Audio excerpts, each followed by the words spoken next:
This is the most reckless young man I have ever seen. Guys. He dares to march straight into the royal palace, all by himself to demand an audience with the king. Anyone who tries to stop him just needs a snap of the fingers. And those guys will have their heads knocked off. The old man with gray hair and a face like this street kid is actually the demon king Demigos, who commands hundreds of thousands of powerful demon legions. Even the human emperors do not stand a chance against him. He can turn them to gold just like that, although he is the demon king. He is quite strange because he just wants a normal life. However, his servant Alex hopes he will inherit from his old man and become the ruler of the demon realm. That is why, since he was young, he has been trained mercilessly by Alex, one of the 7 dukes of hell. Whenever he does not complete a mission, this guy teaches him a lesson using physical methods. So even now, he still really hates that guy, but Alex is his most loyal subordinate. So at most he just pinches him without seriously hurting him, feeling helpless.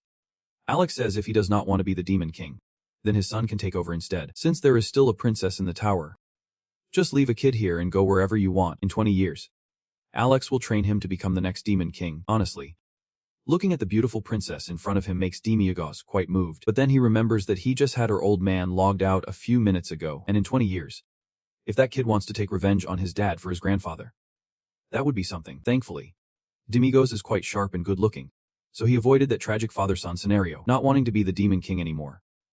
Demigos wants to become a teammate of the hero, because who would think that the hero's supporter would actually be the real demon king? The hero fights the monsters in front while Demigos just follows behind, getting the spoils without having to do anything. This game is too easy. He happily envisions the scenario he has painted, despite Alex's helplessness. After that, the two of them found a carriage to set off in search of the chosen hero. Alex is holding the reins while Demigos is relaxing and enjoying life. Suddenly, Alex asks why they have to ride a carriage when they could just fly, making Demigos very uncomfortable. Asking that is like asking to hide the truth. Are you really going to let the whole world know we are demons? Alex is at a loss for words, pointing to the recently collapsed castle, swearing that whoever did that should be waiting for trouble. Demigos is like, who knows anything? Who did what? I am going to sleep here. Alex reveals more information to Demigos, saying even heroes have ranks, and their strength varies depending on the bloodline they carry. The first 2 heroes saved the world over 60,000 years ago, and their descendants continue to inherit the sacred bloodline. The purer the bloodline, the greater the power of the person. They receive a lot of support from wealthy nobles and merchants. On the contrary, the weaker the bloodline, the more it will be seen as a defective product, forgotten and discarded like rotten fruit. After hearing that, Demigos sighed, surprised that being a hero like Eng was not easy at all. Unlike a demon king like me who can do whatever I want freely. Alex was speechless and did not want to talk. Any issues were thrown onto his subordinates while he went off to have fun alone. A moment later, the carriage stopped, and Alex turned to call Demigos, who was still half asleep, saying, "My lord, we have arrived." From up high, the two looked down at a quaint village. This was a town called Zurich, located outside the military zone. Demigos was still groggy, drooling a bit, and asked how the heroes here were doing. Alex replied that there were only 2 families, one near the top and one defective. Demigos looked around and sighed, seeming to notice that there were no low-ranking clans here. On the way, the loud chatter of the townspeople caught their attention. It was unknown why, but recently the dragons had frequently attacked human territories, with many castles burned to the ground. Demigos wondered, thinking that dragons stood neutral between the demon world and humanity. Why were they attacking humans without reason? Alex did not know either, as the last time he was on the surface was 80 years ago. Something must have happened during that time. After that, the two stopped at a hotel in the town, where the owner warmly welcomed them, saying, "Welcome to our hotel." Alex politely bowed and requested a penthouse. "Our companion is quite picky." The owner appeared polite but looked down on them. They must be from afar and unaware that the penthouse is very expensive. What kind of clothes are those? Are they country folks? Without waiting for him to finish, Alex opened a treasure chest taken from the castle in Coma, leaving the owner speechless. His attitude changed quickly. "Holy Council, quickly escort the guests to their room." A young man hurriedly ran out from the back, tripping and saying, I will keep quiet and quickly escort the honored guests." He awkwardly picked up his hat and bowed his head in greeting. "Hello. Please stand up straight and introduce yourself as best as you can." "My name is Jack Bant. Please call me Jack. I will carry your luggage." "Please go ahead." While carrying the luggage, Jack quickly added, "It is a bit noisy right now because of the news about the castle challenge. Who would have thought the legendary dragon would appear?" He seemed a bit worried while Alex laughed and replied, "However, there is no need to worry. There is a very famous Sss-Rank clan near G in the village." "That is good." When they reached the place, Jack gently opened the door, smiling brightly as he gestured for the guests to enter a well-furnished room. Please come in. This is the highlight of the Golden Pavilion. Our penthouse. While carrying the luggage, he smiled with delight. To be honest, this is my first time being in charge of such an esteemed guest. I do not know if it will suit the two of you, but I will do my best to serve. Just call me if you need anything. Suddenly, Demiuga spoke up. Wait. His mouth curled into a wicked smile as he looked straight at Jack, a blooded one. Right. Jack candidly did not hide it. Yep. That is right. No wonder you are so different. The idea of finding a hero has already been set in motion, Demiugos asked in a soft tone. For a blooded one. Your physical strength is quite weak since you work here. You must be from the declining family among the two hero families in Jiriki. Your family surely has something other than pureblood descendants. What is your purity of blood? He awkwardly scratched his head and replied. Unfortunately, I am a forced one. A defective product. Suddenly, the hotel was struck by an unknown fire, and the three of them looked up in shock. A massive fire dragon appeared from nowhere, breathing fire and scorching a wide area. The locals began to panic, only able to scream for help. The river is flowing in here. Jack mustered all his courage and stood in front of the two. You need to run. Demigos pointed at the flames that were blazing. You said the dragons are very gentle.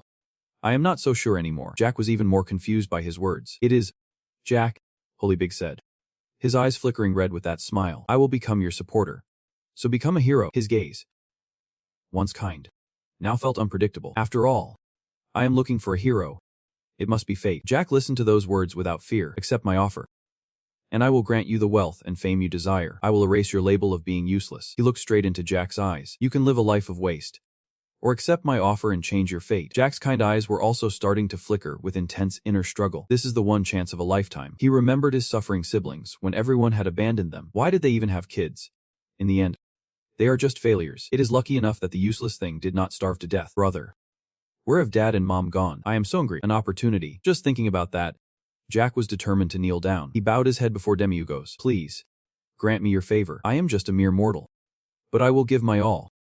I won't let you down. Jack's face was incredibly determined. If you wish, I will dedicate my soul to you. Demiugos is very satisfied. I was just about to ask that. He looks towards the fierce dragon breathing fire out there. So today will be the day the person goes to battle. Go hunt that dragon. Shouldn't we start with the goblins instead? Seeing Jack bow his head, he extends his hand to cast a spell. Then let us make a pact. The pact was immediately established with 5 unfair conditions. Jack felt a bit hesitant, as if it were an unreasonably unfair pact. Demiugos squinted, signing if the terms were agreeable. The pact will be completed. Jack struggled internally, very hesitant. In the end, he just stared at one phrase. Fame and fortune. Tears streamed down. The game continued.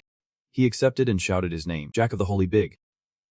Immediately, his name was boldly printed on the pact table. The plan was established. Demiugo still smiled with satisfaction. He pointed at the gigantic dragon, startling Jack. So this is the debut of the person.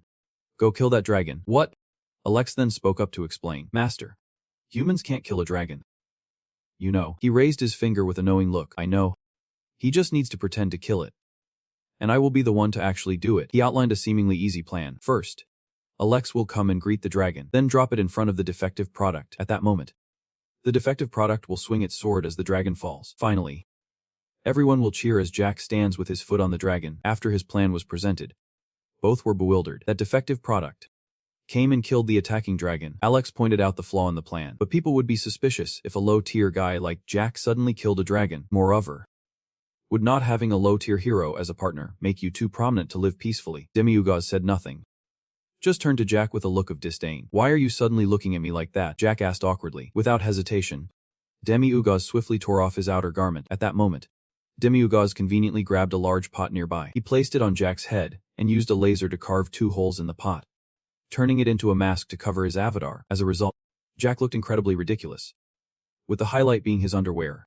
The pot is a mask, and the uniform instead of a shirt. Here comes the hero in a mask, Demiugos proudly declares. A hero must wear a cloak to hide their face. Now nobody will notice. The appearance of the mysterious hero is pretty awesome. Right, Alex. Following Demiugos's plan, lifts the paddle against the wall. Then I will bring the dragon. Okay, he said, cheerfully turning back to call Jack, who was still feeling shy. Let go. Jack blushed, standing frozen and asking again. Are we really going out like this to fight a dragon? Demiugos looked around, sensing that something was still missing. Just then, he caught sight of a broom handle nearby. Without hesitation, he threw it straight to Jack. Here. A sword.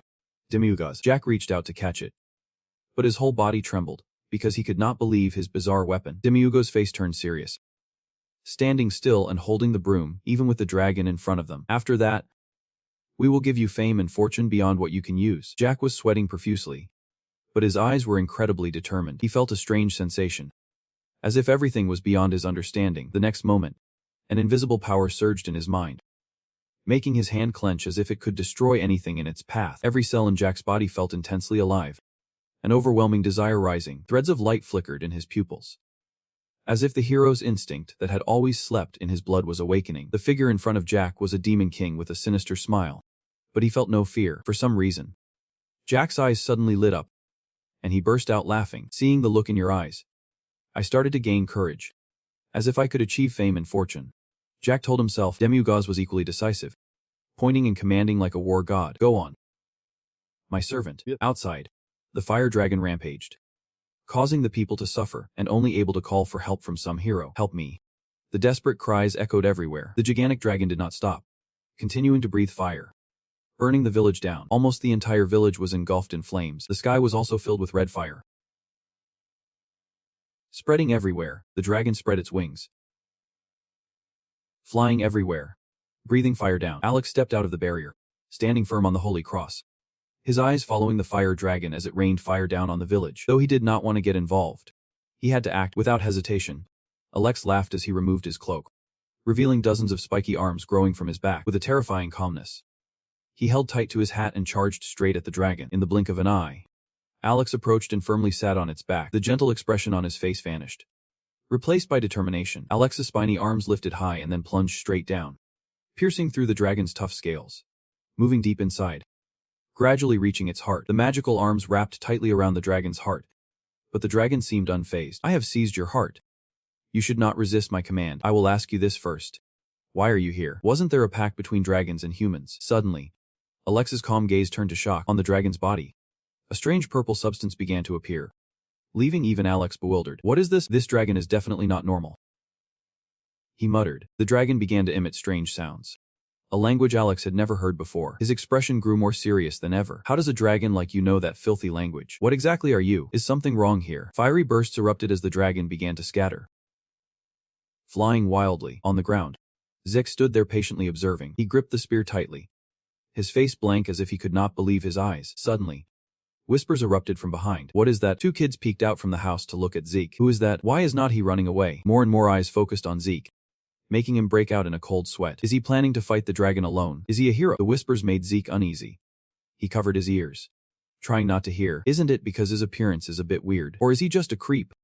Embarrassment and fear mixed in Zek's heart. Demiurge sat on a large barrel, starting to cheer. Masked hero, save our Jory. Demiurge's shout made those around him start to cheer along. Masked hero, a hero has arrived. Zek heard those words and tightened his grip on the spear. Despite the embarrassment and fear, he stood firm and resolute. This is a once-in-a-lifetime opportunity.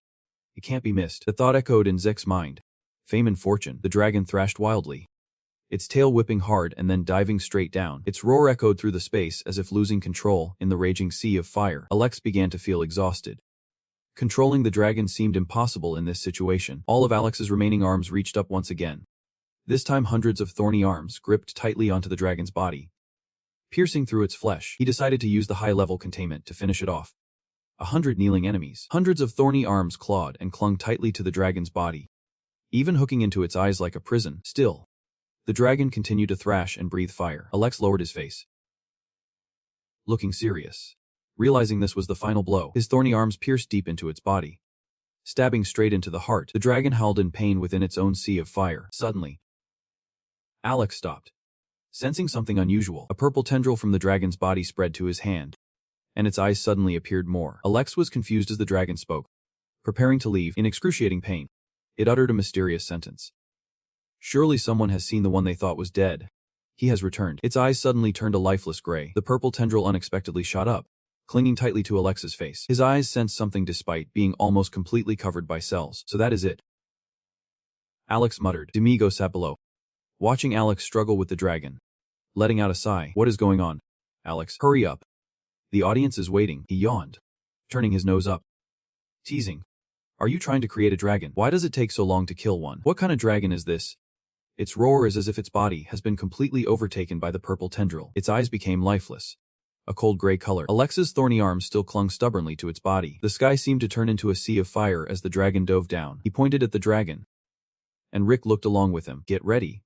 It is coming. Rick held tightly to the broom, trying to stand firm, his hand gripping tightly, ready to swing. The dragon still tried to breathe fire from its mouth as it fell. Rick was scared but calmer now. Even though he was sweating a lot, Rick remained resilient. He did not want to die. Demigos heard this and laughed sinisterly. Confusing Rick, Demigos wore a more confident expression than ever. I promise to protect you. No matter what happens, I won't let you die. Rick's gaze ignited with strength. The blood in him also glimmered with intense light. His hands tightened around the broom, filled with determination. I can do this. Rick stepped into an attacking stance, swinging the broom in his hand according to the first lunar light technique. Meanwhile, up high, Alex was struggling with the tendrils sticking tightly to his face, frustrated at being unable to control them. Alex shouted, using the power of his eyes to destroy the covering cells. As Alex's arms went out of control, eyes suddenly appeared from his palms, gradually turning into purple tendrils. Those tendrils seized N's arms, turning back to attack their own master. Alex gritted his teeth, enduring as the remaining arms writhed with them. Nevertheless, N's mind remained sharp. This is a bit troublesome, Alex thought, his eyes glowing with determination to deal with this monster. Both Alex and the tendrils were falling toward the village, and once again used blood demon techniques. The 100 demon guard, N's arms extended, carrying greater strength, flinging away the purple tendrils filled with eyes. Alex's main hand gripped the layer of tendrils on his face, pulling them with all his might. But they still clung on. Demigos still had not noticed the unusual situation. Just sitting and waiting, Alex screamed in pain but refused to give in to this nuisance. The dragon continued to dive, getting closer to the ground. The people inside cried out, urging each other to hurry. The dragon is attacking. Everyone run. Torn hands faced the dragon. The screams of people echoed. Hurry out into the hallway. Demigos now realized something was wrong, looking at Alex with concern. Hey Alex, what are you doing? Take it slow, he said, confused seeing Alex up there looking strange. Alex was still struggling with the damn tendrils. On the torn side, he was ready to face the dragon. Motivation surged in his hands, determination flooding his mind. No matter what happens, I will stand strong, he told himself. He recalled that sunset afternoon when his father taught him with an old sword, Moonlight. His father said with a gentle smile, this sword technique is our family secret. You should learn it, in case the Demon King invades the world. The boy sadly turned to his father. The kids in the village say I can't be a demon slayer. Our clan can't either. But that is not true. Right, Dad? His father gently replied. People can say whatever they want, but our holy big clan carries the bloodline of heroes. I believe you will become a hero who slays demons, even while gravely ill. His father still tried to pass on his faith to his son. Keep practicing hard. Ditch smiled brightly in the sunlight. Yep. Father. Now. Ditch was facing a terrible danger. He gritted his teeth, determined to swing the broom, releasing a strange beam of light. At that moment, Alex was being tightly held by the tendrils on his face. Demigos was also ready, using his destructive gaze to control the target. From below the village, a beam of light flashed, shooting straight toward the dragon. Taking advantage of the moment, Ditch delivered a fierce slash, fueled by a determination to kill. Your sword struck the dragon's body, causing part of it to explode. As the dragon fell, everything around was destroyed. The walls collapsed under the tremendous weight. Ditch tightly closed his eyes after the finishing blow, slowly opened them, and was surprised to find himself still alive. A wave of embarrassment surged up. He turned around in confusion, unable to believe that the body of a giant dragon lay behind him, and he was standing in its pool of blood. People began to cheer. Hero Hung is here. Villagers, who had been hiding in their homes, peeked out and shouted, our savior, the hero of heroes. Surely the gods sent you here. Hero Hung. Ditch felt dizzy, his head spinning. Demigos stood behind, clearing his throat a few times to get his attention. Did you forget to change clothes before sneaking away? Hero Hung is hiding his face. Ditch awkwardly fumbled and then ran away like a startled rabbit. Hiding completely, Alex, who understood everything, stood on the cross observing. His face, nearly destroyed, was slowly healing. He looked at the scene below, feeling a mix of relief and gratitude. The dragon's head was still there, but it was dead. What worried Alex was that strange colored fungus. The dragon's corpse was being consumed by its own flames. A figure believed to be dead had returned. The next morning, the sky was clear and cool. Demigos had just woken up, stretching and enjoying the fresh air. Sleep so well, he thought to himself. Alex placed a coffee cup on the table and gently asked, are you awake? Please enjoy the coffee. Demigos froze in shock, causing Alex to laugh. They say people start their morning with a cup of coffee, Alex said, and Demigos suddenly let out a sound of surprise. Just then, a frantic person ran in to report. Sir Pasha, There is trouble. The name Serpatia made Demiurgos turn. Surprised, Wretch's face was full of excitement. The village was searching for the hidden hero. They said that person should be honored as the hero of the village. Demiurgos looked at Wretch, gulping, unable to help but ask, "What happened to your clothes?" Wretch scratched his head and awkwardly explained. The village was devastated after yesterday's disaster. I was helping the people clean up. Working as a laborer is also fine. Demiurgos gently lifted the coffee cup to his lips, calmly saying, "It is all right. Everything is still going according to our plan." The sunlight coming in was making him uncomfortable. Squinting one eye, looking toward the sun, Demiurgos could not help but exclaim, "Waking up under the sun, drinking fragrant coffee. The morning in the lower realm is wonderful too." The room he was in ruins from the dragon's destruction last night. Alex still maintains a respectful attitude, announcing that the coffee is made from the tongue and the left side of that dragon. Thankfully it suits your taste. Outside, people are hauling things out of the rubble, urging each other on. Working urgently. Is anyone out here pulling back? Oh no. My house. Where are you? Some people are trying to clean up after last night's incident. Why is this so heavy? Stop complaining. Move quickly if you do not want to work all night. Just a bit more effort. A woman brings bread. No need to say. Eat first then keep working. Thank you. Another person carries stones in a basket, urging others, "Get out of the way." An uncle just put down some stones, cheering Zik on. "Come on Zik, there is still a pile left." Zik is carrying heavy stones on his shoulder but happily responds. Yep. Demiurgos watches the scene of the busy villagers in front, unable to help but comment. They are trying to rebuild this shabby village. The man with the chin says to Alex, "That useless guy is working hard too." Alex stands beside him, does not object. Yeah. Then Alex tells Demiurgos what he knows. "I talked to him yesterday." Zik said since he was little, he has done all sorts of jobs. Coming from a poor family, laundry, cleaning, plumbing, digging mud. There is hardly any job he has not done. He even worked in a bar, which made Demiurgos' eyes fall into thought. After a moment of silence, Demiurgos suddenly speaks up. "Then let us decide on that." Alex does not understand, turns back to look at him. Demiurgos lazily exclaims, "We have found our hero. It is also troublesome to move around. Let us start from this village. This place is small and messy, but it makes me fond of it." Joyfully confirming this is our beginning. Demiurgos. Alex suddenly stopped, his face full of surprise as he sees a surprising sight. It turns out, Demiurgos has stood up, walking and singing cheerfully. "Let us go then." Demiurgos says, "Leave the rest to Zikor." Alex, his mind full of questions, asks, "Where are we going?" On Demiurgos' face, joy and happiness are evident. "Of course. We are going to sell dragon meat." "Isn't dragon meat very expensive?" "Because it is usually used to make equipment. Our goal is to be in the top 2%. Alex says while pointing to the sky. "Last night, the Heroes Guild took everything." This makes Demiurgos scream in anger. "What?" Alex quickly explains. "Because the scales of those dragons are too heavy. Ordinary people can't lift them. So what are we killing it for?" Demiurgos shakes, pointing forward. Alex also shakes along. "Strange. Where are we going now?" Demiurgos' eyes are filled with excitement, his voice sounding like it is coming from hell. "Let us go crush those guys at the Heroes Guild." Alex rushed to stop him. "Wait, master." Feeling uneasy inside, Alex thought, "Oh no. The Hero Guild is the main headquarters of heroes. No matter how strong the Lord is, fighting them alone.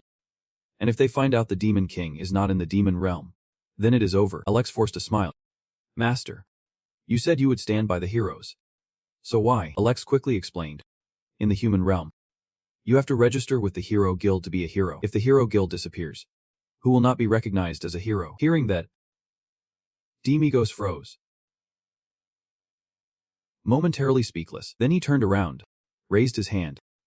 Really, behind Alex, sweating bullets. He thought, "I just stopped the demon clan from exterminating us." Right. After a moment of reflection, Demiurgos came up with an idea. "Then let us go there." Alex exclaimed in surprise. Again, Demiurgos revealed a devilish face with a long tongue. "I will make up for the loss with the neighboring waters." Alex could not believe his ears. "I thought you were going to do Demiurgos. We will set off tomorrow. Or can we go back to the underworld?" At this moment, in a land full of flowers, Alex's voice echoed, "Master Demiurgos." Seeing he did not respond, Alex continued calling, "Master Demiurgos." Still not getting a reply, Alex shouted in frustration, "Master Demiurgos, you are not backing down either." Alex asked irritably, "You have had enough fun in the mortal realm already. Why do not we go back to the demon realm? The entire demon realm is waiting for your return. Your fate will come in 20 years. I do not have time to waste. You need to quickly learn Demon King magic to dominate the world. Demigos lay down in the hay, looking very displeased. It is none of your business. You all want me to do it for sure.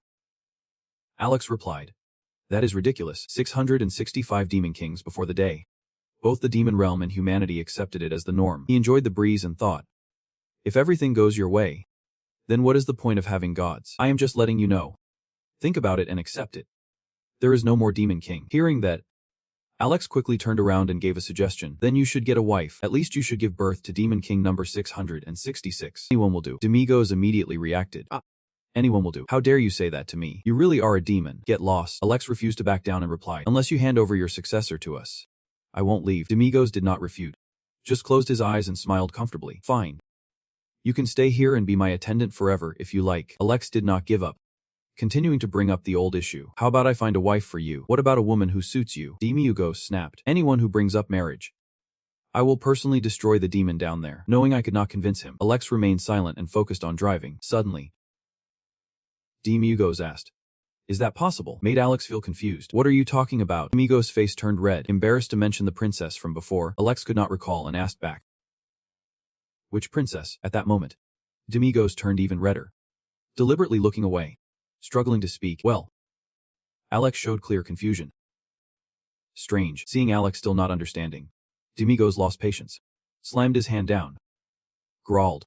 What I want to ask is, can humans have children with demons? Alex suddenly exclaimed and replied, of course.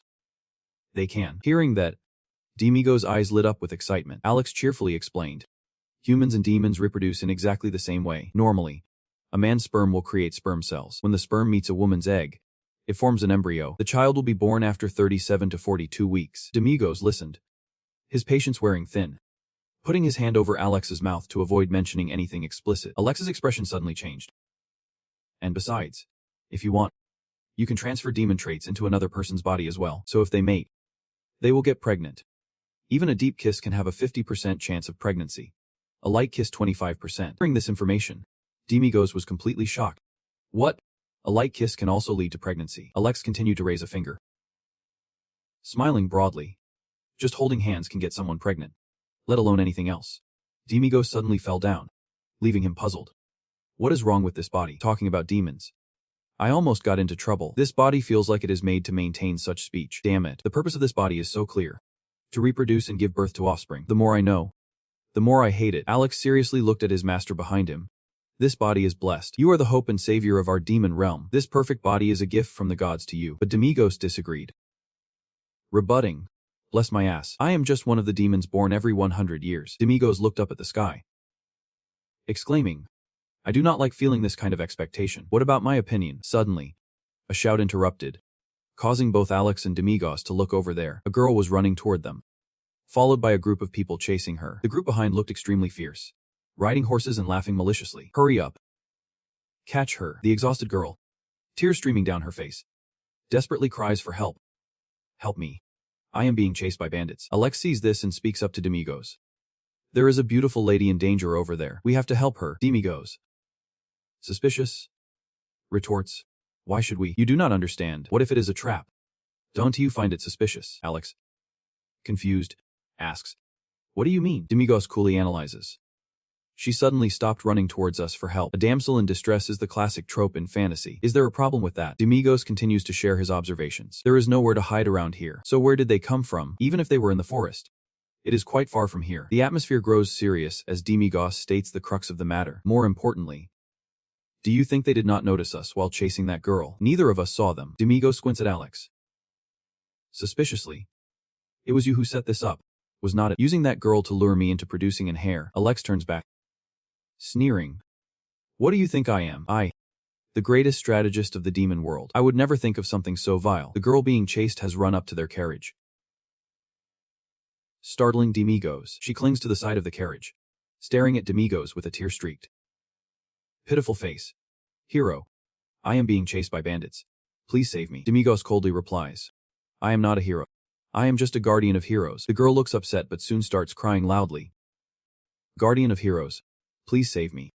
The bandits want to capture me. Demigos shifts his position, resting his chin on his hand as he looks at her, still showing no eagerness to stand up and help. But we are a high-level troop. We only hunt dragons. We do not deal with petty matters like this. The girl lowers her head, muttering under her breath. Why are you so picky? Demigos accidentally hears this, jumps up, and points directly at her face. Did you just curse? The girl, confused, asks. What? I was just begging you to save me. Suddenly, an axe comes flying out of nowhere, embedding itself in the wooden cart beside Demigos. Demigos abruptly turns his head at the noise, his eyes fixated on the axe that just pierced the carriage, his face showing a fierce expression. At that moment, a booming voice calls out. Hey, kid. A group of fierce-looking bandits rides in on horseback. They mockingly tease. Look at that pale-faced guy. If you do not want to die, take your gear and scram. What is with that outfit? You are from the future. Right. Demigos glanced at the bandits, lips moving. My precious belongings are ruined now. The person, his voice deepening, will be burned forever. As soon as he finished speaking, the bandit leader was immediately engulfed by the purple flames of hell. The horrifying scene made the girl standing nearby panic, unable to do anything but watch. The bandits who were so arrogant just moments ago now stood frozen, watching their leader writhing on the ground, screaming in pain. Too hot. Put it out. When the others tried to rush in to extinguish the flames, Demigos' voice rang out, making them freeze, sweating profusely. You can't put it out, no matter who it is, using whatever kind of magic.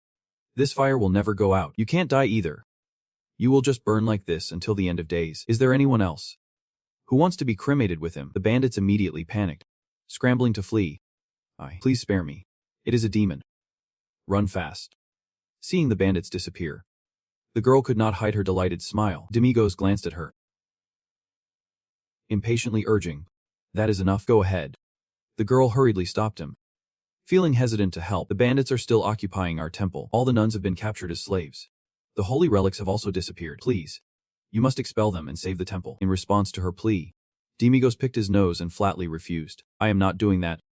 The girl was so angry that she crushed the cart. Demigos lost patience, turning to urge Alex. Alex? Yep. My master.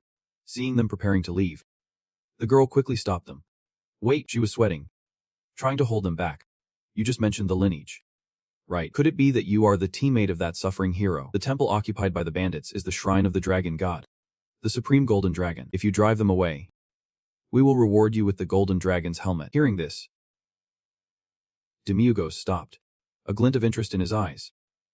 What else? Why are you still standing here? In another place, heavy feet climbed each step. The sound of heavy breathing echoed. Master, Alex called out.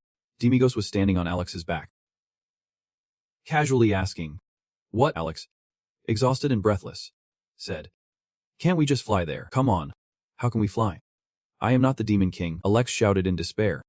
At least let me carry you normally. My legs are about to break. The conversation between master and servant echoed through the mountains and forests. I am the dignity of the demon down there. Alex reiterated. I thought you said you were not the Demon King. Alex is sweating profusely, his eyes filled with doubt, but that doubt is not unfounded. Looking up at that girl, still running effortlessly, makes Alex wonder. She has been running for 30 minutes already, on a steep mountain like this, with an average person's stamina. How can she sing while running? But before Alex could finish his thought, Demigos dropped down behind him, hands casually in his pockets. Who she is does not matter. I do not know what she wants, but if she dares to lie even a little, I will skin her alive. Demigos paused for a moment, his gaze fixed on the girl. But the dragon god Trank Him Long also breathes. Alex raised an eyebrow, his breath quickening. But it is kind of the same. Just like you are being worshipped by the demons down below. Trank Him Long is the dragon god above all dragons, the noble dragon tribe and humans.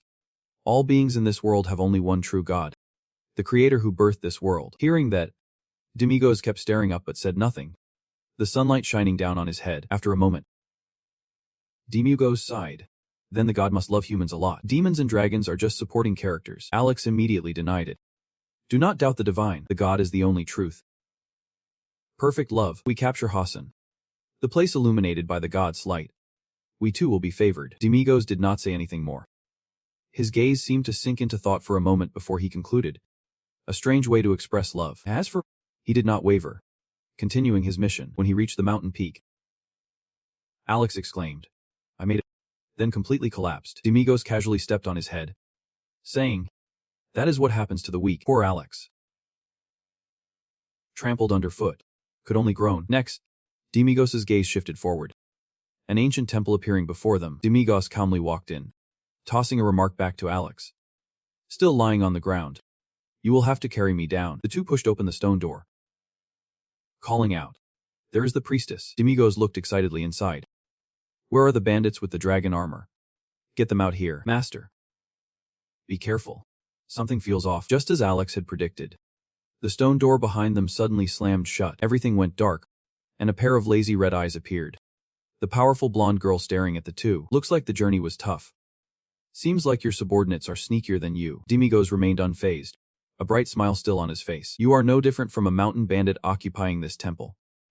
Where's your armor?" The girl hovered high above, her gaze following the two below. "How dare you be so rude?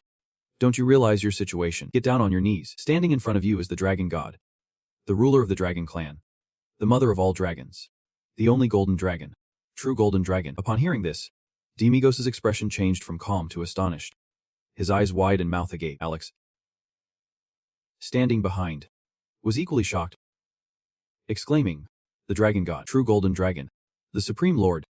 We have gotten ourselves into big trouble." The dragon god laughed heartily, her voice filled with delight. "You are surprised because this is beyond what you expected, are not you, that foolish mortal?" Her eyes sparkling with excitement. "If you know fear, then beg me. I am not a petty person." Demigos stroked his chin, looking thoughtful. The dragon god. Interesting. Seeing his expression, she felt even more triumphant. "So you have finally figured it out. To make amends, I order you." Before Demigos could finish, he was interrupted with a condescending look. "What are you jumping about? Some dragon law or whatever? What I mean is I want some cool titles like that too." He turned to Alex, grinning. "Every time I introduce myself, I feel something's missing. Lord of the Shadows. Top 2% of extraordinary men. What do you think, Alex?" Alex nodded, his eyes filled with admiration. "Indeed. He's my master." The dragon god stood aside, feeling ignored, her anger rising, making her body tremble. She pointed at the two, her voice full of anger. "Wait. Stop talking nonsense. Hurry up and beg me for mercy. Do not you want to apologize?" Demigos had an innocent expression, thought for a moment, then said, "I have not done anything to you." The dragon god shouted angrily, bringing up old grievances. "You killed a dragon yesterday. I am the mother of all dragons. You have killed my child." Hearing this, Demigos just sneered. "You are making a big deal out of that." Suddenly, the true golden dragon stepped into the space. Gracefully flying up, she charged forward, getting in Demigos' face. But he stood still, his smile confident. She looked straight into his eyes, smiling. "Is that all it is? So you have chosen death?" Immediately, a wall of fire appeared, surrounding them. She declared, "This place is the Gem Realm. Even if you are Demigos, you have no chance against me." Alex looked at the flames, exclaiming in astonishment, "The Gem Realm, oh my. This is the territory of the true golden dragon. I am on her turf. Fighting her is really dangerous." The true golden dragon smirked. "Your subordinate knows quite a bit. Get down." Number 666. Suddenly, a voice rang out, leaving the true golden dragon stunned and confused. "You know who I am.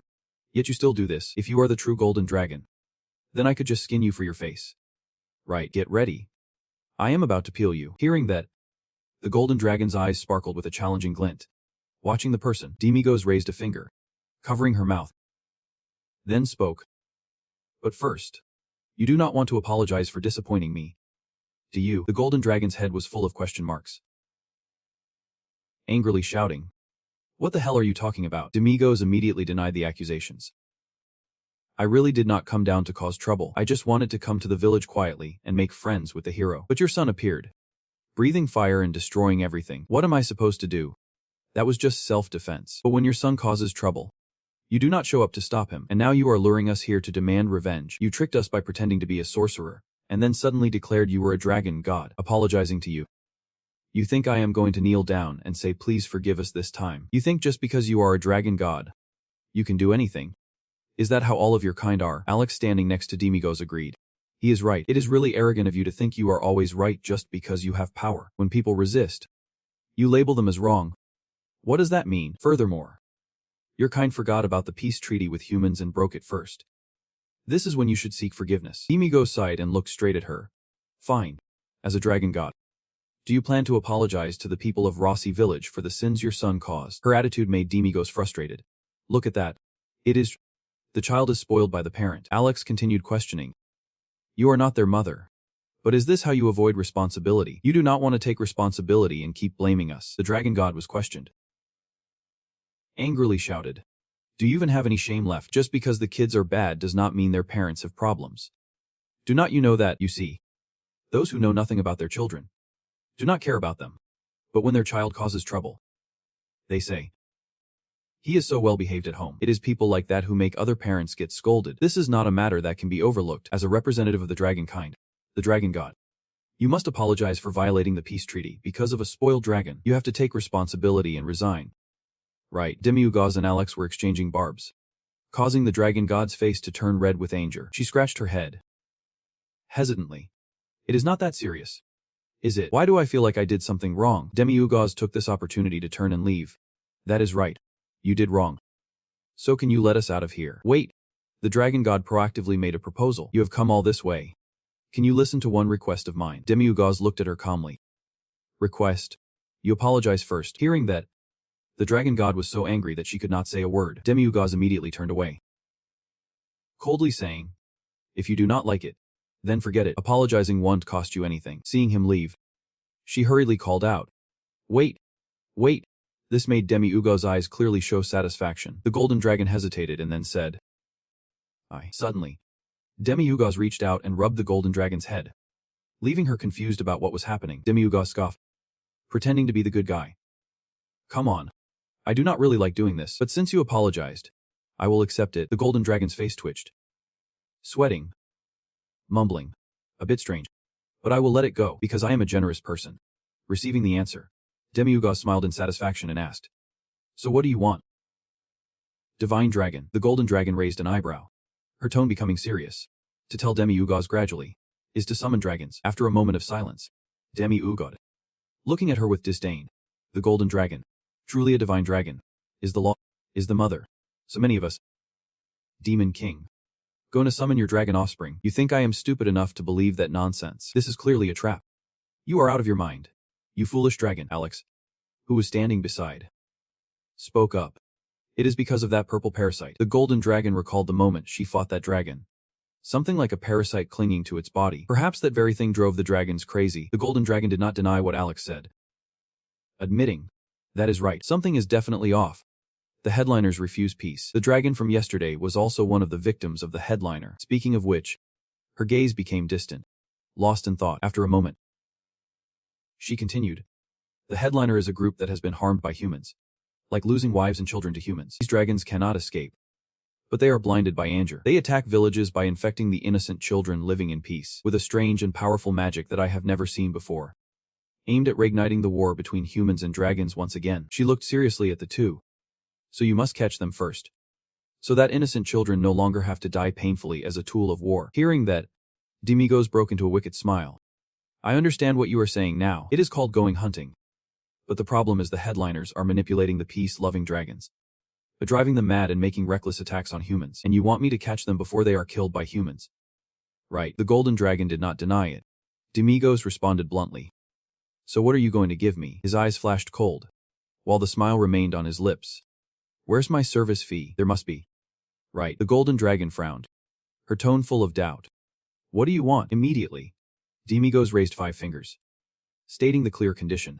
5 dragon scales. Since ancient times, the strongest weapons have been made from dragons. Every time we catch one, we will take 5 dragon scales from them. Is that okay? Besides that, we also need some weapons and armor worth over 100 gold, refined by the dragon clan. How about it? The dragon mother heard that, fell silent for a moment, then broke into a sweat, exclaiming, what? You are a pirate, are not you? Demiugaz snapped his fingers, his tone cold. Think whatever you want. Immediately, a contract appeared with clear terms. Demiugaz will take the job of capturing and punishing the dragons that have caused trouble for the human city and castle. Then bring them to the golden dragon. The agreed price is 5 dragon scales and weapons worth 100 gold for each captured one. The fee will be paid the next morning once the job is done. If the contract is violated, you will become Demiugaz's slave. Demiugaz grinned mischievously, his gaze challenging. You just need to read the name. The contract will be established. This is a deal with the devil. You better not underestimate it, because you are putting your very soul on the line. The golden dragon chuckled, each word ringing out decisively. I know that. Then she read aloud.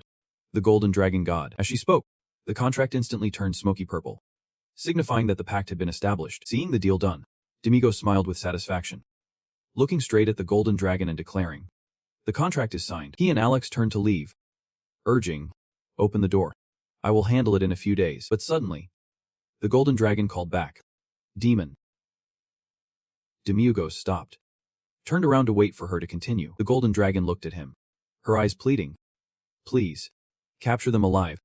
Do not cause more death." Demigos looked at her, a bright smile blooming on his lips as he replied formally, "Yep, madam." Just a moment later, he was out the door. Alex followed behind, asking with a puzzled expression, "Things did not go as planned, right?" Demigos replied. Suddenly he remembered something, right? He hurriedly turned back, ran toward the temple, and shouted, "Dragon God." But at that moment, the temple door had closed, leaving Demigos standing there in frustration. "Damn it." Demigos yelled angrily. "She still has not given me the golden dragon's crown." Alex was sweating, reminding him, "We are not dragons, so we can't go back to the Jade Realm anymore." "That dragon tricked me again," Demigos shouted, his voice echoing through the mountains and forests. "One day I will definitely rip your face off." In an abandoned castle, a loud voice rang out, "A weapons dealer." Demigos smiled awkwardly, his hands clasped together, admitting, "That is right." Alex looked at him, confused. Wow. Zig stood nearby, not understanding what they were talking about. Alex could not hold back his emotions, grabbing Demigos and shouting, "Why are you selling weapons again? You abandoned all of us. Came down to the human world just to sell us a few weapons." Demigos, not to be outdone, immediately retorted, "When humans hunt dragons and craft weapons, do not you feel anything? This is just plain stupid business. The dragon scales are the weapons that the golden dragon has granted me. Oh my. How many lives will I earn from this? I knew it right away." No. Actually, I was right about the first 2%. She told me that if I just catch a dragon, she would give me a heap of weapons. Isn't he that basically giving them away for free? The more he talked, the more amused Demigos became, to the point of drooling. Every 100 years, war breaks out. Trading weapons is the most profitable way. It will never fail. Right? Zick, hearing this, could only scratch his head, thinking, catching dragons is free. Demigos turned back to Alex. "Besides, does not your idiot friend know who I am?" Demigos' eyes gleamed with cunning. A sinister smile appeared. "Trading weapons is just the capital for the true plan. I am not planning to be a merchant for life. Did you forget? One person watches from the shadows, while another holds all the weapons in the world." Hearing this, Alex became excited, looking at Demigos unable to hold back a compliment. "Just as I guessed. So that is how it is. You have not forgotten about hell." Then Demigos immediately ordered, "Then hurry up and take that useless guy to find a store useful for us on the road." Hearing the order, Alex wasted no time, quickly took Zeke along. Happily leaving, Alex and Zeke jumped down, disappearing from the castle. Demigos stood there watching the two, at this moment revealing his true feelings. "Why do I have to keep trading? The ultimate goal is, of course, to build a building.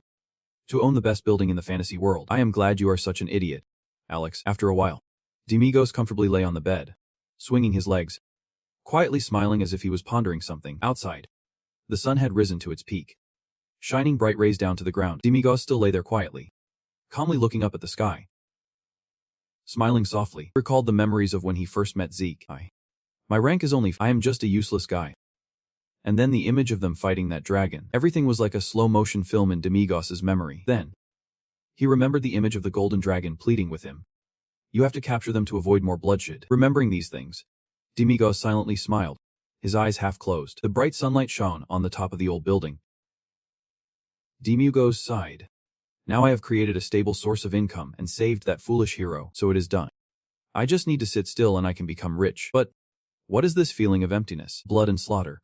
If I kill everyone in this town, will I feel better?" In Demigos' mind, the image of Zeke gradually changed. Suddenly, a deep voice echoed in his ear.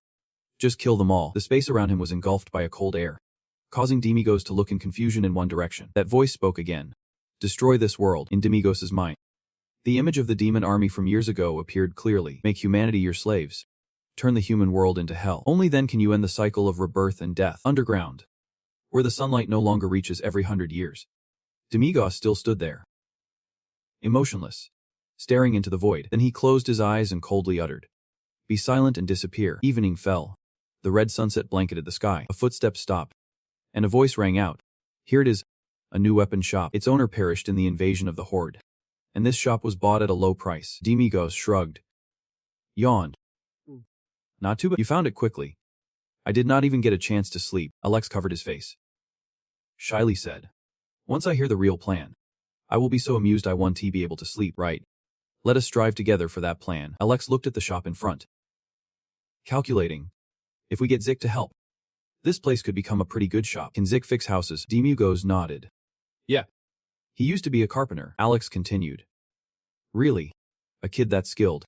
He is quite impressive, but is not bloodline level something that is passed down from generation to generation. I mean, even if pure blood parents have a child, that child could still be a mixed level. Alex admitted. That is true. And likewise, there are cases where the child of a mixed level hero and a saint becomes the ultimate winner. It is all random. Demigos asked further. So what hope is there for those considered useless? Just because the family is all mixed level, does the child also get labeled as mixed level? Alex shook his head. That is quite vague. Although it is not a skill, wealth will be inherited. A family that regularly produces high-level warriors or saints will have as much wealth as kings. With that money, they can enhance the hero or bloodline level of their children in many ways. Demigos looked up. In other words, even if that child is mixed level, there is still a chance for success. Right. Alex nodded.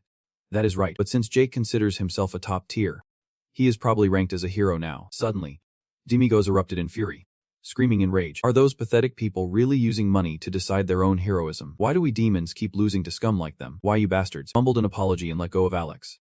But his anger still made him flush red all over. All right. No more talking. Anyway, the demon world does not matter anymore. But where's our hero now? Alex hesitated before replying. Just somewhere. Meanwhile, a steaming bowl of noodles was placed on the table. Jack, with a goofy smile, was standing behind his noodle stall. Seeing the two, he stopped chopping vegetables, his face smeared but still smiling with squinty eyes. Master, you are up. Demigos was puzzled, not understanding why Jack suddenly started selling noodles. Jack shyly explained. I have a bit of time at night, so I wanted to give it a try. Besides, the income is decent. Demigos quickly sat down at the counter, ordered a bowl of noodles. Yep. Master. Jack swiftly performed a series of motions. Chopping onions, slicing meat, pouring broth. And soon, an enticing bowl of noodles was placed in front of Demigos. Here you go, my lord. Looking at the steaming bowl of noodles, the aroma wafting through the air, Demigos could not help but drool. Is this noodles? He picked some up and tasted it. The flavor hit his throat, leaving Demigos astonished, his face filled with happiness. So good. What a surprise. Super delicious. Hearing this, Alex could not help but respond. Really? Then I will give it a try too. As soon as the flavor touched his mouth, Alex froze, eyes wide. Immediately, he shouted. So good. Jack, forget being a hero. Switch to this job. I will just pretend you are praising me for 2 days. Watching the two enjoying their meal, Jack felt a surge of joy, his face unable to hide his happiness. Demigos, who was devouring his food, suddenly stopped when he heard Jack speak. Master, thank you so much. But the day I can buy uniforms for my younger brother who is studying at the warrior school. Only those two do not have uniforms. I always feel sad about that. Two seemed indifferent. But when you gave them money, they were very happy. Demigos asked while eating. Warrior school, Jack explained. Yep. It sounds a bit boastful, but I am sending both of them to a private elementary school for warriors. I am not strong, but I believe they can become true warriors. I will pour all my money into their future. While the two were chatting, suddenly a yell rang out. What is this? There is a fly in the noodles. A man violently knocked the bowl of noodles to the ground. I do not want to eat at this rundown place, but I am hungry, so I am just eating here. And look, what is this? I told you I did not want to eat in such a dirty place. Seeing that, Jack quickly spoke up to explain, his voice clearly showing worry. Sir. But there is really no fly around here. Before he could finish his sentence, a bowl of noodles flew straight at him, forcing Jack to cover his face with his hands. Demigos remained silent, sitting there observing the situation with a cold gaze. The man was pushed by Delian, angrily saying, What is going on? You mean I am lying? Do you know who my dad is? Just one word from me, and this place will be shut down immediately. Suddenly, the man stopped, his gaze fixed on Jack, and shouted, Wait, is not this guy from the Holy Beach family? The woman beside him sneered. You mean that powerful family? I see. There is still someone from the Holy Beach family. People around started whispering. Oh my, the Holy Beach family. What is this? Since when did Eng become a chef? Hearing the gossip, Jack's gaze fell, and he gently replied, It is not Beach. It is command. The man laughed even more. I see. That pathetic beach family. Their dad came to our house begging for a job, and that jerk is selling this trash on the street. How disgusting. Just like father. Like son. That is Hung selling noodles, unable to hold back any longer. Demi-Ugaz slammed his chopsticks down on the table, startling the two men into stepping back. Demi-Ugaz turned to them. His voice I think I hear a fly buzzing around here. The man shouted angrily. Ah. Did you just call me a fly? You want me to take your head off? Ah. Demi-Ugaz did not say anything more. Just silently raised his hand. The two men remained frozen. Not understanding what was happening, Demi-Ugaz's hand tightened, his gaze becoming cold. Guess I will just kill a few flies. With that, the man was sent back to Mother Earth before he could even scream, leaving behind a terrified wreck. The woman beside him was so scared that she screamed and ran away, tears and snot streaming down her face. But Demi-Ugaz had no intention of sparing her. He raised his hand again, and a mystical black circle appeared in his palm. She was slowly being sucked into the black hole. Demi-Ugaz gently closed his hand. A few strands of the woman's hair still remained outside, but then they disappeared as well. Those who do not respect heroes, those who have fought for them, do not deserve to live in this world, Demi-Ugaz said coldly. Alex beside him remained silent, observing every action of Demi-Ugaz, ignoring the astonished crowd around him. Demi-Ugaz turned back to his bowl of noodles and continued to eat voraciously. But just as he took a bite, a piece of paper flew into his bowl of noodles. The paper read, "There has been an appearance at the Lodi Lai. You must depart immediately." Seeing this, Demi-Ugaz jumped up, slammed his chopsticks on the table, cheerfully exclaimed, "Hey, loser, close the restaurant. The first mission of the super important guest has arrived. Let us go earn some money." Zik quickly replied. Yep. Usually shy, the bright moonlight shone brightly in the night sky. The sound of rushing cars filled the air. In the Demi-Ugaz, Zik, and Alex were speeding ahead. Alexa's gaze landed on Zik's trembling hands next to him. Zik looked back at Demi-Ugaz, who was lying relaxed behind, unsure of what to say. Alexa's eyes remained fixed on him, unable to hold back. He asked, "Are you worried?" Zik scratched his head, admitting hesitantly, "Yeah, I guess. I never thought I would have to face Oros or Goblin, not to mention the others, before meeting you and Lord Demi-Ugaz. I did not even dare to dream about it." After a pause, Zik continued, "Maybe you won't believe it, but every time I look at Lord Demi-Ugaz, I always feel a confidence radiating from him, as if he is thinking, it is just a dragon. What is there to worry about? For me, if I met it, I would probably be so scared I could not move." Hearing that, Alex smiled and said something that made Zik uneasy. "Knowing fear is a good thing. Zik, no matter how you feel, Lord Demi-Ugaz has chosen you to be the hero. You may not always feel deserving, but you are definitely the leader of this adventure. Be confident." Zik blushed and stammered, "Yeah." While Alex looked at him encouragingly. "You are leading and speaking so weakly. Be strong." Alex's group continued speeding down the road. After a moment, Alex quickly reminded, "All right, we will pass by here soon. We are almost at the Lodi. Hold on tight." The car took a sharp turn without slowing down, making Zik squeeze his eyes shut and grip the reins tightly. As he slowly opened his eyes, in front of him was the enormous Lodi, surrounded by a giant white dragon. The dragon was being swarmed by a group of headliners, screaming in pain. Zik leaned forward, completely shocked by the sight. Has the dragon destroyed the Lodi already? What about the people inside? Demi-Ugaz, lying behind, pointed in one direction, speaking nonchalantly. "Calm down. They have all gathered over there." Alex next to him concluded. "A large Lodi like that surely has some high-level heroes. They probably helped everyone inside escape safely, so do not worry." Demi-Ugaz yawned and said as if giving an order, "The stage is set, and the audience has arrived. It is time for the show. Get ready, loser." Zik was sweating, not daring to argue, in front of the Lodi. The sound of their screams and thunder filled the air. Damn it. Where did that dragon come from? Is it the end of the world? The people stood on the cliffs, enduring the biting cold, their faces flushed with various emotions. "Hurry. Get warm feet to the injured person. It is too cold. I feel like I am about to die." In the chaotic scene, an overweight man kept praying, "Oh Lord, please make this storm stop. Have you abandoned us?" From a distance, another voice echoed, "If even the king lets us fend for ourselves, how can the Holy Spirit not ignore us?" In another corner, someone complained, "It is too hot. Feels like I am in a sauna." On the throne, the king sat regally. While those from the Holy Land used magic to fend off the cold, the king scratched his face, annoyed. "Wait.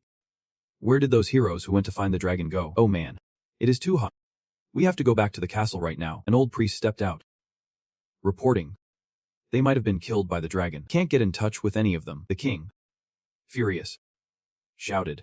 What? Then you have to manage on your own. If this keeps up, I will die from the heat. Suddenly, a voice shouted, Get out of the way. Get out of the way.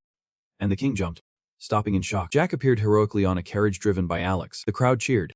The hero has arrived. And the king leaned back in surprise at Jack. Jack's eyes sparkled as the carriage soared over the king's head. He was astonished, muttering to himself, A hero? Really? You are just a weirdo wearing only a thong and holding a chain. The king shouted angrily. They are running away. Catch them. The inner layer is torn. The cold wind is coming in. The king, freezing, yelled. It is too cold. Cast the spell quickly. The fake priest knelt on the ground, weakly not daring to argue. The king blushed with rage. Daring to leap over my head. I hope you get eaten by the dragon. Outside, a boy was tightly held by his mother in the cold storm. He pointed into the distance. Look. The mother looked and asked, What is it, dear? In front of them, the carriage sped toward the dragon and the castle. The boy asked, Is that guy only wearing underwear to fight the dragon? The people around looked on, mouths agape in astonishment. Are you kidding? Don't tell me he is the hero who will defeat the dragon and save us. On the carriage, the fabric was thick, and his legs rubbed together. He turned back to look at the two behind him, complaining, It is so. I am so embarrassed. I'm already embarrassed and now I am cold too. He gritted his teeth, looking at the people around him who had frozen, thinking to himself, There are too many people. There is no time to escape now.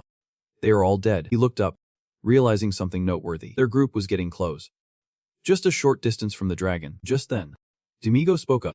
Alex, you useless piece of trash. Get ready. He lay comfortably in the vehicle, his tone calm, the plan unchanged. Trash. You will stand where everyone can see you, Alex. You will catch that pesky little hero and drop it right in front of the trash. Then the trash will finish it off with a sweep. Got it. Zick, shivering from the cold, thought to himself, I knew this would happen. This plan feels all too familiar. Demigos lazily lay in the vehicle, turning to Alex to remind him, especially that one. Alex, don't screw it up like last time, or I will have to step in again. Alex responded respectfully. Don't he worry, my lord. Then Alex waved his hand to create a purple space rift and slowly stood up. He revealed his demonic form, standing on the vehicle, declaring, Last time, that lowly creature had a bit of trouble because I did not pay attention to their state, but I won't make the same mistake again. Suddenly, Demigos' voice rang out, causing Alex to pause. Don't kill it, Demigos ordered coldly. Capture it for me. Alex showed a determined expression in response. Yep. Then I will just beat it half to death. Then Alex turned to Zeke, who was nervously hugging himself in a corner. Alex took off his hat, reminding the dragon that with its size, things might get a bit chaotic. Make sure you stay steady and still. Right after, Alex stepped into the space rift he just created, leaving a parting remark. That is it. Goodbye. Zick hurriedly called out, a bit flustered. Stay steady, Sir Alex. Demigos then commanded Zick to stop the vehicle. Trash. He lazily waved his hand. I will just lie here and take a nap. Go take care of that dragon quickly. Zick hesitated. But it is too dangerous. The roar of the distant dragon frightened Zeke, who hugged himself tightly and timidly suggested, Could you come with me? Sir, feel like I am about to wet my pants. Deep down, he thought, I knew I would be scared to death when facing it. Throughout the castle, the headliners were clinging tightly to the dragon's body. Hearing the call, they all turned their eyes toward the source. Alex appeared from the rift, flying in midair. His gaze was resolute as he slowly approached the dragon. The headliners seemed to sense danger approaching. They immediately stiffened, forming sharp spikes and charging at Alex. However, with his quick reflexes, Alex deftly dodged from one spot to another, avoiding all of them. Even if they touched his face or any part of his body, they were all repelled by his strength. After a few blows, the dragon released the castle and fell down, snow swirling everywhere. Zek stood next to it, witnessing the dragon's fall, his hands trembling in the cold wind. He gripped the broom tightly, his teeth clenched, speechless. But his heart was filled with excitement. It was amazing. But the dense smoke made it impossible for Zik to see anything, and he wondered if it had started yet. He hurriedly turned around, calculating that he needed to find a spot where Alex could easily recognize him. Suddenly, Demiugaz called out, Useless, as Zik grabbed the wooden shield. Before he could understand what was happening, Demiugaz was lying on the cart explaining, Isn't it the person who always carries this shield? A hero at least needs to have a shield. Is not this your father's item? Demiugaz pointed at the shield, and a purple energy surrounded it. Zik looked at the shield wrapped in Demiugaz's magic. Confused, Demiugaz explained, This is a protective magic shield. It can withstand dragon attacks. After hearing this, Zik was moved to tears. preparing to express his thoughts. But before he could finish, he realized Demiugaz had fallen asleep. Zek quickly kicked the bottom of the cart, not forgetting to wish. Good night, Demiugaz.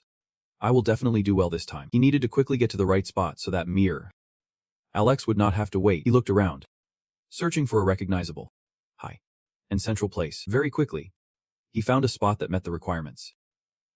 Over there, Zek hurried to the chosen spot, but running too fast, he tripped and rolled like a ball. At this moment, the dragon slowly stood up, roaring in pain. Some annoying headliners growled a few times, and Alex mercilessly stomped on them. Alex's hands moved like knives, slashing repeatedly at those headliners. Gaze was cold, determined not to show mercy. One of the headliners suddenly changed its gaze, glowing a bright red, and immediately after, it unexpectedly attacked Alex, catching him off guard, forcing him to step back a few paces. At this moment, on the dragon's body, the headliners had completely disappeared. It roared, flying straight up into the sky, snow swirling in the air. Suddenly, a large hand appeared in the midst of the smoke. Instantly, it grabbed the mouth of the flying dragon, and Alex quickly appeared, leaping into the air. He flew directly toward the dragon, his eyes full of determination, with a sharp aura staring at it. As he got closer, he used magic, and countless purple arms appeared behind him. The gaze of the demon was also more apparent in Alex. Alex decisively unleashed his attack, causing the dragon to be unable to resist,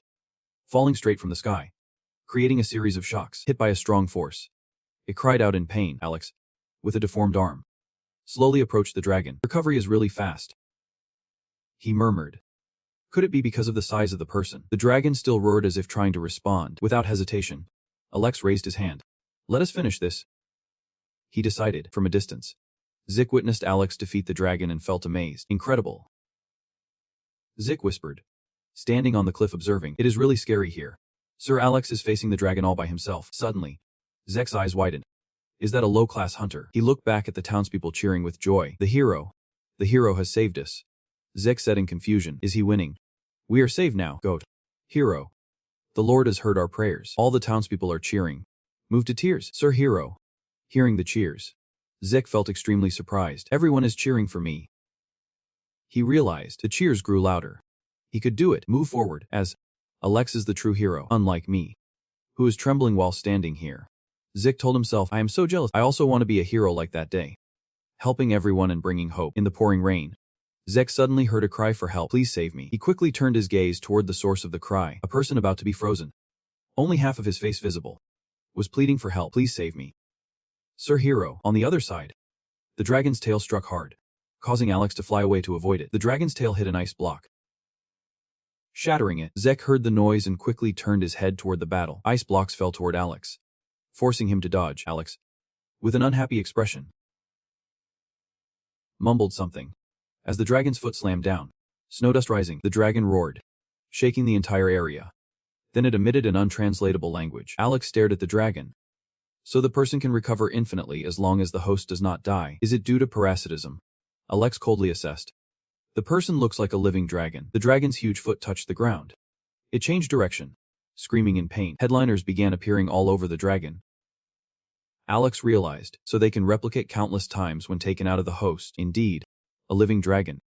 The dragon still stood tall after all of Alex's attacks. Alex's eyes glinted coldly. If he can't kill it, then there is only one way left. Just chop off all its limbs. The dragon used the power from its legs to stomp hard on the ground, then suddenly soared into the air, roaring with a sound that echoed throughout the region. Its mouth opened wide, charging straight towards the cliff where Alex was standing. Without hesitation, Alex immediately used the technique of vengeance. From behind countless arms began to sprout, slowly coiling back before the dragon could reach. The small arms gradually formed into a gigantic hand, clenching tightly and then swinging forcefully towards the dragon. The punch, carrying terrifying power, crushed the dragon down to the ground. Not stopping, Alex continued to use the technique of kneeling vengeance. The gigantic arms repeatedly struck the dragon lying on the ground, then merged into one, tightening around its neck and slowly lifting it into the air. Suddenly, a stream of white power gathered in the dragon's mouth. Alex seemed unfazed, still focused on his magic. The dragon unleashed a powerful blast of icy cold, shaking an entire corner of the sky. Jack, standing far away, was also affected by that force. Uncontrollably flying down and falling onto the white snow, he was in pain, struggling to let out a breath. At that moment, countless arms wrapped around Alex. His gaze flashed coldly, declaring, "This ends here." The gigantic arm tightened around the dragon's neck, causing it to scream in pain. Alex opened his eyes wide, Using the unique technique of the three-born demon, the merging arms immediately split into three, heading in different directions. Two arms quickly seized the dragon's wings. A magnificent scene unfolded. The dragon was completely restrained, unable to move. It screamed in agony, but Alex was unfazed, slamming it down to the ground, reversing the flow. He shouted. The gigantic arm rose once again, then mercilessly slammed down with the technique of the great demon's countless fists. The villagers from afar watched the dragon fall, unable to contain their shock. Jack was also stunned, sitting frozen in place as everything happened too quickly. Suddenly, he realized, oh no, this is not the time to just stand and watch. Jack rushed quickly towards the person calling for help. He had to save them quickly. As he ran up, he saw the other person shivering from the cold, and reassured them, do not worry, I will pull you both out right away. Jack touched the ice. The chill immediately penetrated every cell, causing him to shudder. It is so. You sighed, then realized a boy had lost his life. He died trying to save the girl. The weak person spoke up, holding out a red-faced child, tears and snot everywhere, begging, please save the child. Jack heard the baby crying, quickly grabbed a stick and struck the ice hard. Your strength shattered the ice into many small pieces. You tried to reassure them. Just hold on a bit longer. I will get you out right away. But inside, you thought, damn it, I have to leave the father to save the mother and the child. On the other side, Alex and the dragon were still fighting. Jack calculated that Alex would be here soon. He needed to hurry to save them and return to the old spot. A white light from the dragon gradually appeared. The townspeople recognized that light and screamed in panic. That light, back. The hero. That light is what destroyed our castle. The light suddenly grew stronger, radiating like shockwaves spreading everywhere and approaching Jack. You quickly raised the shield that Demi-Ugaz had enchanted to protect yourself. But it would not hold for long. The shield shattered, sending you flying back several meters. The townspeople could only watch from afar as the beam of light approached. And when it came crashing down, they could only cry out in fear. The temple of the king also felt the chilling air, unable to hold back from shouting. It is so. Ice began to form around the dragon, causing it to howl in pain. But Alex still stood firm, speaking up. Just like last time, it is a bit hard to maintain the Zeta layer that has been preserved for the battle 20,000 years later. Really annoying. Jack was now buried in a pile of snow, muttering a few words. You slowly opened your eyes and realized you are still alive, perhaps thanks to Lord Demi-Ugaz's protective magic. You used your body. It is so. Suddenly, Jack's eyes widened as he remembered. The child tried to remember to get up from the pile of snow, looking around for the child, seeing the baby still crying. You could not help but feel joy. The child is still alive, looking at the mother who was battered but still holding her child tightly. You exclaimed, oh my. Damn it, mother. Hang in there. I'm coming. But suddenly, as you were about to stand up, Jack felt something was wrong. You looked behind and discovered your legs were shattered from freezing. One arm could not escape either. The ice on the dragon began to move. The townspeople saw this and quickly stepped back in fear. It is coming back. One person shouted loudly, hero. Run quickly. Over here. Jack clenched his fist tightly, determined. I have to save the child. I'm a hero. I may be a wreck, but I will save the child. The voices of the people still echo. Hero. Be careful. Hero. This way. Jack tries to move closer to the child, filled with determination. Maybe I can't save everyone like other heroes, but I will definitely save you, he tells himself. On the other side, Alex is watching the dragon, planning to use its power once more. As if being mocked again. Does he not realize that that power is useless against me? That is why you are always exploited by humans, you stupid dragon god. Alex sneered. The white flame from the dragon erupted again, this time even stronger than before. Jack still held the child tightly, but that terrifying power sent him flying into the air. Jack's eyes were tightly shut, his body buried in the freezing snow. Suddenly, a fur coat was draped over him from somewhere, causing Jack to slowly open his eyes in surprise. He looked at the person standing in front of him, filled with emotion. I really do not understand. Why do they think they can defeat me? They are as weak as candles in the wind, extinguished by just a light breeze. Zik was startled as he looked around the room, which had been partially destroyed. Is this Lord Demi-Ugaz's room? Zik nodded, confused. Wait, how did I get here? Am I losing consciousness? Suddenly, his eyes widened, noticing his arm covered in bandages. Zik gasped in shock, then quickly turned his leg to the side. His stitched-up legs appeared before him. I thought I was crippled. What is going on? Zik mumbled. Suddenly, a voice interrupted Zik's thoughts. The dragon god is not so bad. These things are not as bad as I thought. Yep. I guess, Zik replied, instantly recognizing Demi-Ugaz's voice. He quickly sat up, looked down, and called out, Lord Demi-Ugaz. Zik's eyes widened as he saw what was in front of him. Hearing the call, Demi-Ugaz stood beside various weapons, looking up to greet Zeke. Hey. You are awake? Zeke awkwardly raised his arm, wondering. Yeah. But what happened to my body? Before we talk about that dragon. How's the child? Zeke asked, feeling he had too many questions. Demigos smiled gently. Both the dragon and the child have been taken care of, so you do not need to worry. If you have rested enough, let us come down and clean this up. We still have to open the shop.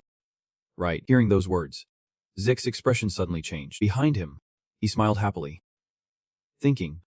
But seeing Lord Demigos' face made all his worries disappear. From then on, they continued to take tasks from the dragon god. Zeke stood firmly on the familiar vehicle, ready to fight against fierce dragons. Around them, people were panicking, shouting, and running. Help me. Demigos stood beside them, pointing at Zeke and casually ordering. Get him. Attack. Now.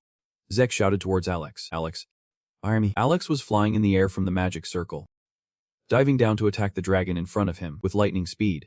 Alex decisively took down the dragon. Each time they killed a dragon, a mysterious figure would come to carry it away.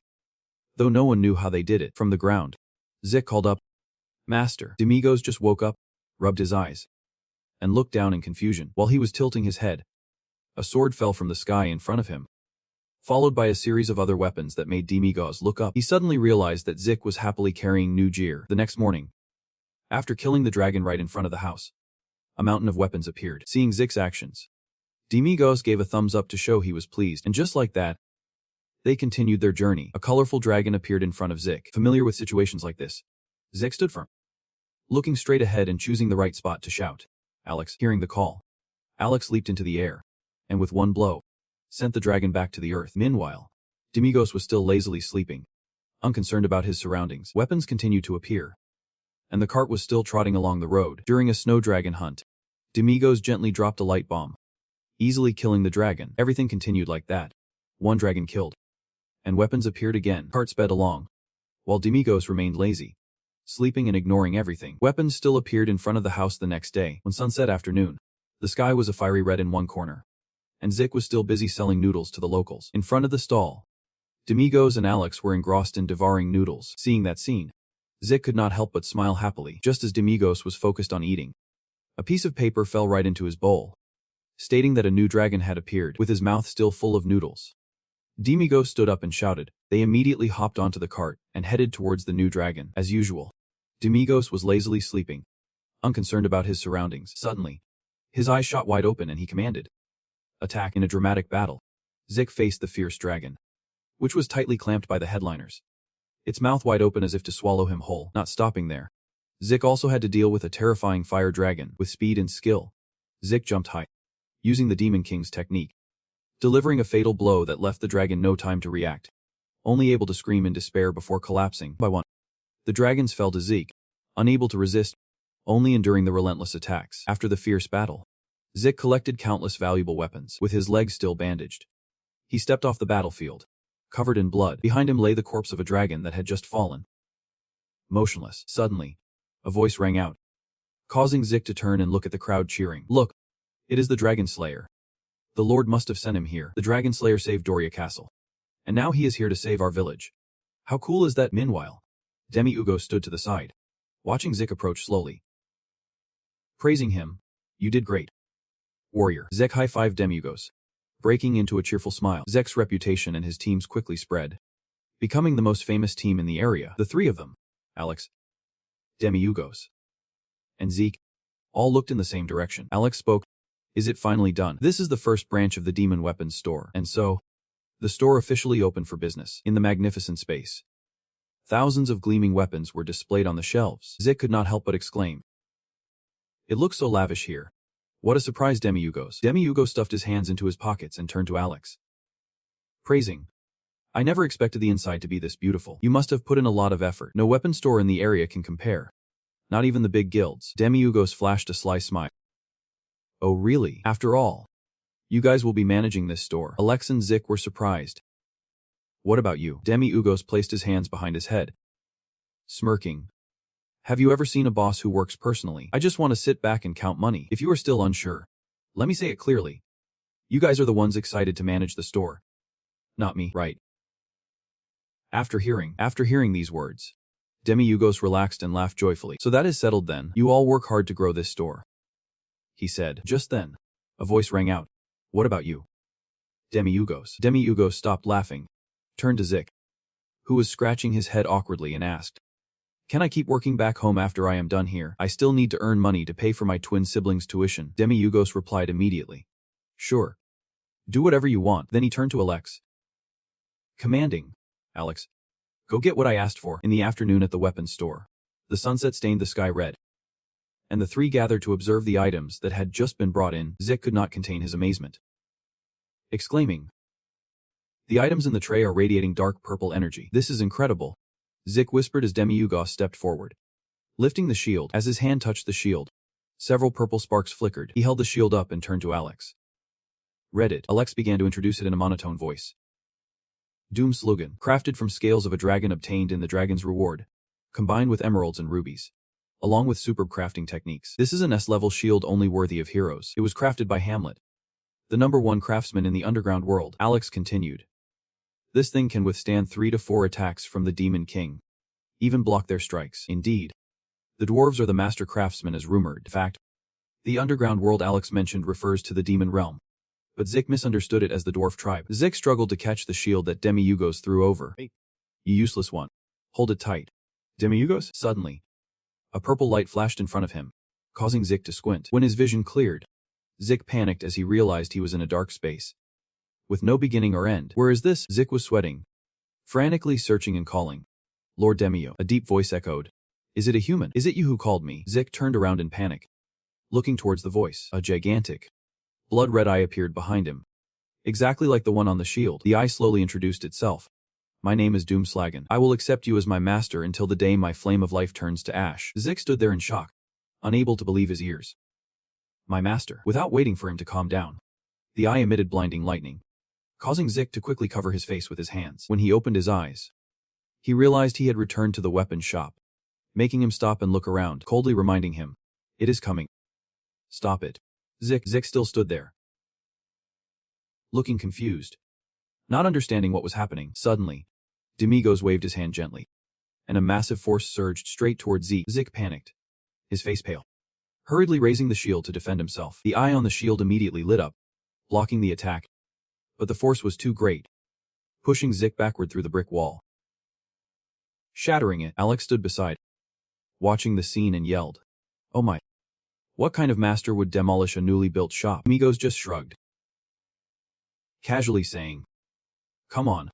It was just a little test. From the rubble, Zek's hand slowly emerged. He hugged the shield, crawling out with a cheerful expression, waving his hand. Lord Demio. This shield is truly amazing. It is so great that even a rank hero, or even a Grank, would want it. Demi-Ugos nodded, his eyes satisfied. Even if it is just 1/100th of its true size, I guess it can still block my doomsday spear. Then he coldly called out, Zik, you useless one. And Zik happily replied, Yes, sir. Demi-Ugos continued to announce news that left Zik gaping in shock. From now on, we want you to use stronger equipment. Because you are way too weak. I will add things one by one. Starting with this first, Zik excitedly asked. Really? At that moment, an involuntary tear fell onto the shield, leaving Deuce and Alex utterly astonished. Zik hugged the shield tightly, tears streaming down his face. For me to have such a magnificent shield, even though I am just a useless lowly guy, it is really noisy. Demi-Ugos looked at you, paused for a moment, then gently affirmed.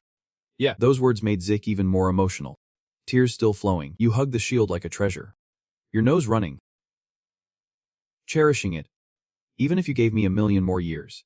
The Akoma Tower, which has been destroyed, still has a bunch of people feasting, enjoying, laughing like crazy inside. The leader raised his hand, adorned with gold, sneering. It is heavy with so much on. The other got a lot too. Who would have thought they kept so much? The dead can't take it with them.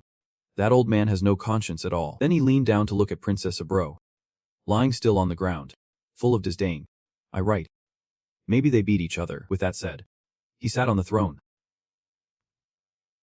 laughing triumphantly. While the crowd was indulging, suddenly a strange foot appeared, making them stop and look up. A figure in black stepped out from the doorway, silent, walking straight from the door up the stairs. This strange appearance silenced the hall.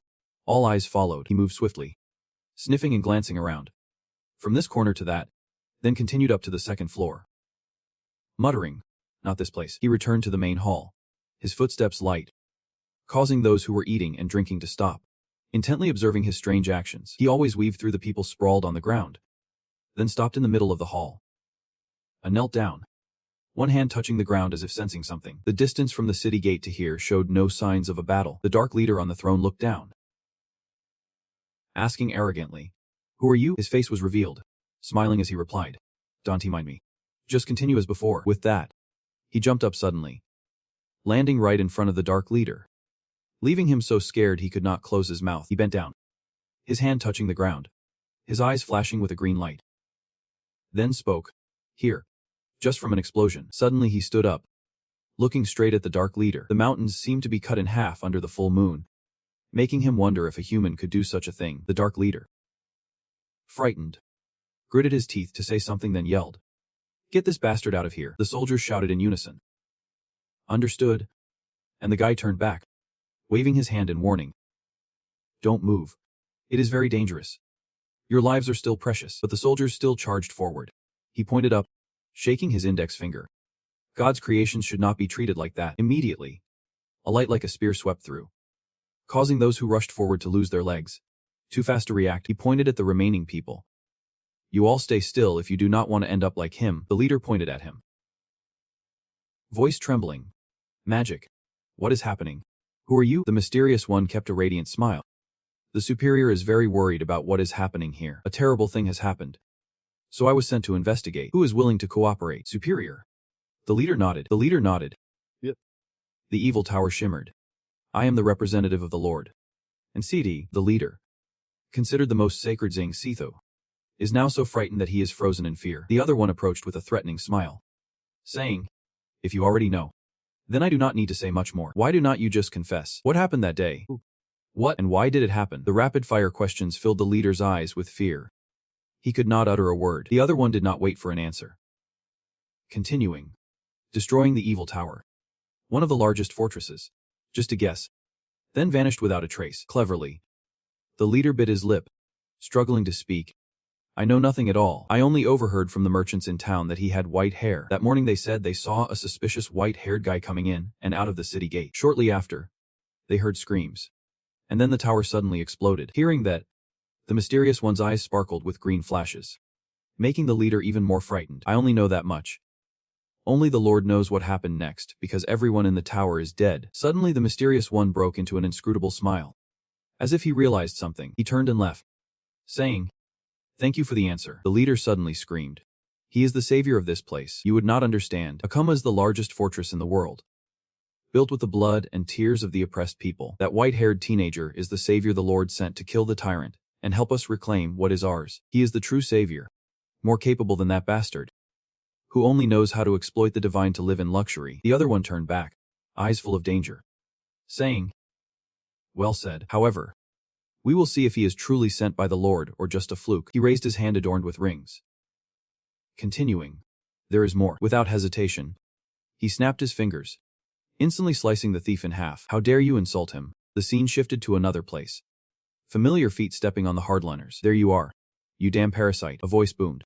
"It is a parasite, not a—" "They are the same. Either way, report the location and let Kim Thun Long take care of the rest." After everything was done, the two of them left and walked on the green grass. Demigos crossed his arms behind his head, complaining to Alex, "At first, I felt happy doing this. But with so much to do, it is bound to become a serious problem with those dragons. Given how things have escalated, Kim Thun Long should have taken a stand and put an end to it. She calls herself a dragon god.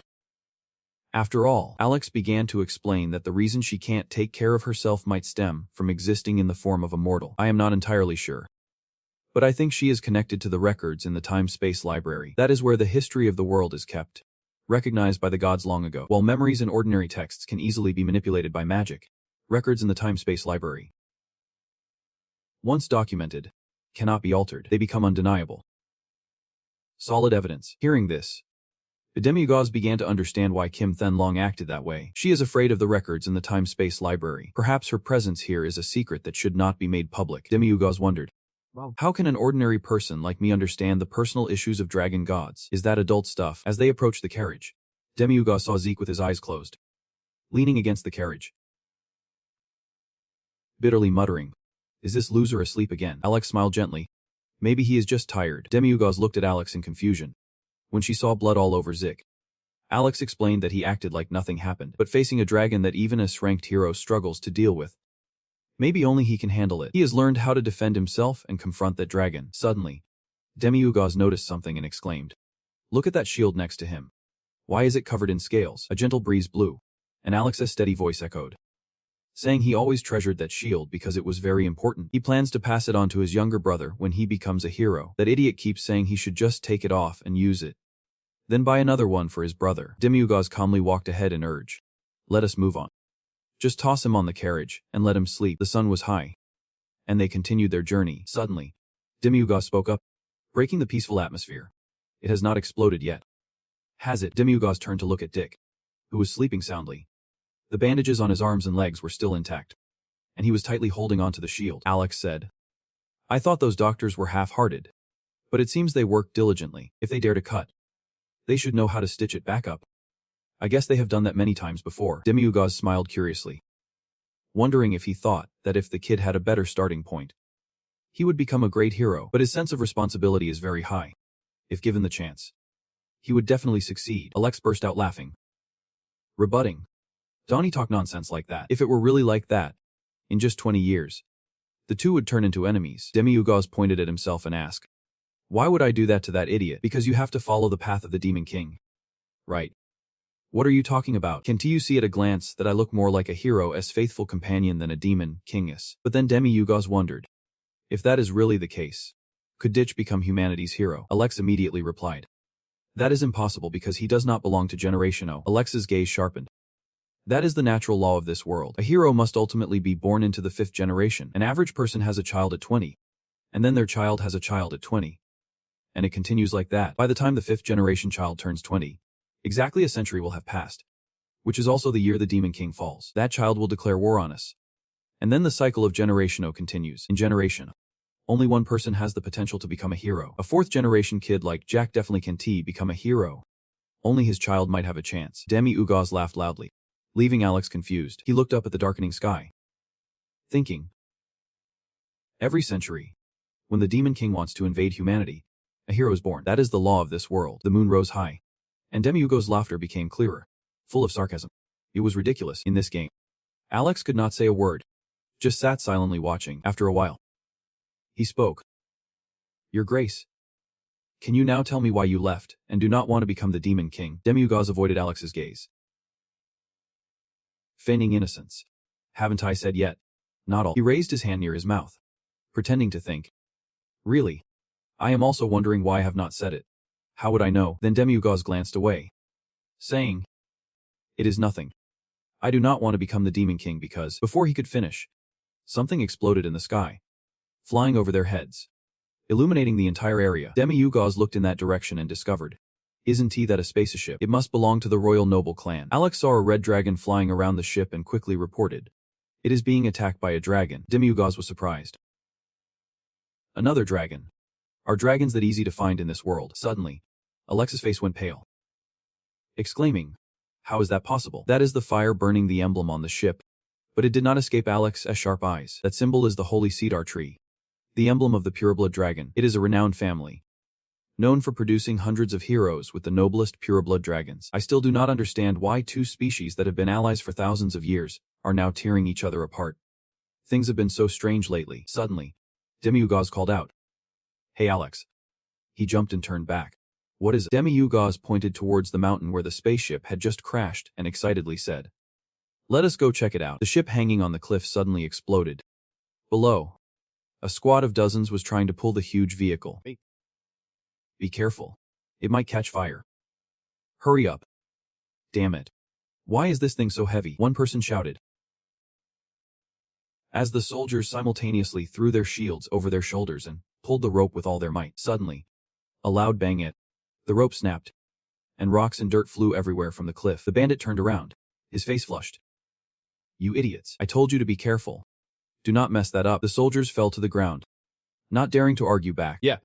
The bandit did not stop, his anger flaring up. Man's face contorted in fury, grinding his teeth. "These fools." The army quickly got up and immediately lifted the cargo. The bandit muttered, "Do they even know how much this is worth? Lift it up. If it falls, I will behead all of you. Before he could finish, a thunderous explosion came from behind. The man turned pale and looked back. Behind them, a red-eyed dragon soared through the sky, flames erupting fiercely. Turning the whole area red, the bandit nervously said, "We have been spotted." The dragon was getting closer, its mouth and nostrils spewing fire. It was coming here. The bandit's face darkened. He signaled to the troops. "That creature is after this cargo. We must stop it at all costs. Archers. Mages. Get ready." After an unanimous yes, the whole army took their positions. The archers drew their bows. Arrows ready. The mages concentrated their power, their gazes sharp as the arrows, watching the dragon get closer and the flames grow larger. The bandit shouted, "Fire!" The archers released their arrows, which flew straight towards the dragon. The mages also unleashed their spells, dark energy exploding as lightning bolts shot out. However, none of it was significant. On the other side, the dragon also opened its mouth wide, spewing fire towards the army. The flames erupted fiercely, directly attacking the bandits, throwing the bandit leader off his feet. He could only crouch down, holding his head in fear as rocks fell around him. After freely breathing fire, the dragon spread its wings and flew away, leaving the chubby bandit standing there, angrily cursing. Damn it. After cursing for a while, the fat guy suddenly turned back to ask his subordinates, "Where is that thing? Is it still safe?" A quick archer immediately replied, "Yep. No problem at all," despite a few guys complaining in pain. The fat guy looked at the stuff on the cart and sighed in relief. Thank God. Suddenly he looked up. His expression changed abruptly. His mouth twisted in shock. The dragon that just breathed fire is coming back. The fat guy trembled all over. It is coming back. Before he could settle down for a few minutes, the dragon made him sweat bullets. That thing is still not of age. Remember to make sure to shoot them this time. The archers quickly took their positions, along with the mages simultaneously raising their bows aimed straight at the dragon. The dragon showed no fear of the numbers. It opened its mouth wider and charged forward. The fat guy was about to lose his cool. "This is the final blow." 3. Just counting a few numbers, a voice cut in, startling him to turn back. "Move aside." Before the fat guy could react, the owner of that voice stepped straight on his head and charged forward. He was trampled, furious to the point of boiling with anger. His face was a mess, and before he could understand what was happening, he saw a young man with golden hair standing in front of him, directly confronting the dragon, looking at him like a savior. The fat guy's eyes lit up as he called out, "Sir Vyas." As Vyas's armored foot landed, the huge dragon was sliced in half, falling thud to the ground. Vyas stood there with his hand resting on the gleaming sword, coldly saying, "Do you want to die? You will die if you can't dodge that blow. You fool." The fat guy happily ran along, flattering him. "Sir Vyas, we will handle it. No problem at all. Even if that dragon is still not of age. You are amazing." Sir Vyas looked up, slightly frowning. "It is still a dragon. Why add that it is still not of age? Forget it. Quickly clean my sword." Hearing a sweet response of yes, Vyas continued to give orders. "Also clear this place and bring in more support." The fat guy grabbed the sword, nodding vigorously, smiling before Vyas turned back to look at him with half an eye.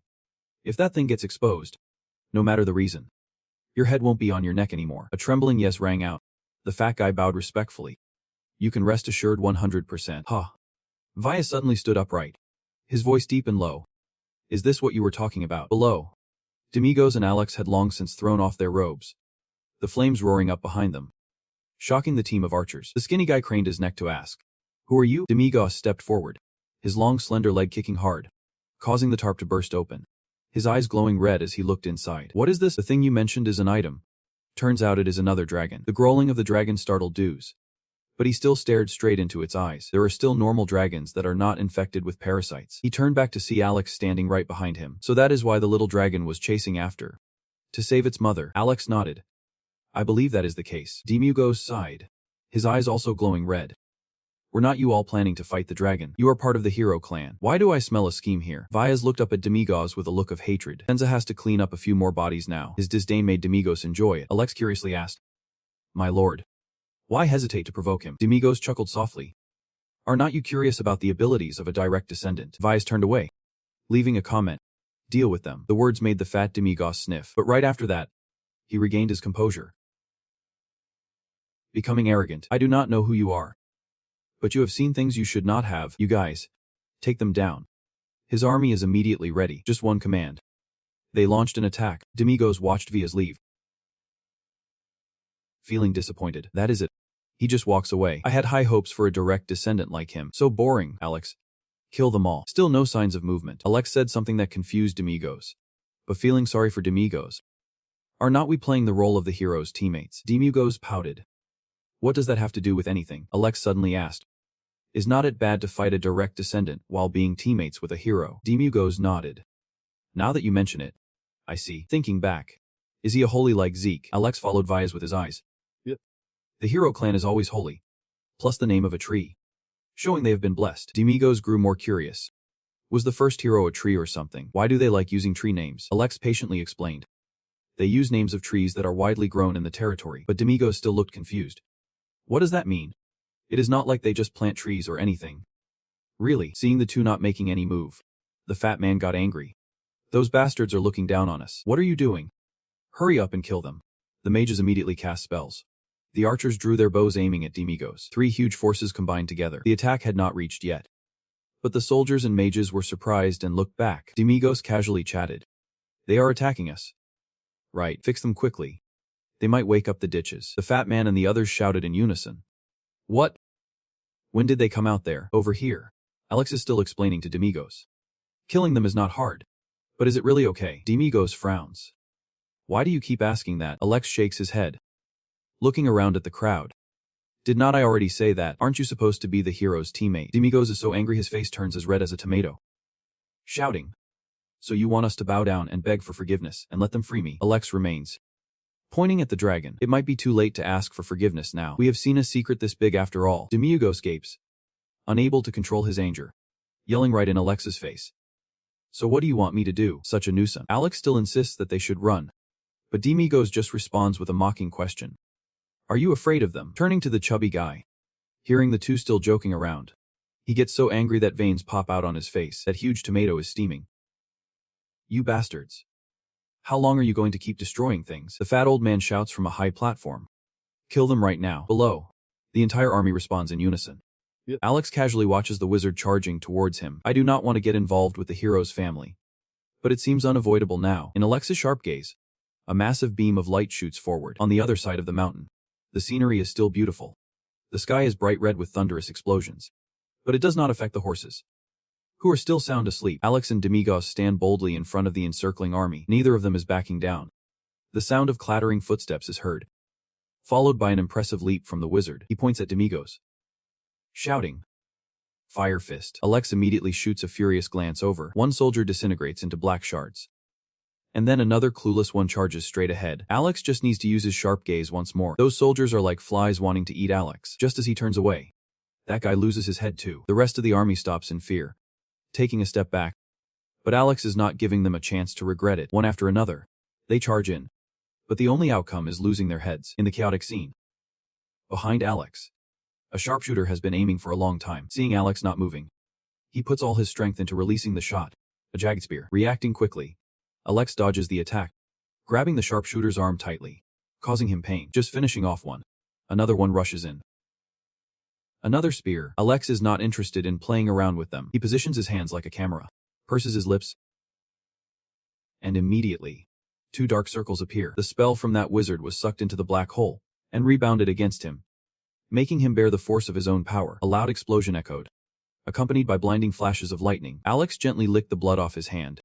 Noticing Demigos approaching from behind, still half asleep, Alex licked his hand, smirking, his eyes glowing red and radiating a chilling aura. His terrifying voice rang out. Killing was still the most interesting thing. Fat Black still held Vias's sword, watching his army being wiped out, filled with fear. Who are they? He wondered. Before he could ask, a foot stomped right on his head. Propelled by Vias himself, he jumped over to Alex without saying a word and directly unleashed a shadow split attack. With a powerful strike, he leaped high, leaving a trail of debris scattering below. The fine leather shoes on his long legs clearly displayed Vias's authority. He stood boldly in the smoke, a solid silhouette against the bright sky. Suddenly, a voice rang out, dust flying everywhere. Vias's bright gaze swept around, finally landing on the high ground where Alex and Demigos stood frozen. Who are you? You can easily kill my family's soldiers, even dodge my sword. Are you the blood soldier of the Dark Clan? Vias asked. Demigos smacked his lips and replied, Wrong. Not everyone who is strong is a blood soldier. Use your brain a bit. Vias squinted. So you are a dragon then? His foot stepped back to gain momentum as he said, Never mind. It does not matter. A brilliant jade sword appeared. Vias confidently declared, I just need to eliminate the witnesses. Demigos looked at him, only able to chuckle. Another one wanting to meet his ancestors early. Kill me. Demigos' expression changed. Power gradually erupting. His eyes burning red. In a hoarse voice, there is no way that can happen. You fool. The moment he saw the smile on Demigos' face, something inside him felt like it was going to explode. A burst of brilliant power awakened deep within Vyas's body. A roar erupted, followed by a mournful scream. Vyas's whole body ignited, shining brightly. Alex felt a bit wary. Has he awakened already? Vyas held his sword, roaring and creating a massive wave of power, sending rocks flying. The fat guy covered his mouth in fear and ran over, looking through the dust and calling, Lord Vyas. Vyas clenched his jaw, watching the floating debris. He was fully awakened. His fierce expression and glowing eyes like headlights. The dazzling aura made him seem like the main character. But the real main character right now was a bit speechless. What more does he want to show? Without a word, Vyas stomped hard on the ground and charged straight ahead. His speed was so fast that it startled Alex and Demigos. His eyes sparkled but were deeply troubled. With an oddly regretful expression, a roared. But Demigos remained in control. Looks like he has changed a bit. Vyas gritted his teeth harder. His speed so fast that it twisted his face. He darted right between them. But Alex was faster. He had dodged without anyone noticing. And Vyas' sword only struck some lifeless rocks. On a high cliff, a foot gently touched down. And Demigos calmly watched the smoke and flames below. You idiot. You are still way too slow. Hurry up. The witness is about to fall asleep. Suddenly, a voice next to him startled Demigos. Demigos. When did Alex come stand next to you? Alex smiled brightly. We should get going. Demigos sighed, his face full of disappointment. He was just starting to enjoy himself a bit. Why won't you let me keep playing? Are you scared of those heroes? Alex bluntly replied. Yep. That is right. His arm had been severely injured, yet a smile still lingered on his lips. I am a little scared of him. Demigos, angry, narrowed his eyes at the lightning that was causing blood to flow from Alex. This is disgusting. While the two were still talking, Vyas seized the opportunity to charge. But before he could reach them, Demigos' sharp gaze was already aimed straight at his face. Before he could even finish his taunts, Demigos got serious. You can deceive my eyes, Alex. If you can easily kill this bastard, then why hesitate? A shadowy attack was launched, and two massive forces collided, creating a huge explosion. Vyas' sword lunged backward, but only met Demigos' indifferent response. I told you so. Demigos' calm smile terrified his opponent. It was impossible. Demigos' red eyes narrowed. You can't even touch a hair on my head. Demigos remained calm, hands in his pockets. But Vyas had already drawn his sword back, ready for another strike. He stood up, swinging his sword repeatedly while asking, Are you a blood warrior? Demigos only needed to glance around to dodge all his attacks. Demigos did not retaliate, merely avoiding with light jumps. The distance kept closing and then expanding again. Demigos taunted. Do I look like a blood warrior to you? One side kept attacking continuously, while the other dodged non-stop. Throughout the mountain range, the sound of swords clashing mixed with explosions and flashes of lightning. Demigos looked around. Feeling a bit of a stiff neck, he paused slightly, yawned, and looked at Vyas, who was gritting his teeth. They were about to collapse several mountains, but still had not touched him. Demigos sighed. This is so boring. I had high hopes because he carries the bloodline of a legendary hero. But he is nothing more than a slightly quicker fly. The more Demigos talked, the more he poked at Vyas. I was even too lazy to kill anyone. The guys who died at the hands of people like you are just a useless bunch, according to Demigos. Demigos finally gathered momentum. His words thundered like giant rocks being hurled into the sky. Doom. Doom. Alex wanted to join in at that moment. He charged straight in as Demigos was about to finish off Vyas. Demigos was startled to see the scene before him. Alex suddenly dashed in to take a lethal blow. The sword pierced through him, causing him to spit out a mouthful of blood. Demigos angrily looked at the blood oozing from Alex's mouth and asked loudly, What are you doing? Alex did not reply. He turned around, pushing Vyas back hard. Then he darkened his presence over him. Vyas's bright, shining gaze was overshadowed by darkness. The light gradually dimmed. Just a few seconds later, his eye color returned to normal. But that darkness was still corroding him. Vyas was now completely defeated. The sword wound from Alex also vanished. Demigos watched Vyas writhing on the ground, curiously asking, You knocked him out instead of killing him. Not seeing Alex respond, Demigos shouted, What is going on? Alex ignored the blood flowing freely, listening to Demigos' words of salvation. You saved him, and now you are blocking my way to save him. Demigos looked straight into Alex's eyes, commanding, Explain. Give me the reason right now. Alex turned to cough once, then spoke, causing Demigos to pause. Forgive me. Please. My concern is not with this young hero. Alex's gaze suddenly became resolute, but with the will of those in this world. Demigos wondered. Will is not causing chaos. destruction, and slaughter your specialty. Alex replied, that is only achievable on a small scale. There are rumors circulating that, if the Lord just stands on this ground, the whole world will tremble. They will swarm like an endless horde of roaches.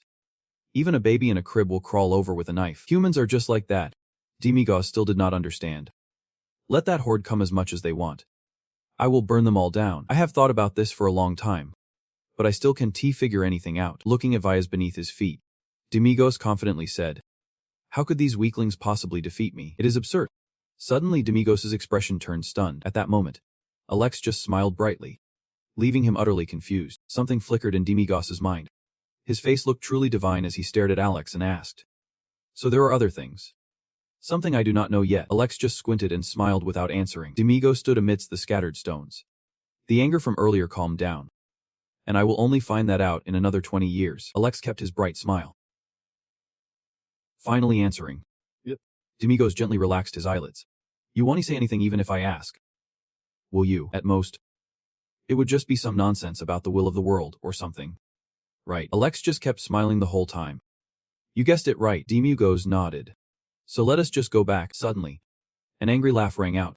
So what if we, in the midst of the transformation, dark claws gradually revealed themselves. If I kill this bastard right here, what will happen? His eyes glowed red. Deep inside appeared a cross, a symbol of will that struck fear into others. You have sparked my interest by defeating it. Will a god appear? Or something else? I do not know either, but I know one thing for sure. The dream of becoming a hero, living the life of the top 2%, will become meaningless because you will have to eliminate all heroes and destroy the world to end it all. Forget about becoming a demon lord. You will be the greatest demon lord in history. Attacking humans before the heroes rise up might not be a bad idea. Demigos' face turned bright red, wanting to swallow Alex right away. Alex just lifted his foot to stomp Vias while saying, yeah, I will handle him myself. The lord can take a break now. Demigos yelled. He rushed to hug Alex's shoulder. Bro. Alex, do not say that. I was just joking. The whole demon lord and war thing has nothing to do with me anymore. I do not need to get involved. Alex still tried to hold his foot. Am I just gonna let him be like this? I just need to take care of him. And that is it, right? Hurry up. Open the gate. The dark gate slowly appeared. Demigos stepped onto the edge of the gate. Looking back. Are not you coming? Alex replied. I will follow after cleaning up my traces here. You go ahead and rest. Demigos still tried to check on Alex's arm, but Alex quickly pushed him away. These wounds will heal as soon as I return to the normal world. Don't worry. Just go ahead. Demigos felt reassured hearing that. After all, Alex is very strong. He jumped through the gate and called back. It is a deal. Hurry up. Alex bowed slightly. Safe travels. The gate closed. The scene became so quiet that you could hear every breeze passing through. Alex turned into a demon. The calm demeanor vanished. The sound of grinding teeth echoed. He leaned close to Vias, whispering, you little bastard. You dare to strike me. One of the 7 counts of the demon realm. With that filthy light magic from his eyes, strange tentacles began to emerge. With my own hands. 20 years from now I will take the lives of your descendants, ending the Holiathea bloodline. Suddenly, a shadow appeared, blocking the light shining directly into Xix's face. Demigos is back. He looks at Xix sleeping soundly, feeling a bit satisfied. He must be really tired. Falling in the middle of the lush green meadow, under the biting cold, he casts a shadow that makes the whole area sparkle. In the distance, smoke is still rising thickly. Demigos slightly pouts, wondering what will happen 20 years from now. These rules are really complicated. Just wait. That day 20 years from now will never come. His eyes shift to another direction. Curious. But why are those dragons acting so weird? Does that stupid dragon know what is happening to her children? Demigos does not notice that above. The divine dragon is hovering. That stupid dragon you mentioned probably is not me. Right. Demigos turns to look back at the beautiful 2-meter-tall woman. The moonlight shining on her makes her even more stunning. Yep. That is exactly the one. Demigos turns back to look at the divine dragon, curious and not taking his eyes off. You have been following me all this time. The divine dragon does not deny it. I have attached a hair of mine to you. Demigos is puzzled. You mean a scale? He points in one direction. If you want to accuse me about that, I can be a witness for you. The divine dragon says with a contemptuous tone. She laughs brightly, teasing him. You think it is funny to have a demon king like you as a witness? Hello. I am the demon king. I stopped a hero who intended to break the peace treaty by attacking the dragons. Thinking humans would believe him, Demigos leans against the cart and sighs. Why do people keep thinking badly of demons? The divine dragon shakes his head. If it is not bad, then why do you destroy the world every 100 years? Demigos strokes his chin, thinking, you are right. Why do we keep destroying the world? Why can't they just live peacefully in the demon realm? The divine dragon angrily clenches his fists. What a stupid question, and the one asking that question is a demon king too. Demigos feels embarrassed. Quickly turns away. Snorts. You should not be talking so much. It shows you have a short brain. You are just standing here idly chatting with me, while your descendants are being slaughtered. Demigo says with an increasing smirk. He must be called very handsome. They even call those children commodities. This can be the first time they have done this. Do you know why they hunt dragons? To make equipment. What else? Your bodies are very valuable. They even slaughter innocent baby dragons. The corners of his mouth curl up. Right, that is an act of blatant disregard for the peace treaty. The divine dragon hesitates for a moment. Can you help me with something? Demigos is curious. What is it? The voice, laced with a hint of cunning from the beautiful woman. A code. Can you help me take revenge on the filthy creatures that are slaughtering my kin? Demigos looked up, thought for a moment, then sighed heavily. Why should I help you with that? You can do it yourself. He spoke up. The divine dragon hesitated. I can't right now. She is in a weak position and has to rely on him. If a dragon leaves its territory and enters the human world, humans have the right to kill it. It is like your species' century-old battle. That is the law of this world. No matter how many of my kin die, as long as humans exist, I can't do anything. Demigos suddenly spoke up. What kind of messed up rule is that? Who the hell made it? Suddenly, a flash of light dazzled both the divine dragon and Demigos. Rocks came crashing down onto Demigos, causing him to fall, seeing the red blood flow from his nose. Demigos shivered. Am I bleeding? What kind of terrible pressure is this? Demigos' eyes turned bloodshot, and a cross shape gradually became clear. The divine dragon reminded him. That is the rule of the underworld. Demigos cursed under the shadow of the divine dragon illuminated by the moonlight. Hearing her continue.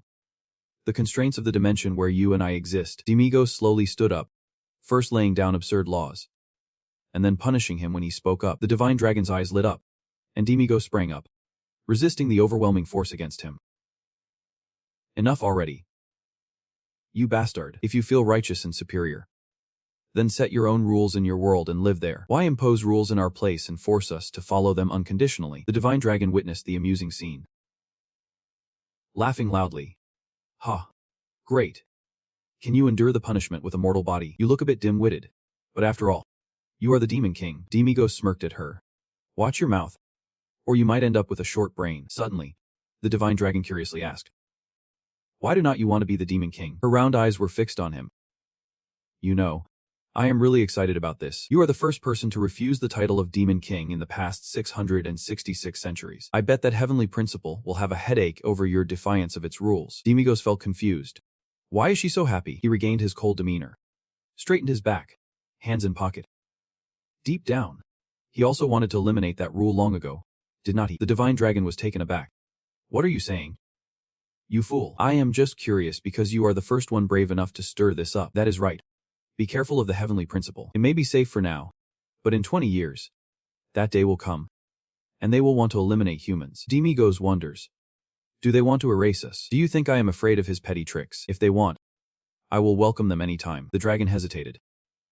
After all, where's my answer? Why do not you want to become the demon king? She looked as happy as if she would struck gold. What reason do you have for wanting to break the cycle after 665 centuries by giving up being the demon king? I am curious about the motivation behind that. Demigos had his hands in his pockets, casually turning away. Why is that? It is really nothing significant. A familiar portal suddenly appeared, and Alex stepped out. He said, Master, I have cleaned up that mess. He then noticed above and asked, Have you been with the golden dragon this whole time? The dragon was furious.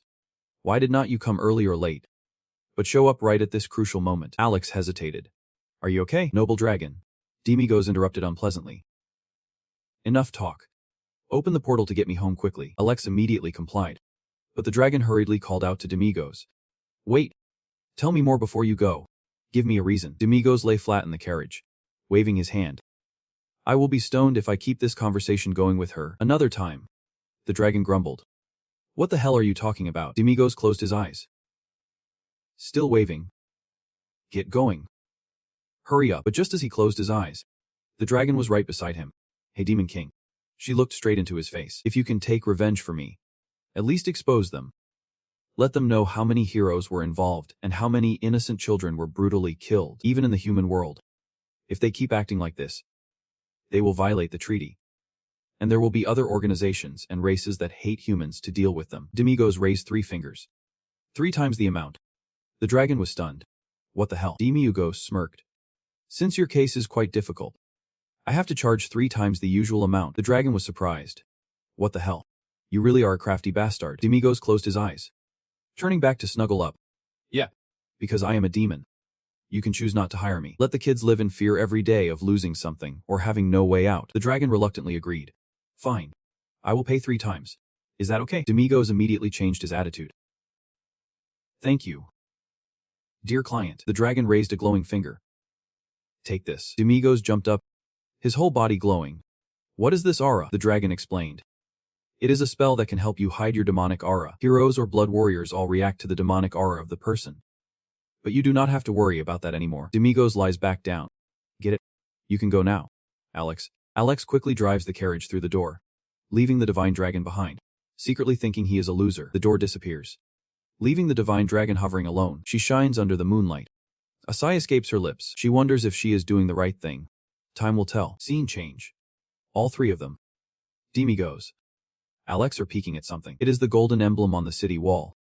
The airships with golden patterns attached to the gate. The scene is truly magnificent. Demiurgos looks around in awe. How do they have so much money to build this? Alex replies. It is because they are a heroic family with a history of 60,000 years. This is the Holiathia family. Demiurgos begins to speak more. He points at Dek. He is a hero after all. Why does he look like that? Dek can only shyly turn away. Sorry. I did not mean to look like this. Alex quickly intervenes. Do not say things like that in front of others. Okay, why not? Alex patiently explains. Dek might rebel out of anger. However, that person still asks back. Well, Alex, feeling helpless, tries to smile. Forget it. I already explained it before. Once a heroic family becomes famous, many cities and nobles will want to sponsor them because sponsoring heroes is like daring to fight for world peace. Moreover, dragon hunts like last night are also a significant economic source. In reality, everyone knows this but no one dares to say it. It is a difficult thing to talk about, but they still believe it is right. Demiurgos continues to ask. Why is that? Dek stands beside like an invisible person. Alex patiently explains further. Because humans are at war with the nobles. The dragon race has no choice but to help them. If humanity fails, the next victims will be the dragon race. Demiurgos nods in thought. It is. The bodies of dragons are also a desirable item in the demon world. Alex agrees. Very famous indeed. This is something the dragon race must do to support humanity. The response sounds empty. So you are doubting the Hulater family and other families are hunting dragons illegally, regardless. It affects the treaty between humans and dragons. Demiurgos turns to Zik. Your family does not hunt illegally. Zik can only scratch his head. You need to reach a higher level to get close to a dragon's nest. Demiurgos made a direct statement that left Zik speechless. Right. If someone like him can hunt dragons, then even a dog or cat on the street could do it too. Zik collapsed, whispering in Alex's arms. What should we do now? Master. Demiurgos confidently crossed his arms. We have something to do here. Demiurgos' eyes lit up as if calculating something. Like a secret operation investigating dragon hunting, Demiurgos had a smug look on his face. Alex hurriedly chased after him. Wait. Master. Zik fine. But was not our identity exposed because of that fight with the nobles yesterday? Shouldn't we disguise ourselves a bit? Demiurgos glanced back at Alex for a moment. A few hours later, 3 young men in unusual outfits appeared, and the people around pointed at their clothes. Alex with his 2 braids looked fierce, while Demiurgos remained confident. Now we can go. Alex hesitated with 2 horns on his head. Should we go back? Demiurgos happily walked in Alex's strange outfit. All right. Zik had to run after calling out. Master Demiurgos. Seeing Demiurgos turn around, Zik scratched his head awkwardly. Just a reminder. But is better to act normally. Right. It is not like you do not enjoy being a hero or anything. Haha. Zek's words puzzled Demiurgos a bit. But he just hummed. It is not too hard. Zik looked visibly happy. Really? In front of the castle. Demiurgos' shout startled Alex and Zik. Zik, the candidate for the ultimate hero position, is considered the hero of heroes. The Holy Big Squad has arrived. Open the door now. Demiurgos yelled. After that, his attitude completely changed when he saw the 2 people. At first, I intended to use force. But in the end, I chose to resolve it with words. I did well. Did not. The gates opened, and all 3 stepped inside the castle. The magnificent scenery with shimmering golden decorative details. Demiurgos and Zik were invited to sit as honored guests, while Alex stood like a bodyguard. Suddenly, Zek's gaze stopped at a painting. Is that the person from the textbook? Hassanpan Holy Stuardia, the last hero of Generation 52, fought the Demon King for 13 days and emerged victorious. Zik thought to himself. He felt embarrassed comparing himself to that great hero. Demigos noticed Zek's embarrassment and comforted him. Do not worry too much. Aren't all heroes equal? Don't be afraid. Just then, a voice rang out from behind. You are right. All heroes are equal. However, not everyone has the same skills. The gods only grant the first bloodline to those who can bear its weight. Welcome, hero of the Holy Family, Bic, and your companions. Sola's Panholy Stewardia, the third-generation hero, has appeared. I have retired and am currently managing this estate, he said. Demigos glanced at Solas. I thought you would step out then. The last hero of the fifth generation represents the laws of the world. That title is an honor for their lineage. Like Zik and Vice, the children of the fourth-generation heroes, born from one of the holy maidens. They will be the last heroes of this transformative era. Zek quickly stood up. Hello. I am Zik Panholy Bic. It is a great honor to meet you. He introduced Demigos and Alex. Solas nodded. I know you and your group. I arrived a bit late, because I had to check with the hero management department. It seems you have gathered your companions already. I heard you previously gave up the race to become a true hero. Zik laughed and scratched his head. Not surprised you think that. But I have not given up yet. Haha. Solas rolled his eyes away, his gaze landing on Demigos, a wealthy merchant who paid to be the companion of a hero from a fallen hero clan. It is a common and shallow story for the vain in this era. Solas changed his gaze and asked directly. So what brought you to the Hulisha clan? Demigos replied frankly. There is nothing special. Just heard a strange rumor around here, so we wanted to confirm it. Zik was startled and said, Lord Demigos, please be careful in your behavior. Solas spoke up, his eyes becoming wary. Your tone does not quite match your position. Demigos innocently replied. I thought we would talk as heroes.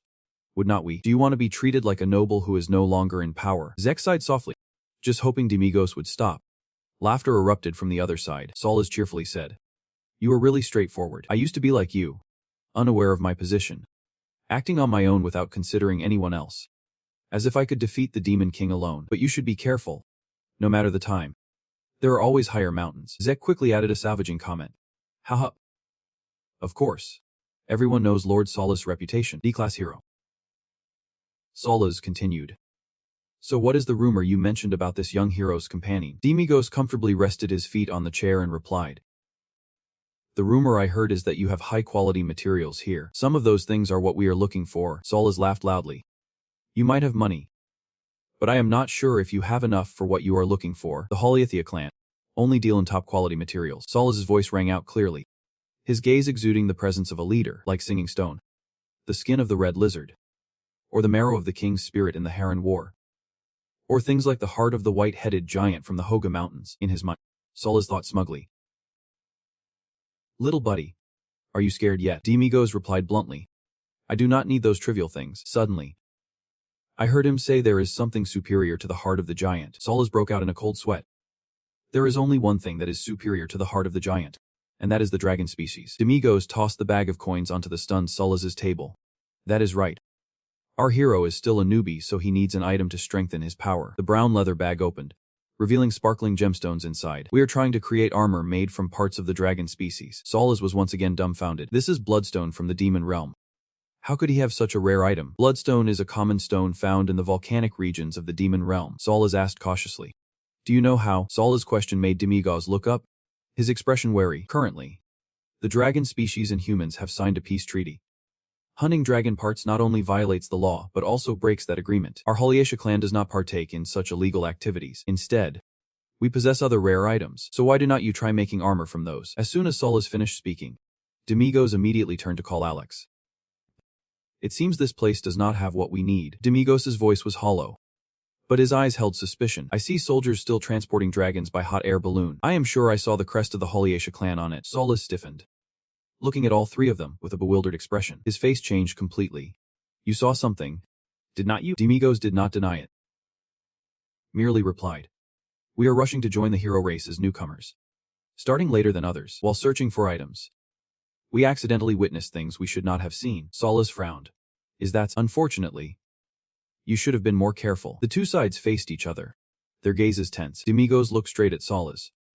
Building a tower could take a lot of time, but just one small mistake could cause it to collapse. We are newcomers, not fully understanding how things operate in this kingdom. It is understandable to make mistakes. Who knows?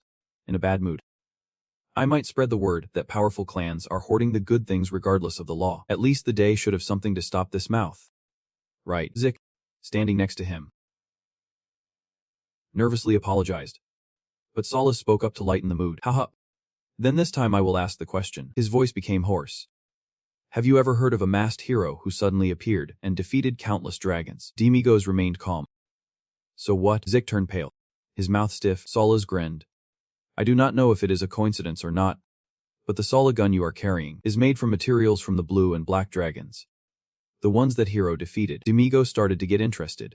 Then he noticed the Sala gun shield. Solace replied, I know about all rare items, from color to shape. I have never seen a shield like this on the treasure list of this continent. That is why it was only secretly created recently. Demigo screamed inside. But on the outside, he remained calm. Observing was not so bad. Your name is Demigos. Right. It seems like you are the one in charge of the group, not that young hero, so I will be straightforward with you.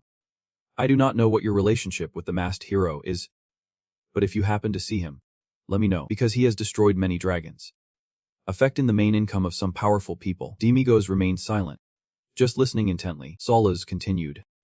Some senior members of the major councils are deeply involved in this business and will soon take action against the masked hero and all those connected to him. Laughing on the outside but with a heavy heart, Solace was making the listener more and more amazed. A treasure like the Doom Sala gun cannot fall into the hands of a declining clan. He pointed at the table, emphasizing that legendary items must be tightly controlled, whether it is equipment or people. Their value lies in their rarity. I do not know where you heard those ridiculous rumors, but a prestigious clan like ours would never engage in illegal transactions like trading dragon parts. If you need low-grade materials to craft for your heroes, you can come back here anytime. Tanbine. I have a little business to attend to. Goodbye. And with that, he left. Solace walked away decisively. Demigos watched him go. Knowing that leaving here would not be easy, Demigos turned with a puzzled expression.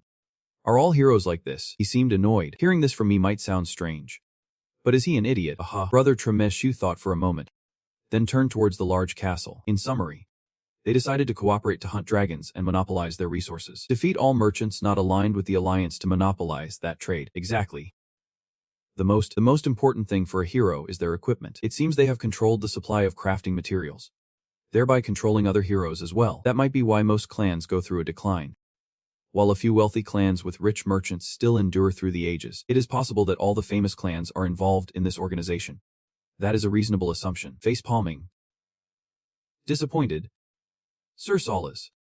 I really thought he was a man of integrity and fairness. There is no way all the heroes I admire are like that. Demiugo scoffed. Humanity is truly rotten. Looking back, compared to them, we are pretty nice. Alex just laughed without saying anything, and Demiugos emphasized.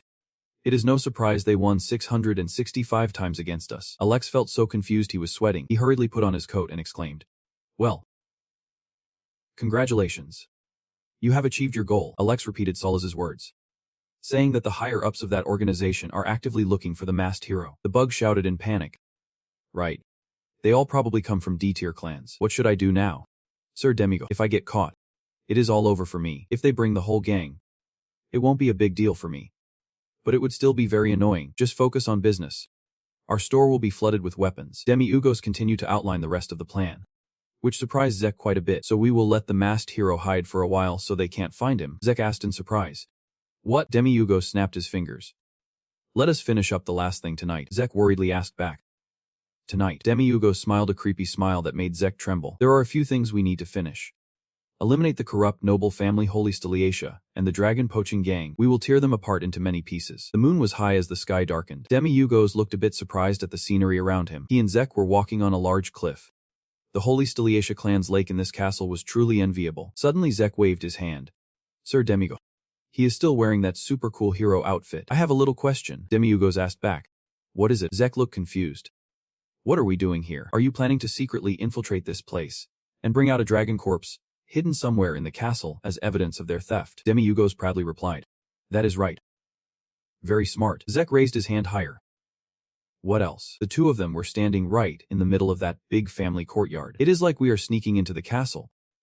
But now are not we just walking right into the castle center? Zek jumped when the patrol soldiers approached. Two guards in armor stepped closer, but they had not said anything yet. Zek panicked, his eyes darting around. Lord Demio. Let us hide quickly or we will get caught. The faces of the two soldiers were very serious. Zek was sweating profusely. What do we do? Lord Demio. However, as they reached them, the soldiers did not stop at all. They just glided past. while Zek fearfully hid behind him. When the guards walked a bit further, Zek finally sighed in relief. So he had already used the invisibility spell. Exactly. Zek smiled, feeling very reassured following Demiurgos. Then he continued moving. Hurry up. Wait for me. As they continued inward, Zek saw everything was golden from top to bottom, so dazzled he could hardly see. Even outside the big building, there were many luxurious and expensive things. Even the chair placed in the courtyard was made from the finest materials. Demiurgos walked quietly, while Zek hurried to catch up since he was mesmerized by the scenery. Breathing heavily, Zek said, Lord Demiurgos, it seems they really do not dare to cross the river. What should we do? Demiurgos looked at Zek, his voice deepening. Really, let us just keep going. I just remembered. Where's Lord Alex? I have not seen him all this time. Zek quickly replied. He went ahead to do some work. Demiurgos nodded. I see. Suddenly Demiurgos' voice became more serious. He looked at the dazzling objects in front of him and asked, has your family ever lived this well? Zek awkwardly scratched his head. That is an old story. Almost a legend. Definitely never this good. According to what my grandfather told me, we have always been poor. A light breeze blew by. Demiurgos asked again. It seems your family has not worked hard enough. Zek did not show anger but instead innocence. Probably. Both my grandfather and my father were low-ranking heroes under the night sky. The two continued their conversation. Demiurgos asked, what is your rank? A test or what? Zek replied. It is a test, but the first step is to graduate from the Hero Academy. Demiurgos nodded. So you all are students of the academy? Zek confirmed. Yep. I will definitely send my siblings there to study. It must be very expensive. Demiurgos sighed. The people in the hero management are all savvy businessmen, selling people's futures and making them dependent on it. Suddenly, Demiurgos stopped, pondering. What we are doing now is far from being a true hero. Sneaking into a hero's family to steal information and then expose them. Does it really feel okay? Even though you are a hero, albeit a bit different. Zek pressed his face serious, looking down at the shimmering lake. I know that is a crime, but after meeting Lord Solas, I realized a few things. A smile appeared on Zek's lips. Lord Demiurgos is indeed a righteous ally. We may be thieves now, but in reality, we are hunting down criminals, trying to monopolize vital resources of the heroes. Right. At first, I was very surprised by your actions, but now I understand. You knew Solas's true nature, so you intentionally did that to let him reveal his true emotions.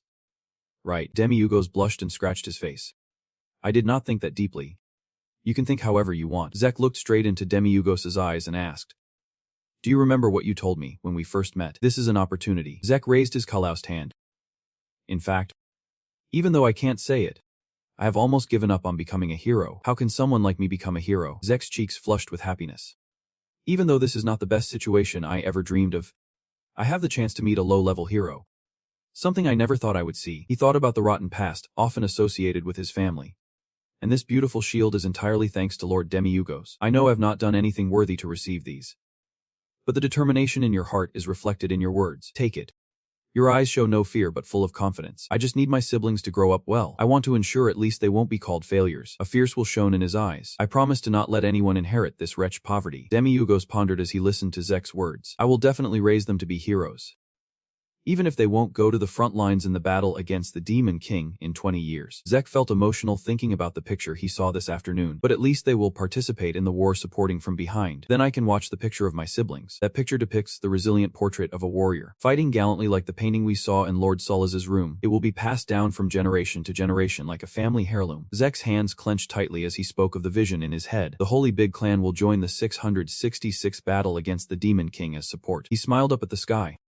And thus the Holy Big Clan contributed to defeating the Demon King for the 666th time, and lived happily ever after. Demiurgos suddenly asked back, what about you? This situation left him very puzzled. Since you were born, what do you want to do? What do you want to become? How do you want to live? Don't you have thoughts like that? If you sacrificed your only life for your family and clan, are you satisfied with just that? Zek's hand relaxed for a moment, then clenched tightly again. Determination continued to flow in his blood. Without hesitation, Zek affirmed, that is all I want. I will end the poverty of the Holy Big Clan with these hands. A gust of wind blew just as Zek finished his statement. To achieve that, I would even make a deal with the demon. After hearing this, Demiurgos smiled softly, pride clearly showing on his face. It seems I chose the right person. Just wait and see how the last episode ends. Hell will have its conclusion. Then Demiurgos called out. And immediately, a barrier appeared. Alex. From within the barrier, Alex stepped out and sat on a lamp. Yep. Master. Alex. He always presents things succinctly. I found it. Alex's eyes widened, filled with indignation. Hurry to this scoundrel's secret room, master. Demigos smiled, his eyes sparkling. Found it. Alex calmly took out a stack of paper. Nodding. Yep. He looked at the paper, surprising and impressing Zek a bit. And I even found the list of members of that organization. Alex read out a few names from the list. While Demigos stood silently listening with a victorious smile, Alex raised his eyebrows slightly, dissatisfied with their whereabouts. This 76 clans are not simple. They are all clans with a rich history and high prestige. Hearing all those names, Zek felt completely disappointed. There are so many clans I have seen in the hero's textbooks. How can this be? Demigos' gaze turned toward the lakeshore. What about where they hide the dragons? Alex understood that look from him and replied, You guessed right, master. They are right under the water. Under the water. Demigos did not need to hesitate any further. He commanded, Then let us get started. Alex extended a finger. A magic light flashed. Yep. A bubble of air appeared above Zek and Demigos, surprising Zek greatly. Right after that, Demigos jumped down, and Alex did not hesitate either. The only one still confused was Zek. He stared blankly at the two who had entered the water. When the surface of the water started to smooth out, You spoke up, Lord Demigos. Zek's cheeks flushed red, filled with determination. Zek jumped down from above, despite feeling scared inside. Wait for me. Lord Demigos. Zek sank into the deep, dark water, initially panicking and flailing. Not only that, he was foolish enough to fear dying from drowning. A few seconds later, he calmed down and managed to smile. I can breathe because of the air bubbles. His eyes widened in surprise like a child. The three of them swam deeper down, and as expected, Alex's investigation was correct. A dragon opened its eyes as someone approached, startling Zek since it was right in front of him. At this moment, Alex opened the report to review it. When Demigos looked at the dragon, Alex read the report again. According to the report, they had taken its scales to heal injuries, then took more scales because there were people healing. This cycle kept repeating. Looking at the dragons that were sealed and treated cruelly, Alex could not help but feel hatred. It was like a dragon scale factory. His eyes fixed on one dragon, the oldest one. Alex said something that surprised everyone. It had been scaled for 235 years now. The head of that dragon was covered with unhealed wounds. Hearing this, Zek felt an emptiness inside. How could this be? Everyone's expression showed seriousness and discomfort. Do you think the Golden Divine Dragon knows about this? Demigos asked, his voice full of contemplation. Perhaps it does. Alex replied, Even though things have gotten this bad, the Golden Divine Dragon has not done anything. His eyes seemed hollow, yet he focused intently on the issue. This could explain why the dragons were controlled by those strange parasites to fight humans. I understand part of it now, Demigos said, his voice filled with outrage. These damn hero clans have gone too far. Alex noticed from Demigos' expression that he was getting angry. Seeing Demigos hesitate, Alex decided to step forward. Quickly taking a scale and leaving, he swung his arm back, preparing to deliver a strong blow. His hand gripping the dragon scale tightly. With all his strength, he tore it off. Blood and flesh of the dragon ripped apart. Alex and Zik quickly turned and swam away. Alex said. Demigos stood still. Speaking up, something felt off. He did not care anymore. Moving closer to the large dragon, causing Alex to start feeling anxious. Alex felt confused. Why are not we leaving?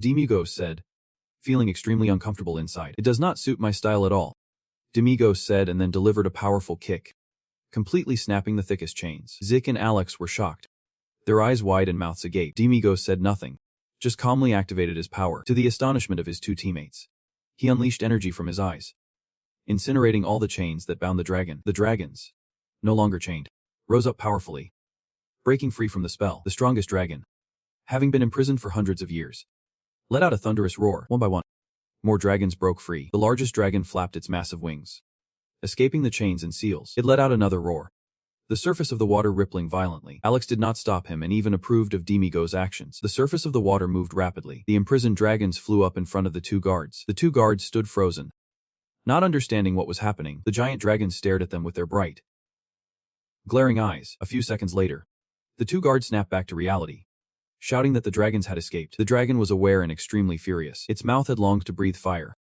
and now it unleashed a blast that engulfed the entire castle in flames. Another dragon also vented its rage, firing a magical beam that destroyed the massive structures and luxurious buildings in an instant. Even the main mansion was not spared from being burned to the ground. Then, an ice dragon flew to the bank, crushing it completely. Jack climbed onto the shore, panting, shocked by the scene before him. Demigos and Alex stepped onto the ground one after another. Alex expressed his feelings, asking why he freed those dragons. Well, Demigos replied calmly, The face of that bastard Solas suddenly popped into my head and annoyed me while the two were arguing. Jack turned back to look at the scene behind him. Didn't you say you would just take the scale and leave? I do not care. I did not touch any blood, soldier. You have caused a mess. So hurry up and deal with it. Jack. The scene in front of Jack suddenly froze. As if time had stopped, he was sure that Demigos had promised to conduct the investigation discreetly. However, now they were busy arguing without realizing someone was standing on the cliff. Watching from afar, the rumors about the dragons would soon spread everywhere. And Jack wondered how Demigos would act. Just let them escape and destroy this place. Demigos said coldly. But why did we have to operate in secret from the beginning? Witnessing that conversation, Solas' son clenched his teeth in anger. Those bastards. He growled. Suddenly, his gaze stopped on Mir. Demigos. Noticing his white hair. White hair. Why is Solas also emerged from the wreckage? His face filled with astonishment. Is he here too? He stood among the ruins. His own possessions destroyed. Leaving Solas so furious he could not speak. His voice trembled. His eyes seemed to crush all three of them. My castle. Solas sighed upon seeing Jack, the masked hero, and screamed, startling Jack. Meanwhile, the other two remained eerily calm. Father and son Solas stood atop the building, wielding two giant axes. Demigos smirked slightly, his hellish eyes revealing their menace. Hello, father. Don't touch me this time, or I will kill you. Solas' son glared and yelled. You bastard. Solas was ready to fight, gripping his axe tightly. Masked hero. I have been waiting for you. Jack. Hearing that, Jack clutched the pot on his head and screamed. For me. Solas jumped down from above, bringing with him a fury unmatched. He swung the ancestral axe of the dragon-slaying clan, his eyes filled with confidence in his strength. Solas also wildly swung his axe, but suddenly a large dragon lunged forward, its sharp teeth ready to crush both of them in an instant. Below, the three had yet to take action. Demigos casually waved goodbye to father and son Solas, then turned to Alex, asserting he had not laid a finger on them. Alex, the calmest one in the group, suggested. Then let us take advantage of the chaos and run. Three agreed and confidently walked across the yard, while those trapped in the castle continued to scream and flee. Help me. The dragon continued to attack until the castle completely collapsed. Through the large window of a luxurious room, the morning sunlight poured in as Jack woke up, surprised that it was already bright outside. Remember what I told you? Starting today, focus on the shop. He hurriedly prepared everything to open before Demigos arrived. When Jack opened the main door, he was startled to see a long line of people waiting outside. Could this really be a weapon shop made from the breath of dragons? I told you. The best shops are often in the countryside. Do not crowd the line. What is your hero rank anyway? Someone shouted. The door is open. The picky customers immediately urged Jack. Why is it taking so long? It is. Come in quickly. I have been waiting since dawn. Seeing so many customers, Jack could not help but feel happy. His cheeks flushed with joy. Hello. Welcome to Devil's Weapon Shop, he said. And everyone rushed into the store. How much for these two swords? A customer asked. A total of 7.87 silver. Jack replied. After payment. The next person stepped up. I will take this mace. It is 2 gold 13 silver. Many people came in to look at and buy weapons. Jack had to keep moving. Look at this. The color is a bit different. Right. I have never seen a spear with this style before, a customer said excitedly. Where did this come from? A kid. How much is this? Another person asked. That one is 8 gold 7 silver. Thank you. Over there. Two girls were looking at items when Alex approached. That magic wand really goes well with this lady's dress. He flashed a smile full of sunshine, making it hard for the two girls to refuse. We have a buy two get one free promotion. Would you like me to wrap it up for you? On the second floor, Demigos watched the bustling scene below. He sighed. Business seems to be good. Demigos' face showed clear signs of disappointment as he just sat there watching. He looked at the smiles and joy of the people, murmuring, I thought I would feel excited seeing humanity love making money. But it turns out to be less interesting than I expected. Unable to endure the boredom any longer, Demigos called out. He looked up at him. I am going upstairs to sleep. All right. Demigos' room door was designed luxuriously. He opened the door and stepped into a room filled with the scent of incense and fine red soil. Demigos slowly walked toward the soft bed. As soon as he lay down, a smile immediately appeared on his face. So soft. Demigos closes his eyes and sighs. Being oil is not special at all. Sleeping is still the best. When he closes his eyes, a whisper suddenly comes from beside him. Demigos. Hearing it clearly, Demigos opens his eyes. Mother of the dragon god appears by his bed. Surrounding her is a light like sunset. You are here. She looks at him and smiles softly. You always sleep. It must be great to be so carefree. Take the list of clans participating from the table. The one holding it should take it away. The dragon god speaks gently, just like her demeanor. I have seen it all from start to finish. Clearly, they violated the peace agreement between the two races. Demiugaz's eyes blaze with a red flame. So now we declare war on the superior humans. The dragon god bows her head. For whose benefit? Demiugaz squeezes his eyes shut. Turning stubbornly, I do not care. As long as this path is paid for, I will pay for you. He opens his eyes. A flicker of fear in his gaze. This is not something that can be resolved in just a year or two. You know, the dragon god hums. Not saying anything more. Her face clearly shows seriousness and concern through Demiugaz's words. Maintaining the peace treaty is not easy. You understand that? Right. The sky just brightened. The sun quickly rises outside the window. He glances at the dragon god. Surely, she must be very angry, as the goddess of dragons like her did not intervene. So that is why you came to us to solve this problem. Right. The dragon god replies briefly. Surprising him. Not exactly. Her expression now clearly shows worry. The heroic clans have spread the poisonous spores to the dragons, causing them to attack humans. That is why the dragons are being exterminated. Demiugaz raises his eyebrows slightly, full of anger inside, but outwardly still calm. How will the dragons resist? We have our pride. Instead of lowering ourselves to their level, we will attack until the last one of them surrenders. Will we use our loved ones to take revenge for the loss of our kin? The dragon god's gaze now shows anger. Looking back, their actions seem somewhat unreasonable. The image of the spore fungus with hundreds of eyes appeared in her mind. Demiugaz just sat quietly, listening to the dragon god speak. The dragon god's anger was evident, just as I thought.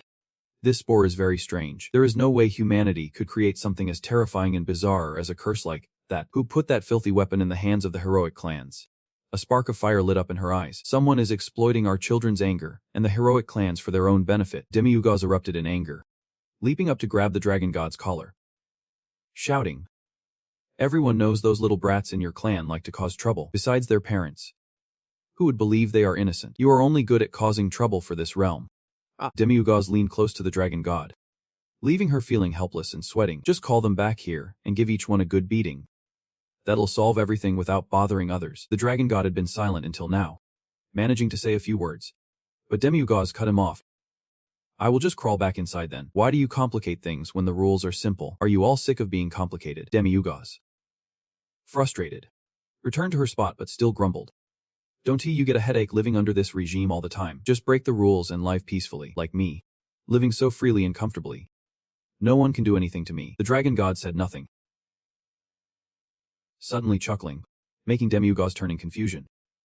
Hehe. The dragon god gently closed his eyes, a bright smile appearing behind the bamboo curtain covering half his face. A demon king advises me to live peacefully day by day.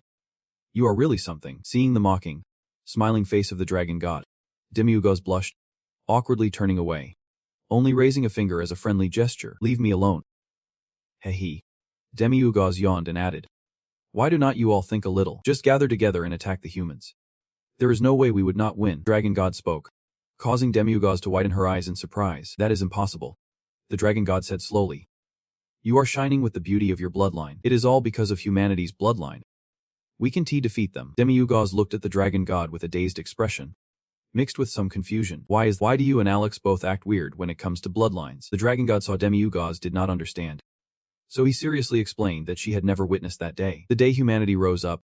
Now, they are like little shrimp in the sea, but when that day comes, the day destiny invades the human realm, you will see their true power. The glow of the cross behind them will make them rise up and resist. No matter how much people oppress them, they will rise up. Demiugaz remained silent, continuing to listen. At first, they fell with smiles on their faces, but then they got back up time and time again. When people think they have succeeded, a new vein awakens, and the counterattack begins again. The moths appear, fluttering around the fiery blaze. They dive into the fire called the Demon King, and then dozens, hundreds of moths follow suit. The real issue is that there are countless moths. People will have to fear their bravery. Demiugaz still lies on the bed, only raising his eyes to look silently. The dragon continues.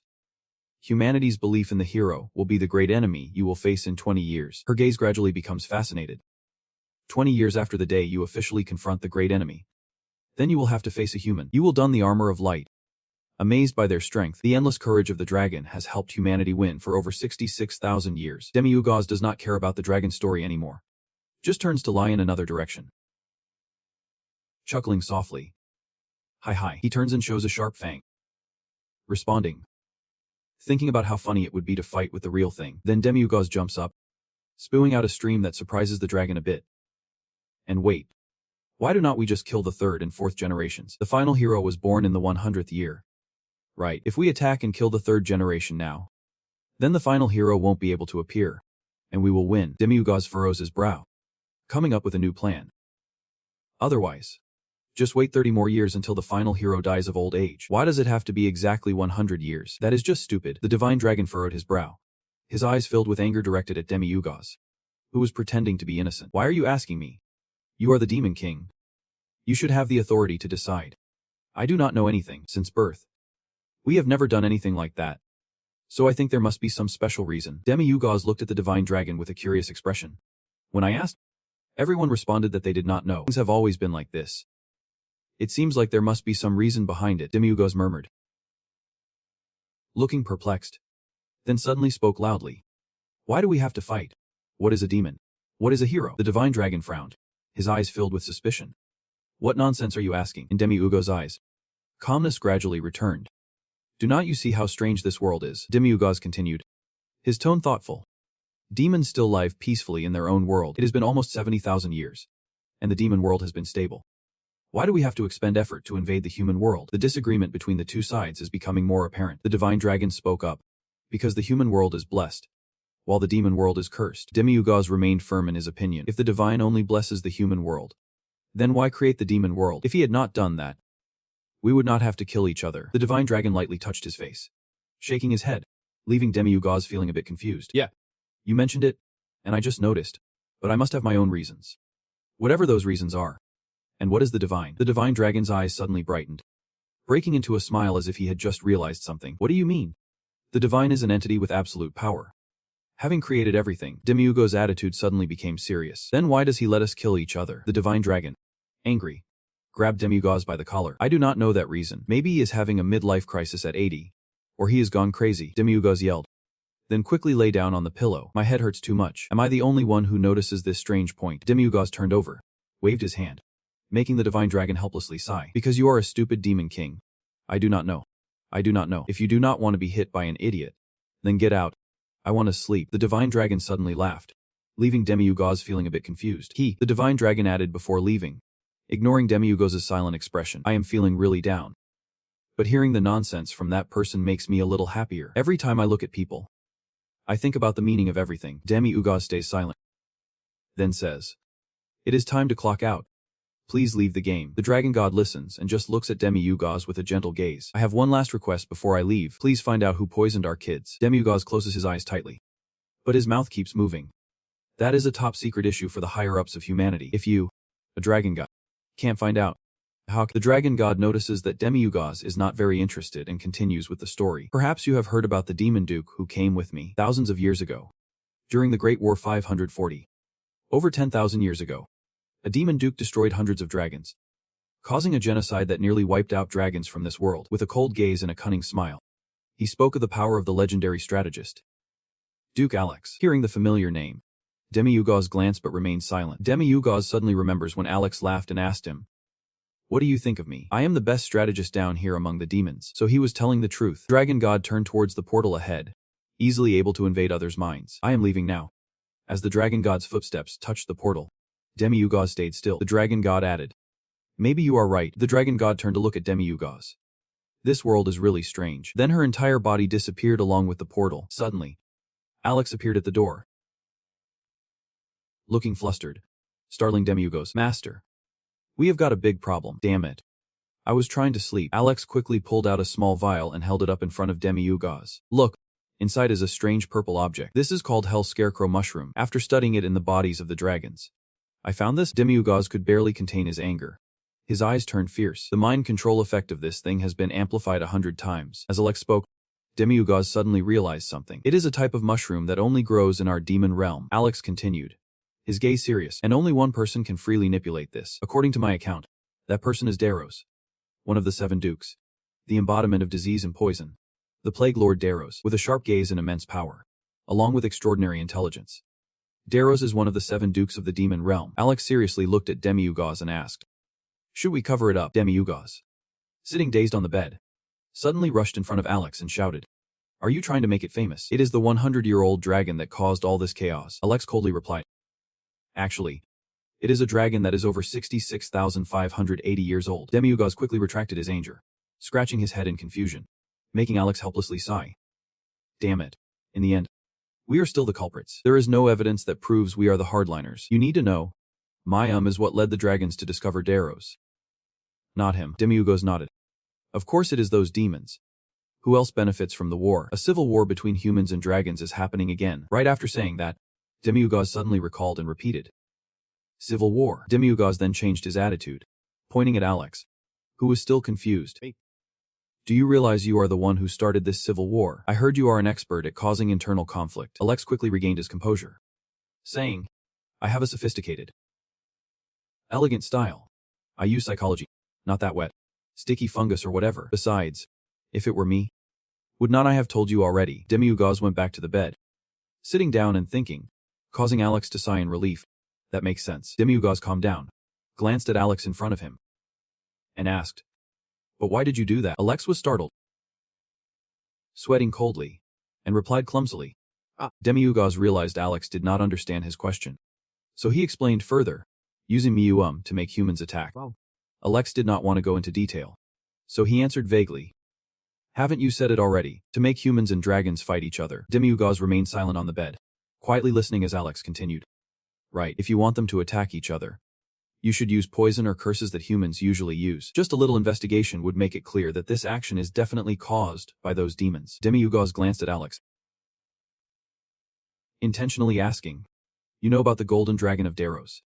Right.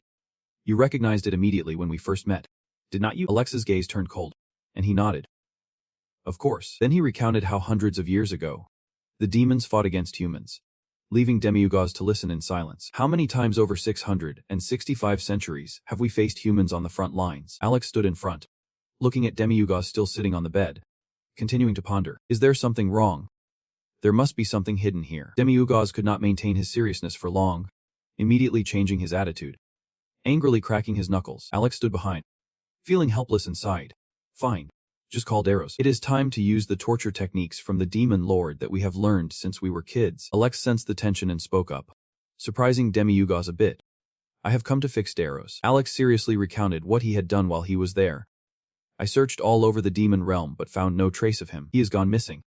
And as soon as the words left his mouth, it was like a bucket of cold water was poured over Demiugos, who exploded with anger. What the hell is this? I just want to live peacefully and control myself. But all this is slowly making me lose control. Then Demiugos sighed in frustration, exhausted, prompting Alex to flatter him. Are you serious? You found that useless thing. And because of you, I have been ruined. Alex hurriedly replied. I just wanted to help you, my lord. But ruining you means. Seeing Demiugos fall silent, Alex just stood there with his eyes burning, thinking, what about the Grand Duke, the only one who can sway Daros? One of the dukes is you. Alex frowned, his eyes seeming to realize something. He looked at Demiugos' body, who was distressed thinking he was ruined, and wondered, could it be that my lord is behind this? Alex started to sweat, revealing two sharp fangs. Thinking back, you stirred up the gangs hunting the dragons yesterday, and made the veteran level 1 heroes uneasy. You also gave the evidence to the golden dragon to break the peace treaty. Alex imagined the scene of the book being handed to the dragon god, and the dragons being slaughtered. Surely presenting evidence of human dragon hunting to her would mean that even if the peace treaty continues, the hardliners won't sit still. Alex's figure became desolate, and he thought, in the end, the relationship between demons, humans, and dragons will collapse. In Alex's mind, a clear image emerged. An empire divided by 3 opposing forces for the first time in history. A 3-way war between demons, humans, and dragons is about to erupt. Alex sat up abruptly, thrilled to realize the grand scale of this plan. His eyes were filled with fear, looking at Demiugos' dazed expression, his heart overwhelmed with anxiety. A grand plan that was dizzying. Alex was so shocked that he could not cry out, thinking to himself that even if they were captured now, they could not reveal that it was all the Lord's doing. In the history books, the Lord and Demiugos will be recorded as the ones who prevented the war between humans and dragons. Alex's eyes became contemplative, as if he understood everything. His thoughtful expression left Demiugos feeling confused. Could it be that he calculated everything? If not, then why did he give up his throne? Alex was still lost in thought, recalling when Demiugos innocently looked up at the sky, then consoled himself and sank into happiness. What is that flying piddle? The previous demon king surely noticed things like that. It is wonderful to live on the ground, but it is all just a dream. Demiugos has given up innocence to become the demon king. Strangely, That day he longed for the ground more than any king before him. Alex continues to reminisce about the moment Demiurgos decided to give up everything to be free, no longer carrying the ferocity of a demon king. Why did the day abandon us? Didn't I already say? Haha. For no reason at all. Demiurgos has always been vague about the reason for giving up the throne, leaving Alex puzzled. He immediately kneels before Demiurgos, full of reverence. My true lord. Alex is really stupid. Alex's suddenly serious expression makes Demiurgos confused. My lord. What is with the flag? Alex wears a hat to cover one eye, revealing a sincere gaze. Alex. I'm really hard to look at. Like I am blind. Now I can see the beautiful overall picture that you have painted. Having a fool like me under your command must be why you keep secrets. Alex bowed his head. His sudden action made Demiurgos, who was sitting on the bed, confused and unsure of what was happening. Did he take the wrong medicine? Why are you suddenly talking nonsense? Alex continued, though it was too late. But if you still trust me, I will do my best to cover this up. Demiurgos was still in shock, but played along, not understanding what he was saying, but just going with it. Right. You idiot. I am glad you figured it out. I am about to die from bleeding. Demiurgos gestured for Alex to leave, to cover it up. Go hide it right away. Alex nodded. Yep. My lord. Do not worry. Just as Alex turned to leave, Demiurgos called him back. Hey. Alex stopped. Listening. By the way, do gods really exist? Alex was surprised by the sudden question. A bit flustered but replied. Of course. Why are you asking that all of a sudden? Demiurgos glanced away, his tone dropping. It is just that he was sitting on the bed, and the sunlight coming through the window lit up the entire room. They always talk about these rules, but they never care whether a demon lord wants to be a demon lord or not. Seeing that, Alex chuckled softly. Haha. I am sure they have been watching everything. That gods really do exist. Alex's next statement startled Demiurgos. I have seen them before. Demiurgos' face lit up with curiosity. He quickly asked, what do they look like? Alex scratched his face, his gaze drifting elsewhere. I am not too sure. I only caught a glimpse from afar. Not getting a satisfactory answer, Demiurgos got angry, raising his fist. You idiot. You are making me worry about something that makes no sense. Go to sleep. Yep. Alex hurriedly turned around, stepped into the hole, and disappeared. Good night to you. Demiurgos immediately lay down, staring up at the ceiling, looking exhausted and sad. He thought about the prospect of humanity facing the dragons. The most reasonable hypothesis, Demiurgos told himself, was that Hardliner had teamed up with Daros to incite war with humanity. The Golden Dragon was trying to stop that, and so he stood with the dragons. He recalled the words the dragon had once said. But in this case, the Golden Dragon would think that Daros and Hardliner were using us, making us the target. Someone is exploiting the anger of the dragons. Demiurgos continued to ponder whether it was at the palace, where the king ruled humanity, or conversely, humanity had hidden Daros's whereabouts to create a pretext for hunting the dragons. Hiding Daros's whereabouts and causing the dragons to attack humanity. How are they living so well? Because they are very valuable. The dragons would then be enslaved and imprisoned. If so, the dragons are definitely the victims, and the peace treaty will be broken due to Hardliner's anger. Demiurgos lay still, lost in thought. He continues to imagine a third option related to the Golden Dragon. In the end, the third possibility is that all of this is just a hypothesis of the Golden Dragon. Demiurgos recalls the conversation with Alex. The Golden Dragon is in this world as a human, not the real Golden Dragon. In other words, the game is currently not present here. Demiurgos remembers what the dragon once said seriously. Hunting the Dragonkin, excluding the Golden Dragon, there would be a series of demon lords and demon dukes attacking both the Dragonkin and humans, causing bloody chaos. It is as if a demon and a demon duke suddenly appeared and attacked both sides. The image of the demon lord and the demon duke standing boldly amidst the ruins they caused flashes in Demiurgos' mind. 20 years ago, when the alliance between the Dragonkin and humans was beginning to break down, the demon lord and demons ravaged everywhere. Demiurgos wonders, how will the great war between humans and demons unfold? To continue the civil war between the Dragonkin and humans, many forces allied with the nobility have done everything to divide them. In the tense atmosphere, both Demiurgos and Alex wore cold expressions with triumphant smiles. If we know how to take advantage of this, we can completely seize control of the upcoming war. After a moment of thought, Demiurgos suddenly stopped and exclaimed, so what? If you want to act, just go kill them. It is that simple. Hi. On a bright sunny morning at the weapon shop for warriors, a carefree brown-haired girl in luxurious armor walks in. That girl is Alexia, who embodies confidence and power. How are you, Zik? She asks with concern. Ziki is overjoyed to see her, but Demiurgos appears surprised. Zek quickly introduces Alexia to Demiurgos. This is Alexia, the pride of Jorik and also my heroic elementary school classmate. Alexia belongs to the Holyoke family, a prestigious Sss-Rank family. Demiurgos recalls what Alex once told him. There are only 2 families here. One A rank family close to reaching GAM rank and one F rank family that has declined. Everyone understands that. Alexia looks at the crowd chatting about something in the distance. Then her gaze rests on the trophies and weapons hanging on the wall. She quickly assesses Zek's situation.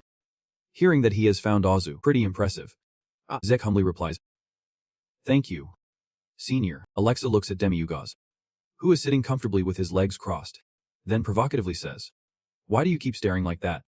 Is it your first time seeing an A rank hero?" But Demiugaz's response angers her.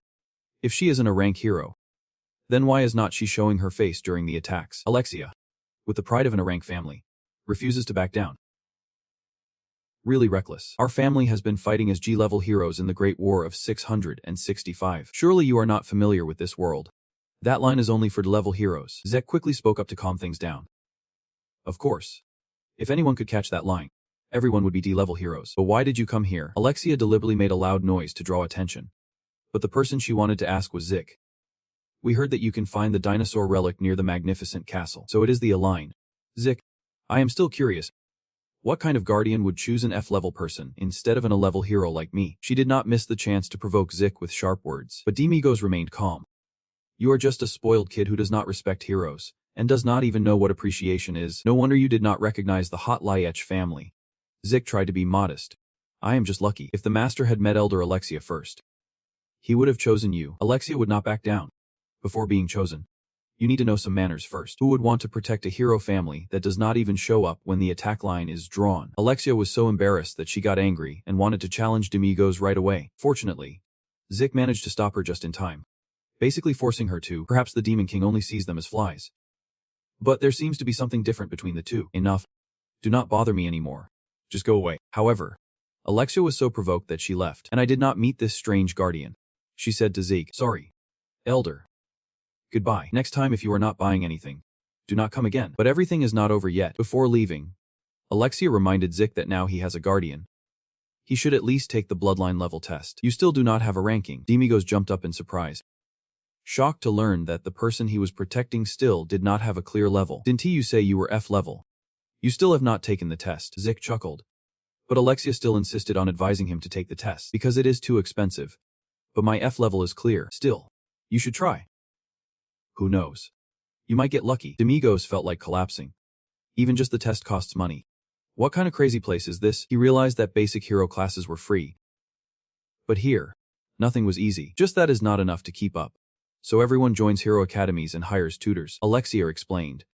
But that is not all. She spoke about the geniuses with pride, as if she were talking about herself. Those people passed all subjects and succeeded without needing extra lessons. They became top-tier heroes.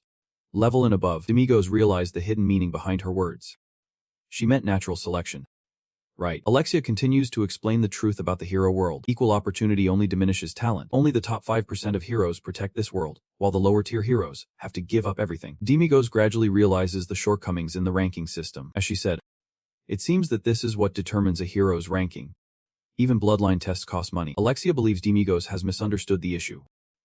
Come on. There is no way exceptional heroes can make money. Heroes are needed everywhere. And suddenly he thinks of another case. But what about those who can't earn money? Turns out this world does not completely neglect those without talent. That is never going to happen. Alexia insists. The hero support department will help them. Demigos uses Zik as an example to ask Alexia about the ranking evaluation. Zik awkwardly scratches his head, not daring to answer himself. So he turns to Alexia for help. He does not even bother to try. Even if he wanted to, he would just have his brothers do it and check himself. If all three are like that, then graduating at Beck level is just something to accept. In the end, I understand the issue, but it seems Zik is not worried at all. If he keeps avoiding failure like this, he will end up spending money. If you impose a ranking, will poverty pass from generation to generation? Exactly. I have said it before. If you have talent, you will naturally become famous. You can hide your gifts. He collapsed when he realized he also needed a ranking evaluation and nervously asked the two. How old are you? 17. 18. You must be struggling a lot. He raised his hand to signal he wanted to see them off and ordered. That is enough. Go home. Zik, make sure to close the shop. You have no idea what your guardian wants to do next. Where to? He is determined to go for a bloodline test and calls Alex to come along, startling both of them. Where else? To get a bloodline test. Of course. Come on, Alex. Bloodline test. Finally they arrived at the testing place. The appearance of the three drew the attention of the staff in the room, probably due to their flashy outfits and arrogant demeanor. "We are here to register for the bloodline evaluation for heroes," the staff replied calmly. "Take a number and wait." But Demigos just wanted to get it done quickly. "Let us do it." This person said nothing, just pointed to the left. It turns out there was already a reminder board set up on the table. "Someone is always looking out for us. Donnie, act like a brute. Please follow the staff's instructions." After reading, he felt like hitting someone, but was stopped by Zik and Alex from doing so. "Your number is 45. So it looks like you will have to wait a while." Zik seemed excited, while the other two did not want to be there at all. Suddenly, the appearance of another person caught Demigos's attention. This person is tall and well-built, carrying a weapon on their back. But what is strange is the staff's different attitude. "Welcome. We will get started right away." Demigos finds it confusing that the last person is being processed first. But it seems Zik knows who he is. Behind him, the person in front is a master here, a diligent and strong warrior close to Joris. He is not just a hero. His strength has reached level G, and he is famous for his talent. Theoretically, Alexia's father is a level A hero, so she would receive that title upon graduation. But that means she is not level A. Everyone predicts that Alexia will surpass her father, and might reach level A, even though she is not particularly skilled but possesses outstanding abilities. Finally, Zik is called by the staff for a bloodline check. "Number 45. Please." The staff reads his name again. Zik Panholibik. He closely examines Zik's information sheet, carefully confirming every detail before proceeding. 17 years old. Graduated from elementary school. That is right. He continues reading more information, never having checked his abilities. It is unclear whether the bloodline is pure, but Zik has kept a smiling face the whole time, and he comes from the Holibik family. With just a few brief details, the staff makes a decision that causes Demigos to rush to intervene. "So it is level F then. Stamp it."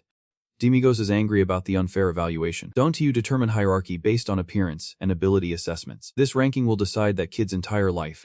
Why rush it?" He thinks he is helping others by doing this. Their family has always been at level F and seems to be struggling. "So I just wanted to save costs for both of them. But if you have money, go ahead and keep checking." Demigos yells at him for his disrespectful attitude. "How much?" 5 gold coins. Kwang places the 5 coins on the table, afraid he might backtrack. Demigos insists. "Fine. Let us check." The staff does not say anything more, just looks at him blankly. Seeing this, he decides not to make things difficult for them anymore. "Then I will bring the equipment." Dech does not want Demigos to offend these people, and does not want him to go through trouble for him. "You do not need to do that, Master." Demigos did not expect Dech to be so indifferent about life. "Are you really willing to give up your only chance to change your life for 5 gold coins? The more I understand this world, the more frustrated I become." The equipment brought in is a glowing red stone, placed on a strange pedestal. "What is this thing?" The staff calmly explains. "This is the tool for checking bloodline purity. It may look like this, but it is the pinnacle of magical science." Demigos and Alex are curious about the tool, but Dutch is scared. "It is simple. You just need to place your hand on this orb, and you are done." He does not show Dech any respect at all. "Are you ready?" "Dech, put your hand on it." Dech fears that his purity level is not high. All three are anxious when they see Dech place his hand on the orb. You slowly touch the red orb, which is as red as human blood. As soon as he puts his hand on it, the orb reacts. Startling Ditch. The tongue at the base retracts inside, and the final result is given. The blood purity level is 10.825%. Everyone pays attention to Detch's result. The genetic testing staff is very surprised by this ability. Detch feels the air is stifling, so he smiles to ease the tension. 10.825. That is really low. Demigos quickly asks the staff about this result. Only 10%. What is his rank? Which rank? Just tell me the result quickly. The staff does not respond immediately and hesitates. Surprisingly, what was said is not the result. It seems there was a little glitch, because this tool is malfunctioning.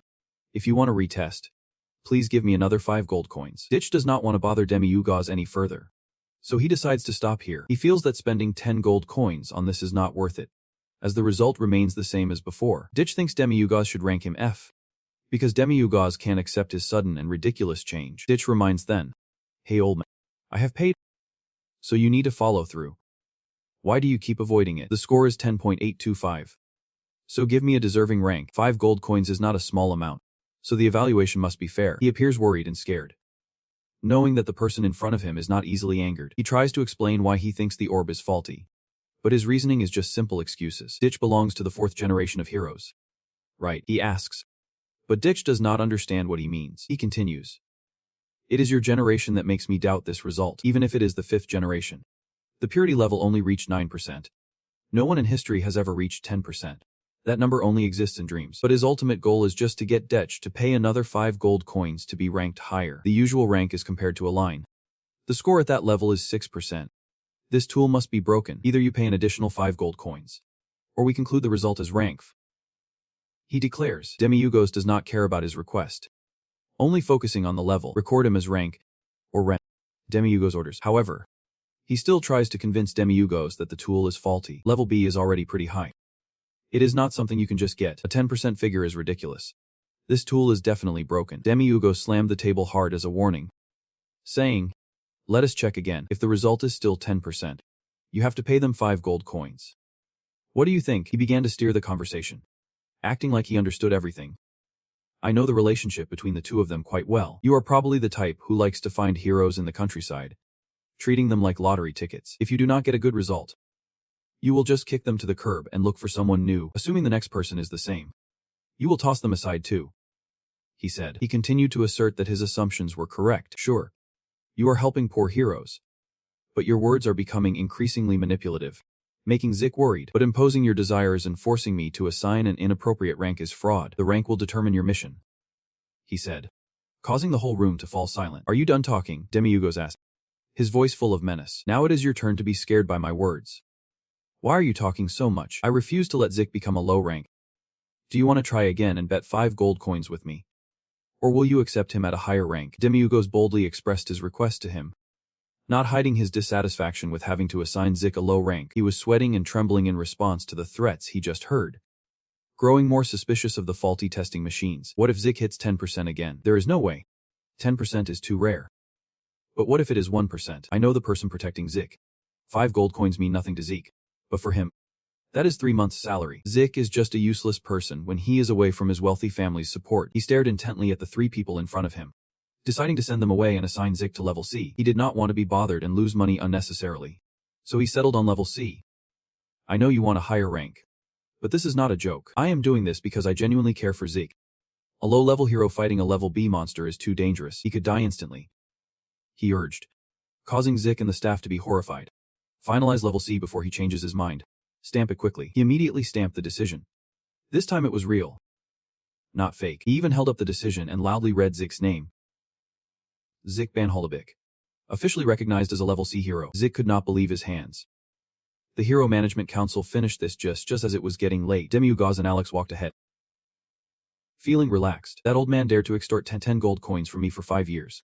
But when I asked for 5 back, he showed his true colors. What a cowardly little man. Zik walked slowly behind, feeling great for scaring him so much. How does he have the guts to fool Demiugos? You look at the results sheet, tears welling in your eyes. The decision for you is C-class hero. Zik recalled the earlier words. Is your blood C-class too? Instead of wasting time, why not just drop out? I say this because I care about you. Blood like that is worthless, so the whole holy big family is just outsiders. No different from common blood. Zik shut his eyes tight when remembering the days of poverty, then suddenly opened his eyes and looked straight ahead. You feel Demiugos radiating the aura of an angel. Demiugos. Do you know? Zik looked at Demiugos joyfully chatting with Alex with admiration in his eyes. You are the first one to reach out and help me. Zik looked up at the sky changing colors as evening fell. This is also the first time I have felt this warmth. Zik truly cherishes and admires Demiugos. You look at the decision paper and make a firm resolution. I have made my decision. Since you have helped me get a new life, I will definitely repay you properly. I will dedicate my life to you. Zik felt happy because he never thought he would be C-class. Now I understand. Our meeting was not a coincidence. Demiugos. You must be the angel that God has destined for me. Zik tightly gripped the decision paper and took off running forward. Zik rushed towards the one who had stretched out their hand to save his destiny. Demiugos. Hurry up. You idiot. Now your task is to protect Demiugos. About a month after Zik was recognized as a C-class hero, the sky suddenly darkened strangely. Above, an unusual beam of light, unlike ordinary thunder, struck straight down to the ground without worrying about anyone getting hurt. It turns out Demiugos is also here to witness this strange phenomenon. It seems that the beam of light coming from Zik is from that kid. Zik, I still do not know what to do next in this situation. What should we do with those giant swords and a long wriggly monster? Your attack seems to cause no damage at all. You stare directly at the glowing object in front of you.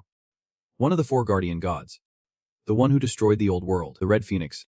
Here to burn this world, not to kneel before the king. Back to the present. Demiugos' team and everyone else are all looking in one direction. On the mission board filled with various papers, Zik can't help but wonder, why are we looking at this mission board? Demiugaz smiled gently. Now that you are officially a hero, you have to take on official missions too. Yeah. A scary-looking guy in the group laughed loudly. Handle Lich and his followers, who are trying to resurrect him in the crazy cemetery in the southeast. And a level mission should be like this. Ola Din will take this mission. Demiugaz sighed. Seriously? What is there to brag about? We should just pick a C-level mission. Let us. Sounds like it. Alex, read through each mission paper one by one. Bring back 3 bags of natural spider poison. Extinguish the eternal flame on the snow mountain to the west. Or find 7 lost child spirits that appear every night after the mountain. Suddenly Alex stopped at one mission. Defeat the haunted mermaid that is harming the villagers. A mermaid? Demiugaz looked puzzled. What is a mermaid? It is a tribe that is half human, half fish. Fierce and can grow up to 2 meters tall. They usually appear when the sunlight is not too strong and attack nearby villages. Just as Alex finished speaking, Demiugaz immediately snatched the mission paper, his eyes full of excitement. All right, let us get ready to swim. We are going to have some fun in the water. Demiugaz's team arrived at the mission location. He even put on a super stylish swimsuit. While the other 2 still did not seem interested. Come out here quickly. You fish? Let us. A whole small village across was engulfed in flames. I thought this was a sea of water. Turns out it is a sea of fire. If there are fish, there should be water. In the village, many items were piled up and set on fire. The villagers were panicking, tightly holding their torches. The fire was blazing, and children were screaming non-stop. Another torch was just lit on a pile of items. The flame shot high, causing the man to tremble, veins bulging, screaming. The mermaids are very afraid of fire. They can get close here. Quick, add more fire. His wife rushed over. Hurry, add more fire. Move quickly. As she was running, suddenly a drop of stinky water fell on her cheek. The woman froze when she saw the mermaid monster with a trident dropping down from the roof. She screamed in terror. Unable to contain her overwhelming fear, the mermaid monster disappeared from her sight in an instant, not knowing when it jumped down to attack fiercely. But her husband rushed over just in time, allowing her to dodge. The 2 lost their balance and fell backward. The monster of the mermaid stood towering in front of them. At this moment, it was not just 1, but 3 of them, large, showing their sharp teeth as a greeting. Their appearance was frightening enough to scare a person to faint. Not to mention their terrifying strength. The man tightly hugs his wife, gritting his teeth as he looks at them. They are powerless, gazing at the area. When will the hero arrive? On the other side, Alex is explaining to the 2. Contrary to everyone's thoughts, the merfolk are not weak against fire. That is why those who fight against them often die in flames. Demiugaz looks somewhat uncomfortable. Just how strong are they? Alex chuckles. I am not sure either. I do not have enough data to calculate. Demiugaz looks back at the village. Is this a level C mission? Not bad, he asserts, looking at the scene before him. Zik probably can't handle it alone. Right. Alex looks at him and asks, should we get out of the car for a bit? Demiugaz bluntly replies. After that answer, Zik takes care of it. You go, Zik, you hurriedly respond. Me. Fighting those guys on my own. Demiugaz glances at you, emphasizing once more. Of course. You are the only hero here. You might have forgotten. But I am just a merchant. And Alex is just a butler. Zik laughs bitterly. But can I really handle them? His eyes are determined. Did not I apologize for saying that I am sorry you are an F rank on our first day meeting? Zek's face is full of worry. Demiugaz seriously continues. Did not you say you are an F rank, not someone else? Right, in the afternoon sunlight. Demiugaz's eyes turn even redder. You are the hero, the leader of this team. You also fought back then even though Alex took all the praise. Zek's cheeks flush pink upon hearing those words. You have not forgotten that you are a hero, have you? Demiugaz points at you. From today, you have become a C rank recognized by the nation. Those words almost touch the blood of determination in Zik. And now, in front of you are ordinary, weak people, about to die. They are waiting for a hero to appear. Demiugaz's gaze is very serious. This is your mission. They are waiting for you. Quickly save them. Hero Ban Holibik. Zek's face is increasingly encouraged. After a moment of daze, Zik speaks. A gust of wind ignites his determination. You are right. I used to be a foolish loser. Scroof, I used to be a coward. But today has reminded me a lot. His eyes are filled with a strong will on his face. Ban Holibik died yesterday and was reborn as a C-rank hero. I swear on my family's honor that I will defeat them to save everyone. Then Zik seems to be launched like a rocket, and Demiugaz keeps encouraging him. All right, I'm go. Hero. Alex stands behind, speechless. Before, you were just a fool. But now it is different. Go fight now. Right after Zik was gone, Demiugaz smiled with satisfaction. Demiugaz chuckled quietly, while Alex was taken aback by his trick. I was expecting to see more fun underwater, but this sea of fire is quite a mess. I wonder if this trick will work. Luckily, Zik is an idiot. Alex silently scoffed. He truly is the Demon King. The hurried footsteps in the village were becoming increasingly chaotic. A boy was nervously running while glancing back. Unfortunately, he tripped over a stone. The boy fell right in front of the two fleeing. They rushed to shake him, but his leg was injured. Are you okay? Get up. Hurry up. The man next to him was impaled by a trident thrown by a merman. The other two were horrified. The force of the attack sent the man flying with the trident stuck in his chest. The woman sitting there was so panicked, she could not let out a scream. The monster lunged at them with its wide open mouth. Holding a huge club, it laughed triumphantly, its eyes red and fierce. Just then, Jack appeared, rushing to shield the two villagers. The thunderous power from his shield sent the monster flying. The villagers watched in shock, their eyes gradually regaining clarity. Jack stood there facing a whole pack of fierce mermen. His gaze was full of passion, making the villagers feel relieved. It is a hero's day, they exclaimed. Jack felt a bit scared. His teeth clenched. I am Hollybit, from the Hero Management Office to save everyone. Everyone. Do not worry. All those present were relieved. A hero has arrived. Thank God. Suddenly an old woman rushed in, trembling from afar, but her face was full of worry. You are too young. Where are your teammates? Is there a bigger hero? Or a wizard? An old man from behind chimed in. You do not even have a sword or armor. The old man was both scared and annoyed. We were waiting for a hero to save us, and we got a kid instead. The old man suddenly stopped, awkwardly scratching his head as a merman approached very close behind him. I just got here, Jack said. The old man shouted in panic. Wait. Behind you. Jack turned around in confusion. What? The monster. The monster swung its huge trident at him, but Jack gently deflected it. However, the monster's strength was too great, sending you flying high, painfully crashing down in front of everyone. The monsters kept pouncing, their red eyes causing the villagers to panic again. Run fast. The man was stabbed in the chest with a spear. Helplessly screaming, everyone grabbed torches and ran in chaos. You struggled to push yourself up, making the man a bit confused. You jumped up straight, facing the group of monsters. What are you doing? You resolutely ran towards them. I am buying time. Everyone should run. The man could not say anything more. A powerful attack from the monsters was unleashed. You kept blocking their attacks, but their strength was overwhelming. You were knocked far away, painfully coughing up blood as your eyes widened in panic. Looking up, the monsters relentlessly attacked with terrifying strength, striking hard enough to shatter the ground. You had to dodge immediately. Up high, another monster held a sharp spear in its hand. You painfully rolled to the side, but quickly got up to continue fighting. The monster above hurled the spear down with powerful water force. You were used to moving agilely to dodge attacks, and this time was no exception. With a decisive move, you surged forward, activating the thunder power from your shield. The energy from the shield shoots straight into the monster's weak spot, causing it to topple over. In Detch's eyes, a glimmer of absolute determination shines through. He swings the shield back, preparing for another thunder strike as another monster charges at him. Suddenly, another creature grabs his ankle and pulls hard. Ditch is jolted so much that he gasps, screaming from the shock. The monster throws him into the air and slams him down to the ground. Fortunately, Ditch manages to use his shield to block his back and face. He grits his teeth, enduring the pain as he is completely restrained. Before he can catch his breath, he is lifted up and slammed down like a toy. Seizing the moment when the opponent is off guard, Ditch forcefully thrusts the shield into its hand. Breaking free from the restraint, the monster is thrown back by the force of the shield and Ditch's anger. He springs up, teeth clenched, throwing a wide arc that sends another monster flying into the debris. With the powerful shield, Ditch's fighting spirit becomes increasingly terrifying. Even though he is badly injured, he shows no signs of pain, continuing to fight to the end. Alone, Ditch confronts a whole pack of monsters, his eyes shining with the light of a hero's blood. The people are still standing there while Ditch charges forward, wanting to tear everything apart. Suddenly, a creature appears from behind him, preparing to land a fatal blow. Right after that, a brutal punch makes Ditch scream in pain. It grabs his head and throws him into the burning rubble. The villagers watch from afar, completely helpless, unable to believe what is happening. They just want to live on. On the other side, Alex and Domingos sit leisurely under the cool shade of a tree. Domingos wears sunglasses, looking like a guy relaxing, while Alex sighs. Then Alex wonders about Ditch. Do you think he is not that bad? I mean, he has matured a bit, right? Domingos ponders for a moment before replying. Really? Ditch is knocked into the wall by the merfolk monsters, creating a large hole. Just when it seemed he had given up, from that hole, Ditch charges out, wanting to tear them apart. I am a warrior.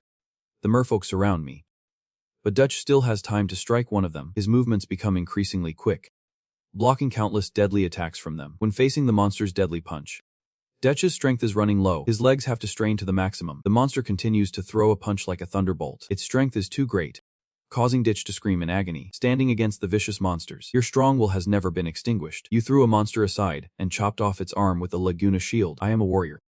And 4 monsters behind grabbed their tridents and charged straight at Ditch. They leaped up, tridents in hand, their eyes wild with fury. The fierce battle took place against a backdrop of a fiery red sunset. Ditch, with the Laguna shield in hand, faced a relentless series of attacks from the merman monsters. Each of their attacks was filled with aggression and brutality. But Ditch remained unfazed. He skillfully dodged and countered with precise slashes, pushing back the enemies, completely destroying the enemy's trident. Suddenly, another one appeared from behind, arms outstretched, easily overpowering Ditch and putting him on the defensive. Its arm tightened around him but suddenly started shaking uncontrollably. It turned out Ditch was putting all his strength into the shield to break free. Ditch used every ounce of his strength to break free. His hand gripped the shield tightly, and right after, the monster's arm was chopped off. However, there was still one monster unscathed blocking the way. It angrily punched down, causing rocks to fly, but he managed to roll away just in time. As soon as he landed, he charged forward, pouring all his strength into the shield to push back the 2 monsters. Then he delivered a powerful blow that sent them flying in opposite directions. The battle was incredibly tense and fierce, exhausting Ditch, who dropped to his knees, hands on the ground, panting heavily. The nearby villagers, seeing the sudden silence, wondered if it was finally over. His hair was soaked with sweat and dirt as he struggled to look up and assess the situation. But unexpectedly, the monsters were still moving, even getting back up, leaving him in shock. They turned towards the terrified villagers. All the monsters, though injured, were not dead. They stood up in unison, their eyes filled with menace directed at Ditch. He panted, helplessly realizing he no longer had the strength to finish them off. The sunset gradually faded, the sunlight staining the land red. In the distance, Demigos and Alex sat silently, immersed in the scene of the village from afar. A feeling of unexplainable anxiety rose within Alex. We should quietly step in to help, Alex thought, while Demigos remained completely calm. Just leave it for now. They are not dead yet, Demigos said coldly, his eyes behind the dark glasses still showing a hint of excitement. After all, that kid only forgot someone was trying to take his life because he was facing the tide. Alex, after hearing that, did not know how to respond and could only utter a brief sentence. That is true. Suddenly from afar, a trident flew in, controlled by a monster. Zik hurriedly raised his shield to block it, but the overwhelming force knocked him backward. Quickly turning around, Zik noticed another monster charging at him, with a dingba in hand ready to attack. Thanks to his quick reflexes, Zik raised his shield high and struck down hard, completely destroying the dingba. He spun around and delivered a fatal blow to the monster's head. However, they kept attacking in turns, and another one lunged at him. Zik braced himself and sliced through its dingba. He threw himself back, gripping his shield tightly, and poured all his strength into attacking the monster. But he did not expect a group of monsters to gather, raising their hands and feet, ready to strike at his small frame. Zik had someone behind him, hiding behind the Laguna shield. But their strength was still overwhelming. The shield was now feeling itchy, extremely uncomfortable. Zik was in pain, but still tried to brace himself. Please save me, he silently pleaded. The monsters were relentlessly attacking Zeke with punches and kicks. The nearby villagers witnessed the scene, filled with confusion and fear. The girl holding the boy suddenly realized something. The boy, injured in the leg, suddenly broke free from her embrace and moved straight ahead. The others felt even more uneasy seeing this. No. Where are you going? It is dangerous. Stop, they shouted. No ran closer to the monsters, then firmly stopped, even though tears streamed down his face from fear. His will remained unyielding. The warrior was in danger too. They helped us in our time of need. Now we have to help them back, No said, then continued running, leaving everyone stunned. The villagers' expressions gradually changed from fear to determination. Everyone rushed forward together with No, warrior, we are coming. Just hold on a bit longer, they shouted. Domingo stood aside, his gaze focused, observing the scene. The villagers worked together, some holding arms, some securing heads, others embracing the monster. Warrior, get up quickly. Escape from it. Hold on tight. Do not let go, they yelled. Zeke lay on the ground, witnessing everything, filled with surprise. A strong villager shouted, Warrior, we have got it. You need to deal with them quickly. Zeke took a moment to process, then excitedly replied, Okay.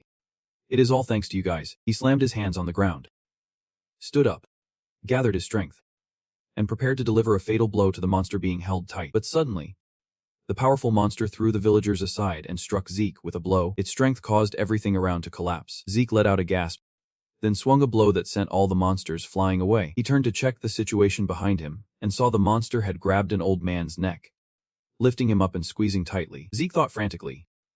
Is too far. At that moment, the eye on the shield suddenly shone, radiating a terrifying source of power. Zeke used the shield to strike fiercely at the monster to save the man. A blow from him shone brightly in the fiery sky. The monster still stood tall, but a loud sound rang out, and everyone backed away within a 10-meter radius. Zeke immediately unleashed a move, causing them to fall over. Suddenly, from behind, a monster with a trident prepared to stab down. At this moment, the shield was no longer in Zeke's hands. He panicked and covered himself with both hands, exclaiming, "Oh no."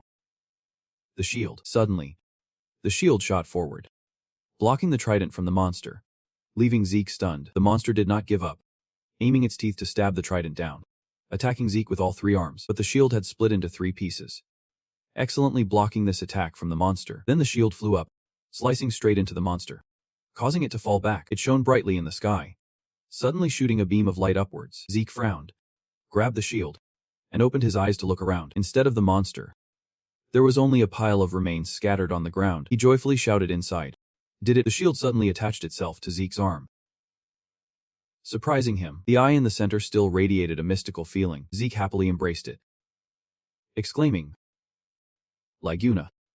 So cool. From the first time I met it, I knew. Laguna is indeed the #1 shield in the world." The villagers joyfully ran up, hugging Zeke and saying, "Hero, you did it. The hero is truly #1 in the world. I thought I was going to die. I really thank you." Suddenly, they all turned their gaze to the back. A man shouted, "There are still mermen behind the village. The people back there are in danger." Zeke did not hesitate and rushed towards the back of the village. While running, he suddenly noticed a foot running beside him. Then all the villagers ran up together, saying, "We will go with you. We will hold it off. We will fight like we did before. Don't go alone. Let us go together." Zeke smiled happily and gently replied, "Yep. Then I will rely on everyone's help." Demi-Yugos observed the village engulfed in flames from above, saying, "The atmosphere is definitely different now. The people who were scared and ran away are now wanting to hunt mermen." I do not know when it happened, but the people had surrounded Zeke, a being that brought them hope that they could win just by fighting. Looking at their joyful scene, Demi-Yugos wondered, "So this is what a hero is like?" Alex beside him suddenly laughed and said, "That is true." Alex's face twisted as he said, "It is a scene I do not want to see." Demi-Yugos calmly continued, "I really do not want to look, but I feel like something's off. I did not expect Kid Zeke to fight better than I thought. I wonder when he grew up, compared to when I saw him in a weak position. He does not seem too bad." After hearing this, Alex could not help but be moved, and Demi-Yugos continued excitedly, feeling a strange warmth in his heart. "I want that kid to get even stronger. I want him to be strong and then even stronger. I want him to be cooler day by day." Demi-Yugos' gaze suddenly became deep. He continued, "I want Zeke to smile more." Alex quietly stood behind, observing his master. Chaos erupted as Laguna, the legendary shield, pushed back the monsters that were causing harm. Laguna wiped his claws in the air, attacking straight at the monster, spinning around before returning to his master's arms. Zeke joyfully raised his hand. Everyone around them cheered. "Yep. We did it, warrior. We have won." The villagers joyfully grabbed Zeke, saying, "The monsters have been defeated. Warrior, you did it. From now on, those monsters won't be able to come here anymore. Thank you. Thank you so much. You are the warrior who saved us." Zeke was surrounded by everyone, happiness clearly showing on his face. Suddenly, a voice rang out from behind. The old man, who had just been captured by the monsters, stood up apologizing to Zeke for not trusting him. "We did not expect you to bravely fight to save us like that. You are truly the savior of our village." As soon as he finished speaking, everyone rushed over, continuously apologizing. "I am sorry for not believing you at first. Actually, I am sorry, warrior. Please forgive us." Zeke, filled with happiness, smiled brightly. It is as the sun set. A warm red glow covered the sea. Zeke appeared before Demi-Yugos and Alex, his legs covered in scratches. Demi-Yugos smiled and asked, "Was it a good ending?" Zeke looked at Demi-Yugos with a gentle gaze. Demi-Yugos cheerfully clapped his hands. "You are back. How does it feel to fight with all your might from start to finish?" Zeke sincerely recounted. "At first, I thought I had to save the villagers, but when they dragged the monsters out, I just wanted to fight with all my strength. You might not believe it, but I really knocked them away. You might think it is easier than I imagined, but they got up again, completely unhurt, while I was exhausted." Alex stood still listening. Zeke continued, "In the end, I was overwhelmed by the monsters. Just when I thought it was over, suddenly the villagers rushed in to attack them to save me. They shouted, 'Warrior, defeat them. And in that moment, I was filled with strength. Then Lagoon appeared like a god, and I gained strength once again. Since then, everything felt like a painting. Zeke's mood became more joyful than ever. He continued. Laguina flew past, blocking all the mermaids. Whenever there was an attack, it automatically blocked for me. Really quick and light. Demigos listened, then exclaimed joyfully. So cool. Demigos stood up decisively, put his hands in his pockets, and walked away, saying, Great. That is a good ending. I'm hungry. Let us go cook some noodles. Zeke was surprised but quickly replied. Yep. Suddenly, Zeke called out loudly. Wait. Demigos. Wait a minute. Hearing this, Demigo stopped and looked back. Zeke pulled a piece of paper from his pocket and said, This is the delegation certificate. They said submitting this to the management will get you 3 silver coins in commission. Demigos listened in silence for a moment, then turned around and asked, So what do you want me to do with it? Zeke quickly replied, Of course. Because you, Demigos, are the master. Before he could finish, Demigos rebutted, I did not lift a finger. You did this all by yourself. So of course, you should receive the commission. Don't be so stupid. Hurry up and cook some noodles for me. Zeke and Alex were both surprised, and Alex nudged Zeke, saying, Come on, Zeke. On the way, Alex asked, Do you remember what you told the master on the way to check the warriors yesterday? Zeke was startled and asked back, Yesterday? What was it? Alex replied, Yesterday you said I was preparing to go on a trip with school, but you did not have any money for them, so you were unsure how to say it. Alex's eyes had a hint of longing as he said, 3 silver coins are nothing to Mar. Demigos. But he wants you to take your siblings on a trip with money you earned yourself. He wants to build your self-esteem. And Zeke's eyes widened in surprise. Suddenly, a voice rang out. Because you are our warrior. Zeke and Alex both looked towards the source of the sound. Zeke thought to himself, My angel. Zeke called out loudly to Demigos in the distance. Thank you, master. Demigos did not turn back, just raised a hand to gesture as if to say, It is nothing. The dawn rose high over the night in the village. Everyone was gathered at Zeke's noodle shop. Eating heartily, Demigos slurped noodles, broth spilling over his lips, and exclaimed with wide eyes, This is indeed delicious. Demigos pointed at Zeke and said to him, Kid, you should really do this instead of being a warrior. Switch to cooking. Zeke could only shyly nod and reply, Are you really complimenting me? Suddenly, a voice came from behind. Give me a bowl to try. Demigos was surprised and turned to look behind. A girl with a charming appearance appeared, making everyone in the village stop and gossip. What is up with that? Look at her, she said, acting like she is something special. The girl walked over and sat next to Demigos, who glanced at her while eating and asked what was going on. She replied irritably, Does not Side A have the responsibility to keep an eye on whether Side B is doing their job well? But where's that long-haired guy who is always hanging around? I do not see him today. Demigos grinned, revealing his fangs as he replied, That crazy guy. Side B has its own life too. You know. Demigos recalled that moment when Alex spoke up. My lord, may I be excused to finish my task? Demigos sat on the bed, looking confused as he watched Alex prepare to step through the spatial portal, still wondering about that task. Demigos asked, and Alex's expression turned serious as he explained, I need to find Darrows and investigate that matter before Golden Law finds out. Who knows? It might be an event that affects the great battle of the 666th. Otherwise, I would be buried in tasks already. And you bring me more annoying warrior missions. Demigos, furious, smoke billowing from him, shouted, What are you talking about? Alex quickly walked away, smiling as he replied, Nothing. I am really busy. Excuse me. Back to the present. Demigos glanced at the girl and thought to himself, What does she know to ask like that? Or is she just clueless? Truly a 66,580-year-old dragon. Who knows what she is thinking? Suddenly, Jack spoke. About that, hello. I am the warrior Banholy Butch in your Lord Demigos' party. Nice to meet you. It is my first time meeting a friend of the master. He smiled warmly, and the girl returned the smile. Pleased to meet you, Jack. I have heard about you. I am Golden Law, the sorcerer. She chuckled mockingly. You must have had a tough time following this annoying guy with all those injuries. And he still makes you open a shop. Is he out of his mind? Demigos, upon hearing that, felt smoke rising again. Jack hurriedly waved his hands in denial.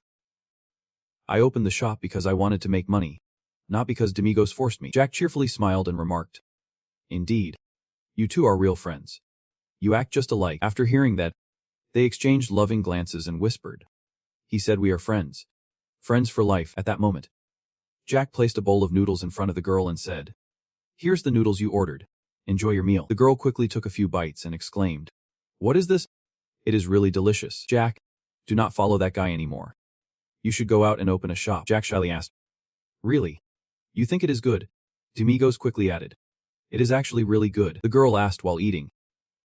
"Do not you have a warrior test today?" "Jack, what level are you?" He sincerely replied, "I'm a level." And Demigos added, "The bloodline purity is 10.8 for 2 years. The excited girl slammed the table and asked, "Did we pass 10% already?" Jack quickly waved his hand in denial. "No way. Demigos is just messing with you." At that moment, the machine was broken. Demigos was eating and talking. Not knowing if it was really broken or not, the girl continued, "Either way, 10% is an impossible number. But if it is true, Jack will become the last hero who can end the battle with the demon realm." Demigos smirked slightly and rebutted her. "You knave fool. Even first-generation heroes could not end the battle. Let alone someone with only 10% hero blood. A fourth-generation person can be the last hero. What else is there to say? Stop boosting. They just want to pick a fourth-generation hero to create a fifth-generation hero. Nothing special about that in the end. They are just toys for those up there," she angrily replied. "I just want to say that is an amazing statistic. You are being too serious. But it does come with wealth and fame." The two of them got into a heated argument again. But that has to be created by oneself, not given by others. "I also did not achieve results easily. I once suffered being imprisoned for 80 years. That heartless hell messenger. What is so hard about just sleeping? You think sleeping for 80 years is easy?" Seeing that, Jake could only chuckle, thinking to himself, "These two are really too similar." Demigos angrily shouted, "Come on. I am enjoying my meal here. And you are ruining it. If you have nothing else, just leave." The girl was pulling something out of her bag and said, "Oh right. I forgot because you were rambling. I came to give you this." She pulled out a strange long sword and said, "This is a commemorative gift to celebrate Jake officially becoming a hero. The Doomloan sword. Since you are officially a hero, you should have a proper sword. So I brought you an item from the Doom series along with your ring." Looking at the impressive sword in front of him, Jake was startled and asked, "Wait, are you really giving this to me?" Demigos saw this and felt jealous. Snatching the sword and saying, "Let me see that," she angrily scolded him. "Wait, I am giving it to Jake." Demigos suddenly spoke up. "This sore smell hitting my nose. This is a familiar dark scent." She smirked proudly and said, "Because this sword is made from demon materials. The best offensive weapons are definitely from the demon realm. This sword is made from the black horn of Dorino, and the oil from the beholder's tentacles. A highly toxic sword that can pierce through any armor." Demigos carefully examined the sword. It snarled its teeth like a human. Demigos asked, "Do you feel this way every time you see a death weapon?" The girl just smiled and replied, "Who knows? This dude just loves to bicker." Demigos asked, "Why are you giving a demon sword to my hero? I really can't understand your 60,000-year-old snake." "Oh my, it is just an item from the Doom series. What is so special about it? Are you kidding?" Demigos threw the sword to Jake, saying, "Fine. Whatever. Here you go, Jake. Your gift." Jake awkwardly took the sword. "Yeah." Suddenly a strange light blinded him. He fell into a bizarre space filled with red and black. A strange smell hit his nose, forcing him to quickly cover it, thinking, sulfur smell. Really unpleasant. In the end, everything in his sight was on fire. This place is the demon realm. The realm of the murky red water suddenly erupted with a powerful growl. Catching Jake's attention, the bizarre sword that just appeared let out a wicked laugh. Introducing itself, "I am Dung Loat, the embodiment of the grudges accumulated within. In this noisy world full of chaos, your cries of resentment are nothing. If you accept me, I will protect you and help you eliminate all enemies in front of you." At that moment, a strong gust blew into Jake, snapping him awake. Back in reality, Jake was gripping the sword tightly, his face covered in sweat. Demigos leaned on his chin and asked, "How do you feel? Do you like it?" Jake looked at the sword and replied, "Yep. I do not know if it is the power of the demon inside, but this feels completely different from Dung Lawina." For the first time, I heard a dark whisper. "It really is powerful." Suddenly, someone spoke up. "Then, I will go test the new sword." Hearing that, Jake got excited. "What?" The girl angrily pointed at Demigos. "Wait. That warrior is dead. Give him a break." Demigos quickly retorted, "Shut up. If there is a matter, the action will find you." The three of them sat in the carriage to go test the sword. Demigos suddenly spoke. "Why did you come here?" The girl replied while knitting, "Since I am here, I might as well hang out." Jake could only smile and innocently ask, "But where are we going?" Demigos now showed the mission paper. Miners have been mining minerals at the foot of the mountain for the past 5 days and have not returned. All the warriors sent to find out why have lost contact. Please come explore the secrets of the mineral mountain. 3 missions to hunt for the officials. Demi-Yugos calmly continued. During the merfolk case, I found it interesting. So I brought this along. Just by looking, you can tell there are some pesky goblins occupying it again. Since we are testing the new sword, we should let it bathe in some blood. Right, Jake awkwardly laughed. Yeah. Jake was silent for a moment. Then asked. Demi-Yugos, what kind of monster is the Demon King? What is this creature that for 60,000 years has not given up? Still wanting to destroy the world, to plunge everything into suffering? I definitely want to ask the Demon King this. Does he know all the cruel sins he has committed? Suddenly someone spoke up, saying, I still do not understand why that guy could not fight but had a rush like that. But who knows? Maybe he has his own struggles. Who knows? Maybe the Demon Lord does not like fighting either. The girl looked at Demi-Yugos with a surprised expression. Jake chuckled. As if there is a chance the Demon Lord does not like war. He is the mastermind behind all this. After all, Demi-Yugos laughed too. I think so too. Demi-Yugos' expression suddenly turned thoughtful as he looked up at the sky. Under the bright moonlight, sounds echoed from the carriage. Indeed. There is nothing more to say. The wheels suddenly stopped. Everyone turned to look as Demi-Yugos said. Over there. The mountain has a mineral spring. You understand. I will sleep here. So you go handle things and come back. Okay. Jake eagerly ran off. Yep. I will go and come back. The girl in the carriage called out. Wait a second. Jake, holding his 2 treasures, suddenly stopped, becoming excited and exclaimed, Power. Full of power. The girl helplessly watched him, sighed and lamented. So foolish. Even if it is a slave contract. Going to battle twice in one day is too much. You know, I gave you some corn. So if you are a warrior, you have to protect yourself at all costs. Jake smiled happily. Thank you. His feet kept moving on the ground, running straight ahead, then suddenly stopped, breathing heavily, looking at the wreckage before him. He thought, here it is. But where are the love interests? Why is there nothing here? It is too quiet. He continued to search deeper and suddenly froze in front of a pile of something. He wondered. Is that armor and a sword? It looks like the stuff from warriors who have been here. With no signs of having been used at all, Jake's eyes widened in surprise as he approached a wooden crate and picked up a feather. Suddenly, a noise behind him caught his attention. The sound of singing echoed from deep within the forest.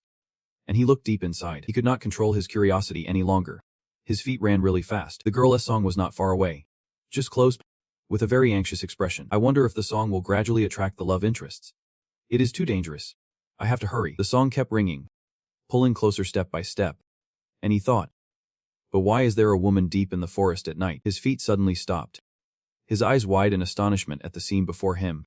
Dozens of men kneeling in a pile, surrounding a girl who was singing. The faces of those men were not normal. Completely controlled by that singing. The girl singing that voice saw Zik and continued to enchant him with her song. The sharp teeth in her mouth became more visible, and Zik stood frozen, unable to take his eyes off her. Her neck suddenly elongated, and a lot of hair appeared, making Zik resemble those blind men. Behind him, a flock of goblin birds approached, and he was completely lost in the crowd. His eyes glazed over, a vacant smile on his face. Beautiful, the divine dragon above exclaimed. It is happier. Demi-Yugos also turned to look. I said it is happier. Those birds wearing human masks use their singing to enchant humanity. They are your kind. Demon clan. Demi-Yugos' face was emotionless. And then what? After playing until bored. Just eat. What else? The divine dragon looked at Zeke's stoned expression below. Can you help him? It seems like he can do anything either. Demi-Yugos crossed his arms and said, let us just watch for now. The white-eyed men heard the noise behind them and turned around, inviting him with a tone like a multi-level marketing pitch. Come on over. Stay here with us forever. Yep. Come here. It is really warm here. Very warm. Very happy. The song of that bird continued to resonate, and Zik relaxed his arms, letting his sword fall to the ground. He was controlled to the point of being dazed. Approaching the money, Demi-Yugos. Golden Law. Come here quickly and see this. The flock of birds screamed with increasingly horrifying songs. Zik melted into the crowd. There is something really great here. Everyone come see. He spread his arms, ready to receive the giant love of the ugly, filthy bird. Demi-Yugos. Hurry up. His sword trembled violently, then launched a terrifying bolt of lightning. You fool.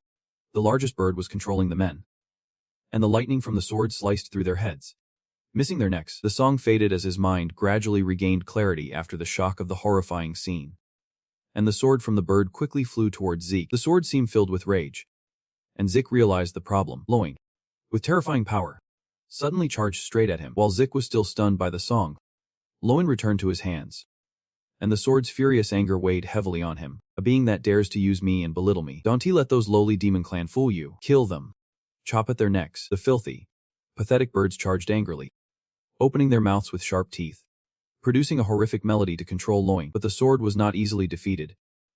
It unleashed a force that shattered the terrifying melody. Zik held the sword, struggling to withstand its immense power, while the birds shrank back before the strength that Loin unleashed. Who would think a sword made from Reno and Beholder could be controlled by those stupid creatures? Let me show you the difference between high-ranking demons and low-ranking demons. The source of power gathered at the tip of the sword radiated around with a terrifying sound far greater than the shrieks of the birds. Loin's power swept away the birds like flies, leaving them unable to do anything but take the hits. The shield flew toward Zik, shielding him, protecting him from Loin's destructive power, while combining with the sword to create a fierce attack that left everything around bleeding. A few minutes after the attack ended, Zik was still standing there, panting. He squinted and looked around.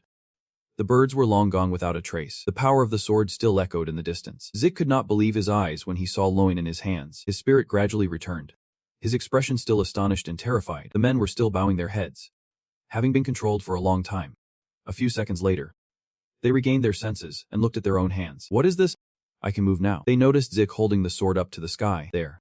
That is the warrior. They rejoiced, grateful, running to grab Zik's hands, surrounding him with constant praise. Thank you. I thought I was going to die like this. I really appreciate you. The dragon god smiles at this scene too. Even the demon sword is not that bad. By the way, I should switch all our weapons to demon ones. Her gaze suddenly froze for a moment. In the moonlight, a happy smile bloomed on her face as she looked at Zik. The dragon god issued a warning. Be careful. She was thinking Zik had a gender issue. I said Zik is a person. There is nothing human about him. Demiurgo scoffed. I am telling you, you are underestimating the demon lord too much. How could a guy like Zik possibly play with them? She looked at Zik anxiously, but that expression only made everything more exhausting. The dragon god sincerely reminded her not to show that expression in front of Zik. Wow. The dragon god was silent for a moment, then sighed. It is a lost cause. Zik turned his face away, smiling awkwardly, while the dragon god felt helpless. Emotions low. Forget it. What is the point of talking to a crazy person? You seem angry. Just drop it. Deal with that previous incident. Zik pretended to be awkward. After that incident, you left without being a demon lord anymore. Why leave? Because those kids down there were not listening.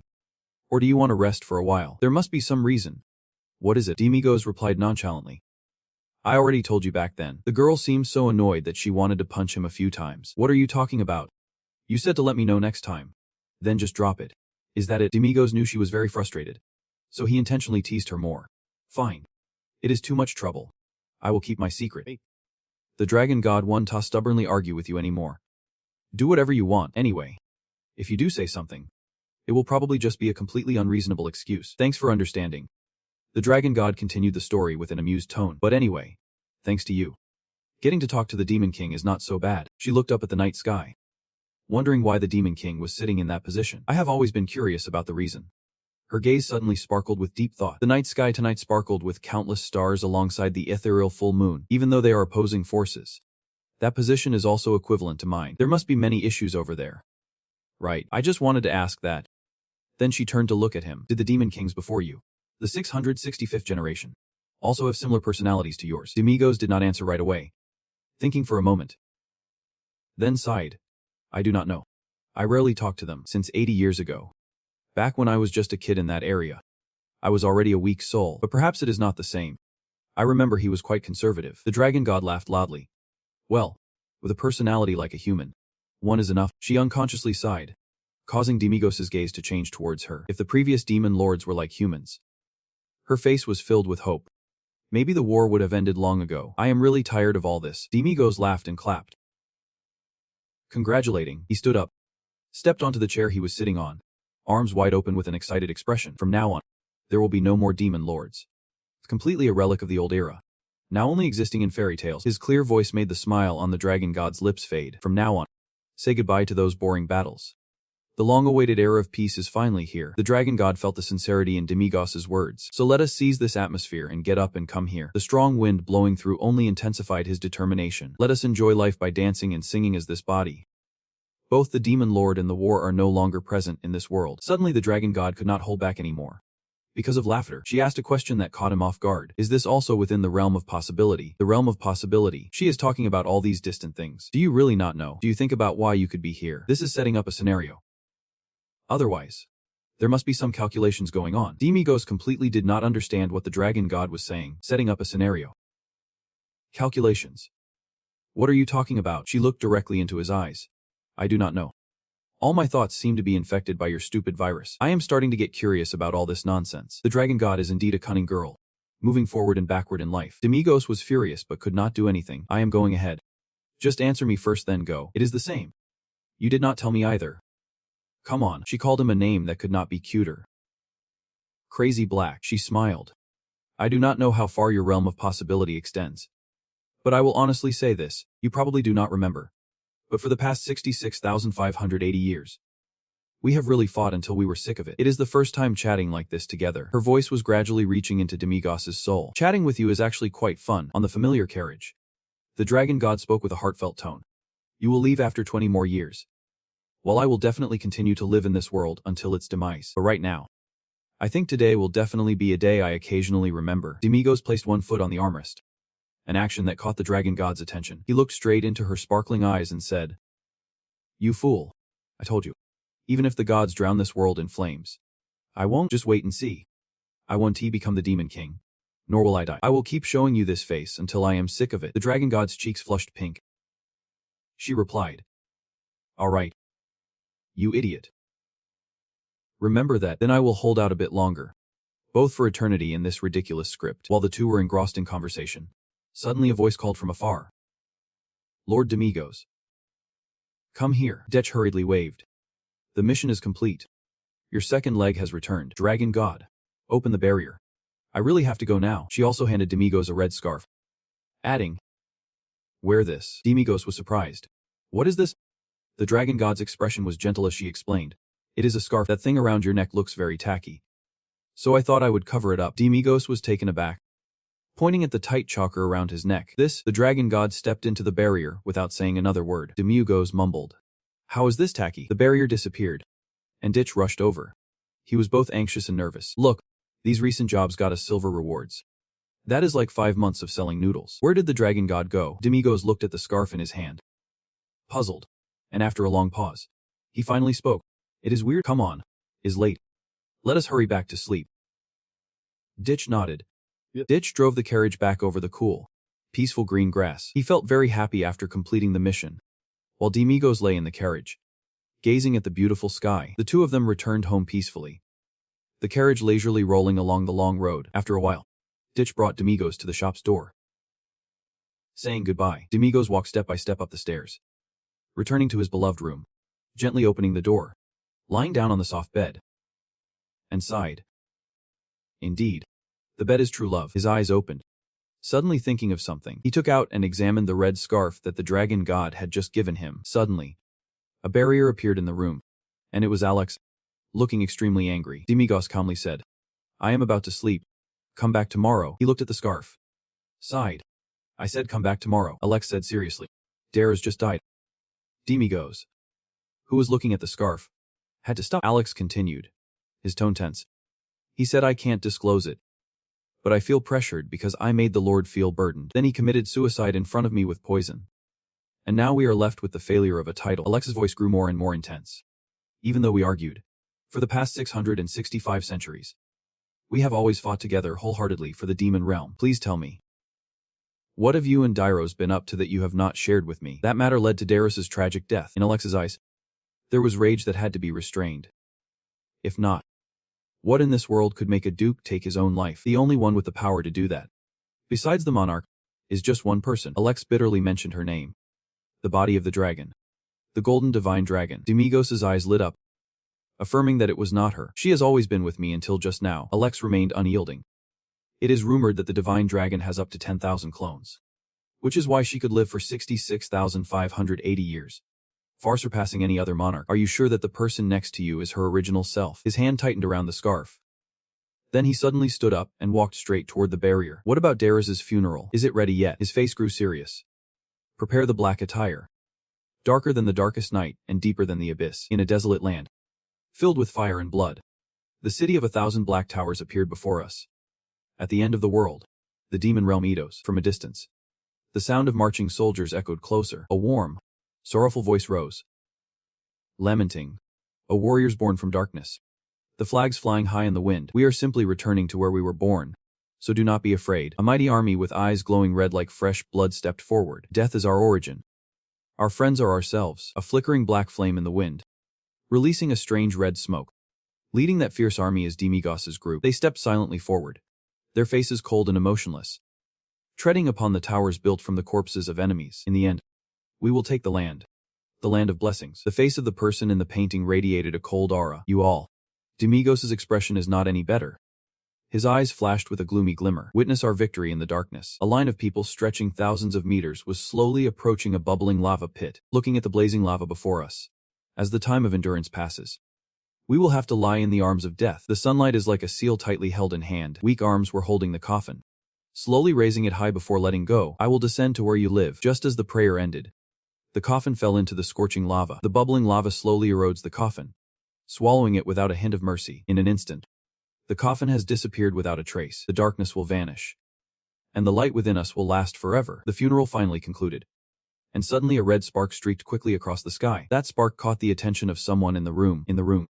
A large figure leaned against a chair and spoke. My lord. That day will come soon. The old man by the window replied softly.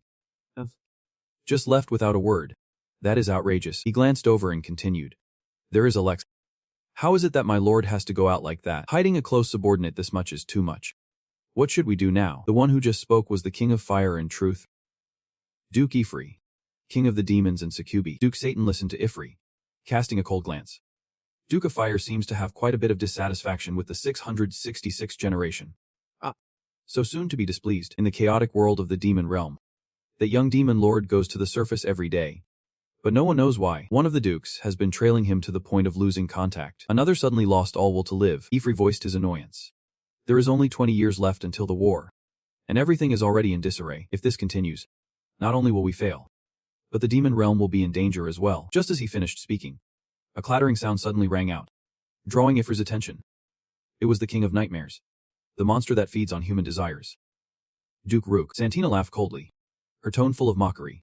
If that is the case, then the Duke of Fire should just crown himself the demon lord and lead the war. Seems like that is exactly what you want. Oh. Ifri slammed his hand down on the table, his eyes bloodshot, glaring at Santina. Don't casually say those words with that broken mouth of yours. The lowly one only knows how to lead filthy nightmares. Santina did not care about Ifri's anger, teasing him further, treating her joke as if it were serious. Truly, he is such a dull man. There is apparently a saying about having candles on the bed. What do you think if you tried blowing once? Her words completely drove Ifri mad. He was so angry that his whole body was engulfed in scorching flames.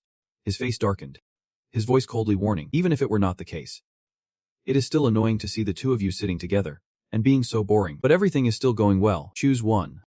This time I will kill one of you. Santina just smirked at the threat. You think we look like two separate people? We are one person. Actually, Ifri got even angrier, snapping. That is the last warning. Shut up. Seeing Ifri surrounded by great flames, Satan interjected. Put out the fire. Ifri, my children are starting to get restless. The scene before them became increasingly chaotic, causing the king of Naga, the serpent and dragon, to jealously tell Count Pina sitting aside.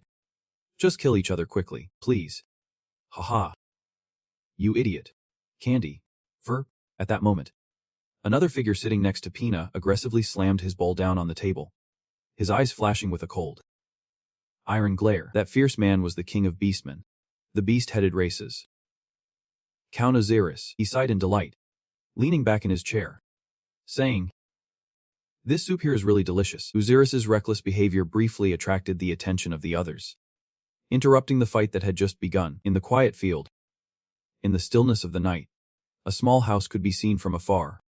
Zik was lying on the rough straw bed, deep in a sound sleep, when suddenly a shadow blocked the light, causing him to wake up drowsily. As he opened his eyes, he saw Demigos's gentle face. Surprised by his presence, Zik could not help but smile softly.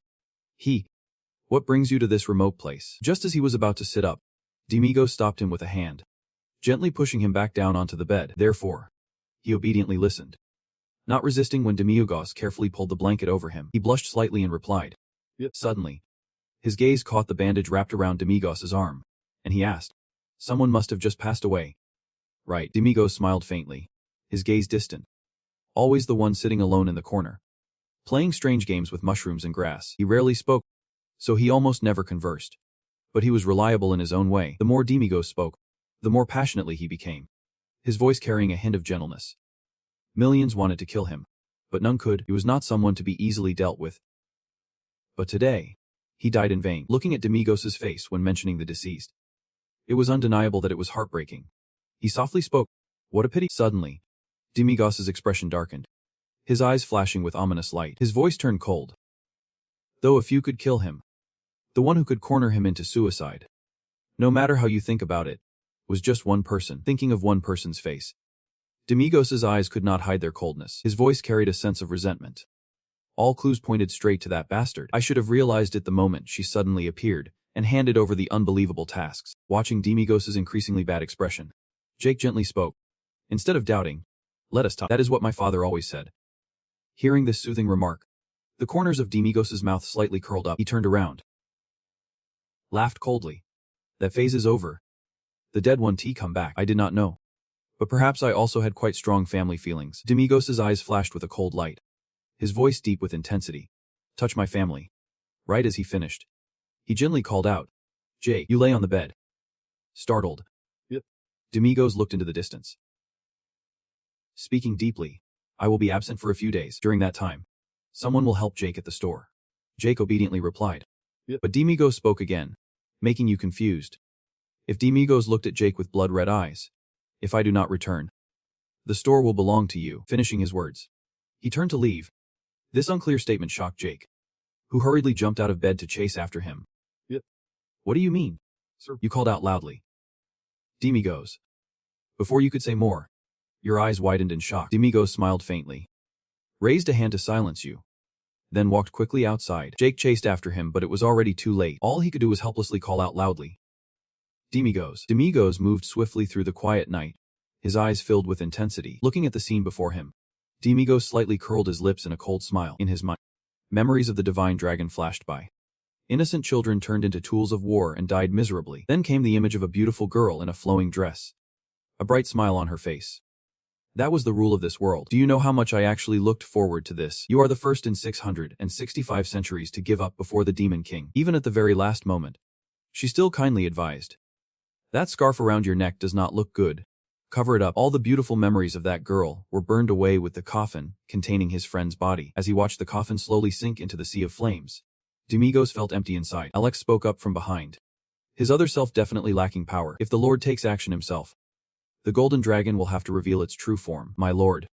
Alex bowed his head in the face of Demigos's chilling silence. Show your strength before the enemy. The last image of the dragon god in his mind was her rosy cheeks. That is right. You idiot. Remember to do that. The more he thought, the more Demigos's anger boiled, and his speed increased. Golden dragon.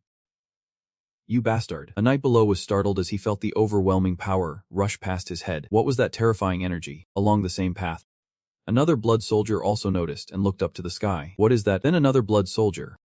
And it continued like that, all following the red streak in the sky. He realized something was off. Among them was the royal city, the only one in the world, magnificent and shining brighter than the moonlight. The most powerful and influential person sitting on the throne also sensed that strength. The royal city. Unbelievable. His appearance was like a noble statue blessed by the gods. This is a great filth that I have never felt before. Demon King Demigos stopped before the entrance of an ancient cave. He silently stepped in, the coldness and bloodthirst in him fully awakening. It truly is here. At the beginning, you put in a lot of thought. A strange smile appeared on his lips. This place looks undetectable at first glance, but Demigos's hands no longer resembled a human's. He used his power to tear apart the transparent shield in front of him. This disguise is just a trivial trick of the distant creature. Behind the camouflage wall was a giant dragon island, peaceful in color. Suddenly, Demigos appeared before all the dragon creatures, a wicked smile on his lips. Found you. Little lizards. The little dragon started to panic. Who are you? How could a human break the sacred barrier and come here? His gaze was cold, devoid of any humanity. Call your mother out here. This is adult business. A dragon, unaware of the height of heaven and depth of earth, glared. Who are you to give orders? He bluntly exhaled a chilling breath. The mist from the attack gradually dissipated. The dragon stared in shock, Surprised to see him still intact, his body had been corroded halfway. But his cruel will had increased exponentially. Indeed, this human body is useless. Demiurgos's expression had never been so terrifying. If it is here, I can finally reveal myself, because this is a dimension different from the world on the surface. Demiurgos raised his remaining arm, and the power began to activate. I will show you what true power is, he declared coldly. The Demon King's power erupted, the light spreading fiercely, making everything around appear dull. The dragons were once again astonished. What is that? It feels like my eyes are on fire. It is too hot. What is this light? In the eyes of the dragons, a layer of power erupted from Demiurgos, enveloping them. Demiurgos's tail and hair lengthened significantly, the marks of hell evident on his body. His arms were covered with sharp spikes. A completely different appearance emerged. A cruel demon king awakened. Demiurgos sneered, the features on his face heavily marked by hell. I am the king of death. Any creature that sees this form will not survive. The dragon that attacked him could not believe its eyes. It continued to unleash a freezing attack. Demiurgos casually extended his wings to gently block it. Then he raised his spiked arm, a sinister smile hanging on his lips. Useless things, he said coldly, then snapped his fingers, creating a sound of nightmares. Become nothingness. The bodies of the dragons gradually disintegrated into fragments. Suddenly, a commanding voice rang from behind him, hoping to ambush the intruder. Another group of dragons, not knowing he was the intruder, quickly block him. The once beautiful scene now turned chaotic. That is the one who killed our kind. Those dragons were extremely determined and united. We must eliminate him. We have to protect our territory. Demiurgos looked at the scene before him, sneering. What is this? Have all of you been hiding here? All right. It is better if you all come out like this. He casually looked up. Thousands of dragons stirring. No matter who you are, you won't survive leaving this place. I will kill all of you. He tilted his head back, took a deep breath through his mouth, then exhaled a deadly breath toward the swarm of dragons. Combined with the terrifying gaze of death, the dragons appearing before him exploded their heads and died. His gaze completely lost its humanity. One dragon after another that came into his sight shared the same fate. Bring your mother here. A dragon covered in the blood of its teammates was desperately trying to fly away. It flew in the sky, screaming loudly to attract the attention of distant dragons. Now, an unidentified intruder has appeared. He is destroying the entire boundary of the territory. It flew to inform an elder dragon of the ice lineage with an enormous body. Noble elder dragon, please use your glory to defeat the enemy for the pride of our clan. Your magnificent wings rise as a declaration of war against those who dare to invade. Our sacred boundary is being ravaged by an insignificant nobody. How can this be acceptable? Its feet have left the seat, but its arrogance will not last long. The ice lineage dragons of Thangyugas kind, led by the elder, advanced resolutely.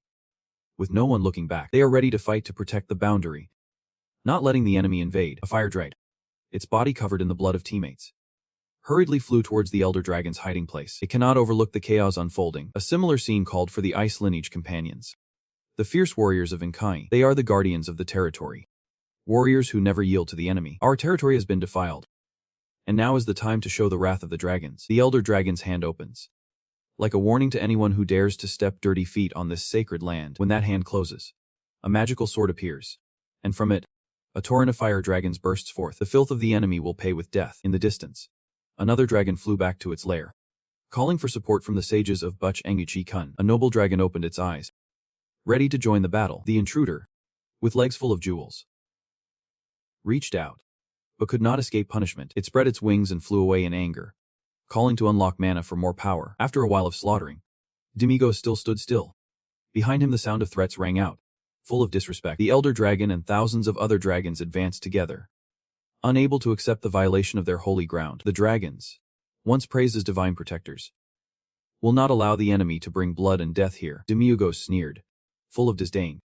But his disrespect was only a temporary existence. His eyes stared intently at the dragons, as if challenging them. The elder dragon, enraged, darted forward and swallowed Demiurgos whole. The filthy mouth of the enemy immediately fell silent, and the elder dragon buried its head into the rock, as if wanting to crush the enemy. In anger, it glared, realizing that Demiurgos was just a high-ranking demon who had crossed the line and was acting smug. This filthy darkness is not a place for those forsaken by the gods like you, the elder dragon roared. However, inside the elder dragon's mouth, Demiurgos still laughed loudly, and with a strong kick, he burst open the dragon's two jaws. Goodbye, you stupid and kind neighbor, Demiurgos said, his deathly gaze flashing. The elder dragon struggled to bite down, but the eerie light coming from its mouth kept emanating. Its head was buried in the rock, and its tail was destroyed by Demiurgos's brutal force. The remaining dragons stood frozen, unable to believe the scene before them. From a part of the elder dragon's body, face resembling the demon king Demigos floated up. He tore the layer from the inside and brutally flew out. A dragon nearby staggered in shock at what had just happened.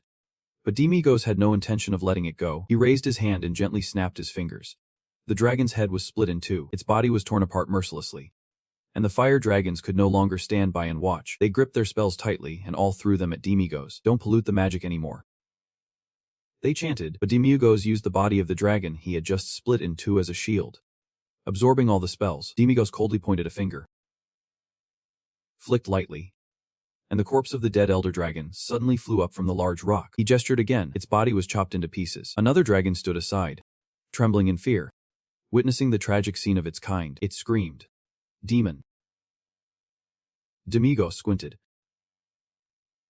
grinning wickedly. "I am the Demon King." As soon as he finished speaking, he coldly snapped his fingers again. All the dragons surrounding him were brutally sliced apart. Demigos raised his arm high, clenching his fist like a command. The pieces of the dragons he had destroyed now gathered into a massive lump. The remaining dragons stood in shock. Panic-stricken, Demigos calmly looked at his creation. "What do you see?"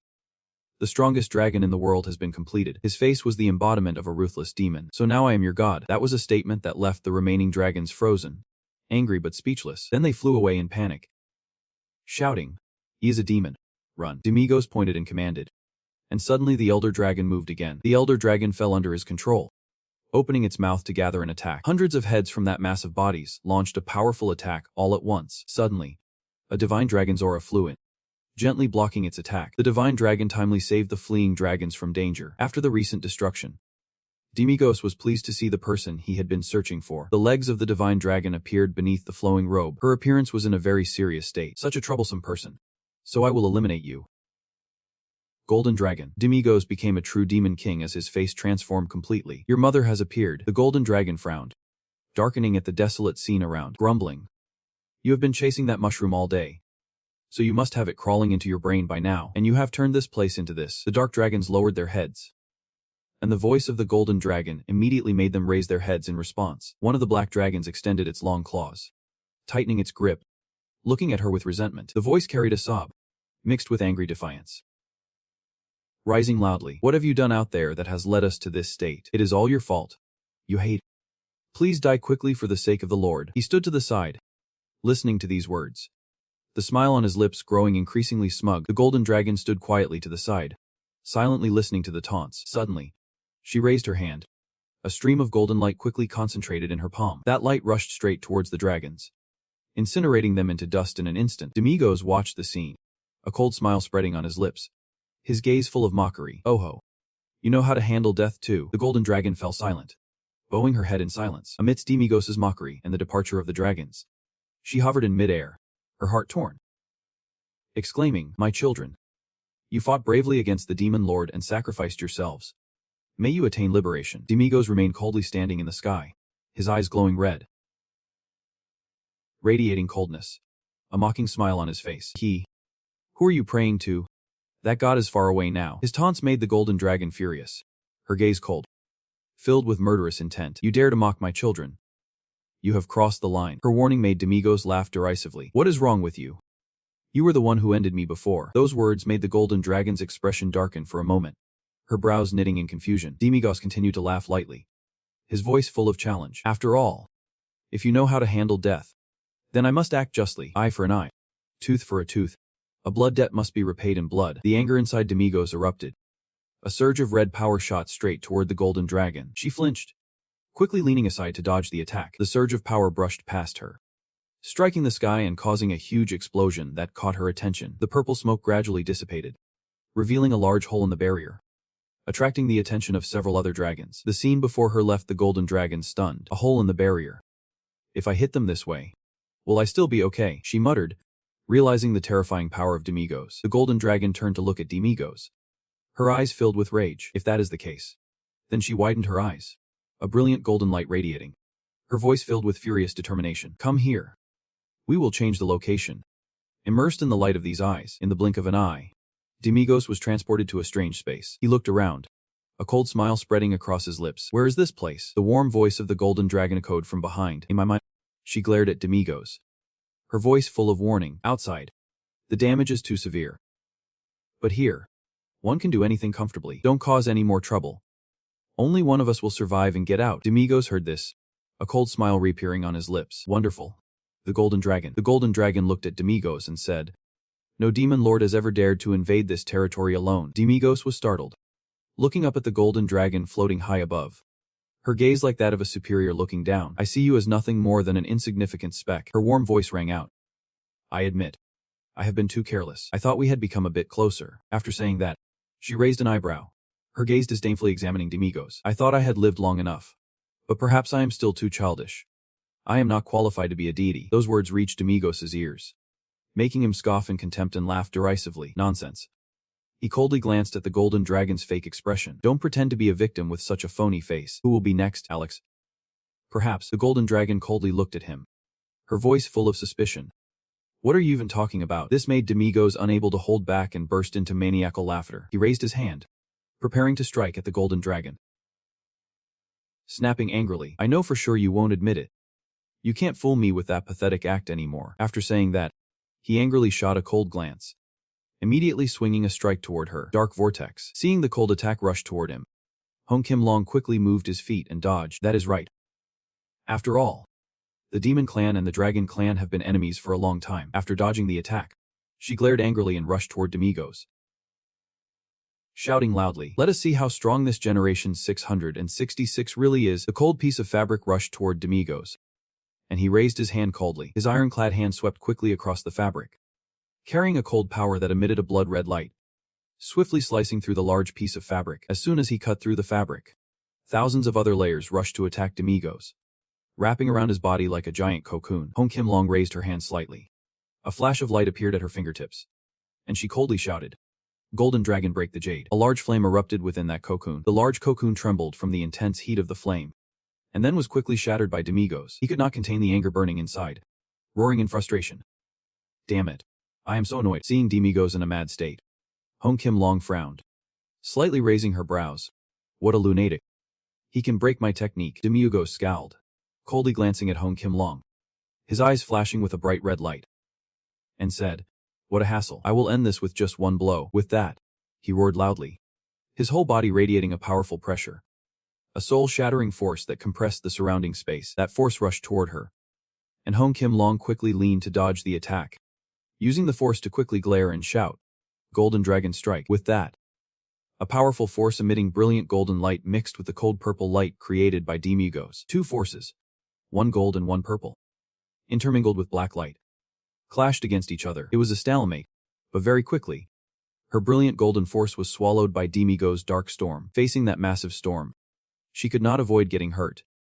The pain in her leg made her realize how terrifying a dark energy storm is. Her hands clenched tightly, thinking to herself, "Even the Hongok realm is trembling." Her eyes emitted a powerful light, staring at Demigos with annoyance.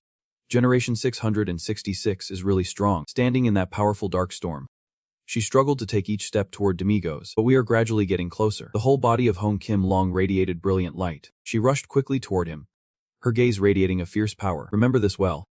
Light is always stronger than darkness. She concentrated her power at her fingertips, gently raising her hand to point at Demigos. Seeing the brilliant light emanating from Hong Kim Long's fingertips, Demigos could not help but let out a cold laugh.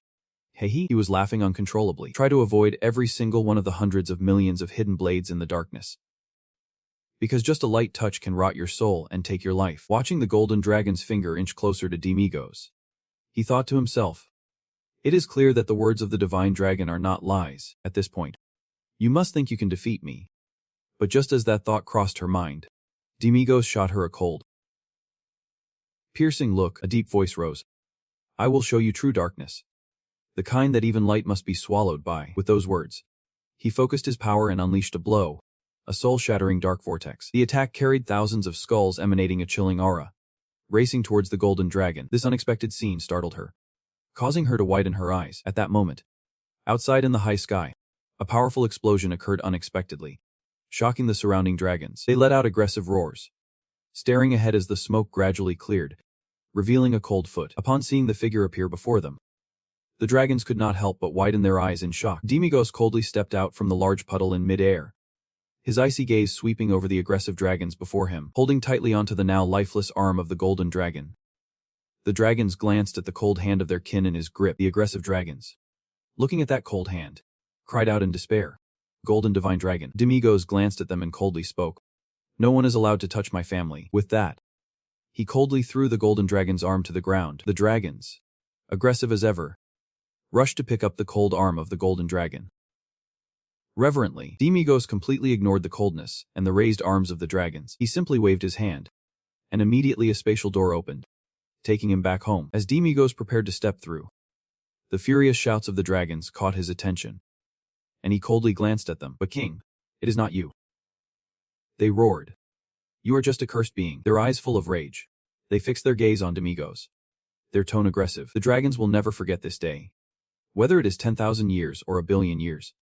Until they reclaim this world, we will pass down this shame to our descendants through words, writings, and spells. You will be cursed for eternity. Demigos looked at the fury in their eyes, but he did not care. Go ahead, he replied coldly, then quickly slipped into the spatial gap, leaving the dragons with their unbridled rage. When Demigos set foot back on familiar ground, a light coat gently draped over him. Alex, who has appeared from somewhere behind, bows respectfully. You have returned, my lord. Demigos, his face dark, raises his eyebrows slightly. I have completed the revenge for Dairos. Alex bows his head, his voice somber. I thought you had given up on the demon world. I have given it up. Demigos replies, startling Alex in surprise. He looks up at Demigos's back, who is coldly gazing at the distant moon. I have abandoned the demon world, and also discarded the fate that the world bestowed upon me. I just want to live simply, freely like this moment. After speaking, Demigos raises his head to look at the sky, his eyes glinting with a cold light. He shouts loudly, as if to announce to the world and himself, Demigos is me. Alex, hearing these words, grits his teeth in frustration, his face dark, shouts, my lord. Demigos turns around, glances at Alex. Dairos is my family, and I am only avenging my family. That is all. After saying that, he coldly turns away. Let us go back to Zorik Castle. Watching Demigos back leave, Alex hurriedly pleads, my lord, please, that place is not somewhere you can return to. Alex steps closer, his voice low and urgent. Since becoming enemies with the dragon race, this war will become extremely fierce to eradicate you. The dragon clan will do everything possible to eliminate our demon race. Demigos waves his hand, indifferently saying, what does that have to do with me? I am no longer a demon. Whether it is the 6,666 generation or 66666. You all deal with it yourselves. He walks away, his words leaving Alex stunned. But Alex still does not give up, rushing over to shout, family, you said you would not easily forgive those who harm your family. Right. Demigos stops, turns back, points at Alex, his voice full of irritation. You fool. The family is at peace. Suddenly someone runs in to kill, comparing the act of searching for the cause of your family's death to rushing headlong into a fight you can't win. Do you see the two things as the same? Is there anyone among you who will stop me from risking my life? Alex tries to explain. Calling it risking your life seems a bit exaggerated, does not it? After all, it is a battle akin to a long-held dream of the demon world. Demigos cannot contain his growing anger, gritting his teeth. That is a disease, indeed a sickness, as if possessed by a demon. Every 100 years, it appears on the earth once, causing millions to die needlessly. Alex hears these words but remains stubborn, raising his voice in defense. You can't keep living on that deceitful land forever. You have achieved the greatest accomplishment in the history of demon kings. You have infiltrated the territory of the dragons and slaughtered the golden dragons mercilessly. Today is the savior that the demon world has long awaited. Looking at Alex's stubbornness, Demigos helplessly turned away, mumbling, well, I do not know. Even the VIP guests are dead now. So where are we going to make money? Alex, hearing this unbelievable remark, looked at Demigos's indifferent back and exclaimed, my lord, do you care about that more than the demon world? Demigos replied indifferently, of course. Who would want to let others benefit for free? Demigos's words left Alex momentarily speechless. He tried to regain his composure and asked slowly, then what should we do about the successor Dairos? We can't leave the position of the plague formula empty. Demigos coldly replied, you all figure it out among yourselves. Alex frowned and said irritably, it is not that simple. They are all self-proclaimed geniuses. Hearing Alex's tired words, Demigos surely said, what a hassle. Then just leave that position to Dairos's child. Are we done? I am leaving. As he was about to walk away, Alex called out to him, my lord. Demigos could not hide his irritation and shouted, what now? Alex remained silent, lowered his head, and quietly said, thank you, sir. Demigos still kept a displeased tone and shouted, fine. Get lost. With that, he jumped up high in the quiet night sky. The moon was still bright as ever. But down on the ground, an undercurrent was gradually changing direction, gliding over the silent high mountains. Demigos calmly landed at his familiar house. Sitting down on the soft bed, he frowned, recalling the recent events. His brows furrowed tightly, with a glint of resentment in his eyes. Annoyed, Demigos spoke softly. "Can't you just keep it reasonable?" A crack emitting a faint golden light appeared behind him. A familiar voice rang out. "Haha. Got caught." As the voice just rang out, a pale white foot gradually appeared from the middle of the air. Hong Kim Long slowly emerged from the beam of light. Her brows raised arrogantly as she looked at Demigos and said, "I thought that was a perfect plan, indeed. The Demon Lord is still the Demon Lord." As soon as he saw her figure appear, Demigos subtly moved. In a lightning-fast motion, Demigos pushed Hong Kim Long against the cold wall behind. His eyes revealed a killing intent and resentment as they fixed onto her arrogant face. Hong Kim Long responded with a cold smile, staring intently at his fierce expression. "Do not waste your energy here," she mocked. "Otherwise, immediately all the heroes in this world along with the executioners will know that the Demon Lord is present here." Demigos chuckled, pushing her hard against the wall. His voice filled with anger. "Stop the act right now. Explain why you acted like that initially. It was clearly your true form. But in the end, you switched to a clone. You intentionally set up a situation for me to kill, did not you?" Hong Kim Long glanced at Demigos' furious face, unable to hold back a smirk. "The acting is not bad. Thanks for performing in front of my children. I thought you would realize." Your words startled him. Full of doubt, she gently reminded him. "We seem to have fallen into a trap." Her words left Demigos shocked, eyes wide open. Hong Kim Long coldly looked at him and said, "I knew from the start that the poison mushrooms on the dragons were from Daros. And I also think the one behind Daros is you. I guess you plan to use the poison mushrooms to create a rift between dragons and humans." Demigos raised an eyebrow, coldly asking, "What you said is about the past, right?" Hong Kim Long frowned and replied, "That is right. You have been blinded by the name of vengeance. Unless you really invade our mirrored world and kill everyone. Otherwise everything will remain fine. After all, is the one who arranged everything, forcing the Demon Lord, king of the demon race, and Hong Kim Long, god of dragon, to confront each other, who set up such a large-scale trap, daring to turn us into enemies of each other." Her words left Demigos in deep thought. His cold gaze swept over Hong Kim Long's face. Then he quietly asked, "All right. Then why did you have to fake your death?" She replied in a low voice, "Because of the variables. Although I do not know who orchestrated this. They certainly did not want the Demon Lord to kill Hong Kim Long. The situation has become too big. By now, they must be very confused. And since a variable has occurred, the truth will soon be revealed." "They're lawful." Demigos narrowed his eyes, coldly saying, "If that person has targeted you, then..." Hong Kim Long's lips curled slightly, her confident gaze directed at Demigos. "The final result 1T change," she said, her tone cold. "If their initial goal was my death, then they will surely act decisively now, because that plan can only succeed if I disappear." Her eyes sparkled with excitement, as if waiting for something grand. "Let us see who will benefit the most from my death." Demigos stared intently into Hong Kim Long's eyes, asking with a serious tone, "Do you still doubt the aggressive dragon faction? Have they allied with the demon realm without us knowing?" Hong Kim Long's eyes flickered with a faint light. She nodded slightly. "Everything. Including that." Then she let out a soft laugh, her gaze still fixed on Demigos. The arm that had been pressing down on her finally loosened. Demigos let go, a faint smile on his lips. "Damn it. I really want to blow this head off. To be honest, I do not want to get involved in this. But if I withdraw alone, you will have to bear all the responsibility." Hong Kim Long leaned against the wall, a faint smile passing by. "Of course. We are all in the same boat. Among the three races ruling the world, the humans, the rulers of the demon realm, broke the remaining balance by killing me, the dragon god. Two mismatched individuals are forced to work together." Demigos smirked, his gaze directed at the golden dragon. "What about the griffin? Have the children been completely destroyed?" She smiled faintly, her voice heavy. "I do not know anymore. Right now, I just want to tear that bastard apart to avenge my children." The golden dragon looked around thoughtfully for a moment and continued. "After all, you have lost one of the dukes. The ones who have been with the Demon King for 665 centuries. We need to hold accountable the one behind all this." Demigos sneered, his icy, "Even after 665 centuries, I have no memories. In my circumstances, they are just foolish defeated ones." The golden dragon looked seriously at Demigos, a faint smile on his lips. "But I remember everything. It was you who created that hellish scene." She pointed at Demigos, her tone serious. "Anyway, starting tomorrow, I will join your team as a mage." This proposal shocked Demigos. "What?" She smiled faintly. explaining. For now, I will live like a human. If we want to investigate, it will be easier to do it together. Right, in her heart, she thought. And I will also keep an eye on you. Suspect number 1. Hearing her explanation, Demigos laughed coldly, rushing forward to shout. You idiot. Alex has known you for a long time. Do you think you can just pretend to be dead for a day and not get caught? The golden dragon smiled faintly, moving away without a hint of Demigos's warning. Oh, come on. Who do you think I am? His magic is nothing compared to my power. No one can recognize it.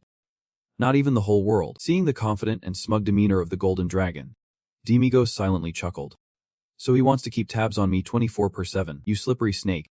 Thinking of this, Demigos glanced at the girl and coldly said, Fine. After all, you and I are suspect number 1. As soon as he finished speaking, the golden dragon was startled. Glancing over. Fine then. Demigos seemed to have calculated carefully, looking at the girl and saying, Go ahead and try jumping once at this hell party. Seeing Demigos agree without hesitation, the girl smiled coldly. Thanks. Not far from there, in a ruined castle under the quiet moonlight, the sorrowful cries of a girl echoed. A soldier's aggressive voice called out, Lady Emily. The servant frowned, disturbed by the heartbreaking sight of the girl. Do not be sad anymore. Hang in there.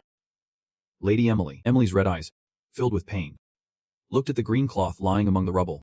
She said sorrowfully, I lost my husband and child on the same day, and now the castle is in ruins. Outside the castle, the survivors were hurriedly clearing the debris. Move faster. You idiots. We need more people here. Do not rest. Hurry up. Chaotic situation made Emily, Solus's wife, cry out in anguish. How am I supposed to live now? Chech approached, gently holding Emily's hand and said, My lady. His eyes gleamed with greedy desire. Given how things are, Chech will do everything I can to rebuild the family. My lady, let me handle all the work and go to a place with fresh air to rest. In the meantime, I will take care of all the troublesome matters. Chech's words were like a lifeline, making Emily feel relieved. She looked at Chech as if he were her savior, happily embracing him. Truly, only you, Chech, worry for me. Thank you so much. But Chech gently patted Emily's shoulder, a cold, smug smile on his face. He chuckled. Get, his tone dripping with sarcasm. Get. Just then, as they were lost in each other's embrace, as if no one else was around, a strange voice rang out, breaking the atmosphere. From behind a nearby table, a warm voice called out, catching both their attention. Who is that? But Chech jumped in surprise, his face darkening as he shouted toward the table. Who is there? A figure in a long black coat slowly emerged, making both of them shiver in fear. The person laughed coldly, saying, Haha. Caught you. I must have interrupted while you were enjoying yourselves. His icy gaze focused on Chech, sending chills down his spine. It is a pleasure to meet you. I'm Kade, an investigator of the Holy Court. But Chech stammered, unable to speak, just staring intently at Cadentia. If you are an investigator of the Holy Court, he managed to say, could you be one of the 12 sacred weapons of the Holy Emperor? Only 12 people in this world have been bestowed the title Blood of Blood, belonging to the elite Blood Warriors organization. Judy Act 9. Cadencia's eyes flashed with a cold light, causing Chech to fearfully kneel down, hurriedly bowing his head. It is truly an honor. Holy weapon. Why are you here? Chech's sudden action startled Emily beside him, leaving her confused. What is going on? Chech. You are the one of a higher rank than me. Cadentia looked at Chech's submissive attitude, smiling with satisfaction. Since you already know, it will be easier for us to talk. Right. But Chech was sweating profusely, his face drenched, too scared to look up at Cadentia. Meanwhile, Cadencia continued calmly, making him even more anxious.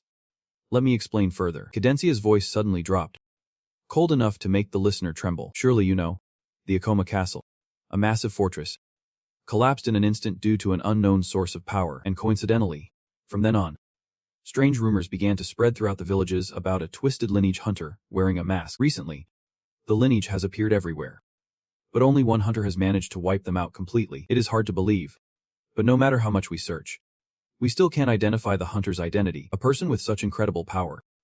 Yet there have been no reports about him from the Holy Court until now. Isn't that strange? Cadentia slightly curved her lips, a cold smile appearing. The power that destroyed the fortress and the power that protected it emerged simultaneously. What is the connection between the two? He paused, a smile full of meaning. We need to understand just how great that power is. Is Cadentia an ally or an enemy? His words immediately left both Patrick and Emily confused and on guard. Cadentia looked at their expressions, coldly continuing, in the process of tracking down the lineage hunter and conducting my own investigation, I discovered that some elite blood families are organizing large-scale illegal hunts, and the Holostosha family is at the center of it all. As soon as the words left his mouth, both Patrick and Emily's faces turned pale with fear. Cadentia laughed again.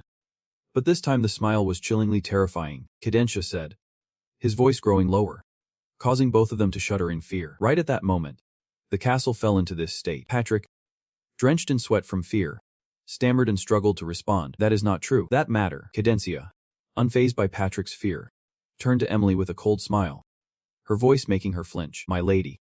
He smiled as he approached, leaning close to Emily to whisper. Even though the investigation is still ongoing, and there has not been a report to the Holy Court, for a prestigious blood family like Holly Stewarsha, the crime is even greater, risking not only expulsion from the ranks of the blood family, but also losing all positions. All assets, including this castle, will be confiscated. Each word from Cadentia left Emily wide-eyed in horror. Speechless, seeing her in silence, Cadencia smiled coldly again. Then, my lady, having lived your whole life in this beautiful castle, it must be quite awkward for you. The cold world outside is not just suitable for beggars used to living with violence like me. Emily's gaze gradually lost its light, and she desperately sobbed, pleading, please, just do not report to the Holy Court. Hearing Emily's desperate pleas, Cadentia coldly extended her jewel-adorned hand in front of the two, leaving them surprised. He let out a chilling laugh, his voice sending shivers down their spines. I heard that the Holy Steel Asia clan still has a youngest child. He ominously issued an order. Make sure to raise the boy into an excellent warrior. I will come to pick up the boy when he turns 20. Our Holy Court always needs trustworthy people, willing to dedicate their bodies to the Lord and this world. His proposal left the two wide-eyed in horror. Cadencia coldly added, he said that clans like the Blood Warriors have indeed risen to the power class like Holy Steel Asia, because people like them would absolutely not volunteer. This is the only way to make it happen. There is one more thing. There must be a ledger from Kadio somewhere listing all the clans participating in the illegal trade. I will come to take it in 5 days, so be ready. The children of those clans must also be talented. Haha. Seeing both of them so obedient without any resistance, he turned and walked away satisfied. Well then. Before leaving, he suddenly stopped, turned back with a smile at both of them, his voice ominous. Always live comfortably and happily. I heard that parental happiness is very important for a child's mental health. Saying that, he coldly walked away, leaving the two frightened figures still kneeling on the cold ground, watching him leave. The next morning in Demiugos' small house, the sweet voice of Huang Jinlong rang out. Hello. She greeted with a warm smile, excitedly speaking. Nice to meet you. I am the new member of the team, and also a new staff member at the weapon shop. I am the mage Jun Jung. At the unexpected appearance of Huang Jinlong, Alex seemed unaware of the true identity of the girl smiling at him. He said, I did not expect someone as beautiful as you to have a close relationship with the owner. I do not know anything at all. Then Alex politely introduced himself. It is an honor to serve. Demi-Ugo stood behind observing Alex's expression and attitude closely. Seeing he was still normal, Demi-Ugos turned to Zeke. At the unexpected appearance of Huang Jinlong, Zik appeared very calm, even happy, and warmly welcomed her. Zik introduced himself. Hello. I am a warrior in the team. I handle many tasks like cleaning, laundry, bookkeeping, inventory management, cooking, and running errands. I am Zik van Hollebig. After hearing that, Huang Jinlong showed interest. What is your blood rank? Zik smiled and replied. I am. Her voice instantly filled with admiration. Already a fee rank at such a young age. Alex and Zek's attitude seemed to accept Hong Kim Long's presence without any resistance. Demi-Ugos thought to himself, well, that is good then. There should not be any trouble. Thinking that, he turned to leave, leaving a cold message. So teach the rookie the store's work. Okay, I'm going to bed now. She hurriedly called out. Hey buddy in the team. Hearing the call, Demi-Ugos stopped, surprised, and glanced at her. Hong Kim Long smiled warmly and approached Demi-Ugos. Can you show me the way in the village? Also, so we can talk a little more closely. The two behind her heard her words. Their eyes immediately lit up, staring at Demi-Ugos and Hong Kim Long. In their eyes, a vision of the relationship between him and her emerged. For intimacy, dating, Generation 667. In the peaceful scene with a deep blue sky, Demi-Ugos furrowed his brow in doubt. Following the scene before him, Hong Kim Long sat cross-legged on the ground. Demi-Ugos stood beside her. She then looked at the baby dragon lying quietly in the cave. A soft growl sounded, then said, this must be your first time seeing it. Right, this is a baby dragon. Demi-Ugos seemed uninterested in the sleeping dragon in the cave. Instead, he looked at her in confusion and asked, so what does the birth of the baby dragon have to do with you bringing me here? Hong Kim Long smiled slightly and asked back, are not you curious? Demi-Ugos replied nonchalantly, Nothing special. Hearing his cold response, she gently said, "Is that?" After a moment, Demi-Ugo suddenly spoke up. Me. Hong Kim Long was surprised and replied. Demi-Ugo's frown pointed at Hong Kim Long and shouted, "Are you bored out of your mind?" Seeing him get angry for no reason, she laughed coldly, looking up to reply. "What now?" Demi-Ugo's angrily pointed. Questioning. "All you have to do is use your power to gather the warriors and extremists. Take care of them and clean up. And that is it. Why drag me to these useless places?" She frowned after hearing that. Shouted loudly. "Have you forgotten the peace treaty? If the dragon god acts personally, would not that be declaring war on humanity?" Being scolded as a fool, Demi-Ugos became even angrier. Questioning. "Just go in your current form. Being human is fine. If even Alex can't recognize you, then no one can." Idiot. Hong Kim Long, upon hearing this, got angry and retorted. "No way." Demi-Ugos was even more confused and angry at her attitude. Shouted. Well, Hong Kim Long replied slowly, looking at him. "Because I can't become the anomaly of this world." Her words made Demi-Ugos question back. "Anomaly." She nodded, confirming. "Just as they said. Right now I am a human, no matter how strong. A lone wizard sweeping away NG bloodline families is impossible. Otherwise, it will attract the attention of the challengers." Demi-Ugos, after hearing this, gave a cold glance at the golden dragon and asked softly. "The challengers? You mean angels or deities?" She confirmed slowly. "That is right. Whether there is sudden heavy rain or floods, that is not the anomaly. But if the rain suddenly flies backward and becomes clouds, then that could be the anomaly. If you do that carelessly, even if it is me, the challengers will notice." Demi-Ugos listened to this explanation and responded slowly. "You mean we should not break the rules of this world?" "Right." She nodded. "That is right." Hearing her confirmation, Demi-Ugos seemed annoyed and said, "Is it again about the rules?" She also replied firmly. Yep. "What else?" Demi-Ugos crossed his arms coldly, speaking in a way that startled her. Then, the corners of his mouth curled up slightly, his eyes gleaming with interest. "I wonder if I have been recognized yet. As I have already recklessly destroyed cities and killed dragons everywhere." She laughed coldly and replied, "I am dying to know." Suddenly, a loud explosion rang out from under the lake, startling both of them. She hurriedly stood up, reminding, "It has been born. We need to hide." Beneath the vast surface of the lake, a fierce green dragon suddenly emerged from the water, growling with a threatening roar. The girl quickly pulled her friend to hide behind a nearby bush. Her gaze followed the dragon, unable to hide her excitement as she saw it roar loudly. The golden dragon, standing beside her, smiled in satisfaction and asked, "What do you think? The majesty of nature is truly magnificent." Someone nearby suddenly pondered, their expression turning uneasy. "If we attack right now, it would probably be over in one blow." The golden dragon replied seriously, "That is exactly why I am here." This statement startled Demi-Ugos. Their eyes filled with astonishment directed at her. Just then, above the two of them, the silhouette of a dragon appeared, causing both to look up in surprise. The girl immediately became alert, her tone decisive. "It is." The dragon soared past. She smiled coldly, her eyes full of delight. The dragon roared loudly, emitting purple light and transforming into a girl, gently landing before the two. The girl tilted her head slightly. Her beautiful and sharp features left both of them in awe. Demi-Ugos exclaimed, "That face is just the type of a villain." The golden dragon beside her sighed helplessly. "Who's it?" When the singing dragon's voice reached the little dragon, Demi-Ugos seemed to realize something and lowered his voice. "So it is not about the divine, but targeting the weakest moment, right when it was born, to infect it with poison, is not," he continued, his voice filled with sarcasm, "saying that people like you, if you belong to the fighting faction, have been gathering since birth to form a large unit, choosing such beings to infect with poison." After saying that, his expression darkened suddenly, his eyes flashing with a cold light. Chuckling, "Really? You are no different from humans. So cruel it is hard to believe. It is not beneath the ground. But here is the real hell. The hell of light." The golden dragon quietly observed the singing dragon from afar, its deep voice reflecting, "I used to think so, until I discovered that the fungus was from Daros." The statement surprised Demi-Ugos, making him look at her as if he had thought the same. The girl quietly replied, "No matter how strong one is, I can never join hands with you." At this point, her expression darkened, eyebrows raised, her voice lowered. There must be someone in between acting as a bridge, someone standing behind the curtain. Demi-Ugos listened to her warm voice. His eyes suddenly sparkled with interest. A faint smile replied, "Your children seem to have progressed." Suddenly, the golden dragon spoke up with a deep tone that startled him.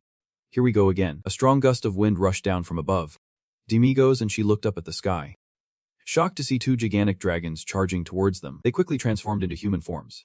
One blue and one red. Gracefully landing in front of the singing dragon, both stepped onto the ground calmly. Their serious gazes fixed on the little dragon standing behind the singing dragon. Juno saw them and smiled faintly. Here you are. Oh dear. Julia, Juno asked lightly. What about the tail? Julia smiled slightly, full of pride. There is not one, because the golden dragon no longer exists in this world. It has departed peacefully like a headless snake. Finally, this world belongs to us now. Juno. Julia's arrogant words made Juno ponder. The same goes for us, until the Lord decides on new souls. For now, it can only be chaos. If humanity realizes this, it will all end. Oh dear. Who had been silent until now suddenly laughed lightly. Let us see how well you do in that position. Juno. Hearing this, Juno's face immediately darkened. She replied solemnly, let us not talk about that anymore. Oh dear. Everything will go according to the Lord's will. We are just creations. We have no right to doubt his work. In front of the conversation among the three, Demigos quietly contemplated, his eyes flashing with a deep light as they glanced over them. Suddenly, the fierce growl of the little dragon interrupted the conversation. Oh dear laughed coldly, stepping closer to it. Coldly stating, that is right. We have to do what we can. Looking at the little dragon screaming in front of him, he scoffed, his mind full of calculations. Even if you are pitiful enough to go crazy, rest assured no family will suffer anymore. With a flourish, he took out a vial containing a strange creature, looking at the little dragon with anticipation. Nobly declaring, all for our race. The golden dragon stood beside him, his face dark, stammering. Well, why did they have to go this far? He narrowed his eyes at her, sneering, his cold gaze radiating killing intent, emphasizing each word, freezing them in place. His unexpected attitude left the golden dragon stunned and confused. He narrowed his eyes at her, wondering whether he should kill all three of them. Seeing that he was ready to fight, the golden dragon quickly shouted to stop him. Wait. She remained silent, her cold gaze fixed on the three of them, needing to consider the consequences. Why did the kids have to resort to this method? And what would it lead to if we end this right now? What will the future hold? Everything must be considered. Demil Goss, after hearing this, raised an eyebrow and said with a faint smile, what does that have to do with me? You really are pathetic. Stop thinking and just act. The golden dragon, hearing those words, had a dark expression, furrowing his brow, lost in thought. We are all part of a greater order, and those words come with sacrifices and losses. But what does this tragedy signify? Demil Goss listened to the irritating words echoing in his ears, and then said, what a nuisance? Then let us go with Plan 2D. She looked at him in surprise. You. Demil Goss laughed coldly, his eyes flashing with a chilling intensity. The corners of his mouth lifted, his voice full of enthusiasm, a bit of violence. Cornering, capturing, torturing, and an interrogation with plenty of time to think. That is all we need. Right. The golden dragon listened in silence, deep in thought, and after a moment, she softly said, just go easy. The little dragon suddenly let out a loud scream. Ogin chuckled softly, looking at the water dragon as it emitted a purple glow. Halong said, then let us begin. With that, he poured the strange creature into the water dragon. Much to the astonishment of the little dragon, Ogin said softly, just a little bit. It will be over soon. But before the parasite could fall into the water dragon, Ogin's arm was chopped off. Shocking him, everyone was stunned and turned around, replacing the calm demeanor of Demil Goss, who was smiling gently, but tightly holding Ogin's hand. He clutched his bleeding arm in pain, looking at him in horror, stammering, Who are you? In response to Ogin's terrified question, Demil Goss remained calm, smiling gently as he replied, I am Demil Goss. Juno, standing beside him, seemed to sense the killing intent emanating from Demil Goss, and immediately shouted, everyone run. With a flicker of cold purple light in her eyes, Juno unleashed a surge of black power towards Demigos, the void instantaneously. In response to that powerful attack, Demigos scoffed and raised his hand. His hand flashed with a chilling light, and a black hole appeared, aimed at the attack. In an instant, Juno's body twisted oddly, quickly getting pulled into the black hole on Demigos's hand. He coldly glanced at the other two and said softly, you are next. The two were taken aback witnessing Demigos's terrifying power, quickly taking to the sky to escape. Demigos glanced at the two running in different directions, sneering, just to survive. You are running off alone. Saying that, Demigos pointed to the sky, amused. Let us see who I catch next. As he spoke, his finger pointed directly at a distant green light. Demigos smirked, pleased, congratulating the green one for being the chosen. With that, He quickly dashed towards Ojin's path. The shockwave he created made the young dragon behind him roar loudly. The golden dragon in the distance stared in awe at his direction, his brows slightly furrowed in deep thought. Meanwhile, Ugin was desperately flying through the sky, not daring to look back. Damn it. This damn thing. He flapped his wings quickly, pondering the unexpected appearance of Demigos. Demigos. Ah, that is the demon who killed the golden dragon. Right. How does he know about this place? Could it be that there is a traitor among us? Suddenly, a bright red light flickered behind Ujin. Catching his attention, a surge of red power zipped past him, causing him to dive to the side in alarm. In an instant, Demigos appeared right in front of him, startling Ujin. His eyes glinted with a faint light, the corners of his lips lifting slightly as he coldly said, "Congratulations on winning." Ugin did not say much, immediately opening his mouth wide, gathering his power for an attack. But before he could finish, Demigos swiftly passed by him with a chilling move. So do not say anything. Demigos' attack caught Ojin off guard, leaving him limp. Demigos looked at the current situation with satisfaction and said, "See you later." With that, Demigos immediately dashed into the wind, heading straight for Julia. On the other side, Julia felt relieved not seeing Demigos chasing after her. Ha! She chuckled softly, increasing her speed without daring to look back. Ugin. But at least I need to survive to warn the group that the demon lord is targeting us, she told herself. In terms of speed, I am not losing to anyone. Suddenly, a loud noise behind her startled her. A beam of red light rushed toward her, startling Julia. Looking closely, she recognized Demigos' excited face. "Hello," he greeted coldly. Julia's eyes widened, not only because of Demigos' sudden appearance, but also because of the familiar blood on his arm. Ujin's blood, she exclaimed angrily. "You crazy guy." Julia concentrated her energy, forming a fireball in her mouth and launching it straight at Demigos. The fireball raced forward, but Demigos remained calm, skillfully dodging each attack. He flew high above, his cold gaze watching Julia furiously spewing fire. After a moment, she realized Demigos had vanished. When Julia looked up, her eyes met Demigos' chilling stare. He smiled slightly, his voice deep and threatening. The void chains. Immediately, two enormous black holes appeared in the sky, from which hundreds of chains shot out, wrapping tightly around Julia. Terrified, she struggled in desperation while Demigos continued to fly calmly above. Julia was chained tightly, losing her balance and falling like a shooting star. She sank into a stupor, but soon after, her consciousness began to return. When she opened her eyes, she realized she was tightly chained, facing an unfamiliar scene. What is this? She panicked, waking Ujin, who was unconscious beside her. He coughed, making Julia worriedly call his name. Ugin. Just then, Demigos' deep voice echoed. What else is there? He stepped forward, a cold smile on his lips. From now on, it will only be violence and pain. And it was also when the truth was revealed. Julia heard these words with a heart full of anger, shouting, "You demon! I will curse you." Demigos laughed coldly. "Cursing is my specialty. I always get as in curse theory," he continued, his voice full of excitement. "Now, let us start with the first question." He pulled out a vial containing a strange substance and asked, "Where did you get this?" Julia frowned, angrily questioning, "Why are you stealing someone else's stuff like a thief?" Demigos coldly laughed. "Someone else's stuff? Didn't you steal it? You intend to use it to harm humans, right?" Seeing Julia's face go pale, he continued, "Extreme measures. That is what people call you, right? You would better spill everything. Who is behind this, and how did you get this cursed thing?" Julia scoffed, stubbornly replied, "Do whatever you want. You won't learn anything from me." Demigos quietly leaned in and delivered a powerful punch straight to Ujin's stomach, causing him to turn pale and scream in agony. Julia stood beside, witnessing the horrifying scene, her face also going pale with fear. She worriedly yelled, "Ugin!" Demigos' bloodied hand gripped tightly around Ujin's thick flesh, twisting his face in agony, his whole body swaying, gritting his teeth softly, gasping in pain. Seeing Ujin's pained face, Demigos smirked coldly, his voice dripping with false sympathy. How pitiful our Ujin is. Even if he wanted to scream, he could not because his throat was already blocked. Julia stood there, her heart breaking, growing angrier with each of Demigos' fake words, her eyes bloodshot, veins bulging. She shouted loudly, in pain. Hearing this, Demigos scoffed, "You fool. Do not you know what real torture is? I won't touch a single hair on you." Julia stared at Demigos in shock, his eyes red like blood, emanating a chilling light. Demigos' voice was deep and resonant, echoing like a voice from hell, insisting that until he spoke, Ugin would suffer greatly, until the last dragon in this world. I will make you witness their deaths in agony right before your eyes. With that, Demigos' arm moved more violently inside Ujin, causing him unbearable pain. Demigos' arm squeezed Ojin's flesh brutally.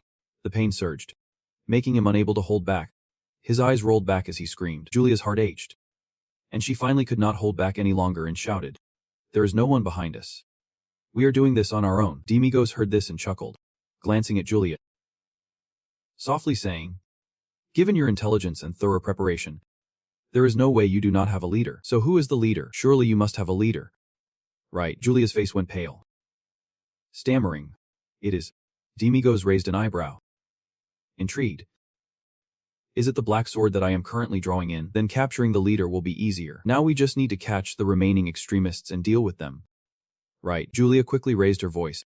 "We are different from the usual extremists. Among the extremists, the most radical have secretly formed a separate group. The others in the extremist faction are innocent. They are not extremists, just cowards." Demigos, surprised by this, looked at Julia with cold, piercing eyes, and asked ominously, "So what kind are you?" Julia pondered for a long time before answering seriously. "We are the noble group." Demigos raised an eyebrow, sneering. "The noble group? Is that the group of the top 3? After all, things like this are not the way of ordinary dragons. So what about the others?" Demigos used his rough hand to torment Ojin, causing him unbearable pain. Julia, growing more frantic at Ojin's cries, quickly shouted back, "April, Juno, and Ojin." Hearing this, Demigos replied slowly, "September, October, November, December." Julia stared at Demigos in shock, her face pale, trembling with fear. "Yep. How do you know? That order is classified." "You know." Julia felt awkward. Demigos sneered. "What a fool. Tiquo means from January to December. Hai is a code name for you guys based on the group name, or maybe you gathered because of the similar name. Like it was planned." "Julia, Juns both sound similar and we thought it was fun. So we named the group Titaquile." Demigos asked, "Who was the first to name it Taiquile?" "It must be the leader. Juno." "Right." Julia was drenched in sweat. Juns shrugged. "Who is Juno anyway? It just started at some point where we began calling each other that." Demigos laughed loudly, scornfully. "In a group of extremists, those with ideals gather and form a group. All members coincidentally have similar names from January to December. Does that make sense? It is obvious. You were selected from the start according to someone's plan. Was not it Juno? Was she the one who started it?" Julia quickly retorted. "Our goal is just to free the oppressed dragons. This is a group where every member joins voluntarily." Demigos asked in surprise. "Oppressed? Who is oppressing them?" This question seemed to touch a nerve. Julia raised her voice. "The world's perception. An unbreakable treaty. Inviolable. Humans are destroying this world. Not just the allies, but they are also self-destructing. Have you seen the newborn dragon? In fact, dragons are only born in the secret realm, which proves this place supposed to be part of the secret realm." Julia grew more agitated, tears streaming. "This world is originally our territory. Of the dragons, those humans have stolen our land, pushing dragons outside the borders and oppressing them. Our gods and creators are ignoring everything. Humans do not deserve to be the masters of this land." Demigos tiredly interrupted. "Now someone appears and claims that this land originally belongs to them. Then you would rather destroy it than let it be?" He held up a vial containing the strange creature in front of Julia and asked, "All right, let us say that is true. How did you get this from Daros?" As soon as Julia heard Demigos' question, she frowned angrily. "Daros? That evil guy. What does he have to do with this?" Hearing Julia's denials, Demigos could not help but laugh. "Haha. I already know everything. Just say it outright." Just as he finished speaking, he suddenly widened his eyes, glancing at the vial containing the strange creature in front of him. At this moment, Demigos finally focused on the vial in his hand, pondering. "What is this?" Suddenly, a memory flashed in Demigos' mind. At that time, Alex had shown him the sample of the final pathogen. Alex carefully takes out an item and brings it before Demigos. The pathogen found in the bodies of the dragons is this hell fungus that drives marionettes into madness. Recalling the shape of the strange parasite, Demigos is increasingly surprised. It is clearly purple. He notes or stares at the color of the strange creature in his hand. But it is pink. It is not the pathogen of Daros. He glances at Julia and quietly asks, "Where did this come from?" Julia furrows her brow, her eyes reflecting inner turmoil, and softly speaks, "Girl." She has not finished her sentence when the iron chains, tightly wrapped around her, suddenly loosen, freeing her. Unused to this sudden change, Julia stumbles and falls to the ground, astonished, saying, but before she can rejoice, The cold iron chain tightens around her neck. Demigos coldly swings his wing, pulling the chain hard, taking them to a strange place that astounds them. Where is this place? Julia's eyes widen in fear at the bloody scene below. Below her feet are thousands of demonic faces piled on top of each other, emitting sounds that tempt and stare at her. Demigos gently speaks, startling Julia with fear. Let me introduce you. This is the deepest layer of the demon world. The worst souls, unable to be classified even in hell, are brought here. Those beings are waiting for a single thing. Live bait that falls every few hundred years. Even if one dies, they will be reincarnated into another line. Right, but if they fall here, there will never be any salvation. I promise that. This is a place even the gods find unpleasant and turn away from. Julia is horrified. Demigos' words make her even more terrified.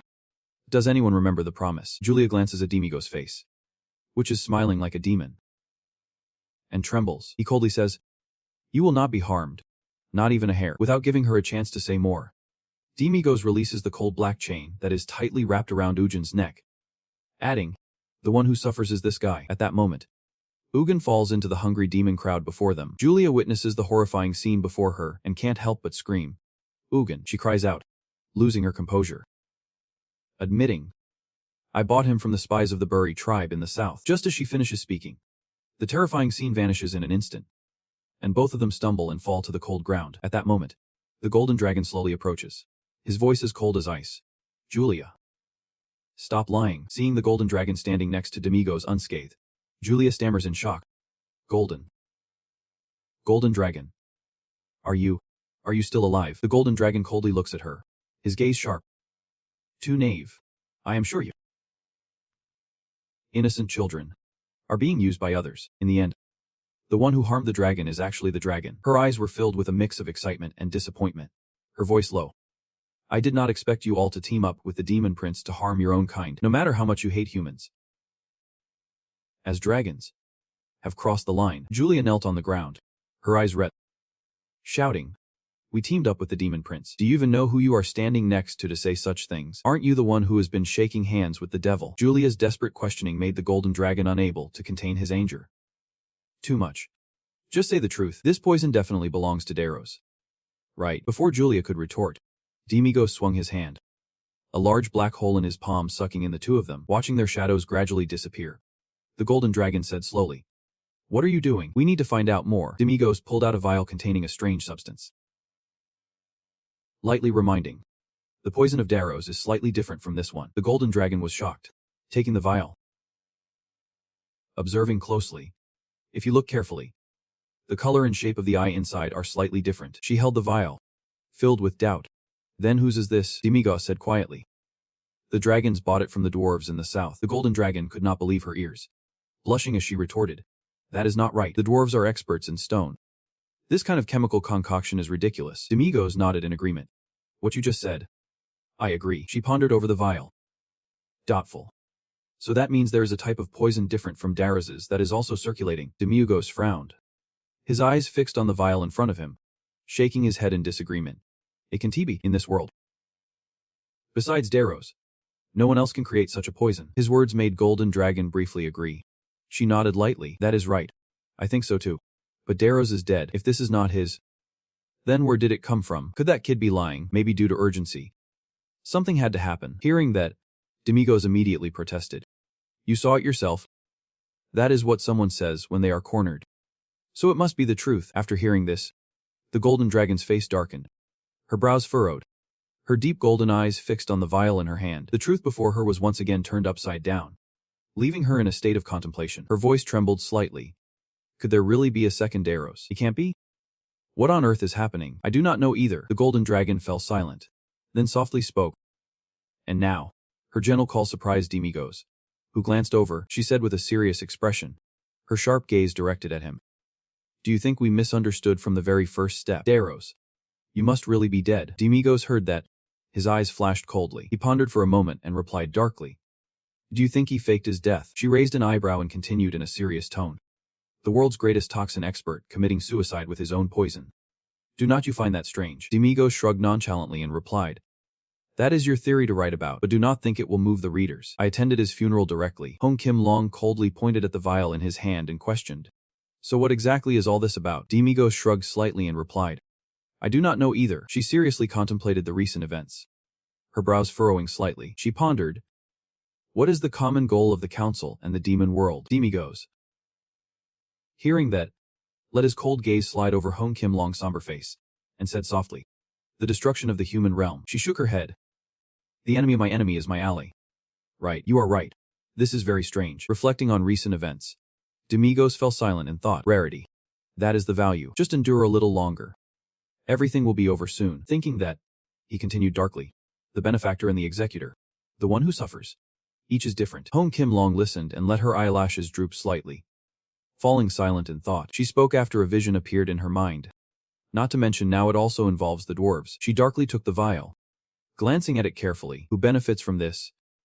The extremists and those who want weapons made from dragons. Demigos stood beside her, but looked at her and said softly, the demon race as well. It would be great if the hatred between humans and dragons deepened even further. Hong Kim Long's words were filled with pain. Demigos stood there, looking up at the distant sky, unsure if it was his mind or his limbs that were troubled.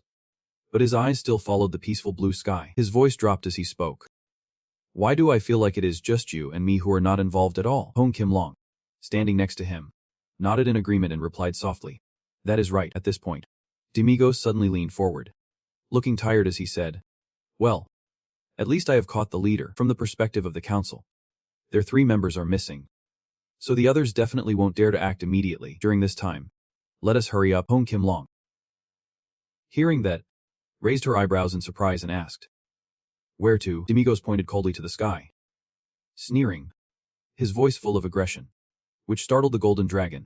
Can't you hear? We need to go underground to the south to get the poison from the dwarves. In a deep mining area, thousands of cold corpses lay piled on top of each other. The surrounding space was dark and cold.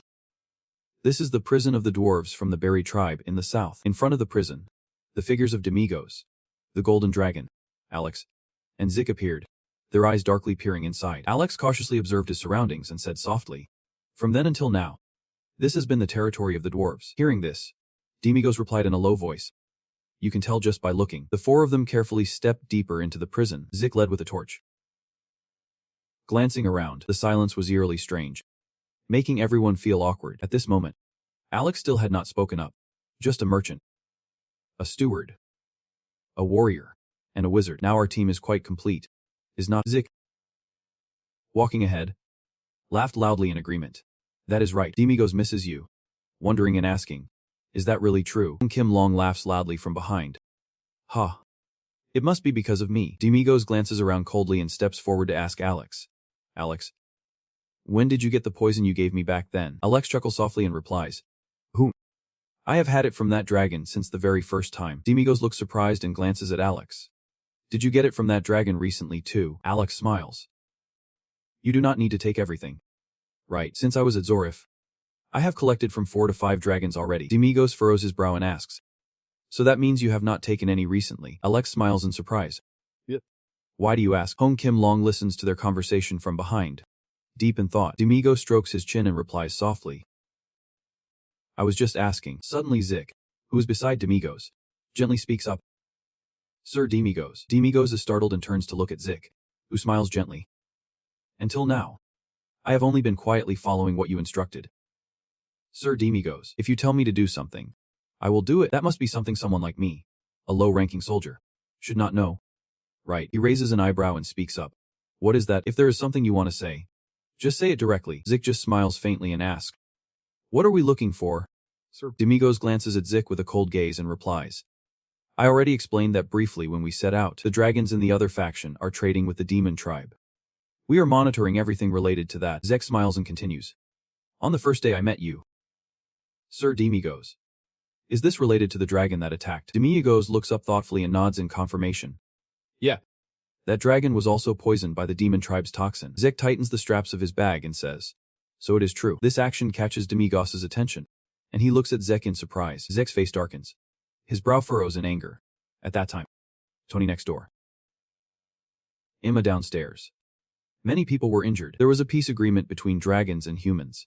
So why did they suddenly attack humans? I thought that was really strange. It really is because of the demon tribe. Why can't they stop making this world suffer? Why does not the god punish them? They are truly terrible creatures. Demigos just glances and replies, yeah, that is right. Zik softens his tone. Chuckling lightly, This incident involves both dragons and the demon tribe. It really is on a scale that is unimaginable. Haha. I have been thinking about it constantly. What I need are 3 people. Maybe 3 people. Including Sir Uljum. To hide everyone's identity. Right. To secretly carry out this huge mission. Disguised as a low-level team. After saying that, Zik forced a smile at Demigos. That was a bit too much. Demigos said soft. Listen. Zik turned around in shock to look at Demigos. Demigos continued. You just live your life. I won't cause any obstruction. Zik was astonished. Strange. Obstruction. Demigos chuckled softly. Because one day. It could be in the near future. Even if you feel deceived. Just ignore it and live your life.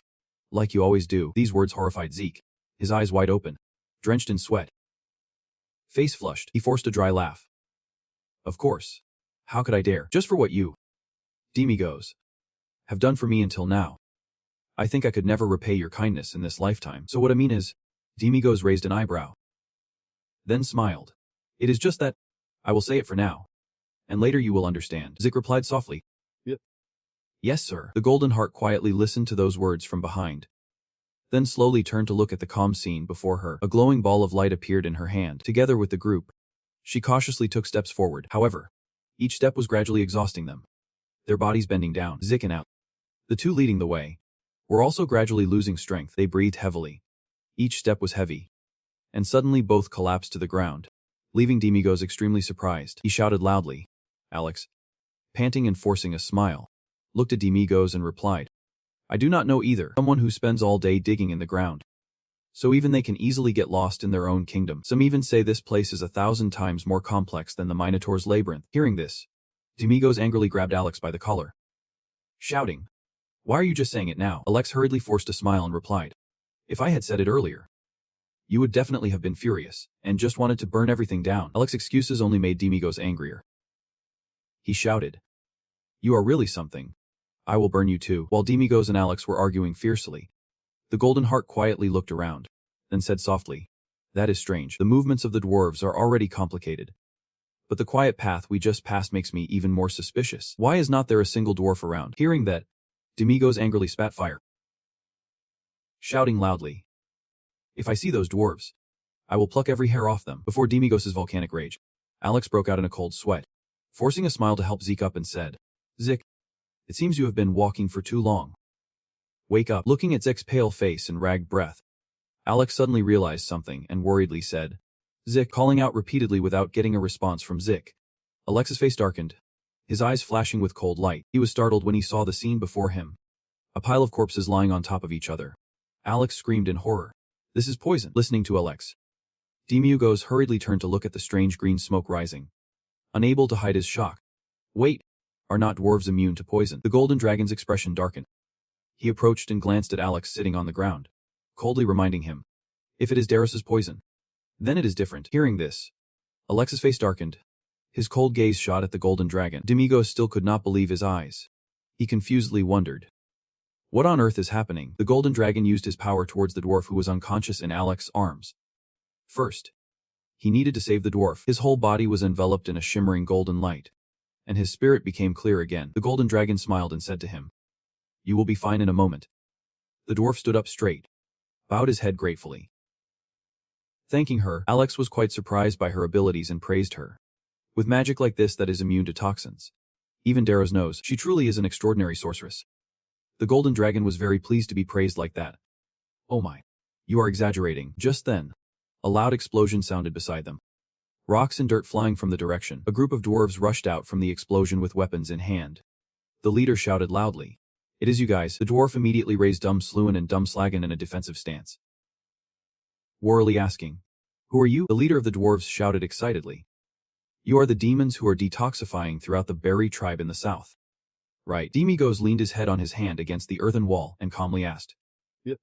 If I answered that, what would happen? His words were like adding fuel to the fire. The dwarf screamed, We will kill you. He calmly continued to ask, Then, if I said, what would happen? The dwarf replied confusedly, Then what are you doing here? Seeing the dwarf's attitude, he confidently replied, Then we are not doing that. One dwarf behind said awkwardly to the leader, I told you it is not them. It is because of our 24. That is it. The dwarf also suddenly lost all his momentum, stammering to ask Demigos, Then what are you doing here? Hearing this, Demigos curiously asked. We're 24. What is that? And you? If I say I am not doing it, will you believe me? The dwarf at the back cautiously said. I have continuously confirmed it is because of R24. The leader's mind was all mixed up, being spun around by Demigos. Wait, so you are lying? He turned left and right talking to both at the same time. If that is a lie, then what? So what is R24? The leader lost his calm and shouted. If you are lying, I will kill you. While the dwarf behind nervously answered his question. There is a divine door called R24. Demigos continued to probe. So if that is the truth, what then? The door.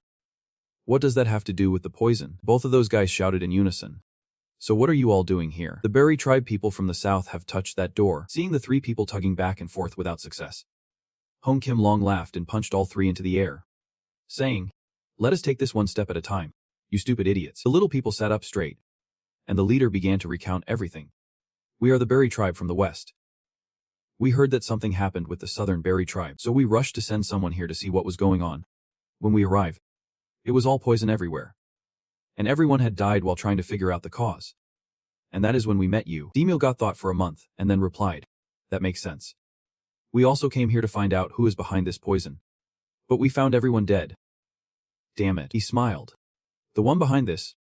Just when we thought we had him, he slipped away. He asked the remaining people. So where do we go from here? Ditch, standing behind him, suddenly spoke up. What was that door you just mentioned? Does it have anything to do with the poison? Zing Zai, who seemed quite knowledgeable, explained. In the Gi-24 area of the Southern Berry Tribe Tunnel, there is an ancient door that was discovered 30 centuries ago. This door is made from a strange mineral never seen before, and it is a mysterious door that cannot be opened by any means. No one knows what is inside. It could be a god trap there, or a demon sealed away. He also shared another important piece of information with the Demigos. However, I recently heard that the people from the south have started using a lot of explosives recklessly in an attempt to break that door. Even though the tribes from the other side have all been restrained, they continue to do so, which is why they are cursed. Cursed by the door of the divine. Speaking of this, he seemed to lose his calm, his voice growing louder. In fact, the workers in the LOL-24 area have been dying continuously. Yet they still do not stop. That is why the holy door has become so aggressive. It has wiped out the foolish Southern Berry tribe with a poison that can kill even the little people. Another guy, not believing those words, retorted. What are you talking about? Do you really believe in that superstitious nonsense? It is the guy in the black coat with the weird lips who created this poison. We have to catch that guy. But the guy in the hat replied, a human can create poison like this. It is the curse of the holy door. Picking up on important information from their words, Hong Kim Long asked in surprise. The guy in the black coat with the gem. Who are you referring to? Demigos was almost certain who the Berry tribe was talking about it as Jun. Hong Kim Long excitedly said to the others. You need to tell me more about that person. The guy just mentioned, the one in the black coat with the gem, did not hide anything and explained. Recently, rumors have started spreading about a person in a black coat with a gem appearing in the V-24 area, which is a sacred space that not just anyone can enter.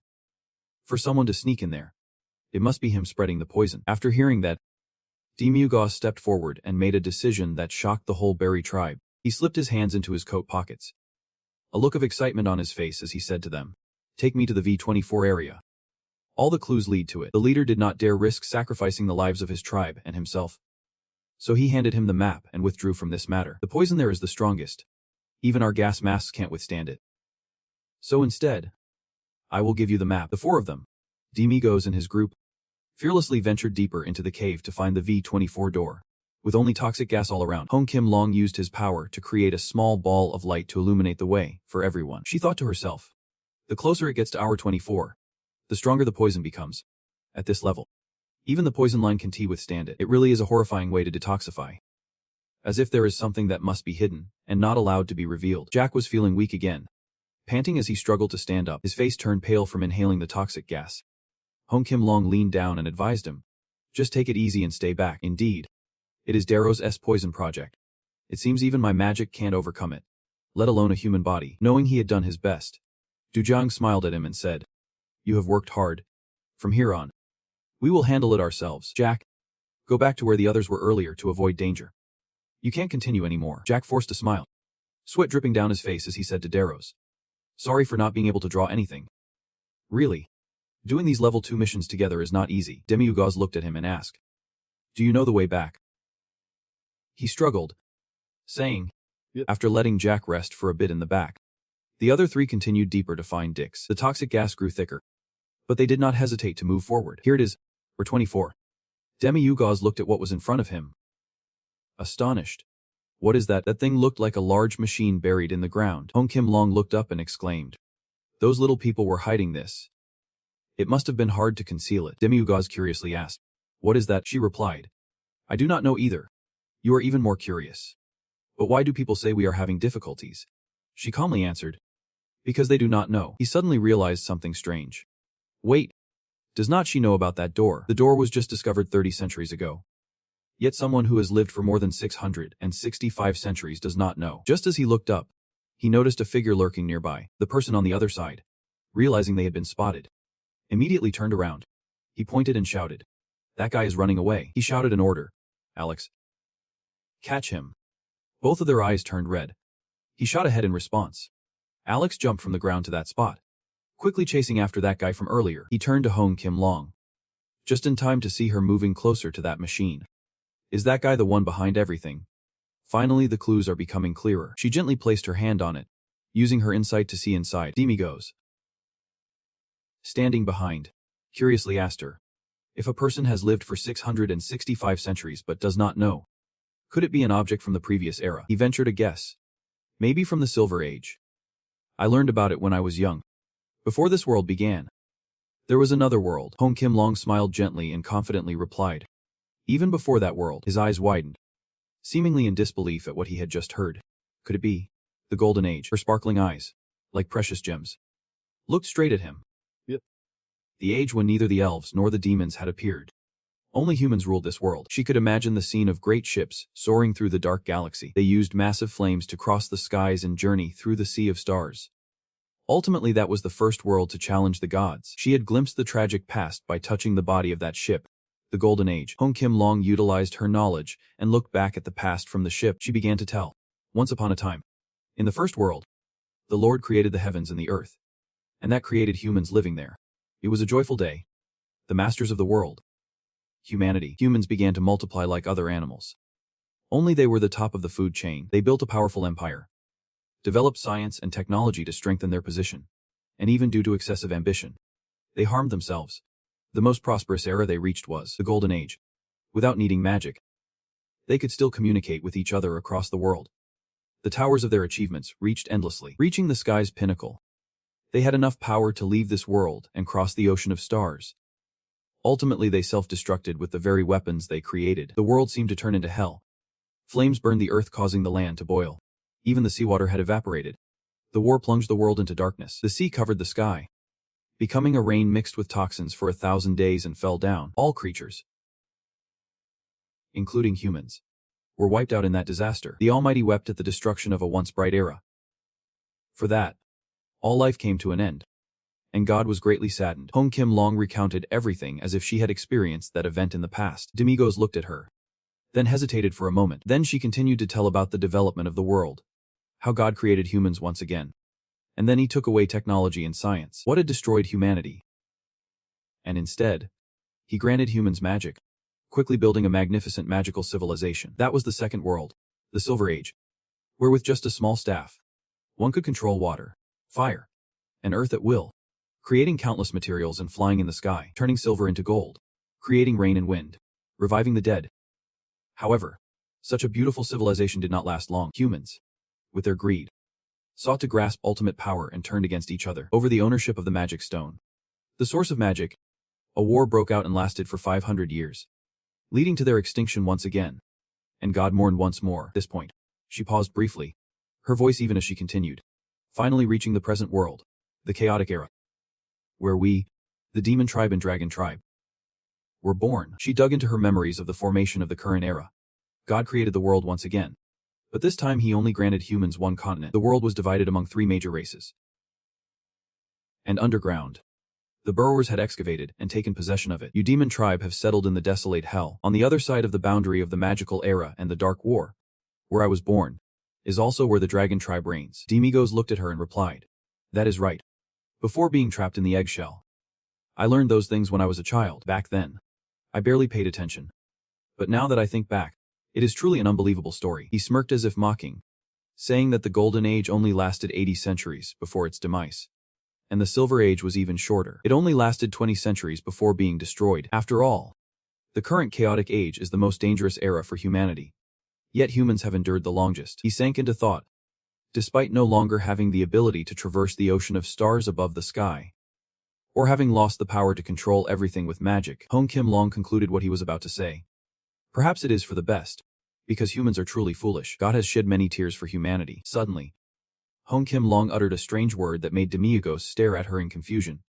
The porcelain of the stars. She looked at the ship and then turned to him with a smile, saying, "Is this what people call the porcelain of the stars?" She looked up, analyzing what she sensed. The hardness of the fine metal around here is 3 times harder than diamond. Just a thick layer of a few millimeters can prevent all physical and chemical damage. With this gigantic ship, humanity has left the world and crossed the ocean of stars to conquer other stars. Her gaze remained fixed on the ship, her pupils reflecting the light, sparkling with complex emotions. This is a relic, the pinnacle and ultimate achievement of technology that humanity created during the Golden Age. Now, only God and the angels can handle this. Beings like us cannot touch it because it is a forbidden zone. As soon as she finished speaking, Demiurgos rushed in from behind to throw a punch. The punch struck the ship with a loud noise, causing the golden dragon to be knocked back and cry out. She rolled a few times on the ground. Only because of the pain, her body was covered in bruises. She sat up angrily and glared at Demiurgos. "What are you doing? The hull did not even have a scratch from your punch." He turned to look at her, confused. Really did not break. It is so frustrating. The golden dragon was so angry that her hair stood on end. If it really broke, what were you planning to do? You idiot. Demiurgos was so annoyed by her words that he could not help but laugh. "Don't make me mad anymore. Can you just go over there? I will be able to open it." The golden dragon stood up and pushed him aside, refusing to back down. If he did not know anything about this place, he would not have a say. She leaned in closely to the ship. "Found it. It is indeed right here." Demiurgos stood beside her, extremely surprised. Not seeing anything at all, she placed her finger on a spot on the ship's hull, and immediately a mechanism opened, revealing a small screen still functioning. Her fingers skillfully operated on that screen, and data continuously popped up. Demiurgos was stunned. Seeing something so strange for the first time could not help but curiously ask. Images of light appeared on the stone. "Is it magic? What are you doing?" The golden dragon remained focused on her task, responding indifferently. "I am restoring the program." Demiurgos still did not understand and asked again. "Program? Just a mechanism." She had to explain to him.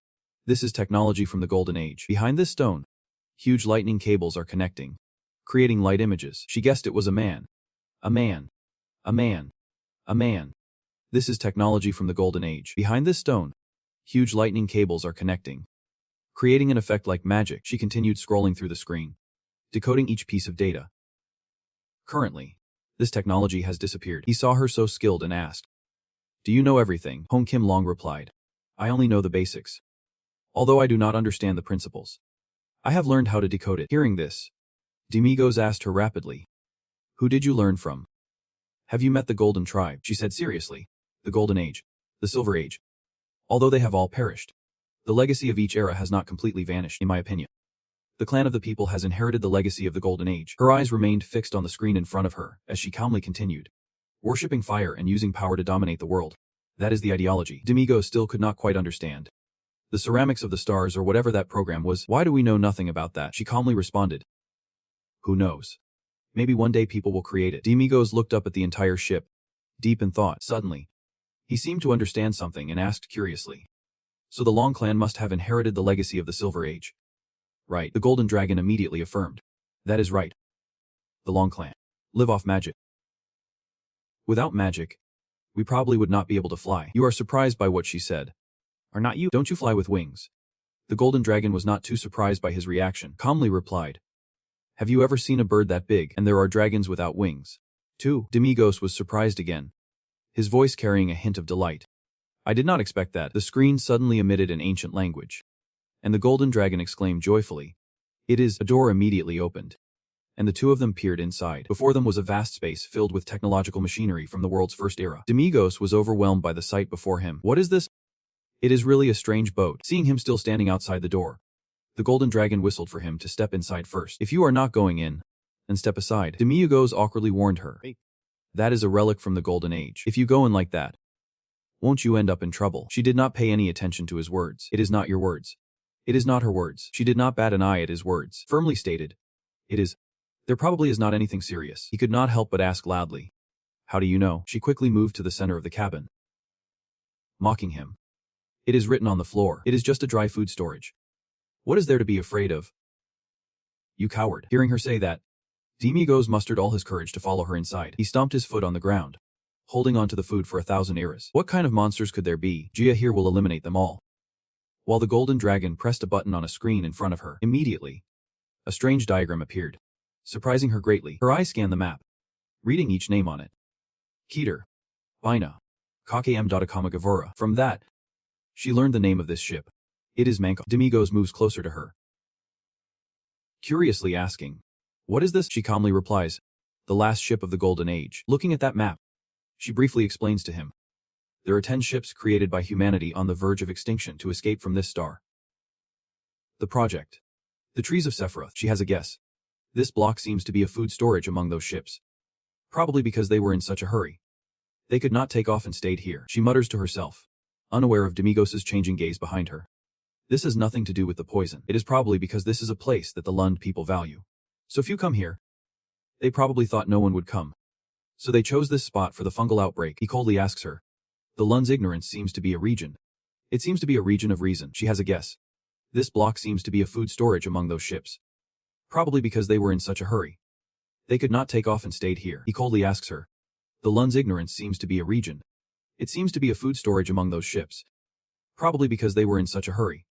They could not take off and stayed here. She mutters to herself, unaware of Demigos' changing gaze behind her. This has nothing to do with the poison. It is probably because this is a place that the Lund people value. So few come here. They probably thought no one would come. So they chose this spot for the fungal outbreak. He coldly asks her. Who exactly are you? She laughs mysteriously and says. Someone in a position like mine usually has many secrets. He scoffs, his tone laced with disdain. As the demon lord. I thought you were a rather powerful entity. But indeed, there are many things I do not know. This body of yours is merely a consumable in war. Nothing more. He coldly asks her. Who exactly are you? She laughs mysteriously and says. Someone in a position like mine usually has many secrets. He coldly asks her. Who exactly are you? She laughs mysteriously and says. Someone in a position like mine usually has many secrets. He smirked, his tone dripping with disdain. As a demon king. I thought you were a pretty strong entity. But truly, there is so much I do not know. Indeed, this body of yours is just a disposable item in war. Nothing more. Nothing less. He coldly asked her. Who the hell are you? She laughed mysteriously and said. Someone in a position like mine usually has a lot of secrets. He coldly asked her. Who the hell are you? She laughed mysteriously and said. Someone in a position like mine usually has a lot of secrets. He smirked, his tone dripping with disdain. As a demon king. I thought you were a pretty strong entity. But truly, there is so much I do not know. Indeed, this body of yours is just a disposable item in war. Nothing more. Nothing less. I just looked down on you. As a demon king. I thought you were a pretty strong entity. But truly, there is so much I do not know. Indeed, this body of yours is just a disposable item in war. Nothing more. Nothing less. Hong Kim Long glanced back. Do you feel wronged? He turned around, not wanting to argue with her. Fine. Those meaningless things are not worth anything. If even the Demon King has given up, then what meaning do the others hold? I have to quickly go meet Alex and catch that guy who ran away earlier to deal with him, right away. Just then, a laser beam from above shone down right at his feet, causing him to jump back to avoid it. He looked at his hand with a hole in it. Unable to believe it. Was his hand pierced? His eyes turned red. Immediately alert as he surveyed the surroundings, a monster clad in armor hung on the wall. He gazed up at it in shock, wondering what it was. He felt no sign from it at all. Hong Kim Long spoke from behind. It is not a living creature with magic. She looked at the monster on the wall. That is a robot. A golem machine from the Golden Age. Demigos excitedly replied. A robot. Hong Kim Long corrected seriously. It is a golem from the Golden Age. It seems to be the guardian of this place. Suddenly she sensed a danger preparing to attack. Hong Kim Long quickly ran in front of Demigos to protect him. Be careful. The robot fired a shot from a distance. But she managed to create a shield in time to block its attack. However, due to the force of the blow, Hong Kim Long and Demigos were knocked back. He retaliated with laser eyes. You are not the only one who can shoot. The robot activated its weapon. Then it fired a barrage of red lasers. The loud explosions of the collapsing building rang out dazzlingly. Seeing this, Demigos became even more battle-hungry. It is. Then I will shoot something stronger. But Hong Kim Long jumped into the air, quickly calling out from behind in panic to stop him. Do not shoot. He was confused. Why not? She hurriedly explained. Can't you hear? This is a relic from the Golden Age. Do you intend to blow this place up too? But Demigos is still stubborn. If you are scared, just hide behind me. I will make sure you won't die. She tried to explain to him. That is not it. This universe system is a flying machine in the sky powered by nuclear energy. And he was even more confused. What is nuclear energy? Hong Kim Long shouted loudly. Listen up. There is no time to explain. Are you planning to destroy this whole world? Suddenly, the robot jumped up. And the next moment it landed right in front of the two of them. Then it pulled out an old knife. After that, it attacked fiercely, making the two of them panic and retreat to avoid it. Demigos exclaimed. Damn. This guy is serious. Out of frustration, he swung his fist and yelled. Demigos punched hard into the robot, creating a huge impact. But after the dust cleared, he was shocked to realize that his punch had been blocked by the robot's arm. For a moment, Demigos awkwardly forced a smile. Can this even withstand it? And that whole spaceship too. What are these things? Immediately after, it launched a direct blow downwards. Luckily, he managed to jump up just in time to avoid it. Next, Demigos used his power. Void chains. Instantly, a series of magical chains rose up and wrapped tightly around the robot. Its three-pronged hand stopped. And a second later it transformed into a spear. The robot used its own hand to cut off all the chains on itself. Seeing that, Demigos could not help but be astonished. This does not work either. Then the robot used its claws to attack. Demigos yelled in frustration. What should I do? This is really annoying. He swore and took a deep breath. He could not take it anymore. Then he opened his mouth and shouted loudly. Let everyone die. Suddenly, a golden ribbon appeared. It flew directly to wrap around Demigos' mouth, locking it shut. The ribbon belonged to Hong Kim Long. She scolded. Fake. Are you crazy? If you shoot wrong, everything here will blow up. But Demigos did not care. So what? If everything blows up? Whatever. As long as this guy dies. That is all that matters. She got furious and yelled. Are you crazy? Somewhere in this cave, there are still the infected and others. Are you planning to kill them all? He pulled the ribbon aside and argued back. Yeah. That is right. Those weaklings really would not help at all. Hong Kim Long could not help but sigh helplessly. Look at your attitude there, he said. It is not.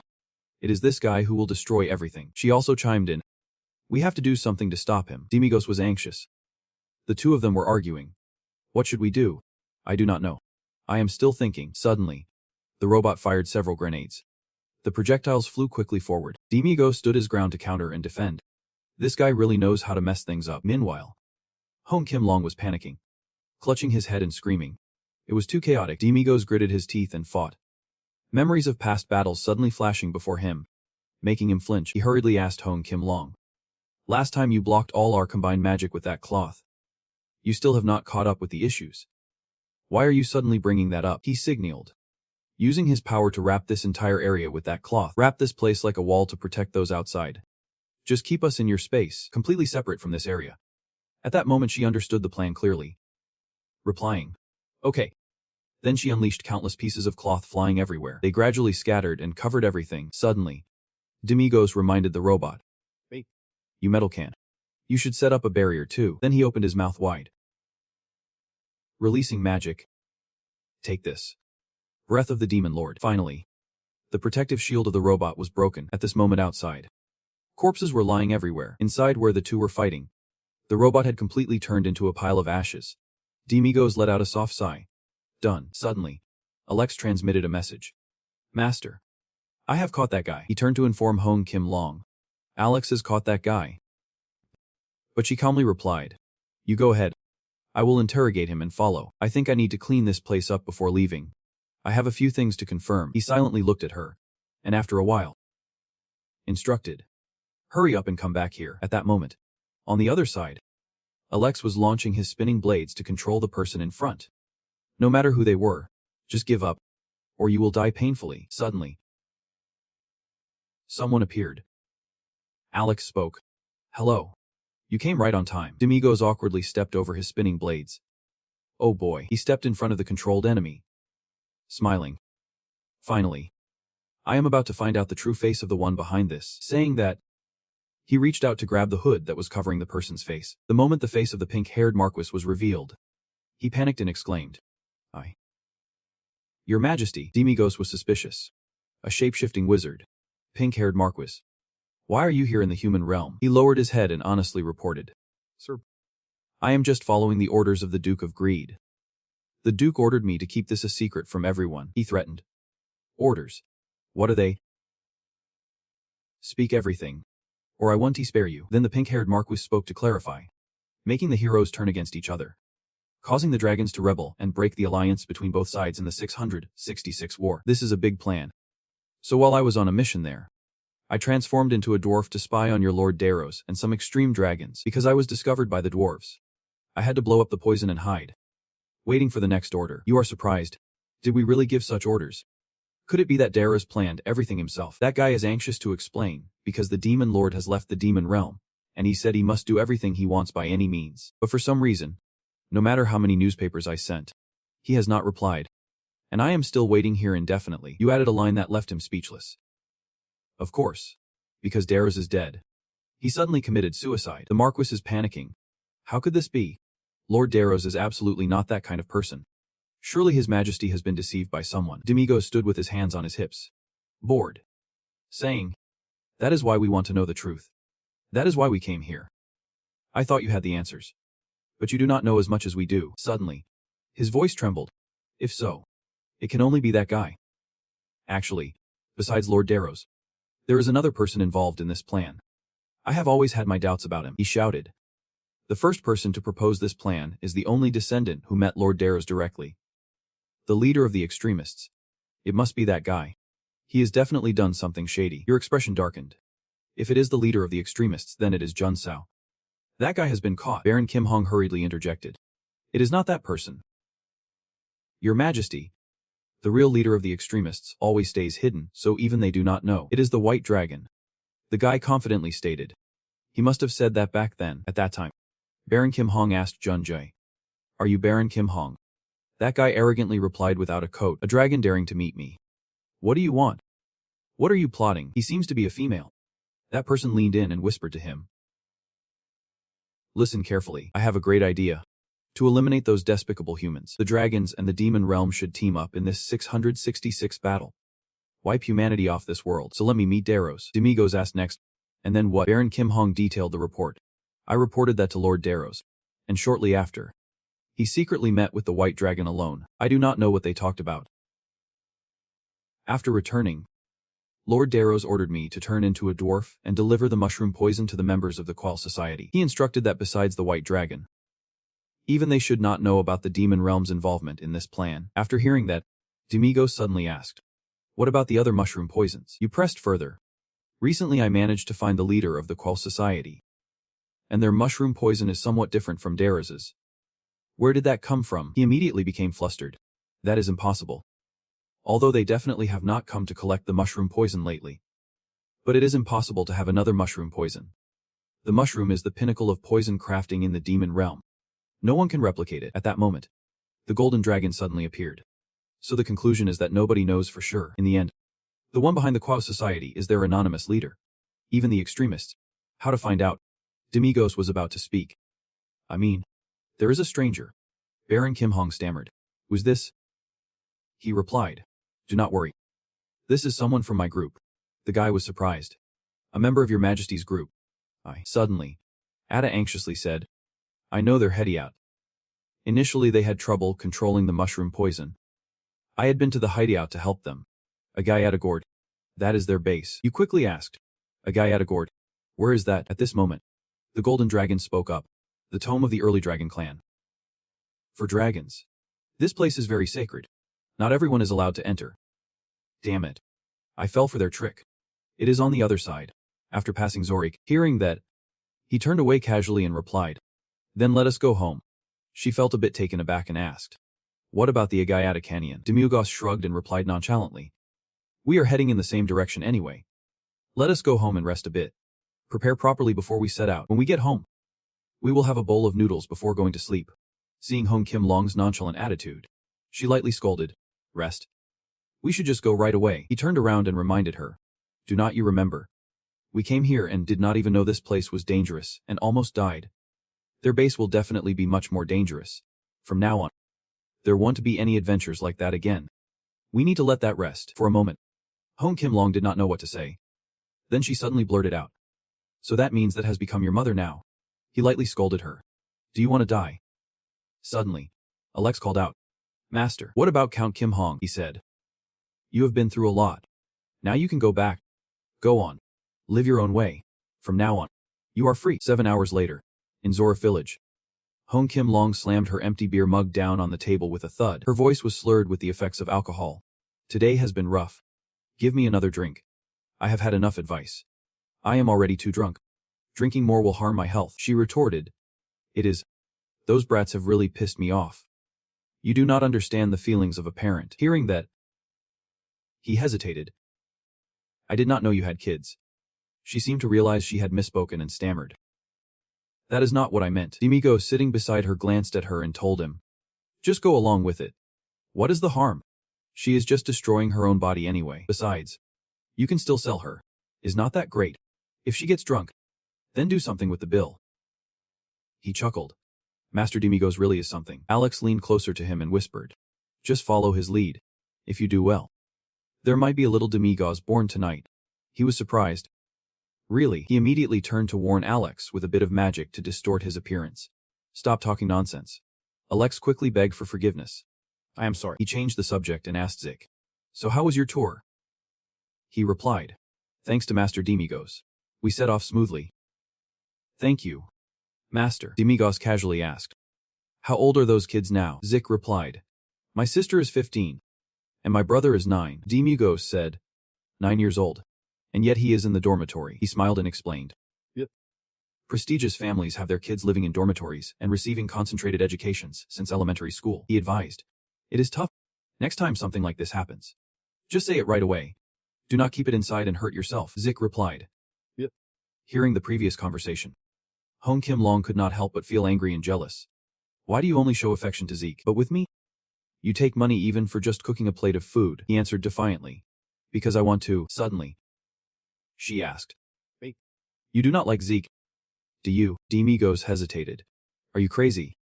Don't drink and talk nonsense. Suddenly, she sighed and mumbled to herself. You can tea like each other. You two can tea get any closer than usual. Suddenly, someone approached and said, Hello. The person introduced themselves.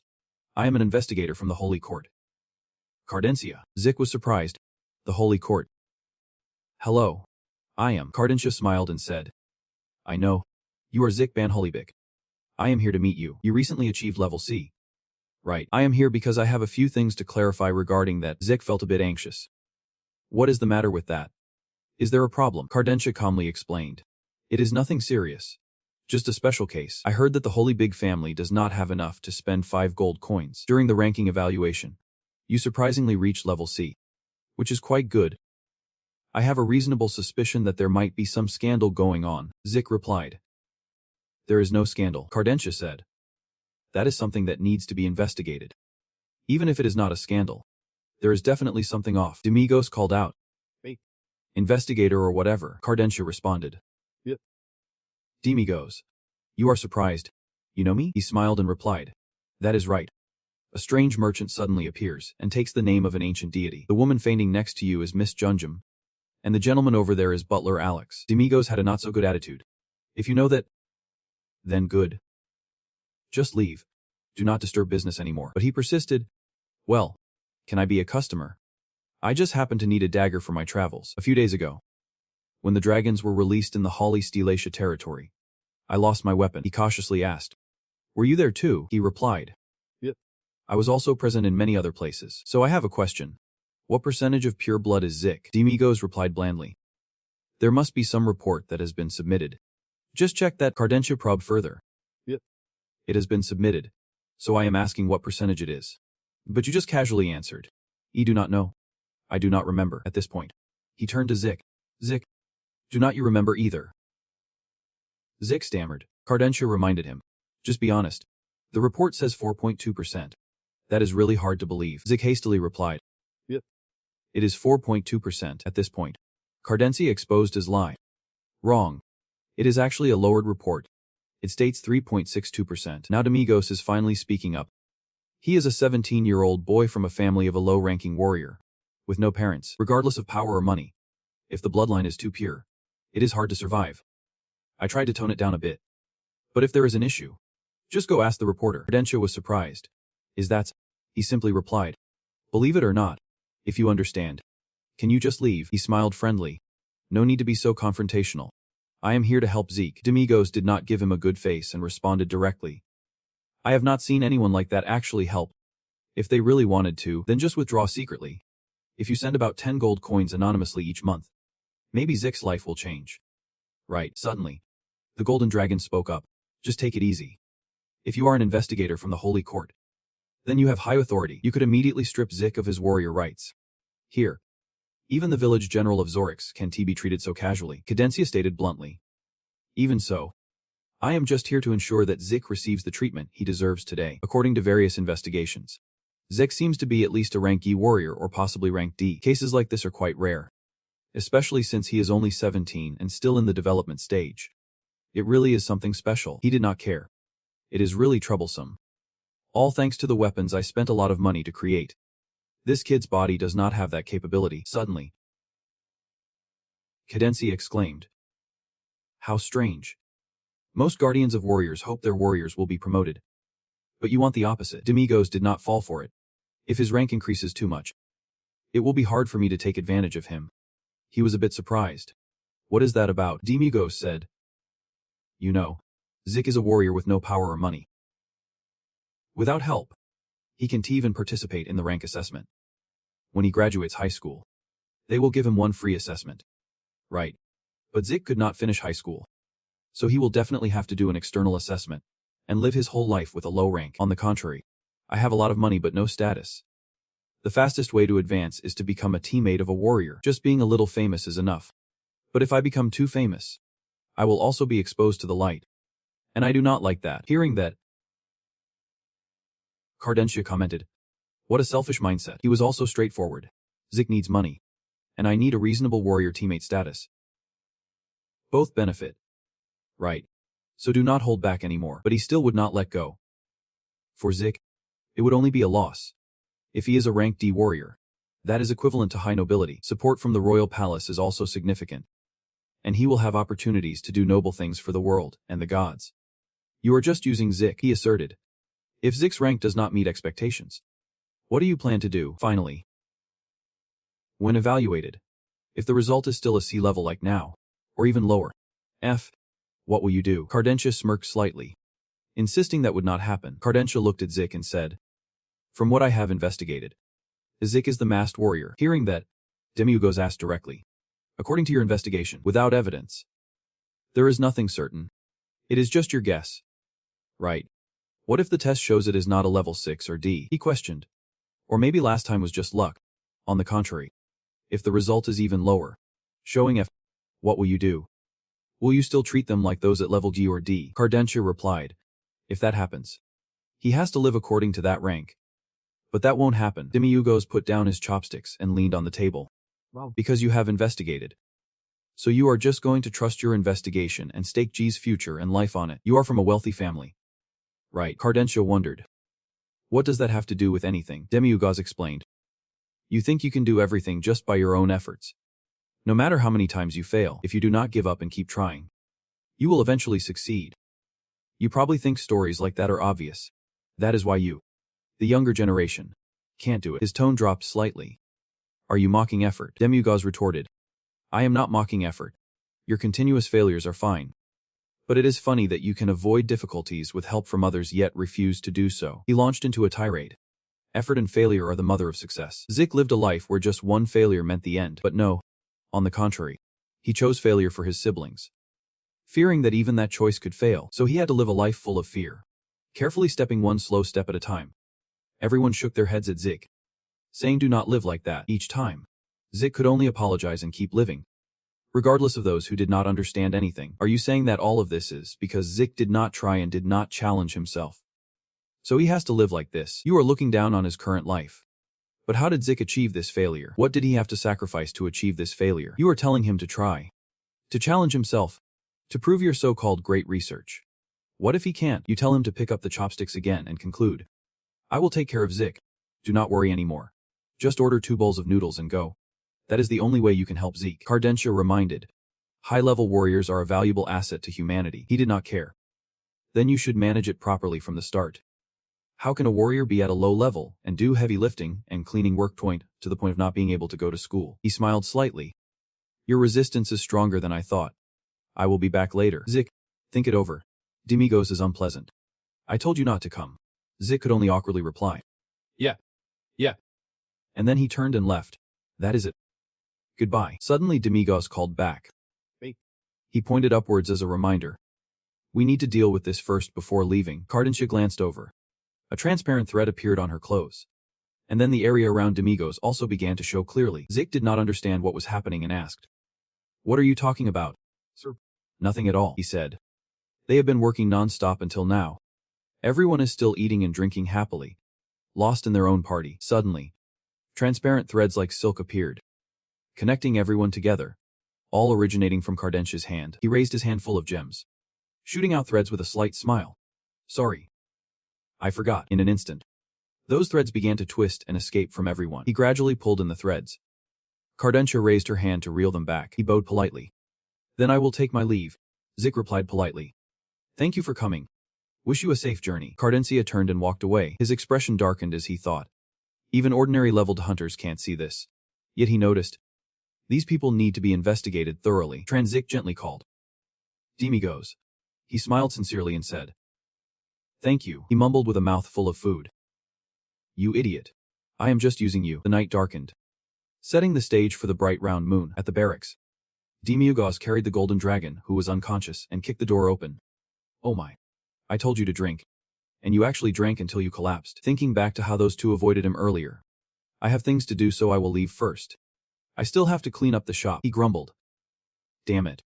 Tomorrow I will kill them all. Demigos angrily carried her back to the room. He dropped her hard onto the bed. Damn it. Too heavy. Adrian Cates, Fihikoho Eudan A Artiri Vanderni, T A Davardi, de Demigos, E B Fadern, A Webri E A Get Key, EU. To be honest, it was because I had been neglectful. I thought we had gotten a bit closer. Do not waste your energy here. To be honest, it was my negligence. I thought we had gotten a little closer already. Don't waste your strength here. Immediately. All the hunters in the world, and of course the city inspectors as well, will know that the Demon King is here. You fool. Just keep doing it that way. It will feel a bit easier. Demigos stood silently beside her bed. Then suddenly he made his move, just as his sharp claws were about to touch that face. Demigos stopped. He turned away slightly. You idiot. How can you be so careless in front of the Demon Lord? He walked around the room. Finally, Demigos leaned back on the sofa next to the bed. He would sleep here today. He opened his eyes and looked up. Trana only hung a single crystal lamp that did not emit any light. Demigos muttered. Damn it. What are the two of them planning to do? Suddenly a voice rang out. That is right. What is your true intention? Sir Glugalofi and China, sitting across from him, said. Even at the funeral, you left without saying a word. We were very sad. When we were young, you always came to us.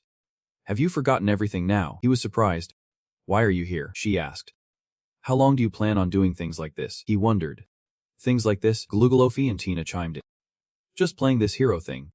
There is only 20 more years left. Demigos irritably reminded them. Stop the lecturing. Speak from the heart. I'm Suddenly she said. Do not get involved in Darius's business anymore. He was surprised. Do not get mixed up in it. Glugalofi and Chatina replied. Soka did not dare to say that. I just borrowed your words. He blinked. What is going on here? Convince me. Suddenly both stood up. Convincing is our specialty. The two of them started to laugh and huddle closer, continuing. One hugged his shoulders while the other reached for his abs. Glugalofi and Chatina cuddled Demigos. It has been a while since we had some fun. Can we? Master. He chuckled softly and asked. What are you guys up to? What are you guys doing? They sweetly replied. We are convincing you. Sir. Demigos struggled and shouted. I am really stupid for trying to have a serious conversation with you. Why is it that none of you have a decent person among you? No wonder you always lose to those cheap blood soldiers. He raised his voice and asked. Stop beating around the bush. Clearly tell me. What happened to Daros? She replied bluntly. You already know everything. Why pretend? Alex is the one who killed Daros. He was stunned by this answer. What the hell? Demigos still could not believe it. Alex killed Darrows. Is it just speculation? Or is there evidence? She answered. It is mostly speculation. But all the other dukes think so. He blinked and asked. What is the reason? She replied.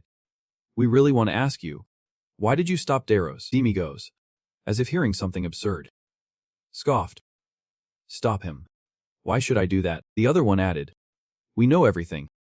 The dragons driven mad by Darrow's poison were dealt with by you and Alex. Both of them continuously questioned him. Why did you stop Darrows from using the dragons to attack humans? Why did you give the order to Alex to kill Darrows? Isn't your departure from the demon realm enough? So now you choose to side with humans. Demigos felt awkward. This situation was really tangled. He turned back and forth explaining to both sides. First of all, the matter of capturing the dragon is too complicated to explain to you. So let us skip that. On what basis do you say I ordered Alex to kill Darrows? Lugo. And Chatina jumped in. Based on the facts, the last person to meet Darrows was Alex. To be precise, when Darrows met Alex. That was when he was killed. Darrows' supposed suicide is just Alex's word.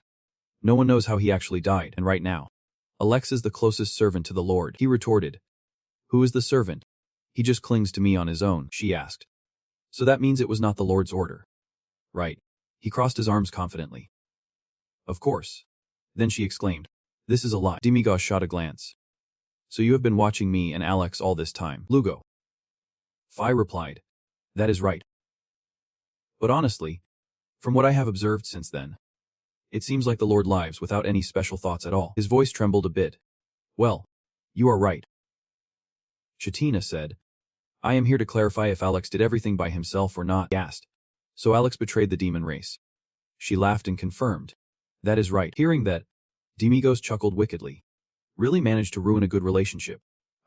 One person is dead. And the rest are suspicious of each other and watching closely. She replied, because this is a rebellion by the Demon King. He continued. But with this opportunity, can we close the demon realm for good? Throw everything away. The demon race can adapt and live in this world. She did not answer but countered. That is what the Lord wants. Right. Demigos feigned nonchalance. I was just joking. It does not mean anything significant. Suddenly her tone became serious. Turn back now. Don't resist your fate anymore. Just return. You are the master of our tens of billions of demon creatures. He coldly refused. I have heard that line from Alex already. Once you are done talking, get lost. Go investigate or fight. Do whatever you want. She picked up the hat from the ground and put it back on her head. Lugo and Chatina stepped back through the wall, bidding him farewell. I will come back to meet you later. They gradually sank into the wall, eventually disappearing without a trace. Demigo sat silently for a moment. Suddenly he stood up and cursed. Damn it. Finally, he flew out into the sky with his wings. Transitioning, Demigos flew to a castle surrounded by floating lava rocks. He habitually opened the door, and Alex was surprised to see him walk in. You asked, what brings the Lord to my office? But Demigos did not answer him and said, I have thought this through very carefully. You said your thoughts. Indeed. You are the one who killed Darrows. Right. Alex's expression darkened. What are you talking about? How could I have killed Darrows? You made a direct argument. No matter how you think about it, Darrows had no reason to commit suicide. The only person with him when he died was you, if it was not suicide. Then you are the one who killed him. Your hands began to change. Your demeanor was no longer gentle. It was time to speak the truth, Alex. Just say it. Thinking of the feelings we have shared for so long, I will grant you a painless death. Suddenly Alex knelt down straight. He confessed. Born in the demon realm, living only for the demon realm. And because of that, I have prepared for death. Although I do not love the other dukes, I will not harm them to undermine the demon realm's forces. If even the Lord, who has always been by my side, cannot trust me, then despite the heartbreak, there is nothing more I can do. But if even I disappear in this battle of 666 without Darrows and the Lord, then the demon realm's defeat is inevitable. I absolutely cannot die here, no matter what tricks I have to use. Hearing those words, Demigos processed him. Then he sighed and changed his attitude, saying, You passed. You crossed your arms and commented calmly. Truly your style of response. You have passed the test. Indeed your mind is only on war. You suddenly come here at night just to test me. If you have so much free time, you should learn more about using magic. Then you revealed. You fool. Just now Santina came to see me and told me that you are the one who killed Darrows. He was surprised. What? Mugos analyzed. From the perspective of the other dukes, I can understand why they think that due to our previous actions. Anyway, as long as we catch the one behind Junji tomorrow, everything will be clarified. Alex questioned. If it is the one behind it, is not it you who handled the golden dragon yourself? Now, are not you catching the remaining ones? You heard it and it makes sense. Right, Demigos began rambling. Perhaps it was just a misunderstanding, Alex, confused, said. What do you mean? You say it is just a minor mistake due to confusion. He shouted. You killed a god of the world, and you call that just a mistake, and let it go like that. Demigos weakly mumbled. There is no other way, finally. You advised. Anyway, the other dukes are suspicious of you. No one knows what will happen. From now on, lay low carefully until I call for you. Alex was silent for a moment and then replied. I understand. You changed the subject. And have you checked the mushroom poison I gave you last time? I gave you another mushroom poison. Alex walked up to the desk. I am just studying that. I am sure it is different from Darrow's. Demigo squinted suspiciously. So that means someone else has impersonated Darrow's. Or perhaps while he was alive, Darrow's intentionally created something else. Alex also analyzed. I choose to believe in the first possibility. Based on what I have observed over 665 centuries, he is not the type to pursue drastic changes. Darrow said. If necessary, anything can happen. Even the demon lord who has existed for 665 centuries could disappear this time. Alex replied. He has not disappeared yet. Uncle, he reminded. No matter who set this up, the mushroom toxin belongs to the demon realm. So this is definitely a plan by one of our teammates. I do not want to dig any deeper. On the contrary, the more we dig, the more complicated things become. So let us stop here. Why do not you restore everything to its original state? Demigos chuckled softly. Restore my advantages. Go back and become the demon lord. Follow what you have prepared. Learn the demon lord's tactics. Then in 20 years invade the human world and fight the heroes. He replied. That is the fate of the demon lord. He narrowed his eyes and asked sternly. Even if the outcome of the battle has been decided, Alex exclaimed. Uncle, this day is not like the 665 times before. This time, the demon realm will definitely win. So please get ready with us for the battle 20 years from now. But he still stood firm. Following you wandering around like this is a terrible waste of time. Right. Listen, Alex. His attitude finally softened. Yep. Uncle, Demigos reminded. By now, I want to give up. One of the 6 of you will become the demon lord. Or all the demon clans will gather and vote for a new one. It is up to you. Leave me out of it. You all figure it out, Alex protested. That can't be. Because the demon mark of the previous demon lords is still within your body. Uncle, he asked. Do you want me to return it? He said. Without it, you would just be an ordinary demon. He replied bluntly. If that is the case, then I will return it, Alex asserted. Uncle is the most powerful entity in the world. And everyone fears your power and might. You are an existence that can possess everything you want. I really can't understand. He is too great. Why would you want to throw away the power you have? Why would you want to expend all your strength to fall from such a height? Demigos clearly did not care. He stretched and replied. Just hearing it makes me bored and sleepy already. The demon lord is indeed a boring existence. Alex helplessly replied. Uncle, Demigos reminded. Everything you said is meaningless. If you have no intention of accepting the demon mark, then do not come back here anymore. Compared to the story of the demon lord's failure with no changes in 100 years. This investigation story is at least more interesting. Instead of that stubborn attitude, Alex finally fell silent. Demigos turned and left. Anyway. Tomorrow, when we catch all those elite hooligans, everything will be clear. I am serious. For now, just stay hidden. From now on, you are the #1 suspect. After handling some matters, Demigos returned to Hong Kim Long's room, propped his feet up on the sofa, and lay back deep in thought. The Guild of the Noble, the Demon Clan. The true leader of the Noble Guild is the one behind all this. Can it just end like this? There is still something left unresolved. Demigos pondered for a moment, suddenly thinking of something that made him jump up. He was a bit shocked by his own speculation. Could it be that they all are the culprits? Exactly. There is no rule saying that they can't all be guilty. He began to analyze.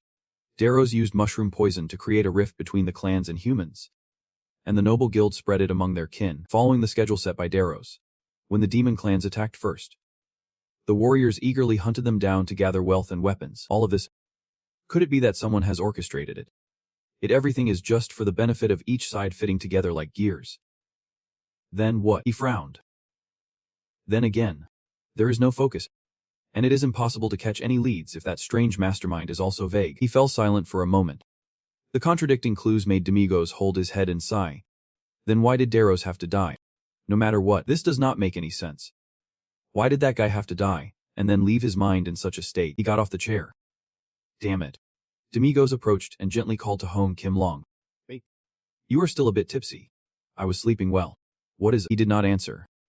Just raised his hand to open a hole and ordered. The scene shifted, and desperate screams rang out.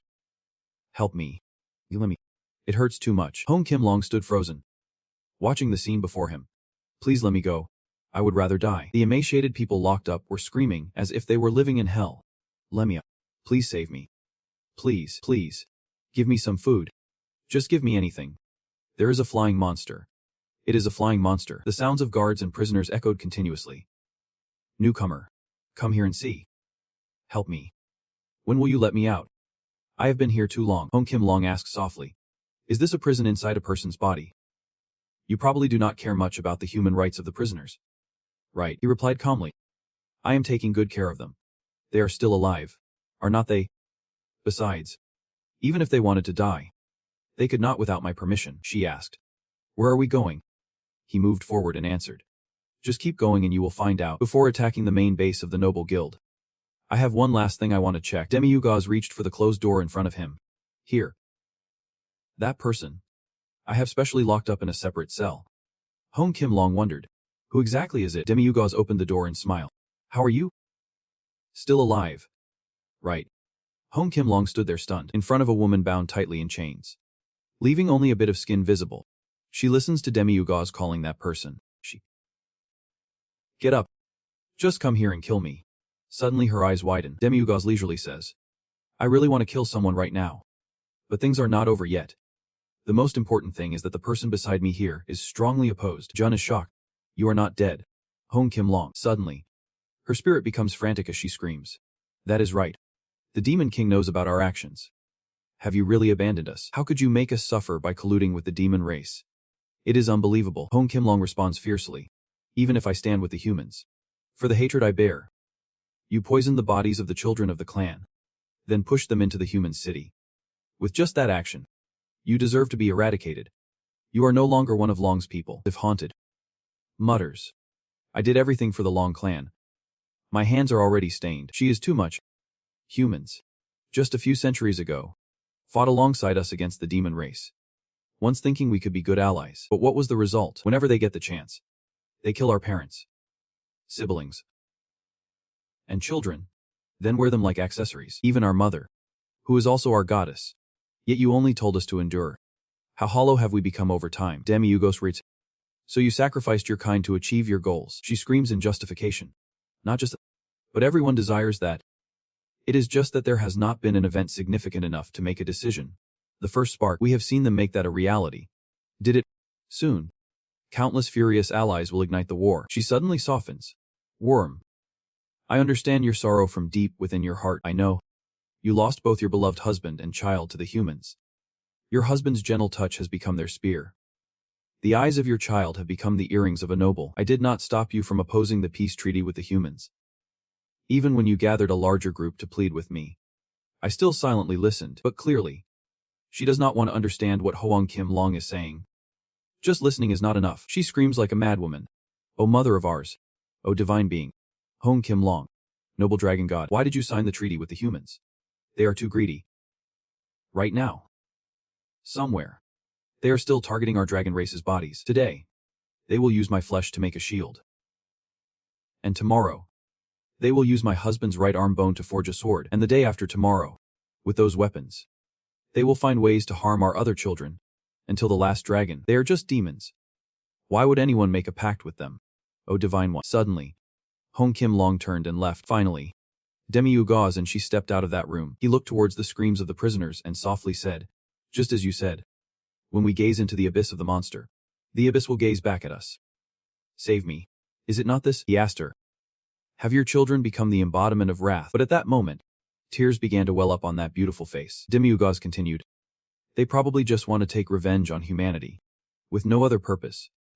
Right. It is nothing serious. The Council of Nobles acts in its own way. The demons in theirs. And the heroes in theirs. Perhaps everyone just does as they please, not following anyone's grand plan. Just fighting for survival in each person's position. And gradually, Perhaps we have become monsters. Hong Kim Lang suddenly spoke up. Humanity is truly despicable. And you? Do you hate humanity? He remained silent and did not answer. Then he walked away, brushing off what had just happened. Stop talking nonsense. Go to sleep, he reminded her. You fool. If you want to win, you have to set off early tomorrow morning. I am sure everything will end tomorrow. A day passed. The four of them, Alex, Hong Kim Lang, and Demigos all carried their own troubles as they sank into the dark night, under the starry sky shimmering like a galaxy. The whole village slept peacefully, transitioning to the next morning in another place. Someone stepped onto the water's surface with a splash. The servant bowed respectfully. Long time no see. Cadencia. Was the journey smooth? He recounted. The storm was no joke. Indeed. The night flight was not easy at all. This is the only holy place underground. The royal city, he reported. That person is waiting. Please allow 10 days in. Moments later, Cadencia bowed and said, to the royal city of Hedrung Then. May 12th great archangels bless you. The one sitting on the throne replied. I have heard the story. Please report in detail. He began to report. Zik van Holebik is 10.825%. We have received confessions from those who directly measured.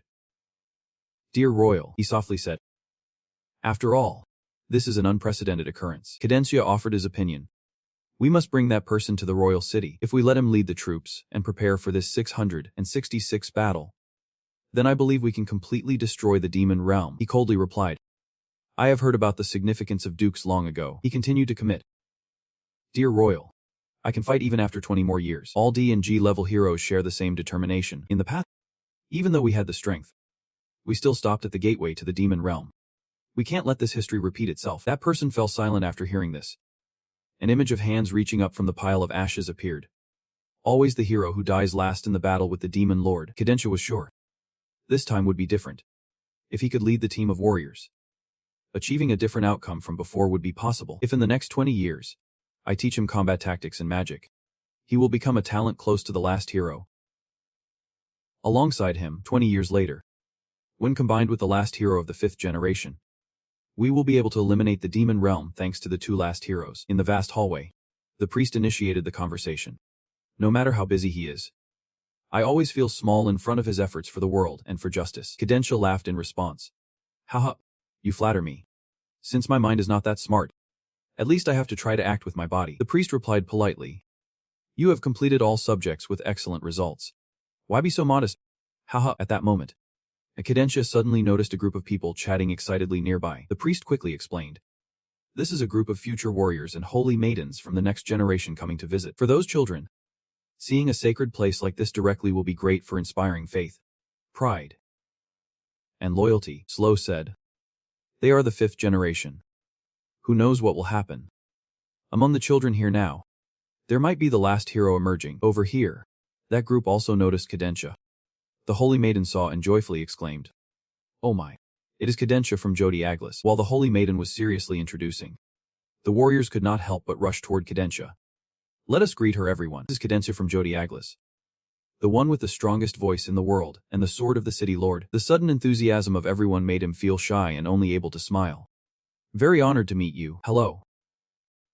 So cool. At that moment, a warrior stepped forward and introduced himself. Hello.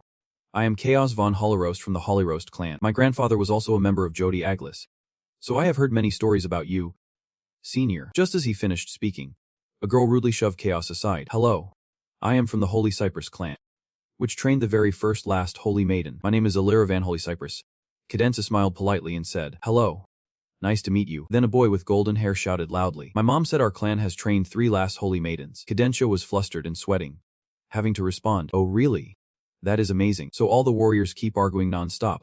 The last hero is even more amazing. Without the saintess, one hero alone can't do anything. If it were not for our holy Linden clan, this world would have been destroyed by the 320th Dark Lord. Our ancestors were also the last heroes. Cadencia was at a loss on how to handle this scene. Everyone is really amazing. Suddenly, a brown-haired person turned around and asked, so what does your clan have to be proud of? The 2 people showed clear signs of confusion on their faces. The others took this opportunity to mock them. The greatest clan of this era is the Sydney von Hollybitch. Oh right.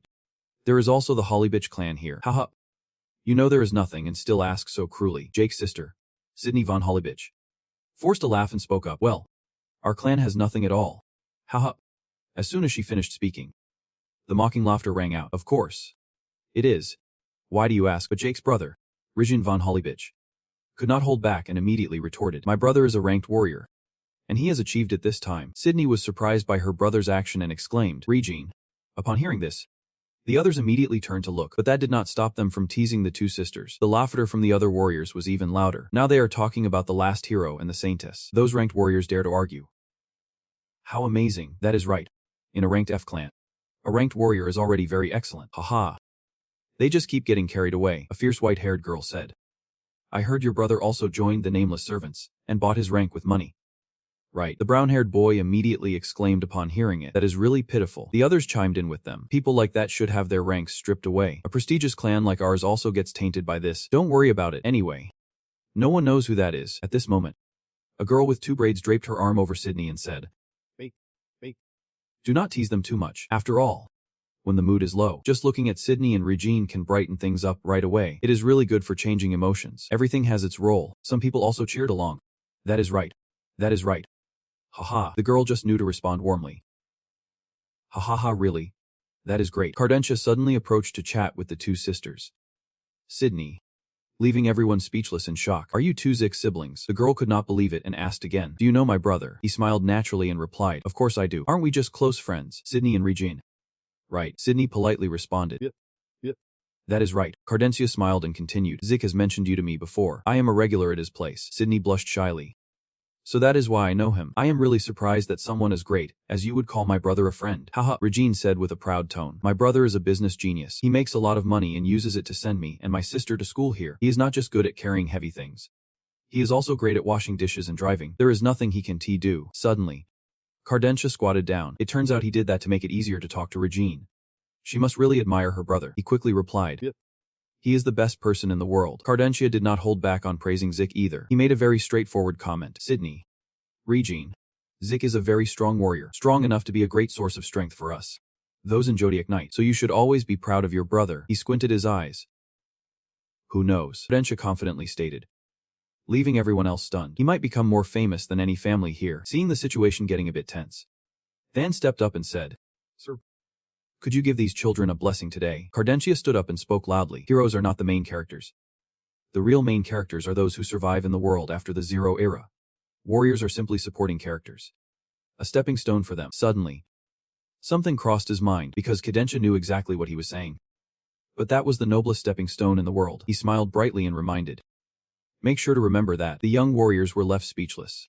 No one said a word. Cardentia shyly scratched his head. Did I make everything too serious? Haha. All right. Goodbye everyone. As he was leaving, the priest slowly said, You have worked hard. Thank you very much. While he hurried away wanting to leave. Haha. I feel a bit embarrassed. Over here. The young woman spoke to the soldiers. As Arcadenka of Jodiagne said, We must not forget the spirit of sacrifice for the world. They listened and replied in unison. Yep. The scene shifts to Jack, who is rowing back with Demugos and Hong Kim Long on the river. Demugos asked, You are good at stirring the bottom. Jack laughed and replied, I used to do sand catching when I was 9. And he seemed a bit surprised. That is really cool, he said, feeling very happy about the compliment. You are too kind. However, he did not say anything and looked away. After a moment, Demigos pondered. Thinking back, the current is stronger than humans. So why did not they take over the horse continent sooner? Hong Kim Long patiently explained to him. The dragon tribe is different from the demon tribe. They are not greedy. They live peacefully in harmony with nature, enjoying life without rushing. Demigos continued to ask. Then what is the boundary zone? Hong Kim Long further explained. The boundary zone is the area connecting the realm where dragons live to the horse continent. It is a type of magical portal. He did not give up and asked again. So it is also a portal to the human world. Right. Don't they want to take over the land? Not just dragons, but even dwarves do not go to the surface. Wouldn't they rather get rich than throw themselves into the mineral islands underground? Hong Kim Long expressed his annoyance. Don't you think it is strange to think that war is better? Hearing this, Zik could not help but laugh. Demigos still seriously asked, What about the demon tribe? Why do they try to go to the surface? This time, she could not help but shout. That is something the demon tribe knows. He remained calm and said, I guess there is no good reason. Right. People say they crave the sun. But have not they lived well for 666 centuries without it? Under the ground, there are dwarves in the strange forest. In the scene, there are dragons. Humans on the horse continent. and demons below. Is not that unusual? Hong Kim Long angrily questioned. You should move a bit. Sitting and thinking too much will drive someone as foolish as you crazy. What is so strange about it? You idiot. Demigos continued to express his opinion. 666 centuries. How could in over 60,000 years each tribe's territory not become mixed and still remain unchanged? No matter what changes occur, that is a long enough time for everything to have changed. Zik, who was tying the boat, then said. Thinking back, the continent of humans is similar. Throughout 666 centuries, the borders of nations have remained the same. Occasionally, there are wars for the throne. But I do not think anything has changed significantly. Hong Kim Long agreed. Right. Thinking it over, it seems trivial. But what has really changed? Demigos exclaimed in surprise. Really? Zek chimed. Were not those things supposed to rarely change? She added. After 60,000 years. There must be some changes. But I am not sure. Hong Kim Long suddenly realized. Maybe that is evidence that the balance of the world created by God is perfect. Right. Zek smiled in response. Yep. Maybe that is the most accurate answer. Demigos fell silent, thinking about what they said. Perfect. Zek suddenly remembered something. Ben asked. But Mar? Demigos. Where did Alex go? Hong Kim Long also realized. Right. Where's that servant of yours? Demigos calmly said. I killed him. Seeing the shocked expressions of the other two, he quickly reassured them. Just kidding, he quickly explained. He left for personal reasons. I was going to tell you. When we get back, I will put up a flyer in front of the shop to find a new butler. Hong Kim Long asked doubtfully. How could you abandon him? Do you have some kind of scheme? Demigos replied dismissively. Do not worry about other people's business. However, Zik spoke, surprising him. I really hope he comes back. The girl shyly nodded. Maybe because it is my first time forming a team. I thought we would always be together forever. Maybe it is just me thinking that. Haha. Hong Kim Long's eyes widened, as if he had discovered something. The other two looked over there as well. She slowly closed the book and said, let us stop chatting and start preparing. Hong Kim Long introduced. We have arrived. This is a safe area. The tome of the ancient lineage. A guy at a can. Hong Kim Long started searching in his space. Zik. Take this. Zik, surprised to be called, looked quite confused. She pulled out a piece of armor and said, last time in the shell of the star, I found some leftover titanium. So I tried to forge it with a bit of magic. You can't enter the dragon cave dressed like an ordinary person. Right. Zik looked at his armor, thinking to himself, advanced technology from the universe. Suddenly everything around Zik began to change. It felt like he was being transported to a very modern space with skyscrapers towering next to each other. Zik could not stop wondering, where on earth is this? Suddenly, a red beam of light flashed before Zik. The armor appeared along with a series of strange numbers. Suddenly it emitted intense energy, and Zik was affected, continuously shouting with a series of strange numbers. Suddenly, it emitted intense energy, and Zik was affected, continuously shouting. Now he was back in reality, still in shock, completely filled with energy from another world. Demigos could not hold back anymore and urged, hurry up and put it on. And you quickly complied. Yep, sir. After you put it on, you turned around to show off your new armor. How does it look? Even though the design is a bit unusual. Do you think it suits me? Hong Kim Long eagerly replied. It looks great. Demigos, however, casually responded just to be polite, saying it was acceptable. Ratch was beaming with joy. Now that he was in armor, he felt like he would not be scared even if a dragon showed up. Haha. Just as you finished speaking, the surface of the lake began to change in a strange way. At that moment, something violently splashed down into the water, causing their boat to rock. A gigantic dragon gradually revealed itself in front of the three of them. The black dragon warned them. This is not a place for humans like you. Turn your boat around immediately if you do not want to die. Demigos pointed at the black dragon, surprising everyone. He slowly raised his voice. Ratch was taken aback when his name was called out. Demigos remained calm, lying there directing things. Hero, please defeat him. Ratch's face had lost all color. Haha. You are just kidding. Right. Hong Kim Long next to him was also angry. Are you trying to kill him? Okay. Now it is time to take matters into your own hands. She angrily scolded. Do you think dragons are like slimy creatures? Even a heroic army can't catch them. Demigos turned away. A whole army. You really are idiots. Hong Kim Long shot back. You are the idiot here, he smugly said. If you do not want Ratch to do it, then you catch them yourself.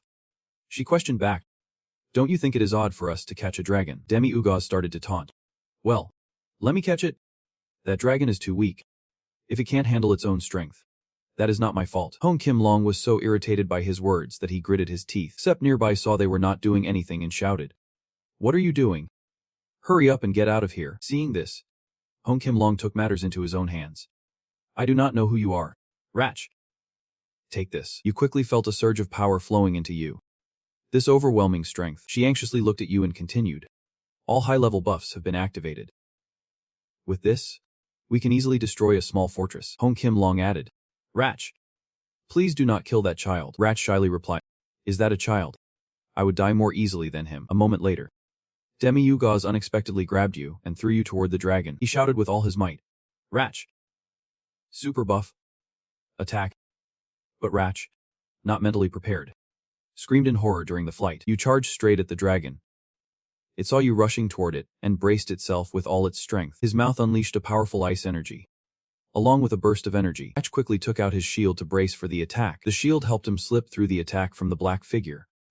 Flying straight towards him, the black figure was caught off guard, losing its composure and crying out in pain. However, there was still a surprise waiting behind. He looked up and saw Ratch drawing his sword, preparing to attack with the third move of the lunar light technique. He gripped the sword tightly, summoning all his strength to charge straight at the opponent, piercing the Demon King, but the black figure whipped its tail out. Ratch could not defend in time and was sent flying by the attack, crying out in pain. He was quite pleased, taunting, "You think that kind of direct attack can hit me?" His shield was sent flying away, and the sword flew out of his other hand. It seemed like he was giving up, but at that moment, several hooks were suddenly thrown. He quickly wrapped around the horn of the leader. He looked back at his attacker, and it was none other than Ratch, still fighting valiantly. The expression of the black figure was filled with anger. He immediately used all his strength to struggle free from the hook. The black figure threw Ratch against the nearby rocks. Despite the pain, he refused to let go. Ratch looked at his arm, feeling a deep sense of despair.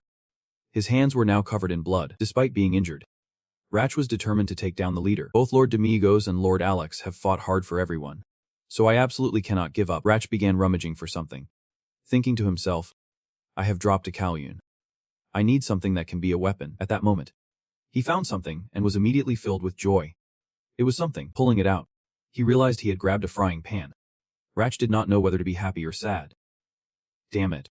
If this were a knife, it would be great. Just as he pulled it out, the frying pan in his hand began to warp. In no time, it transformed into a very sharp knife. Demigos, seeing the scene before him, was stunned. But before Ratch could attack, he was pulled away again. This time, he was thrown into the air, making Ratch scream. And then the black figure quickly sank into the water. Ratch, high above, was pulled down at breakneck speed. Soon both he and the figure sank into the water, dragged down without the ability to resist. Ratch struggled endlessly, internally screaming in helplessness. Unable to breathe, the leader showed no mercy and continued to dive down faster. Ratch could only grit his teeth and endure, his consciousness gradually fading away. Just as it was about to hit the bottom, the boss suddenly changed direction, causing the wreck to crash into the nearby cliff due to inertia. He flew up high again. His speed was increasing, showing no courtesy to his opponent. The wreck was thrown aside by him. Despite being injured all over, he still fought bravely against him. Seeing the boss clinging on like a leech, the dark dragon gathered its strength to attack him. "You humans, hurry up and die." Chaos reigns. A powerful surge of energy slammed straight into him. Hong Kim Long and Demi-Ugaz below were very worried.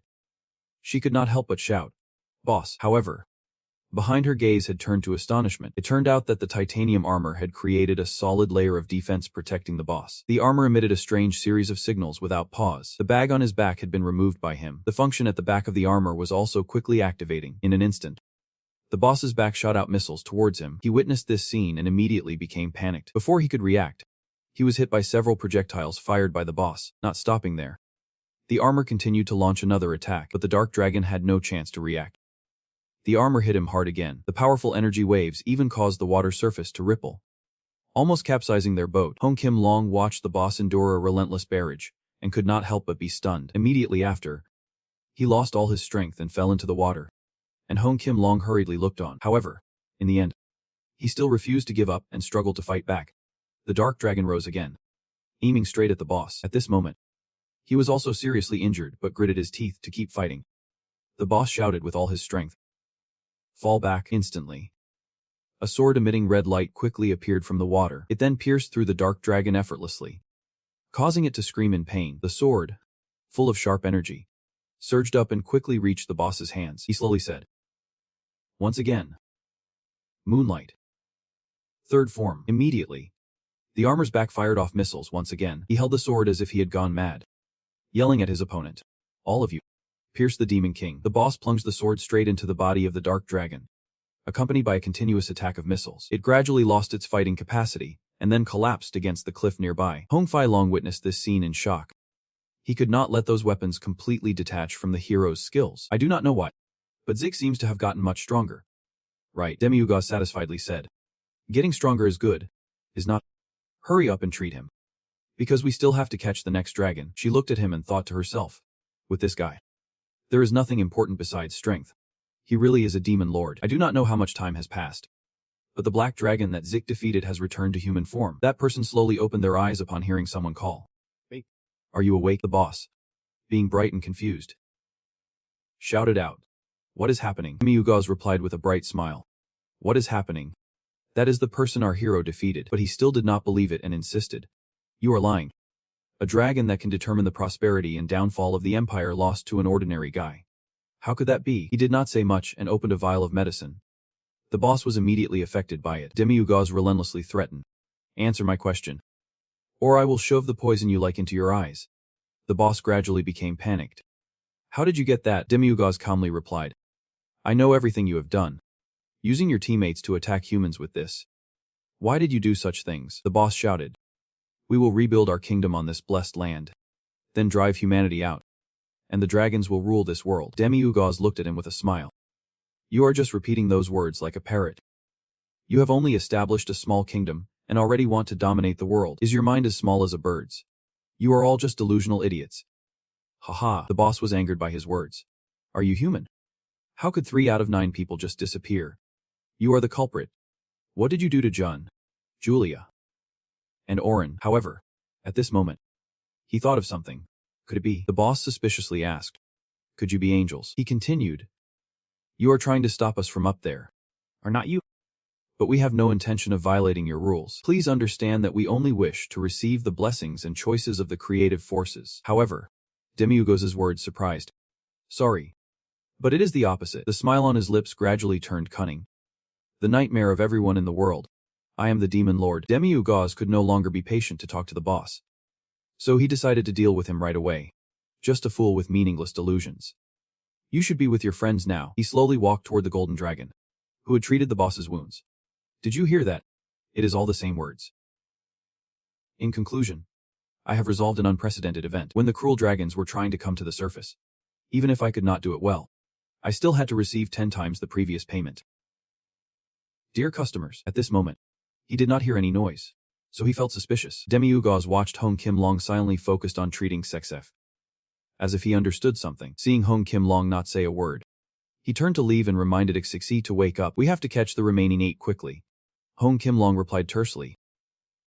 "Not sure how long it has been, but it is already late afternoon." Demiugaz was gazing at the sky.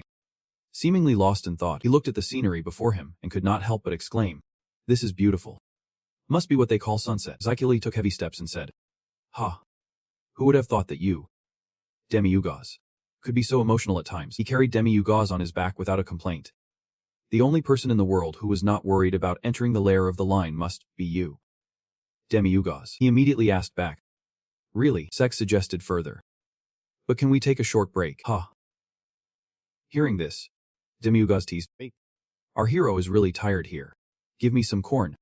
Hong Kim Long could not help but scold, "Hey you crazy guy. Walk with your own legs." But Demiugaz remained relaxed lying there, wondering how many more would come next. Hong Kim Long coldly replied, 3. He immediately asked further, "Is there any basis for that?" She thought and said, "It is always like that with the line. If one does not work, there will be 3. She was now too tired to bear it. "Damn. I forgot this body is human.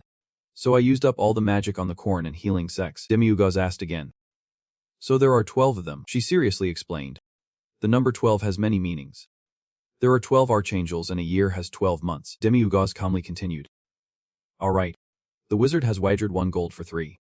How many have you wagered?" Hong Kim Long saw the other side being unreasonable and scolded. "When did I wager money?" And Ixik looked confused. "What about me?" After thinking for a moment, Ixik expressed his thoughts. Then I will wager for 2, Demiugaz boldly declared. Zaki wagers 1 gold for 2. Zyke weakly protested. I do not have that much money, he casually replied. I will front you. Just pay me back slowly. Hong Kim Long could not hold back anymore and scolded. Are you a thug? In the end, Zaki had to comply. Oh yes.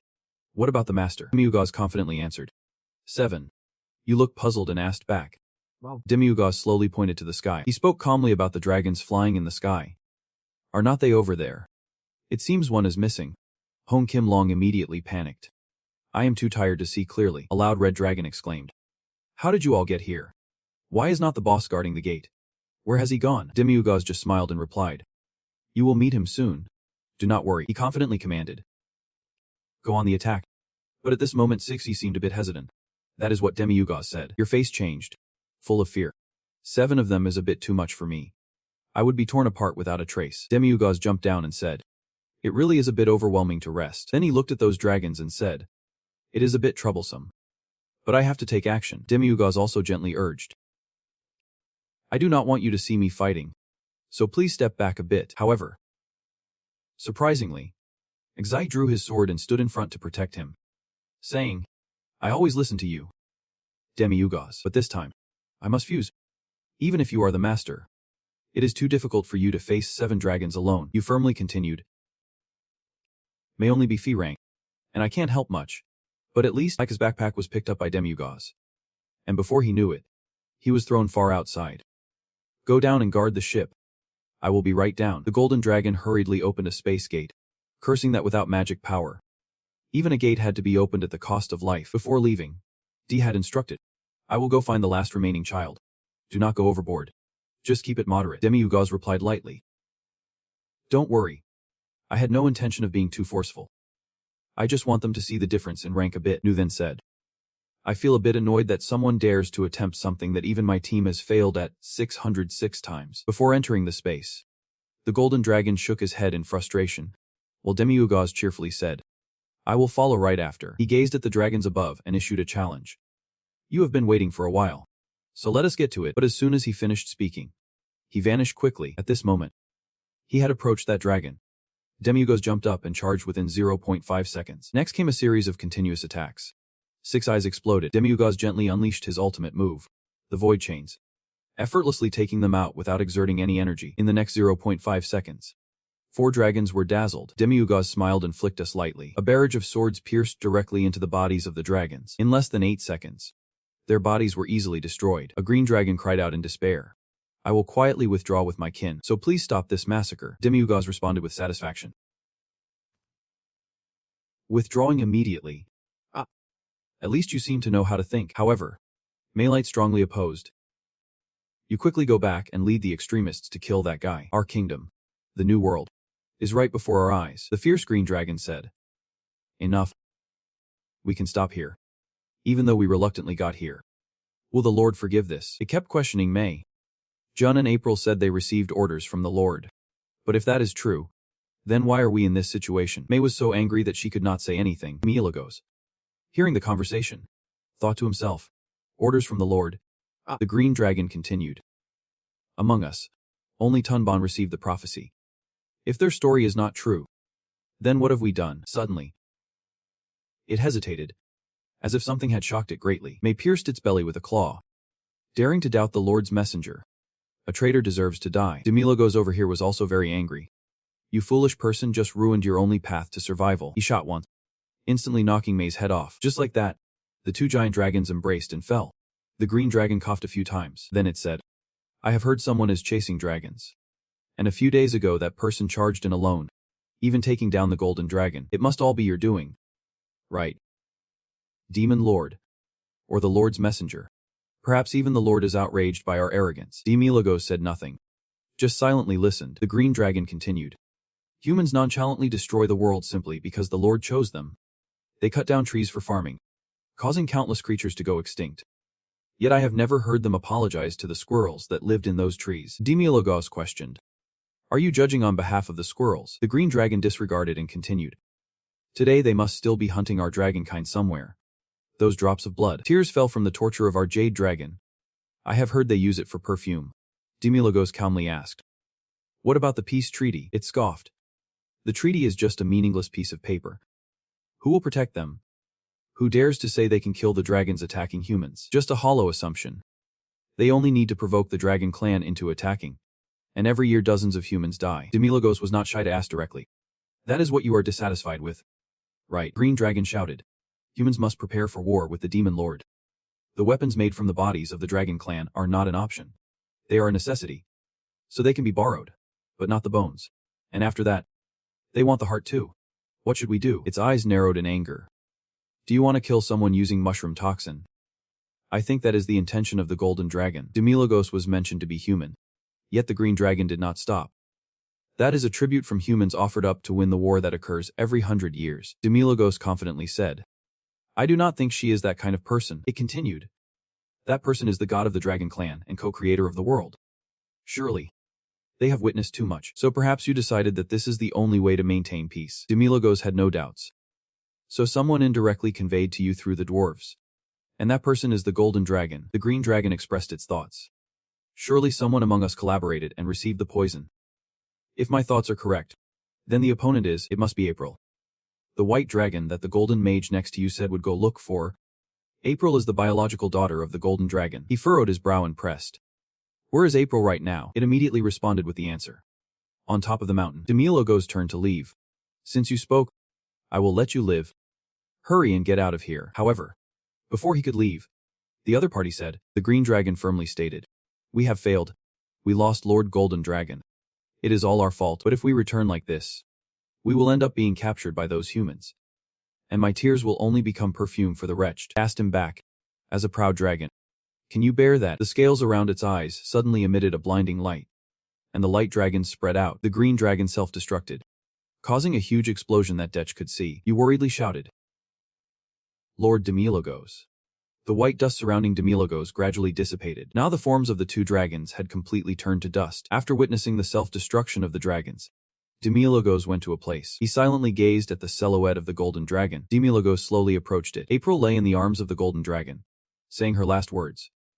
We need a reason to deal with all these troubles. With this, at least it will be stable for a while. What do you think? Am I a pretty perfect villain? Her tears streamed down her cheeks. Have I done well? Humanity has become too rotten and weak. Perhaps in this war, we will truly lose. We have sacrificed too much. You are not to blame at all. The golden dragon choked up. I never wanted this. April raised her hand to wipe the face of the golden dragon and said, Oh my deity. Oh my mother. The mother I love most. My beloved mother. She tried to express her feelings. I understand everything but carry this massive cross and have to pretend to be strong. But among us, you are the one who is hurting the most. April's voice weakened. I have one wish. I hope that someone, just once, can be at peace. The one I love most in this world. My golden light. Finally, she took her last breath. Thus, April forever departed in the arms of her beloved mother. Demilogos gently asked. Suicide. The golden dragon nodded. Yep. He continued to ask. April was the one behind it all. Right. She did not deny it. Yep. He hesitated a bit and then asked. So is it all over? Unexpectedly, she replied very softly. It is. Demilogos also reported the situation to her. Those below also committed suicide. The golden dragon slowly said. They chose pride. Thank you for telling me, Demilogos. As usual. Said that just talking about it is not enough. And she nodded, saying she understood. Then he asked the other person's opinion on how they wanted to end things. Hong Kim Long was silent for a moment before answering, wondering how it would conclude. But in the end, everyone lived happily. Demilogos then asked. Do you think that just relaxing and respecting all the extreme factions will lead to a good ending? She was not sure. Maybe. Demilogos fell silent, not saying anything more. After a while, he quietly continued. The one who committed suicide earlier said that for humans, the weapon of the dragons is indispensable. You are ignoring the death of the dragons. Right. And you are trying to quell that anger with something called a peace treaty. Doesn't that sound reasonable? However, the anger among the dragons is growing, and even you, as a dragon god, can no longer control it. Hong Kim Long did not say anything, letting him speak. This child had gathered key figures from the extreme factions and formed a council to create a legal excuse to handle them. Right. You did not know about this either. He did not hesitate to expose this. And you also did not know the truth. Thinking I was the one who ordered the spread of the disease, and thus asked for my help to catch the crazy dragons. After all, It is just a process. Demilogos had no qualms about continuing. Preparing for the battle 20 years later. Humanity once again received many weapons made from dragons. The key figures of the extreme factions have all been eliminated. Have not they? It is as if everything was arranged beforehand. For you. This is the best script. Kim Long spoke with a tone of helplessness. Go ahead and think that way. Live like a Hong Kim Long. That is a position you won't be able to endure if you keep worrying about your reputation, whether good or bad, or personal feelings. He spoke up again, asking, are you the one who maintains world order? Hong Kim Long scoffed, saying, that sounds grand. Does not it? Demilogos was taken aback by this reaction and just stood there. He continued with a hint of disdain while he was actually crying. Hong Kim Long said, wait just a moment. Just a little while. Can you do that? 60,000 years. Demilogos listened intently to her words. For me, that is too short to forget the lost children. After a moment, Demilogos coldly said, now let us go. Hong Kim Long nodded in agreement. Aha. Then she raised her hand, and a stream of golden energy quickly appeared. Hong Kim Long cast a spell on April's body. Quickly, that energy transferred into her body. April's body was disappearing rapidly, ultimately merging with nature. Hong Kim Long watched, unable to hold back her hot tears. She kept looking up at the golden lights in the sky and said, next time we meet, be a good child. Okay. After settling everything, she slowly stood up. No need to wait. Just turn around and leave. Fine. Let us go down. Demilogos looked at her and could not help but wonder. Everything was resolved. But in this joyful atmosphere, was it really? Hong Kim Long sighed and said, with things turning out this way, how could anyone be happy? Demilogos did not say anything more. Just spread his wings. He thanked her and did not need to reach out his hand. Demilogos invited Hong Kim Long.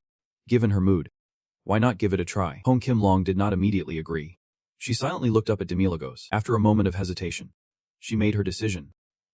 Okay then. He began to flap his wings, then spread his legs to gain a solid footing, and finally, he took Hong Kim Long up high, making her gasp and shout a little. The two flew up into the sky against the backdrop of a beautiful sunset. This scene truly made viewers feel incredibly romantic. Demilogos suddenly suggested, try shouting. Seeing Hong Kim Long look a bit confused, he explained, just shout really loud until you feel lighter. No one here will hear you. Hong Kim Long forced a smile and said, it is not like that. The Lord is everywhere and hears everything. Demilogos urged her, look closely and learn. You idiot. He did not hesitate to shout loudly to guide her. This damn world. Nothing is sacred. In our view, the demon world is much better. This messy world. Let it all die. He kept asking, do you want to kill them all? Words like that coming from a demon lord sound pretty serious. Demilogos again unabashedly shouted out, what is the demon king? What is the lord of the demon world? What the hell is the god of the dragon clan? This world is just a machine designed in advance, and we are just meaningless gears in it. Where is the blessing? Hong Kim Long was finally moved by him and shouted loudly, hey you stupid fools. Why act on your own like that? I do not need you to do that. She shouted with tears streaming down her face. I do not want to do that. I just want to kill all humans and live happily together, even just one. I do not want it to die like that. Do you want your hands stained with blood? My heart hurts so much I can barely breathe. And now it feels numb. Do you know about this cursed fate of mine? Demilogos chimed in. Right. You blockheads. You have been ungrateful, too stupid and like to take risks. Do what you are told. If I say, then just die. You useless gods. Hong Kim Long turned back and scolded him. Now that is a bit too much. Demilogos just awkwardly laughed and said, oh really? She did not care and continued to shout out her feelings.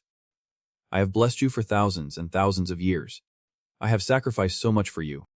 I have given everything to protect you. Demilogos chimes in. You bastards. Can't you see your mother is crying? You ungrateful brats. You are making her heart ache to the point of death. Hong Kim Long gets so angry from his brother's teasing. It is not that serious. Demilogos just laughs in response. Oh sorry. I got too caught up. He suddenly goes silent, staring off into the sky, then continues to curse. God is a pervert who likes to spy. Why does not he just come down instead of watching from above? Hong Kim Long beside him can't help but panic. What an inconsiderate world. People like that will go to hell.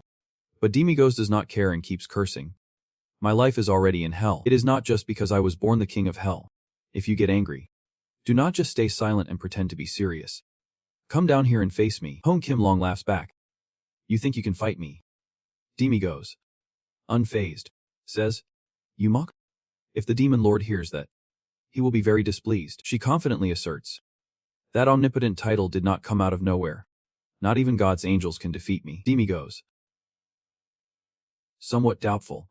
Asks. Angels and deities are just entities from old stories. Hong Kim-long has to speak up to correct him. It is not just those beings. They might as well not exist. Since they have never shown up, he is confused by her answer. Demigos looks at her with concern. You do not look too well. Hong Kim-long laughs in response. It seems like with a human body. This level of stress is hard to handle. He blocks her and curses. Then changes direction. Idiot. Demigos keeps cursing as he dives down to the ground. If you feel tired, just say it. Before long, the two of them land safely on the ground. She immediately lets go of his hand. Then turns and walks away without a second thought. But unexpectedly, Hong Kim-long speaks up. Thank you. Demigos is surprised and does not hear clearly. What did you say? She patiently repeats. I said thank you. Demon Lord. However, the touching moment quickly turns cold with Demigos' reply. Then pay me with money. Hong Kim-long bursts out laughing. But I do not have a single coin on me right now. Demigos feels embarrassed by the scene in front of him. Turning red, Hong Kim-long, unaware of anything unusual, quietly turns to leave. But suddenly a question pops into his head. But why did Daros die? Time quickly passes. A few days later at the weapon shop. Everyone's eyes are filled with worry. Someone can help but exclaim. Oh my. Demigos is sitting there in a daze, ignoring the chatter around him. What is wrong? He looks so scary. His face looks so dumb. Now he is just focused on thinking. A dragon going up against a whole group of heroes. I guess I could handle 1,000 dragons as easily as eating rice. But why do we lose when fighting against heroes? Demigos kept asking himself. Is the power of heroes really that great? Zik is now trying to explain to the customer. Everyone, do not mind him. He may look like that, but he is actually a very respectable person. I am serious. Yet everyone keeps gossiping. They must have been brainwashed by Happy. It is so scary. Suddenly at this moment, he noticed a noise behind him. The golden dragon slowly walked up to him. Demigos asked a bit nervously. Ingadaya. She quickly responded. Our business about the mushroom toxin has ended. I really feel a bit sorry for making you lose the title of the one who killed the golden dragon. Demigos calmly replied. I do not need it. What about your kids? How do you plan to explain? The golden dragon did not hesitate to say. There is no other way. I will just gather them all and convince each one. The Council of Elders has broken the peace treaty and intends to go to war, making everyone misunderstand that it was your demon tribe's plan, which led to the chaos. And during the resolution, I had to pretend to be dead and carry everything out secretly. Demigos sighed and responded. Just listening to it is already a headache. If it were me, I would stay here. Even if I die, I would not go back. She could not help but tease. Why are you sad? Well, if you stay, I will hang around a bit longer. Demigos, embarrassed and angry, scolded. You really have some nerve. An old woman 60,000 years old bullying an 80-year-old child. The golden dragon fiercely retorted. Oh, 60,000 years old. Do you have any proof that I was born in the chaotic era? Demigos gasped and exclaimed. Could it be that you were born in the silver era? She laughed ambiguously but did not confirm. Oh, there are things in this world that are better left unknown. Then she opened the space gate again. Before leaving, she said, die once every 100 years. The golden dragon looked at him with piercing eyes. Perhaps the Lord loves you more than me. She did not forget to say goodbye to him. Detch walked over to ask Demigos. Has she left already? He slowly said. I did not even get to greet her properly. Neither did you. Alex. Everyone suddenly left. So does that mean she won't come back anymore? Demigos remained silent and said nothing more. After a while, he finally said. Who knows? She is the kind of person who is unpredictable. Blue skies. White clouds. Golden sun. At the demon's weapon shop, a piece of paper was presented before Demigos with a question. Is it Demigos? The paper says urgent hiring for the position of butler. A job to help the owner with cleaning, laundry, cooking, store management, business, advertising, security,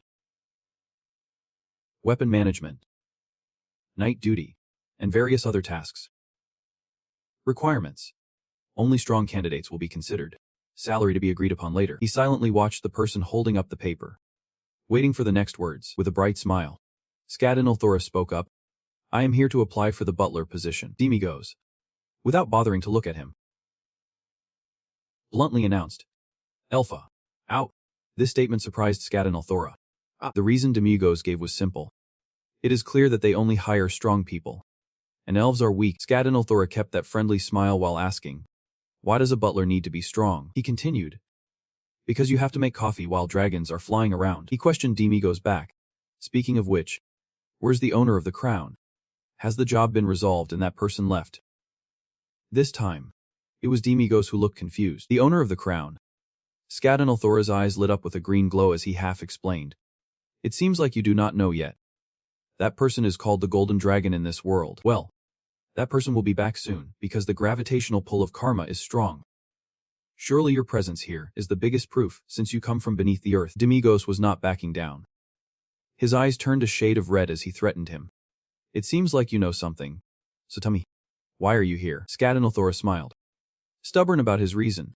Did not I say I am here to apply for a job? Demigos' attitude began to sour, his patience wearing thin as he retorted. You really think I believe that? He squinted and replied with a smile. Yep. But is that really the case right now? He challenged. So that means you know about my identity and the Golden Dragons. But you can't clarify how you know and still want me to hire you. Skadinalthora's expression brightened a little more as he spoke what he intended. Exactly. Demigos still shot a half-threatening, half-confused look at Skadinalthora while continuing. I do not even know if you are an ally, an enemy, a dragon, or a high-level sorcerer. What you mean is that no matter what, you want me to hire you. Right, he explained to him, along with a very pleasing promise about his abilities. Yep. And my skills are quite good right now. Your inability to know who I truly am is proof of that. Well, I believe my skills are enough to make coffee while dragons fly around. Demigos raised an eyebrow, somewhat intrigued.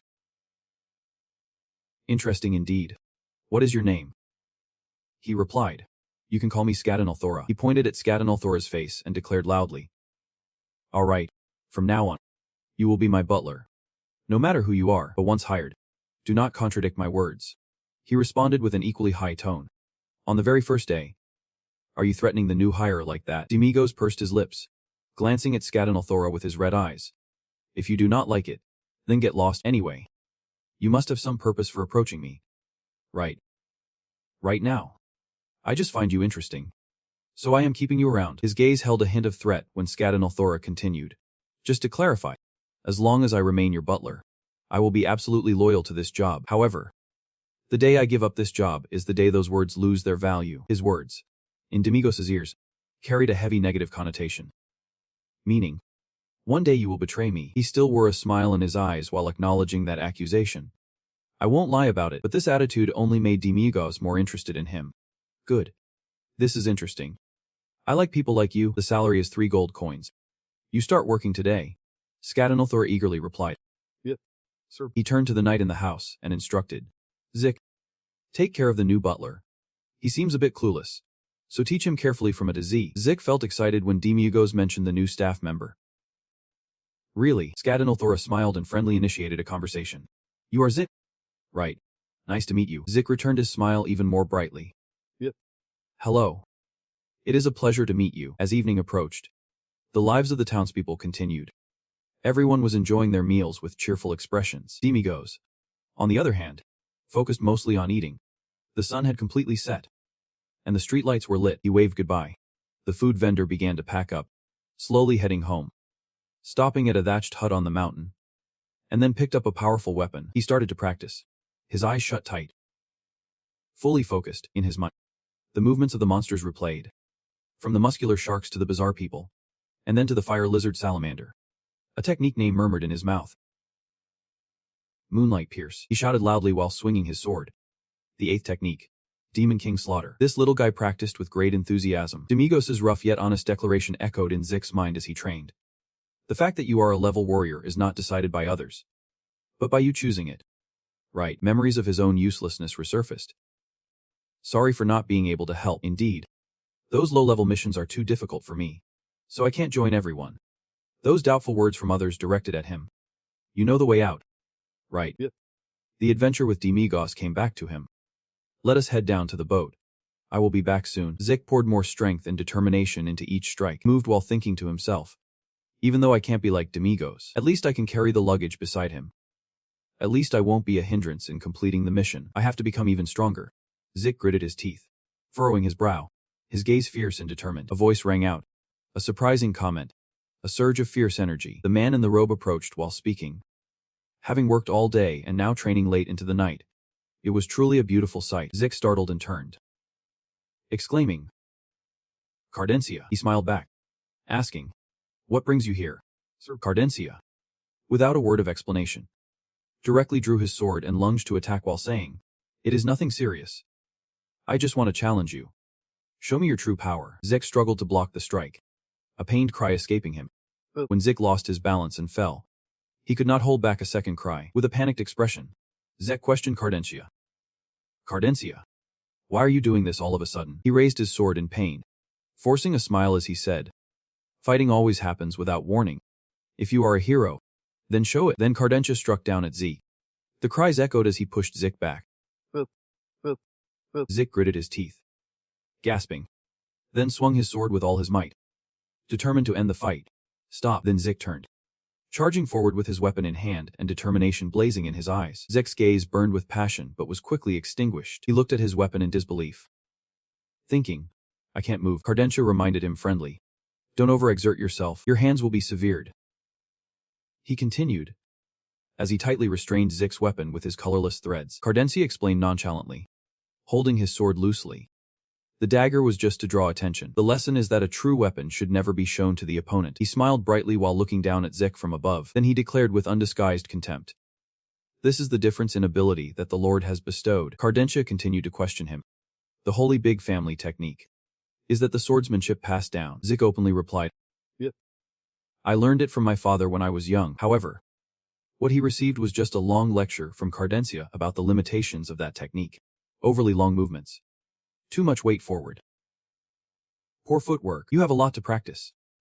You are just someone playing with a sword. It is not impressive at all. It is just you, someone without combat experience.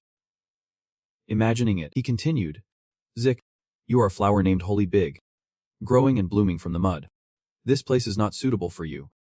Accept a true hero's training. Zik, I officially invite you to come with me to the royal city and become a Jodi Ignai like me. Let us complete the sacred mission of the gods together, protecting the last hero in the battle of the 666th and kill the demon lord." Cardentia's words left Zik wide-eyed as he struggled to process each one. Zik was taken aback by Cardentia's proposal. It was impossible. He asked you about the worries in Zek's heart. "You are worried about tuition for your siblings. Right. If that is the case, the royal palace can cover that anytime." He said it again, leaving Zik astonished. "The royal palace pays for tuition," Cardentia arrogantly explained, though his tone was growing impatient. "Do you know the purity level of the last heroes? It is 9% lower than yours. So come with me. I will definitely make you the greatest paladin suited to your bloodline." Yet, Zek surprised Cardentia with his stubborn refusal. "Thank you for your words, but I will stay here, the royal palace to Jodi Aglas. Those words sound so beautiful and are only found in dreams. Just receiving an offer from you is already an honor and happiness for me, but that is not the right fit for me. I know my own level," Zik explained with a smile that had a hint of bitterness. Zik remembered Demigos waving at him. His gaze became gentle mixed with admiration as he continued. "And now, beside me is someone willing to trust and accompany me, even though I still have many shortcomings," Cardentia sharply declared. "That person is just using you." However, Zik staunchly defended Demigos. "Lord Demigos accepted me even though he knew I was level F. When I was at my lowest, he was the only one who reached out to help me. Lord Cardentia. My mission is to follow him. He can send me away if he no longer needs me. But the reverse is not possible. You declared with the pure will of a warrior." Cardentia's hand gently moved. The threads wrapped around Zik suddenly loosened under his astonished gaze, and Cardentia landed gracefully. He replied, having no other choice, "I must admit that I was unfortunate to discover you too late. For now, I will step back. But that does not mean I have given up. Zik, just improving a little compared to before is not enough. Only mushrooms grow in the shadows. Flowers without light will eventually die." Cardentia kindly reminded. Zik avoided eye contact with him. After saying what needed to be said, Cardentia immediately turned and left, leaving him with a brief farewell. "All right. Goodbye then." Cardentia gradually walked away, leaving Zik standing still, watching him go. The next day at Demigos' place, cleaning tools swept over the weapons. Zik was working, but his mind was drifting. Seeing this, Demigos wondered, "What happened yesterday? Why do you look so lost?" Zik smiled when he saw him. "Lord Demigos, then you honestly tell me." "Actually, last night while practicing in front of the house, I met Lord Cardentia." Demigos, "Can you ask again? Who is Cardentia?" Zik explained that the investigator from the city lord's palace came to find me last time. Hearing that, he let out a sound. I think I have a bit of an impression. Zik recounted the main points of last night's meeting. Lord Cardentia suggested that I join the City Knight Order. Scadinal Thora chimed in from behind. The City Knight Order. Is it Jodiana? Ho ho.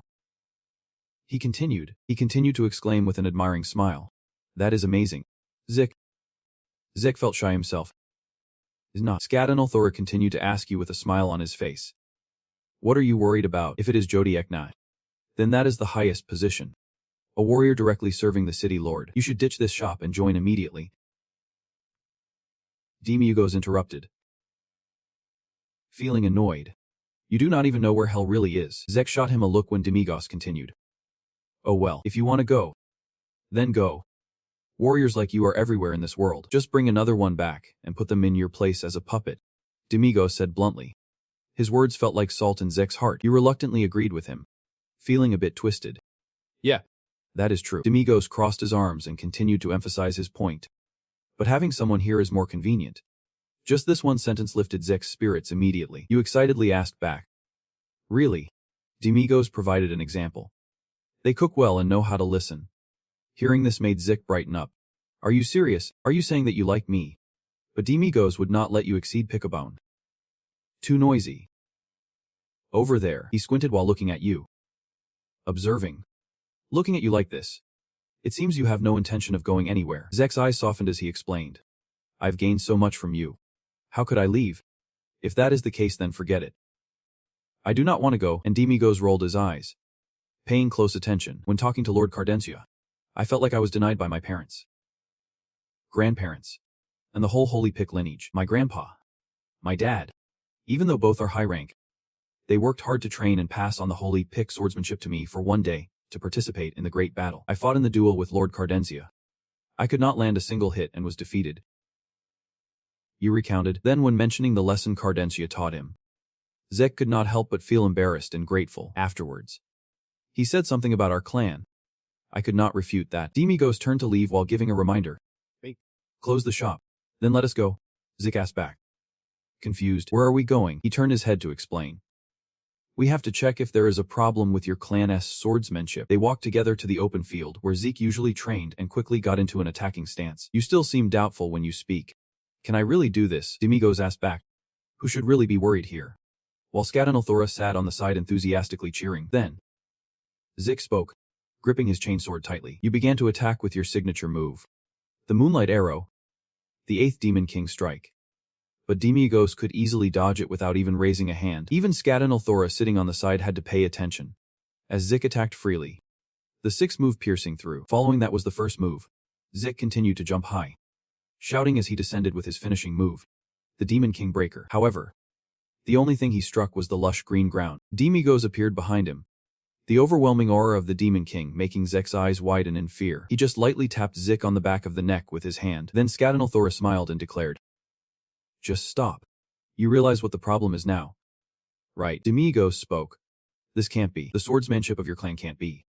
Even with a lifetime of training it won't work. His comment was so blunt it left Zek quite speechless. The young man in love smiled as he accepted the feedback. Indeed, this flawed swordsmanship has been passed down through generations. What have I been doing all this time? Demigos remarked. Your ancestors must have been very stubborn. That sword technique was created solely to deal with one enemy, the Demon King. Demigos continued. He pointed out its characteristics. This swordsmanship was designed to deliver a decisive blow to the Demon King. Other monsters or miscellaneous beings were overlooked from the start, so they can't be recognized through ordinary tests. Then he turned to Scadinal Torum and asked, Wait, Butler, you know swordsmanship, right? He cheerfully replied, Of course. Demigos declared directly. From now on you will be Zek's swordsmanship teacher. You have to teach every night. He immediately agreed without any questions or complaints. Yep. I will follow your orders. Zek suddenly spoke, making Demigos glance over. Just as expected, he felt a surge of emotion. Indeed not useless. Demigos observed Zek's relieved expression. Then while walking, he reminded him, it won't help in other places. From now on you have to study hard from the butler. Yep, sir. He observed the signature. His hands were actually trembling and sweating. Demigos thought to himself. Surely, memories were coming back when he faced that sword technique, and how close he had come to death. Surely if he had not been wearing the Demon King armor, Zek's sword would have pierced him. The weakness of the armor had been pierced by the attack. He sighed in amazement while observing the determined gaze of the man in front of him. Demigos quickly returned home, And as soon as he stepped inside, he was greeted by 2 long legs along with a greeting. "You are back. We have been waiting for that day." The 2 identical girls spoke in unison. "Come lean on our arms. You must need some comfort for your soul," he asked back in confusion, his expression turning serious with a hint of annoyance. "What are you playing at?" one person continued. "You are shy. Do not you really need comfort for your soul?" He did not say another word, just turned away. "All right. So can you stop rambling and just leave?" The 2 girls continued. "That is great. Now I can comfortably give you this." They held an envelope in their hands while explaining. "An invitation to Alex's funeral tomorrow." Demigos' expression immediately changed, showing a shock he could not hide. The 2 girls smiled brightly, asking him once more, "Now do you need comfort for your soul?" In another place, a girl was buried in paperwork. Hong Kim-long looked tired as she reviewed the pile of documents. She sighed. Demigos' words echoed in her head. "This world has become distorted." Jiang Tae declared, "Let us enjoy this life by dancing and singing like us in this world.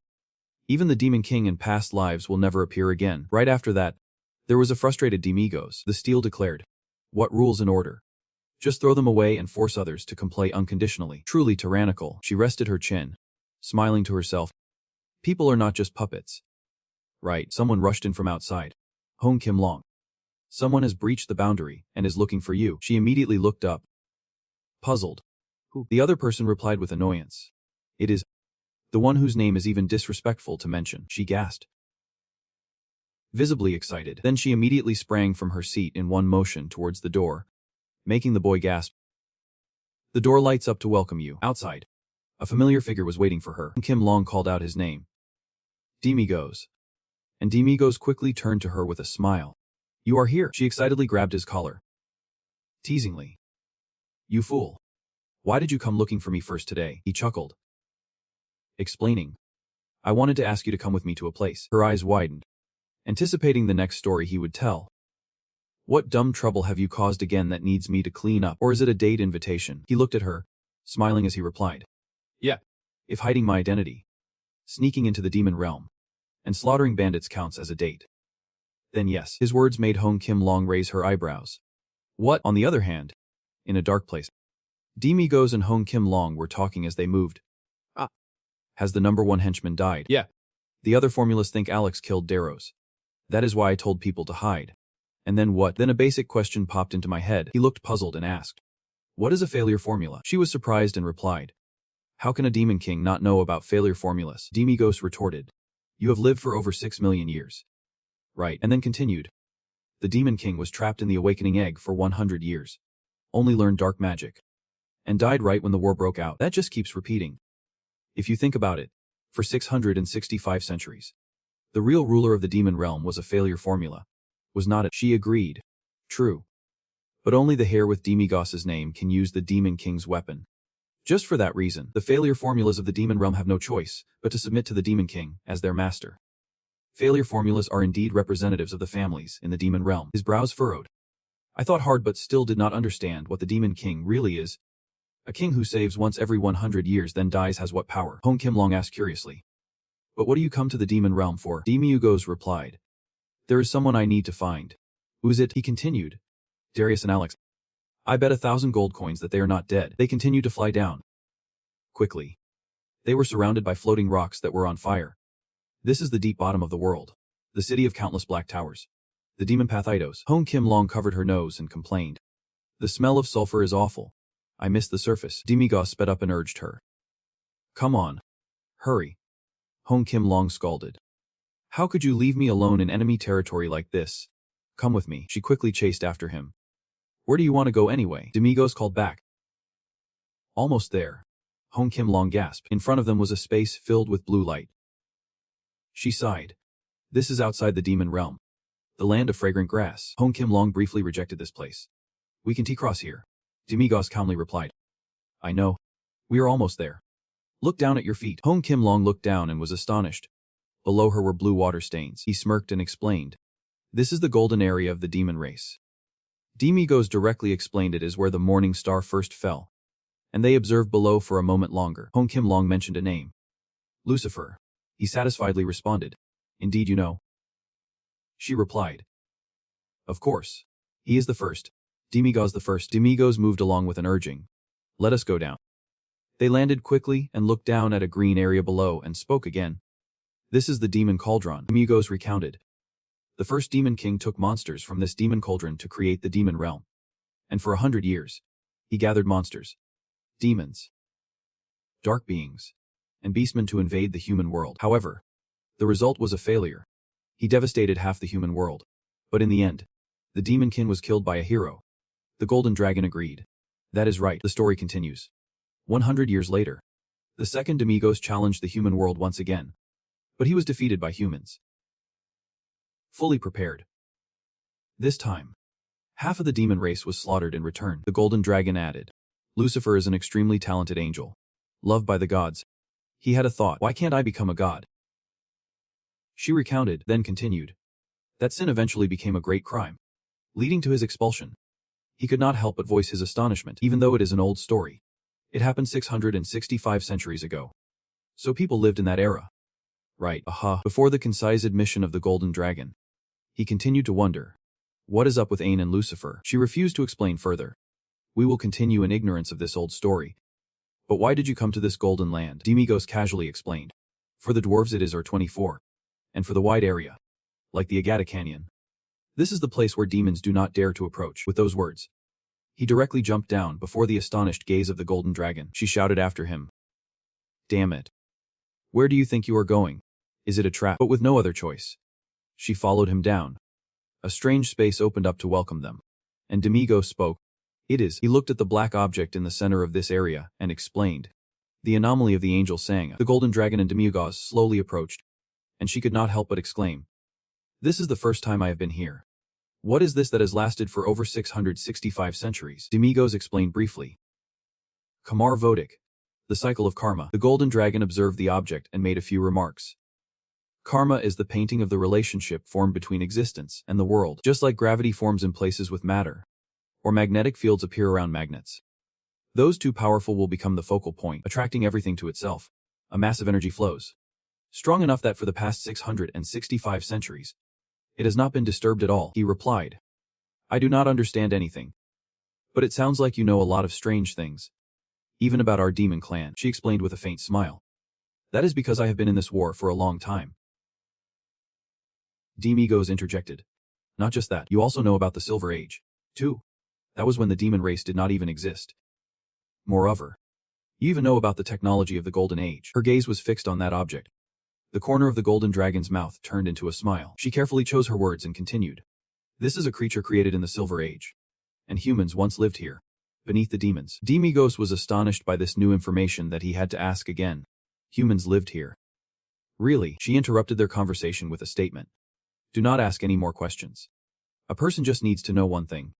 The horse continent was created in an age of chaos. Demigos was astonished. What does that mean before? The horse continent did not exist. Naive question made Hong Kim Long laugh. How could such a demon king be born? Is this the intention of the gods? He rubbed his chin in confusion. Why does the demon race always lose to humans? Hong Kim Long immediately provided a clear answer. It is simply because the demon race is weaker than humans. Demigos rolled his eyes. You idiot. Think about it. It has been 665 centuries. Just losing one or two times. You should try another way. But every time it is the same result. A powerful army invaded 3 countries on the surface. Then at the last moment, the hero awakened and successfully counterattacked. Both the demon king and the hero ultimately died, and the world returned to peace. This cycle has repeated 665 times. He continued, each word becoming more urgent. Hong Kim Long just laughed and asked back. So what? Are you planning to run away? He irritably clarified. I am not running away. It is just that I am not stupid. From the beginning, the premise of the war has been problematic. Why fight for the human world? Joe answered succinctly. Because we want to occupy the land. But Demigos immediately denied that statement. No need. I have lived underground for over 60,000 years and have adapted. With the trees and beasts in the demon world, I can manage everything myself. His statement made her unable to hold back from teasing. A peace-loving demon king. He continued to defend his argument. The human world is not an irreplaceable land for the demon race.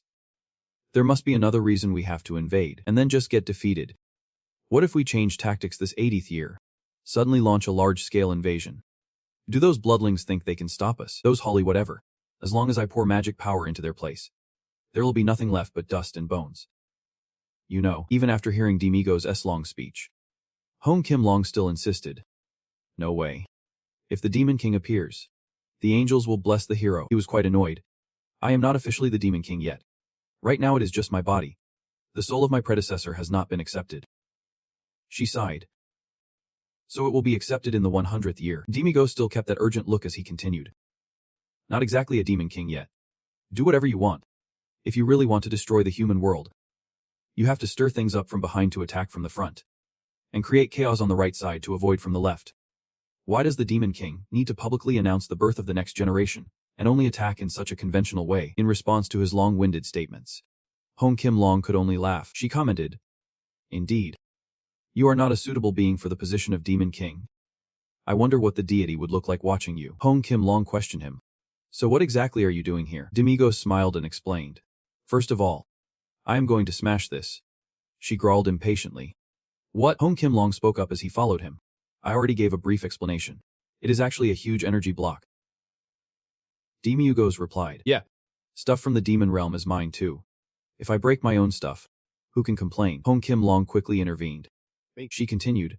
If someone destroys the Kama Vortex, who knows what will happen? Not just the demon realm but the entire Horse continent above will be destroyed. He smiled broadly, squinting his eyes as he replied. Well, that is fine. Once it pops open, the light will shine down here. Right. Hong Kim Long's expression changed as she continued angrily. If a child acts recklessly, then the adults are responsible for teaching them right from wrong. Are not they? Hong Kim Long's gaze became condescending as she continued. If it is just a piece of advice, then stop. Demigos was unfazed, gathering energy in his palm. He sneered and said, You know, I said I would do it. If you do not move aside, I will go right through. Hong Kim Long already held a power orb in her hand. She remarked sarcastically. This really is a date in the style of a demon lord. He quickly shot back. It should be a date in our style. The first to strike was Demigos. He swung his hand back and then attacked Hong Kim Long with a swirling shadow. She used the Dream Moon Butterfly, activating the moon glass to counter. The scale of their two attacks was clearly different. Demigos' strike was like an ant compared to Hong Kim Long's. She looked at him in confusion. Demigos turned his head and laughed. You failed. I thought Alex would rush out to stop me, but I do not see him anywhere. Hong Kim Long asked back. Annoyed. What? It was just a performance, he explained. I thought if I pretended to destroy the most important thing in the demon realm, they would panic and show up. His words successfully made the girl angry. Hey, you crazy guy. At least give a warning. Just jumping in like that, he continued explaining, if I had let them know in advance, the act would not be realistic anymore. You know how sharp Alex is. She yelled at him without any reservation. You crazy person. I really thought you were going to kill someone, Demigos arrogantly asked back. I am not that easy to kill. Anyway, my idea is done now. Let us go eat. She sighed.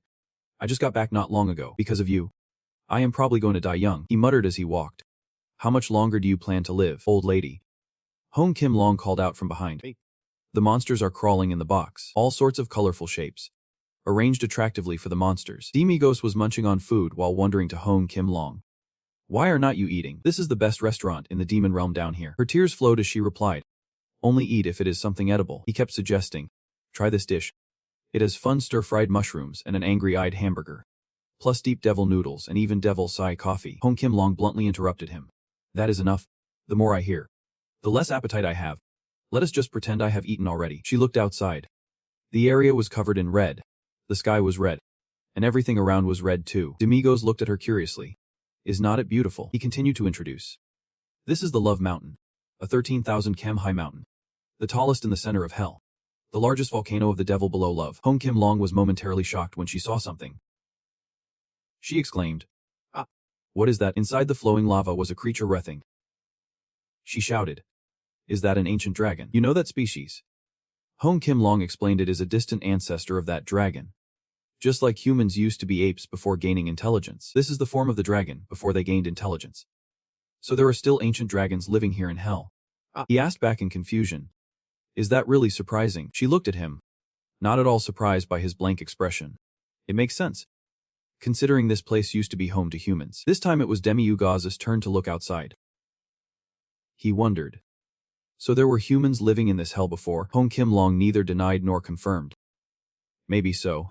A long time ago. Demiugaz pointed upwards, asking further.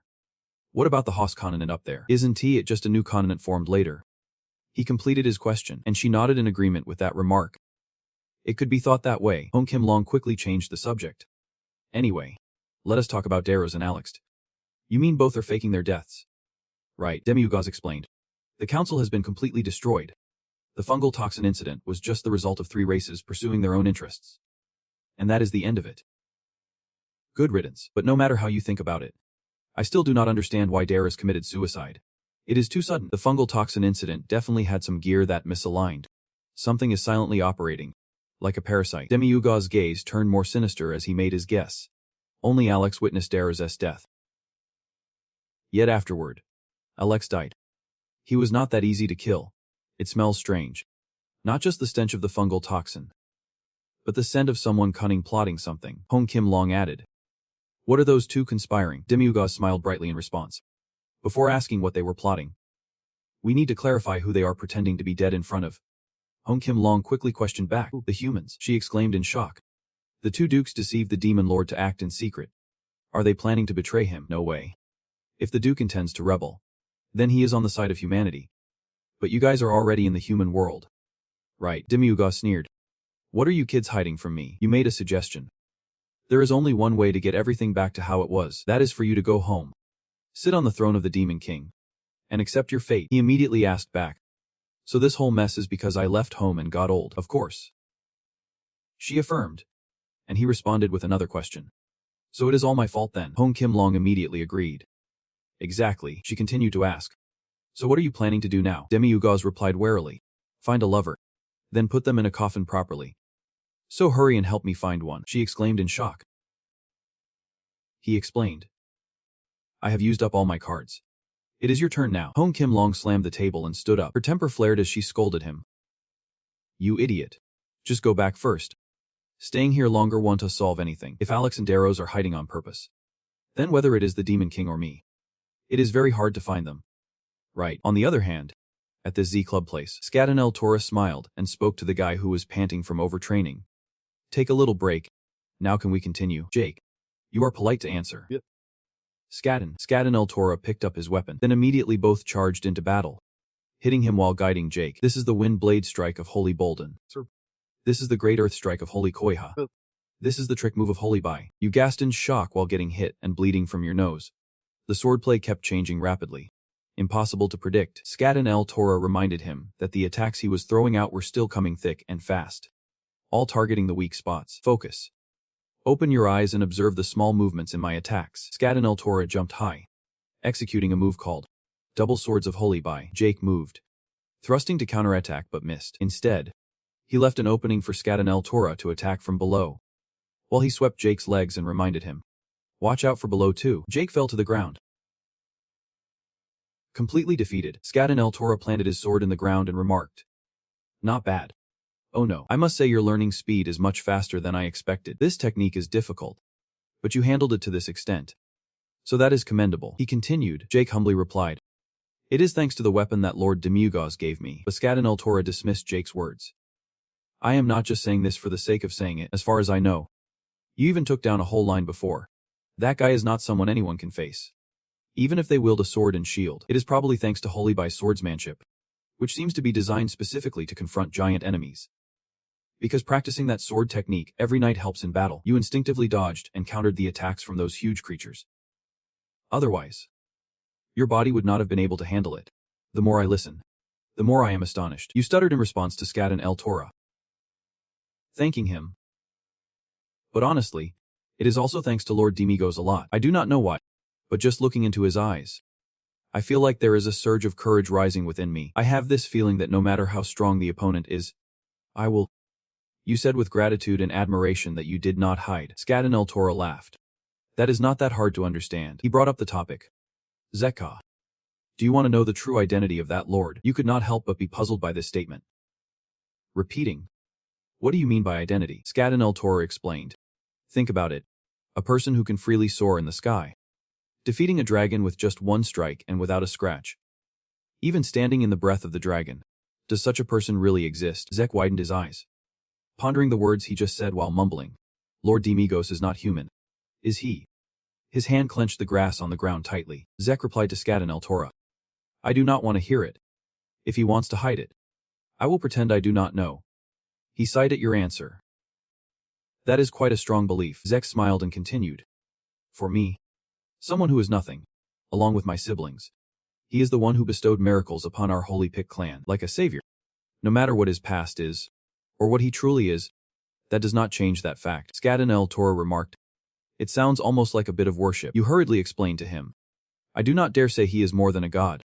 But unless the god commands it, I will never do anything to disappoint Lord Demigos. The more he listened, Scaden El Toro commented.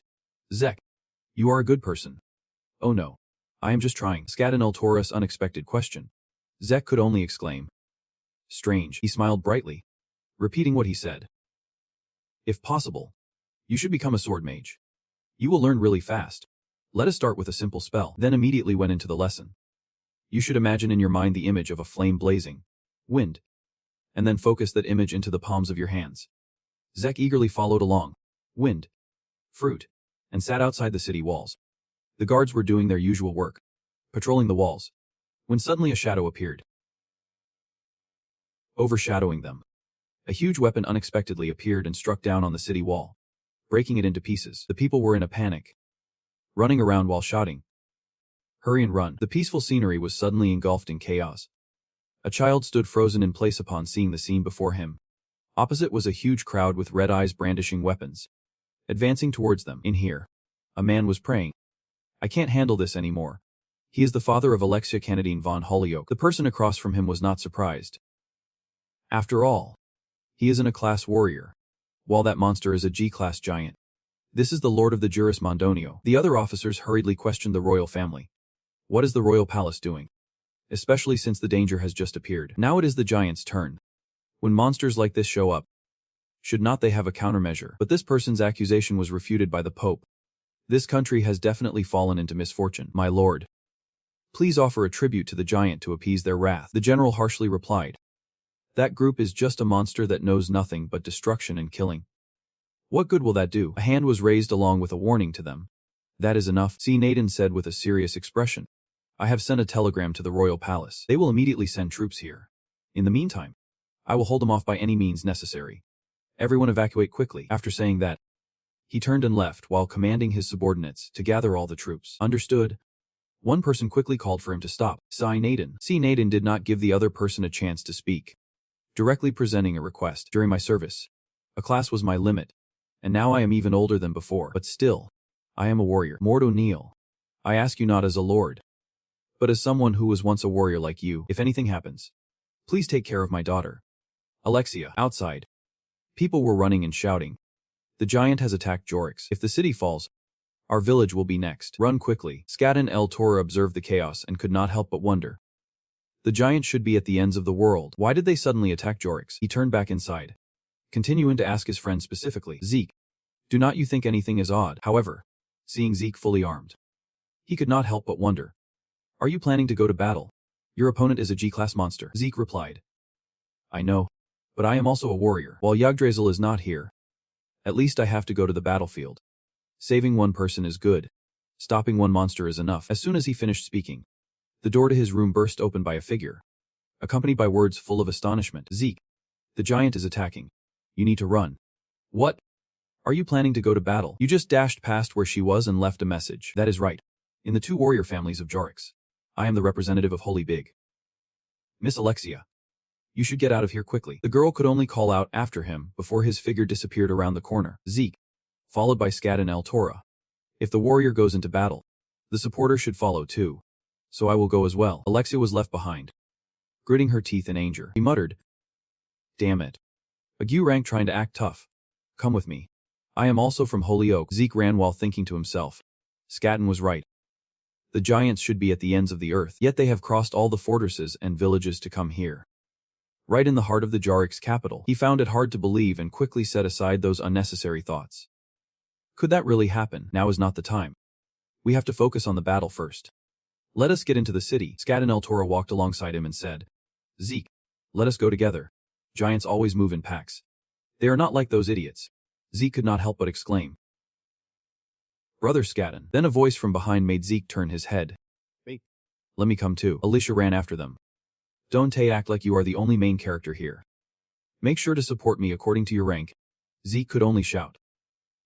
Miss Alicia. The giant slammed its hand down, forcing the three of them to scatter. Scat and El Toro spoke up. I heard they are in the city. Yet one has strayed from the herd. The girl named Alicia was busy gaping, stunned by the terrifying monster in front of her. Fear washed over her as her mind spiraled with her own fears. What? A giant this big? How can we take it down? She thought to herself. Damn it. I have to run. Right now. But Zeke had already charged forward. Surprising her, Zeke aimed for the giant, delivering a stab to its eye. The creature let out a pained cry as it stumbled back. Zeke landed, and Scat and El Toro supported him from a distance with his magic, casting a big fireball. The giant was continuously losing energy, reaching out toward Zeke. When it grabbed at him, Scat and El Toro could not help but shout, Zeke! But Zeke would not easily succumb to this disgusting monster. Dozens of sword strikes were unleashed, slicing the monster into pieces. Zeke executed the technique.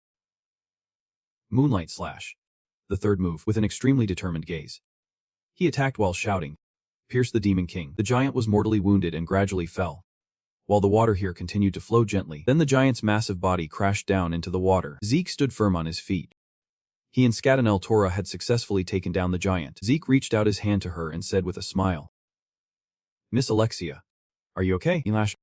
Alexia's heart must have skipped a beat. She nervously held his hand, and the person up there watching was quietly laughing to themselves. Scat and El Toro thought to himself while observing Zeke, without any external factors triggering the alarm. If he does not hurry up, he might lose his spot on the team. While Alexia was talking to Zeke, a voice called out from a distance. Zeke. It is definitely Zeke. Help me. Both turned to see it was Mess. Zero. And Zeke asked. Zero. What is the matter? My grandson just went to build the Jarus wall, and now a giant is attacking the fortress. Please save the boy. You are a warrior after all. Tears streaming down her cheeks. Zeke was very alarmed, trying to reassure her. I am on my way to the fortress too. I will definitely find him, so do not worry. Just take cover for now. Suddenly, Scat and El Toro jumped in, saying to both of them, then let us hurry to the fortress. With the number of soldiers there, it might not be enough to hold them off. Right, he replied back, but before the three could leave, a voice from the farmers caught Scat and El Toro's attention. The giant is not dead yet. Before it wakes up, everyone hurry and tie it up tightly. Brother Two smiled warmly at them. Please help us deal with the giants in the city.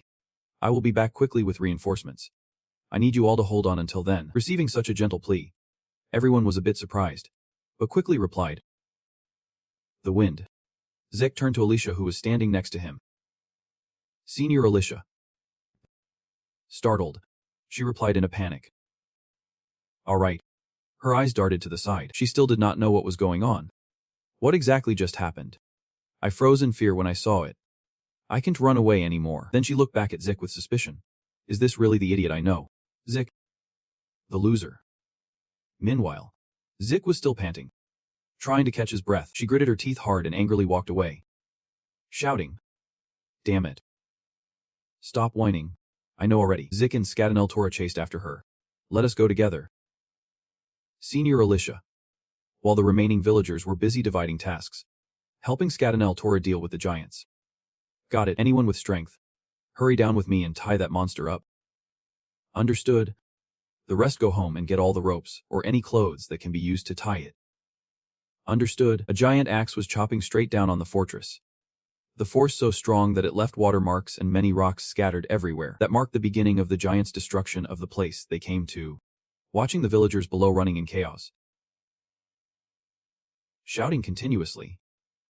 Look, they seem to be enjoying it even more. Inside the kingdom, the cavalry was drawing their bows, aiming at the giants. Everyone was just waiting for the command to fire.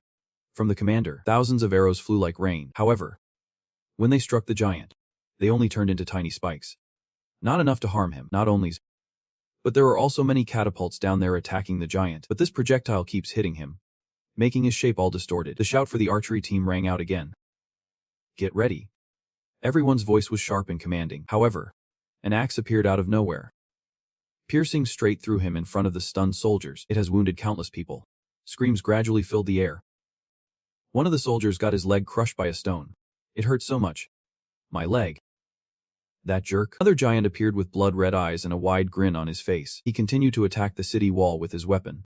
Bang. The sounds echoed loudly. The giant from earlier also started to get back up. He was targeting the crowd of people running in chaos. Wait. Run. Run faster. His giant foot came down on the rubble. His mouth kept making a loud grunting noise. At another city wall, thousands of arrows were launched toward the giant. They were small but densely packed, causing him to get stuck momentarily. The soldiers saw this and shouted, "Pull him down." The catapults also resumed firing. Shoot. Under the fierce attack, he fell down. Everyone saw this and shouted loudly, "We got one." In another scene, many sorcerers were using their power to shoot at the giant. He screamed in pain. Not long after, he also fell down like his comrades. Because he was not at ease, Bruno stayed behind. He used his technique, monster cleaving, striking at the giant. However, the giant suddenly woke up, glaring at him with angry eyes. He just needed to wave his hand once. The force was enough to send Bruno crashing straight into the city wall. Demilogos had just returned and witnessed this scene. He asked in surprise, "What is going on?" "I just got back and it is already in chaos. Why is the giant here?" Hong Kim Long was also surprised by this unexpected appearance. Both stood in the middle of an even battle. Just as Bruno managed to stand up, the giant was about to attack. After a timely attack from outside, he was saved. The blow was so strong that the giant's face was completely distorted. That was none other than Zeke. He fell to the ground. And Genji. "Gura." Alessia shouted loudly, "Dad." She quickly ran to Bruno, worried, asking, "Are you okay? Why are you here? I told you to go find safety." He did not answer his daughter's question, instead questioning her. Her gaze locked onto her father as she firmly said, "Where else would I go? I am a warrior too. I have to stay and fight with everyone." Before he could respond, a voice caught his attention. "We took it down." The soldiers were celebrating as yet another giant fell. "We took down another one." Zik stood on top of the giant, pointing to the sky and saying, "Look." They looked towards Bruno, who was standing there. The Canadians and Alessia. "Look, Holy Oak has taken out the giant." They all cheered in unison. Gru's eyes widened in shock, encouraging the soldiers. Do not worry. Just take care of the remaining giants until the royal army arrives. We will defend our city." The whole army shouted in agreement. Only Alessia noticed Zik running away from the giant. She frowned and took off after him. "Zik, I told you to stick together." "Alessia." Gruo yelled. Dennis watched them from a distance, concerned for his daughter. "Alessia, where are you going?" The golden dragon spoke up unexpectedly. "You reached the cursed level without my help. It seems the blood warriors have truly awakened," she said regretfully. "What a pity. Zik, if you were born in the Zero era, you might have become the final hero." Zik dashed away. His hand slammed the door open forcefully. His legs continued to sprint upward. Each step was hurried and unhidden. As he climbed higher, Zik flung open the door above. He ran outside, moving closer to the monsters. Without wasting another second, Zik leaped high to launch an attack. He boldly targeted the two giants below, executing his signature move, Light of the Clear Sky. The third technique, with a piercing strike, Zik hit the giant square in the face. Below, Alessia was moving quickly. Her eyes were fixed above, silently calling out his name. Zik. Memories flooded back of a child being pushed down. That big kid looked up in shock, while the crowd cheered for the remaining hero. Alessia, though battered, had taught that fat kid a lesson. Standing amidst a chorus of cheers, Alessia won again. She had already defeated the Centaur class. Alessia. Indeed it is Alessia. Back then, she was just Alessia von Holly, 11 years old. She looked down at her astonished friend and said, "Wait. If you mess with Zik again, you better watch out," Alessia warned. She walked away and then stopped in front of a room. The door was pushed open roughly, revealing a skinny boy inside, weakly holding a bucket over his head. Alessia shouted, "Zik, come out." He gently refused. "No way. If I act on my own, I will get scalded by Sir Paw." Alessia angrily snapped back. "You idiot. Always just taking hits. You should know how to fight back." Zik stubbornly refused. "No way. If that is the case, you might not be allowed to clean the Paw's house next time. You can go ahead, Senpai." Her patience quickly wore thin and Alessia slammed the door as she left, not forgetting to throw in a parting insult. "You idiot. Just stay there for the rest of your life." After that, Alessia completely ignored when Zik was bullied. But she still wondered. "Zik, why are you always made a fool of? Always trying to take on others' burdens?" Alessia looked at him from a distance with a judging gaze. On his face was a smile, and it made her question, "Is that all you can do is smile?" Graduation day came quickly. Congratulations to everyone who graduated. Alessia ran really fast, calling out, "Zik." Alessia looked up at the guy on the boat and asked, "Zik, why did not you come to the graduation ceremony? I heard you did not attend middle school. This is your graduation." But the paper in her hand was suddenly blown away, falling into the water. Alessia shouted, It is wet now. Zek's voice echoed back from the boat. It is. Senpai Alexia, I am going to earn some money. We will meet again in 3 months. He said while waving goodbye to her. Zek did not forget to leave a reminder. During that time. Please take care of your health. Senpai. Alexia angrily threw the bouquet she was holding onto the ground as she shouted back. You idiot. Do not smile awkwardly because you can't cry anymore. Just get angry. The current her thought while observing the guy bravely fighting monsters. That silly Zeke. When did he become so strong? She gaped at him. Zek still held his smile. Like an encouraging grin that made her wonder. Are you enjoying this? Zek slashed at the giant. It swung its fist. But Zek quickly dodged it. So he did not die. Just got knocked down. However, the impact still made Zek cry out in pain. The giant continued to raise its hand, ready to deliver a finishing blow. But it was hit in the face by huge rocks. Much to Zek's astonishment, it was the army's support. They continuously shot rocks at the giant on command. Fire. Reload. Fire. They ordered. Scadan El Toro was in a safe position, beginning to chant. O Idranus. Stand as the omnipotent protector of life, in your name. Standing to protect balance. I ask for the power to tear apart the chaotic heart before me. O Lord. According to the ancient covenant, please hear my call and pour down your great power. He continued to chant and ended the spell with the phrase. Seal the enemy before my eyes. A monstrous hand appeared from thin air. And a similar one appeared in another position. These hands wrapped around the giant, binding it tightly. Scadan El Toro continued. Breath of the divine. Light of the sky. O horn of Idranus. Pierce that one. Instantly. Another hand with a weapon reached out, aimed at the giant, and stabbed. He was like a fish on a cutting board. And during this dissection, Scadan El Toro signaled. Zik, wake up now. Yep. Then quickly grabbing the sword in hand, Zik jumped up, ready to unleash an attack on this giant. However, he was caught by it with one hand and cried out in pain. Alexia shouted. Zik, I used to realize it in time. With one strike, she severed the hand holding Zik. She urged. Stupid Zik, do not stop. Keep moving forward. He immediately complied.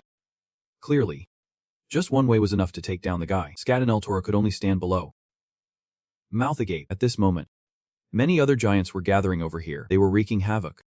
The screams echoed everywhere. Alexia was thrown back so hard that she fell to the ground. Next Zik, too. Only Scadan El Toro stood still. He began to cast a spell. Eldranes.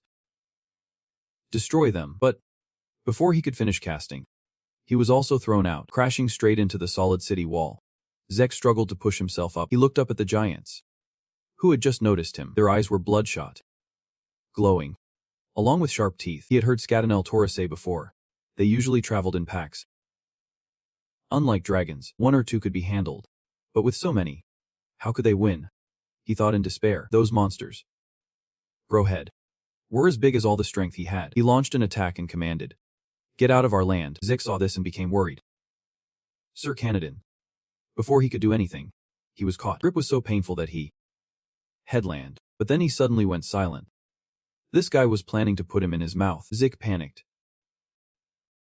The whole kingdom is currently in chaos. Once again, he did not wake up in time to save him. Zik stood there, mouth agape in surprise, still unaware of what was happening. It turned out that it was the aerial army of the kingdom approaching. Up there was Cardentia. Sir Cardentia. Zik was overjoyed. The soldiers shouted loudly. The royal army has arrived. Reinforcements are here. We are saved. Cardentia ignored all that. His gaze was still sharp. He commanded, fire. The soldiers were all fired up. Hellfire destruction. Their explosive power shot straight at the giant. Few soldiers also combined to use swords. They dove straight down from the airship, landing at the feet of the giant. They died to eliminate that guy. Piercing through, a thunderous explosion erupted, dust flying everywhere. Each giant was attacked. Combined with the hellfire of destruction, they could not fight back, only able to scream in pain. Zik witnessed Cardensia's full-on attack.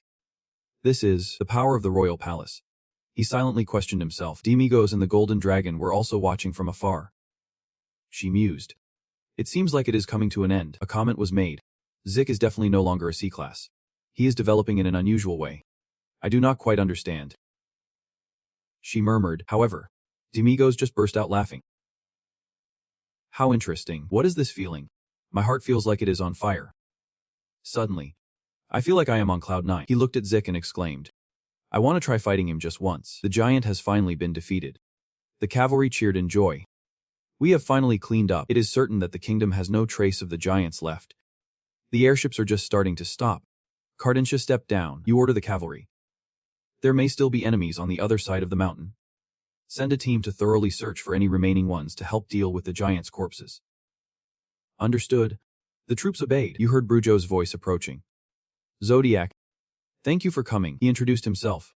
I am Canadan Holig. Until the royal palace sent someone. Our clan did our best to hold out against a massive attack from the giants. It is. Everyone has worked hard. Cardentia encouraged. Then. You looked away. Where Zik was standing, you smiled and asked Brujo. I heard that outside the Hollyoak clan. There is another clan in Zorik. Seems like they also went to war. How? What about that warrior's achievements? This question surprised him somewhat. He remembered your appearance earlier. But then he replied, how can a C-class fight against a G-class? On the contrary. He would just be a burden. That clan has been wiped out. Sir, do not bother about them. Besides, do you want to meet my daughter? Thanks to her, we were able to stop the giants in this battle. She is a naturally gifted warrior. Right. I am sure she will be a great asset to the royal palace. He casually dismissed Zik to mention Alicia. However, you just replied blandly. Is that it? This is not just a father's opinion, but also the thoughts of a warrior like me. Brujo continued. Zik was not interested in them. He was currently amidst the ruins, looking at the face that looks just like mine lying on the ground. He could not help but be shocked. Cadentia was talking to Bruu when Bruu's subordinate came to deliver a message. Sir Canadan. This is a message from the Lord. He wants to personally thank Sir Jodiagne at the victory party over the giants. Please invite him.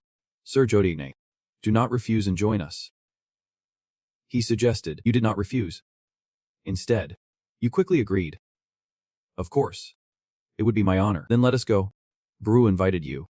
And you followed. Everyone left Zik behind. That night, a grand festival was held in Jaris. On the main street, colorful festival lights were hung up. Every restaurant in the city was packed. As if they wanted to dispel the frozen sadness in their hearts, people laughed, drank, and shared their joy together. In contrast to the bustling festival, a group of people was approaching the bodies of the giants to inspect them. Seeing them up close made them seem much larger than imagined. The Lord exclaimed in admiration. To confront a creature like this, you are truly remarkable, Bruu humbly replied. Suddenly, the Lord noticed the head of the giant. He asked, that cross-shaped wound does not seem to be made by a human sword. Could it possibly be the work of your daughter, Alexia? He speculated, but without waiting for Bruu's reply. He continued, Alexia fought too. Right. Impressive. It seems she has surpassed her peers. Perhaps we should assign the rear guard to Alexia instead of the newcomer. If we want her to be taken seriously, I must promise to train her even more seriously. Bruu thought, feeling a sense of pride. However, before the two could smile for long, Cardentia spoke up, I do not think so. Which made Bruu doubtful. The Lord quickly interjected.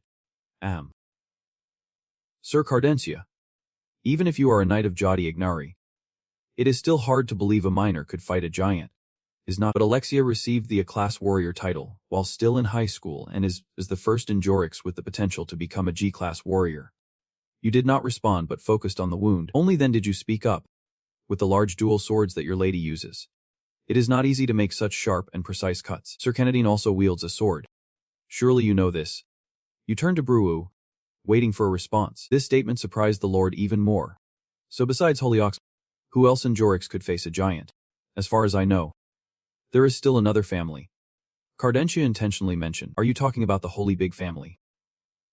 Sir Cardentia, it seems you do not understand. Holy Big is merely a low tier. Don't even mention the giant. They can't even take down a slim in the forest. The Lord expressed his disdain. Heard that and smiled. Then you started talking. Sometimes the gods play tricks on us. He is actually a very funny guy.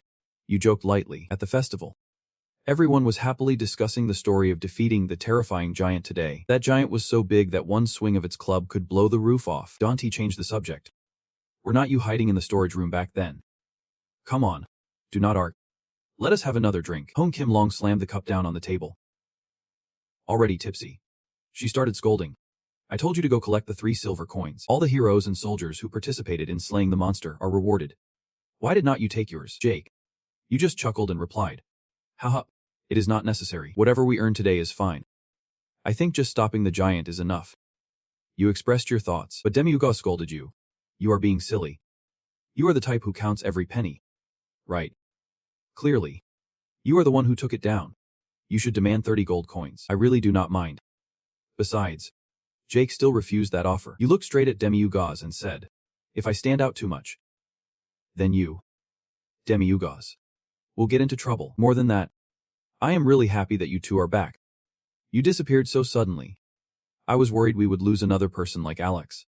You changed the subject. Demi-Ugaz did not know what to say next upon hearing that. He thought for a moment and decided, "From now on, if I go anywhere, I will let you know first." "Really?" Jake was delighted. "What is wrong with you?" Hong Kim-long was stunned to hear that. "Shut up. This overreaction is making him embarrassed." Alexia suddenly appeared behind Demi-Ugaz and Hong Kim-long. "Who are you really? Are you really the Jake I know, no matter how underestimated you are? Today, Jake is also a top-level hero," she said. Her sudden appearance surprised Jake. "Senior Alexia, why are you here? Aren't you always trailing behind the Lord?" Demi-Ugaz turned and asked. That question hit her right in the heart. "I just wanted to see if Jake was okay. Can't I come here?" Seeing this, Jake stepped in to mediate. "Sit down. You just fought hard, and now you are making him work like this. You are really a devil." She looked at Jake standing aside and felt indignant. How would she know? He grumbled. "Do not worry. Lord Junjiam has used healing magic on me." Jake tried to mediate between the two. Alicia was astonished, while Hong Kim-long was still brooding, and Demi-Ugaz enjoyed his meal. "Healing magic? Even high-level holy magic like that?" he replied. "Can you stop being so surprised? Right from the start, I have been wearing the gear of a hero. Is not it obvious that we are not your ordinary hero team?" "But that is Jake." She emphasized what she wanted to say. Demi-Ugaz raised his hands and stared at her, asking, "What about Jake? Is he going to be forever a level 5 hero?" "Waiting. You can never say a proper word about that. Just argued with Dad over that. So do not say anything else." She cut off the topic. "What is going on? I did not tell you to sit down." Demi-Ugaz was tall. Only Jake maintained his polite attitude and asked, "Are you doing this for me?" She honestly recounted. "Yeah. Because you harmed the giant. Level Gi. Dad said he wanted to sponsor your formal training, but when I told him to stop saying things like that, he did not even bother to listen." Jake was shocked to hear that, but you quickly smiled softly and advised her to sleep. "Miss Alexia, really? Why would you say such things? You always have to be number one. So why react so strongly?" You said, making her cheeks flush from embarrassment, but suddenly she got angry and slammed the table. "Shut up. It is not because of you. It is because of Joris. Do not act smug just because you took down a giant. I helped out too. You know." "Yep. Jake hurriedly apologized, trying to avoid drawing attention from those around. "Anyway, I will prove to Dad that just with Jake and me, we can still complete the level G mission. If we can do that, Dad will have no choice but to acknowledge you." She crossed her arms and said arrogantly, "Being recognized or not is not that important." Jake voiced his thoughts, but before he could finish, he was interrupted. "I said shut up. Whether we do it or not is my business. You just need to follow my orders." "Got it. Yeah. You agreed to everything for peace." Hong Kim-long listened in and commented, "Still can't be honest with yourself? Ah. So cute. Youth really is the best entertainment." "What do you mean?" Alicia slammed the table and shot a look at her. "What does that mean?" "It is nothing. Just saw you and Jake all clothes. It looked really cute," Hong Kim-long said while chuckling. "What? Clothes? Please do not pair me up with that name Jake. Okay, it is so annoying." Alicia reacted particularly seriously. Sorry. I think I might be a bit tipsy." Hong Kim-long noticed things were getting tense, so he took the blame. "I will treat you to a free bowl of noodles.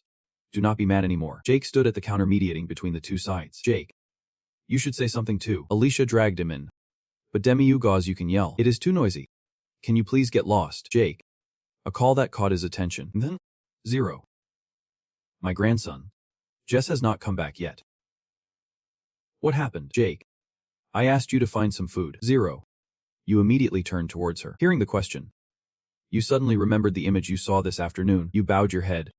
Your voice dropped. 0. When I found Jess, he was already. Wow. Does Mrs. 0 dare not believe what she just heard. She cried and scolded you, asking why you were there and Jess still died. You were supposed to be the hero. You did not argue.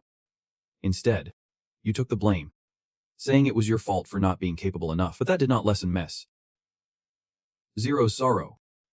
Instead, she became even angrier at you. She hurled insults, calling you a disgrace, saying you left our grandson to die, and here you are laughing and chatting, just because you sold a few bowls of noodles. All the other soldiers are injured, yet you look perfectly fine, which makes it clear you have been hiding somewhere.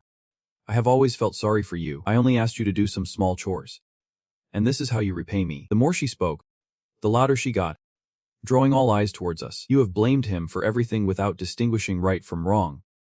I was foolish to trust a so-called hero from the Batman family. This is all your fault. Jake. Because of you, my Jess is dead. Alicia, hearing this, decided to speak up. Madam. Jake was the one who took down all the giant monsters. But Jake stopped her from continuing. I take the blame. Yep. Madam. It is all my fault. Jake said. And she was surprised by this. While Grandma Zero grew even angrier, she turned away and called back to him. I do not want to see you again.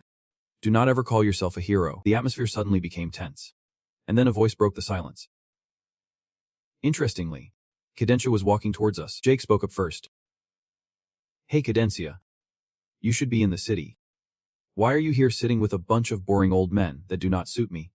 Cadencia honestly replied. Demilagos was even angrier to see this new guest.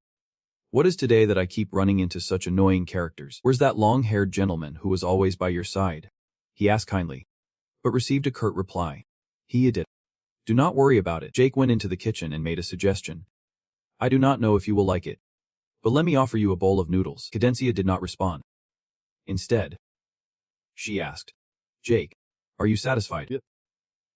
Jake replied, not understanding what she meant. He continued, a guy who does nothing gets to stand next to the Lord and enjoy the favors. While you, the one who deserves it the most, just sits here. Are you really satisfied? This left Jake speechless. Cadencia went on. I saw the bodies of the giants first stand. With their sharp and deadly swords, you defeated a high-level monster all by yourself. Without you, at least half the people here would have died. You glanced at Alexia mockingly. And the so-called important class families too, but Jake quickly explained. Everyone help me. The Cadencia's tone dropped. You feel okay with that? Cadencia would not stop. I told the Lord it was your achievement. But he absolutely refused to accept it. After all, he is the Lord of a city. And those A-class families. How could they accept that they owe their lives to a F-class family? That is why they deliberately did not invite you. If you were a G-class. If you were just a D-class. So now the Lord is rushing to win you over. Even though your strength has not changed at all. Jake. That is how this world works. Strength is important. But sometimes your background matters even more. Can you really accept all this? You said while gesturing towards Jake. Then you answered your own question. Not all. Not okay in the slightest. Even though Cadencia has poured her heart out, Jake remains firm in his decision, thanking him for the advice. But my answer still stands. This made Cadencia squint her eyes. You made a suggestion. You should think carefully. There are many other heroes in this world. What Jake needs is not just money. And I can offer you that. Demigos, who was eating at the time, finally spoke up. Only when you reach the low level. Cadencia looked at him sharply. Strength is something that can't be hidden forever. There will come a time when you can no longer endure it. The Golden Heart spoke up as Cadencia was leaving. The atmosphere returned to its usual lively state. But Cadencia had already left. Jake lowered his eyes. Saying nothing, Demigos suddenly asked, what are you doing being a warrior for? Yep. Jake asked in return. Then he replied, why do you ask? I am from the Holy Bigma family. I heard that you can take that surname elsewhere. A low-level family is not only unrecognized but also looked down upon. Making money is not easy either. There is no honor or glory either.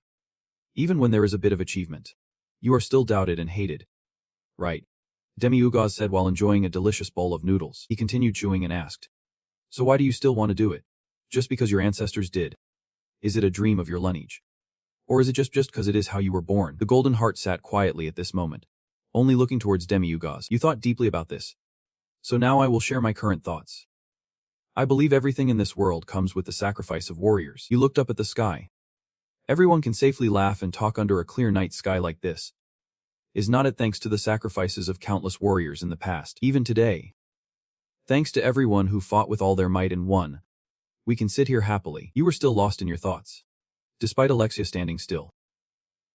Watching you, you wanted to continue speaking. Even just a little.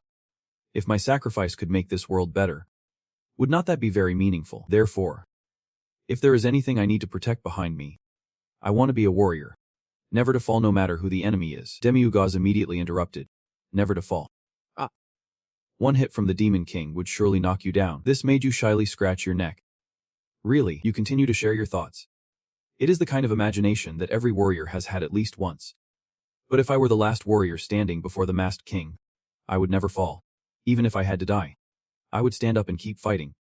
Well, someone like me at level C would definitely never let that happen. But suppose Demigos asks you again. And Zik immediately looks towards Anne. Demigos continues with a seriously intimidating expression. If the Demon King appeared right in front of you, would you be able to fight without hesitation, even knowing that you can win and will die alone? For this ordinary world. This world that looks down on people. Zik smiles brightly and immediately replies. Yep. Demigos looks at you in surprise as Zik continues. I would fight without hesitation. Your words surprised Demigos. I can understand. What has this world done to you? What about your siblings? Didn't you say they were very important to you? You honestly reply. My siblings are warriors too. They will understand. On the contrary. They will be proud of me. Rather than of an older brother who only knows how to do petty things in the village. Because that would be the most glorious death for a warrior. Zik proudly states. Your words leave Alexia beside you wide-eyed, and Demigos speaks up again. I really can't understand even a little. He leans on his hand to share his thoughts. Those of pure blood that I have met so far. All those people outside are nothing like you. So if those kinds of trash appeared under the name of the last warrior, if I were the Demon King, I would not hesitate to wipe them out completely. Fine. I admit. All along, the last warrior I imagine is someone like you. His words add a bit of sarcasm. Hearing this, Zik can only stand there in shock with his mouth agape. Demigos' gaze drills deep into you as he continues. Thinking it over, it must be someone with a foolish faith to the point of being mad. So in the end, the Demon King will not be able to win. Those who have always desire more, while those who have nothing like you long to give more. He comments. Then he concludes. Every sentence you say only leaves young Zik puzzled. Going is fine. Demigos explains. If you want, you can follow him to Hongdian City. I want to stop you. I see you really are a waste. Let us consider that contract never existed. I will set you free. If you want to leave, just go. Zik's hands, which were hanging limply, suddenly clenched tightly upon hearing these words. Zik wears a determined expression, his eyes firmly fixed on him as he speaks. Please, keep me here. You must keep me here. You baby. Please never abandon me. His sincere words make Demigos raise an eyebrow in astonishment. Zik states. Since you, Demigos, have appeared in my life, I have felt like I am truly the main character in this life. So please do not send me anywhere. He suddenly slammed his chopsticks on the table, then loudly declared while pointing at Zik. With a childish expression. That is it. I won't give you another chance. You asked for it yourself. So I am not responsible now. Do not come whining later. Zik replied with a bright smile. Yep. You keep scolding me. I missed my only chance to escape. What else can I be but a fool? I am just taking all the comments with a smile. Yep. I am indeed a fool. I said. Hong Kim Long beside us was annoyed by both their words. You two are really idiots. Demigos admitted. That is right, he said with a smile. One day, when you become extremely powerful, let us have a match. Zik quickly waved his hands, refusing this tempting offer. No way. How could I dare to fight you? Demigos. He patted Zik on the shoulder, smiling reassuringly. Don't worry. I will go easy on you. How could I treat a person poorly? Hong Kim Long quietly observed from the side. The atmosphere was still lively as usual, even though each of them had their own thoughts, and the king will always die at the hands of a warrior. Just like an unchangeable law that has not been broken for the past 665 centuries, the battle that halted the giants' attack seemed to have closed the chapter. But it was only a small beginning in a huge upheaval that would happen later. Next morning, the Lord summoned Zik and asked, You are Zik von Holebeek. Right, he stammered in response. Yep. That is right. Mordornu continued. Nice to meet you. You must be surprised to be called so early, right? Zik loudly denied. Not. He explained. It is nothing. I just heard that you made a significant contribution in the battle against the giants yesterday. Even the investigator from the royal palace mentioned your efforts. Zik humbly replied. You are too kind. I just fulfilled my duty as a warrior of the Jorik's lineage. Mordornu repeated his words, reflecting on Zik's words. He thought, as a warrior, being of the Jorik's lineage. Of course. That is natural, he stated. I called you here because I want to assign you a mission. As the Lord, I need you to handle this in the far corner of the world to the northwest, beyond the Horsepin Mountains in the village of Besby. It seems a lich has appeared. I have heard the entire village has been slaughtered, he directly ordered. I want you to deal with that monster. Zik gaped in shock and hurriedly asked.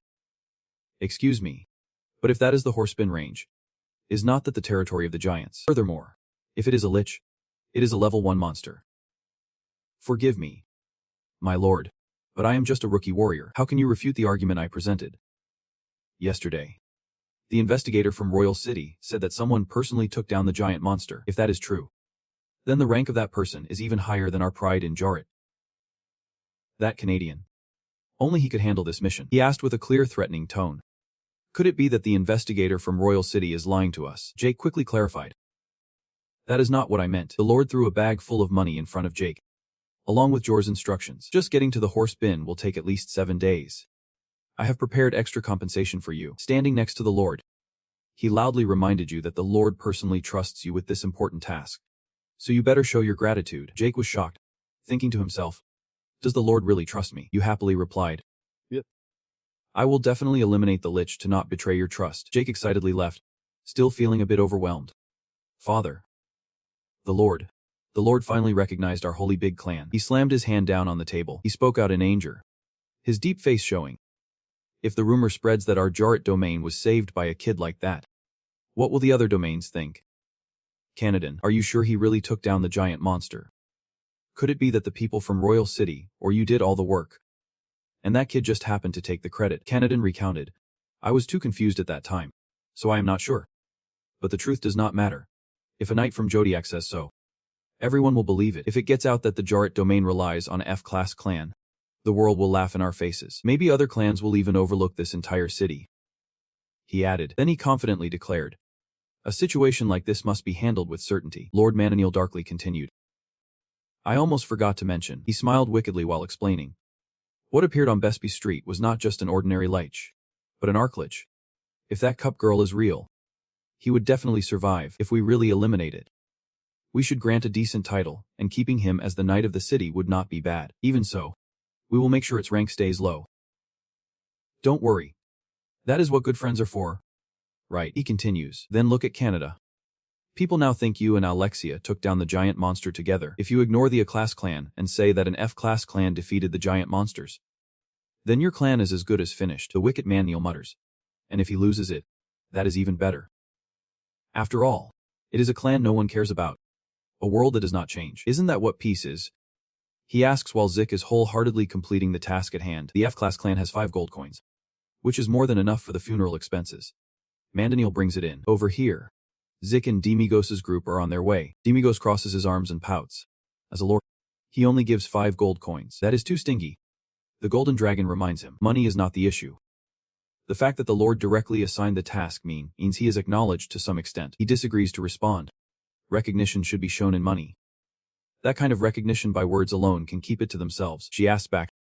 Then how much does someone recognize Zik to pay him so little? Demigos is left speechless. You are really cold. How can you measure people's worth just by money? Zik is busy thinking to himself. I can do this. I will definitely make it. The carriage clatters down the road. Demigos rests his chin on his hand and says. Speaking of which, I heard Zik's siblings have arrived at the royal city. Zik happily replies. Yep. They are on a study trip. They are really excited to meet the Holy King and see many interesting things. Then he asks, what is your sister's name? The boy enthusiastically responds. My sister's name is Sydney, and my youngest sibling is Regine. Someone chimes in. You are quick to ask. Demigos replies. What do I have to do with their lives anyway? Zik excitedly says. Both of them see Lord Demigos as a benefactor. They say they will study hard to become excellent warriors and help you. Lord Demigos. Demigos does not care and responds nonchalantly. Exploitation stops at people. What you do with the money you earn is your own merit. Don't drag me into this. The golden dragon chimes in. At least there is still some conscience left, he says casually. Of course. Then he turns to Zik and says. Some people have sacrificed their whole lives to raise them, so they must become even better warriors. At this point, the boy seems a bit pensive, and Demigos glances at him. Then Demigos curiously asks, Zik, what do you think a warrior is? Zik stutters. He explains.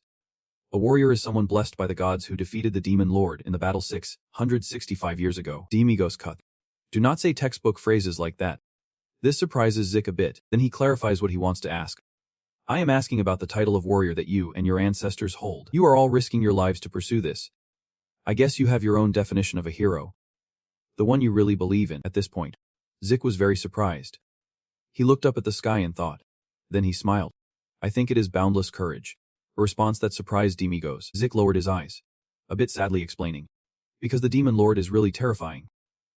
Even without mentioning the Demon Lord, this world has countless monsters and demons. No creature is weaker than humans. Compared to them, humans are much weaker.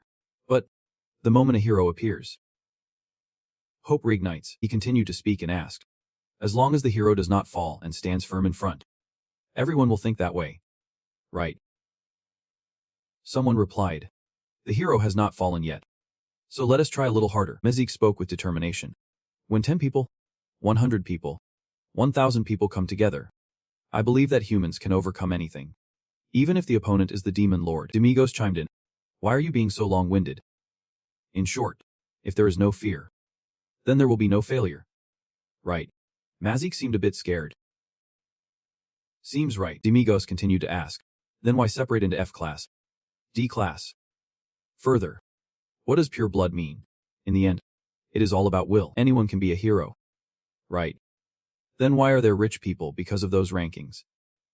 While others are looked down upon to the point of living in misery, he replied. But anyway, the Demon Lord is really strong. Just having willpower is not enough to confront and defeat the Demon Lord. Do not we need to choose heroes with superior combat abilities? Demigos was a bit puzzled. Combat abilities. Magic power. Elementary school scores. Middle school. High school. University. Is that still not enough? Academies. Money. Sponsors. Pure bloodlines. Too many factors. Then he spoke softly to get everyone's attention. Actually, and then he expressed his thoughts. I used to think heroes were those who received divine grace from above, wrapped in light. An existence that anyone could immediately recognize as chosen. His eyes filled with sadness continued. A fate that could be recognized at first sight. So I was a bit scared. But it really is laughable. Hong Kim Long was reading a book, but also paid attention to Demigos. Zik voiced his opinion. If we go by everyone's standards, then I have nothing. Education. Money. Sponsors. Lineage. None of these conditions fit. Then he chuckled. Looks like I am a truly pathetic failure. Demigos said nothing but thought to himself.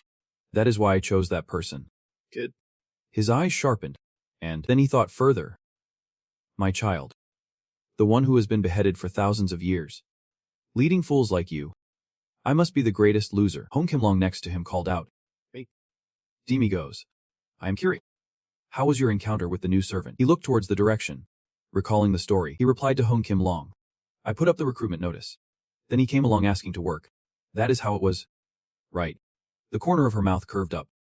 Indeed. Then she whispered in his ear, making him a bit flustered. Saying to be careful of him, Demigos asked in surprise. You know him? She quietly replied. I have a suspicion. But I can't say it out loud. Upon hearing this, Demigos burst out laughing. He then replied with a hint. Have you forgotten who I am? Everything in this world is just a game to me. There is nothing I need to be careful about. Hong Kim Long also said casually. It is up to you. I have warned you. And he continued to laugh. He obviously said, do not worry. I am just being as reckless as I can hear. Scatanel Tora has sensed something and is smiling dangerously. Everyone continued to hurry forward. The sky began to darken. And everyone rested to cook, each happily eating a bowl of noodles. Demigos also paid attention to his surroundings. Then everyone rolled over to sleep. At this moment, only Scatanel Tora was awake. Standing on a rock, his eyes lit up. Then he suddenly jumped down from the rock. He came back with a whole wild boar, making everyone joyful. By morning, everyone continued on their journey, with the sun high in the sky. Then by the evening, as usual, everyone stopped to rest. By night, everyone went to sleep. Early in the morning, they continued their journey, then stopped to eat again. At night, they went to sleep, and by morning, they continued on their way. They traveled from this road to another, walking from morning until sunset. Then late at night, by morning, they were continuing their journey, as usual, when Riach suddenly spoke up. That is the Horsebeam Mountain Range. He told everyone that over there is the land where the giants live. So humans can't survive there. Demigos also looked toward Rach as he spoke. Scatanel Tora pointed and said, look over there. He pointed at the distant wall with a crack in it. That is the wall of crime. Someone else chimed in. I read about it in the textbook. They explained about this wall.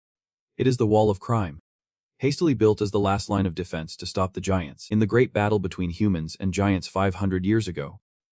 They said the fallen warriors' bodies piled higher than that wall. Zek smiled with joy. I did not expect to have the chance to see the evidence of the warriors' sacrifices with my own eyes, Scatanel Tora announced. Now we just need to go around this mountain range for about 2 more days to reach Fio, Besby village. Let us get going. Zik sitting beside replied.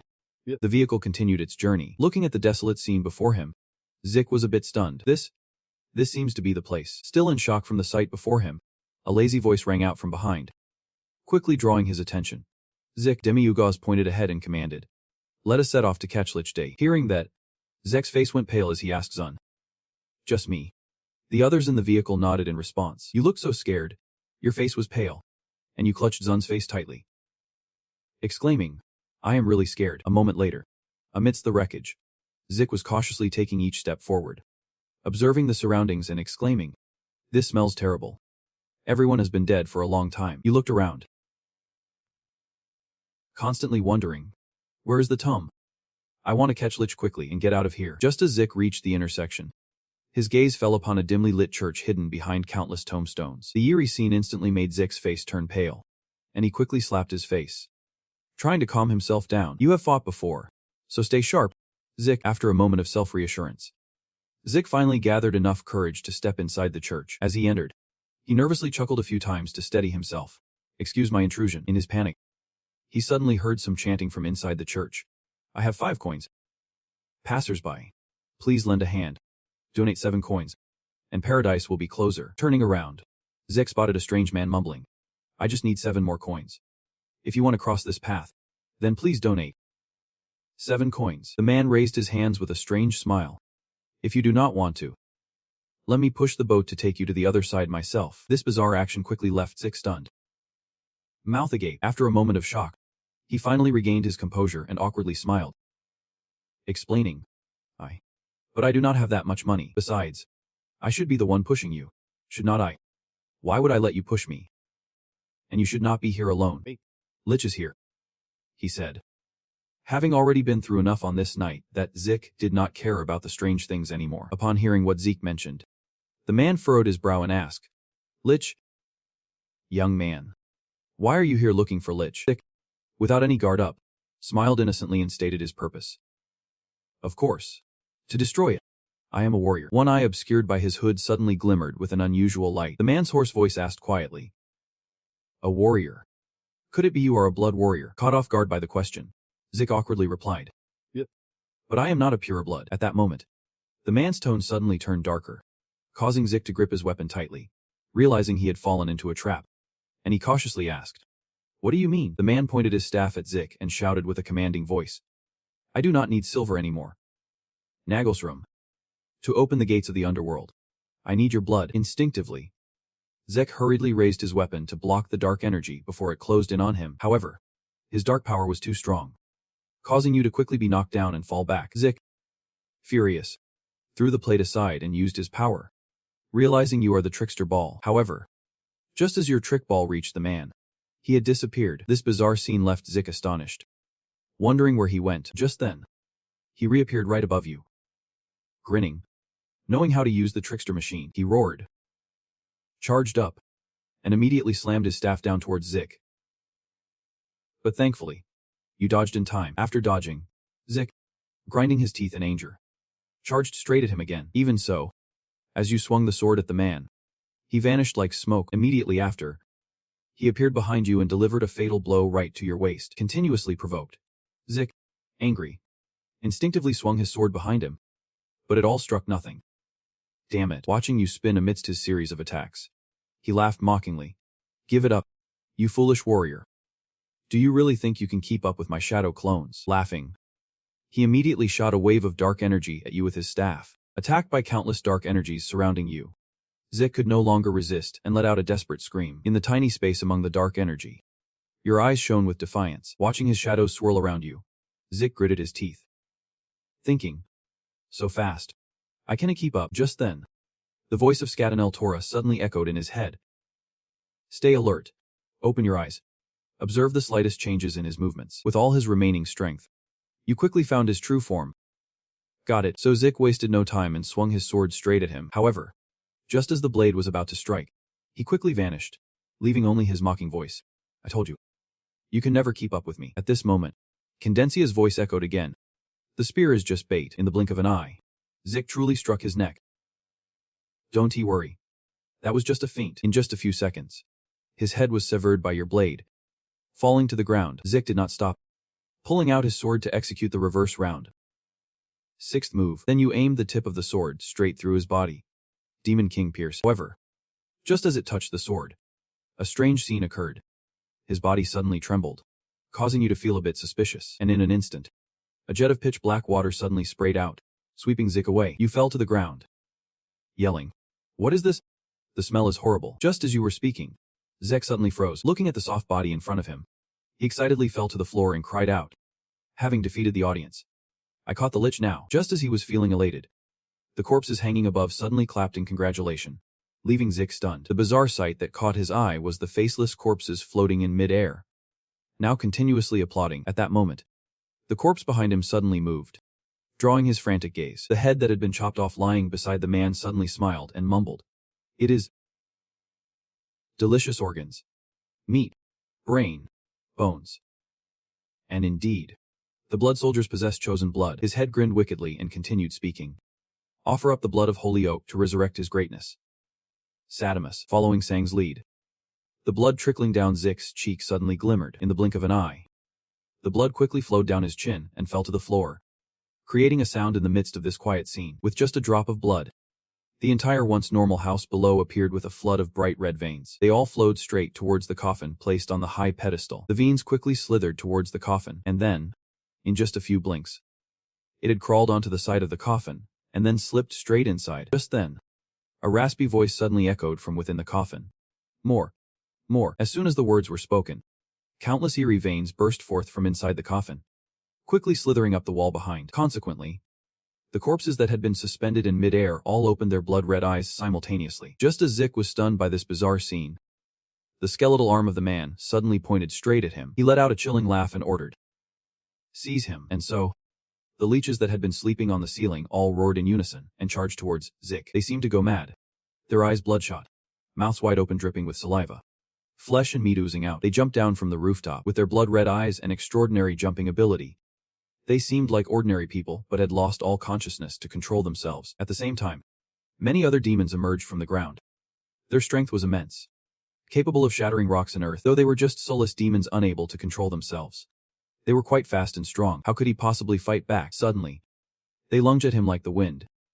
It felt like just brushing against his hair would swallow him whole in an instant, or tear him to pieces in less than a second. He used all his strength to fend off their attacks, but it seemed difficult since just fighting one was exhausting. And now there was a whole swarm. He raised his shield to block them as they desperately tried to grab and claw at him. But from the look on his face, it seemed he could not hold on for long. One arm, one shield, but dozens of arms clinging on, making it very hard for him to counterattack. Suddenly, the shield slipped from your hand, leaving only the sword in your other hand. You screamed in panic about the shield. It took the sword away and laughed menacingly. You screamed in panic because you had no weapons left to fight.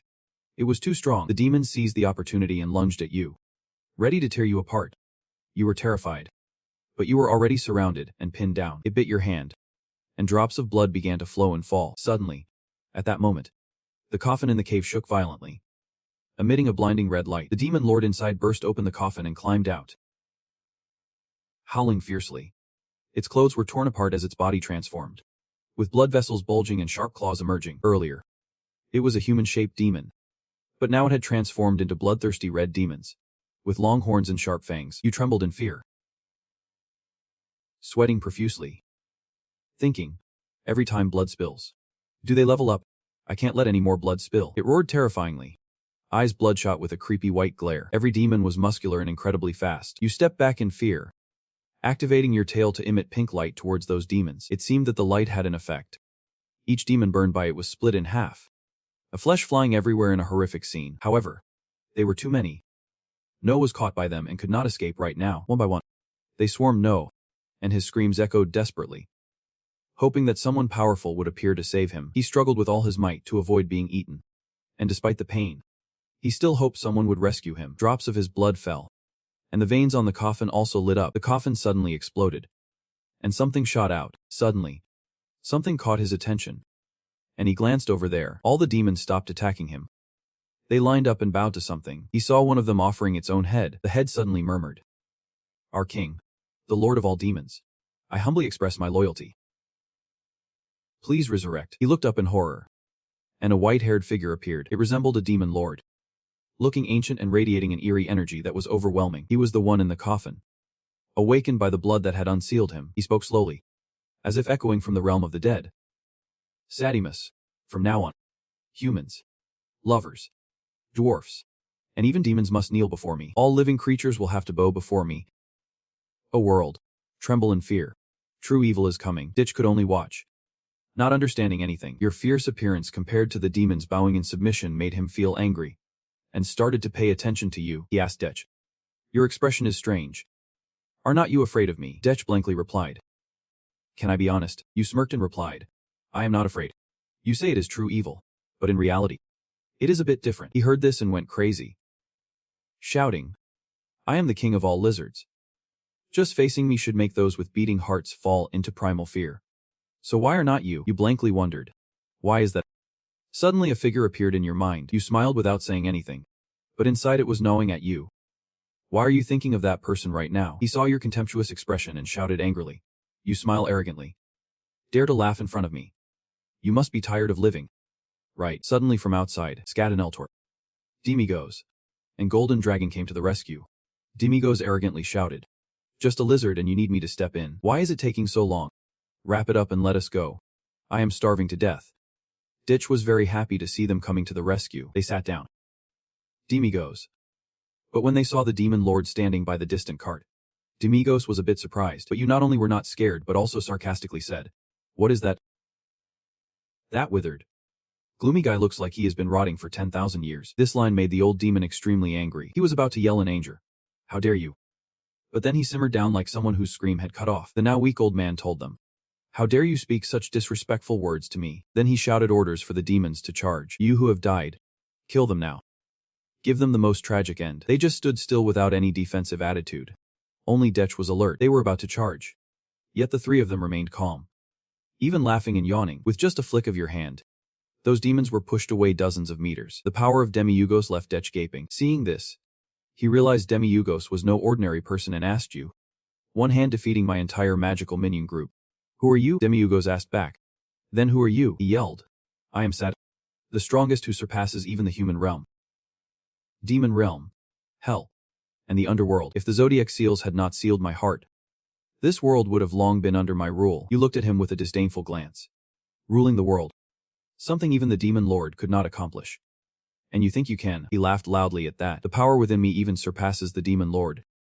If I grasp the true strength, no one can stop me. Demiurgos just scoffed.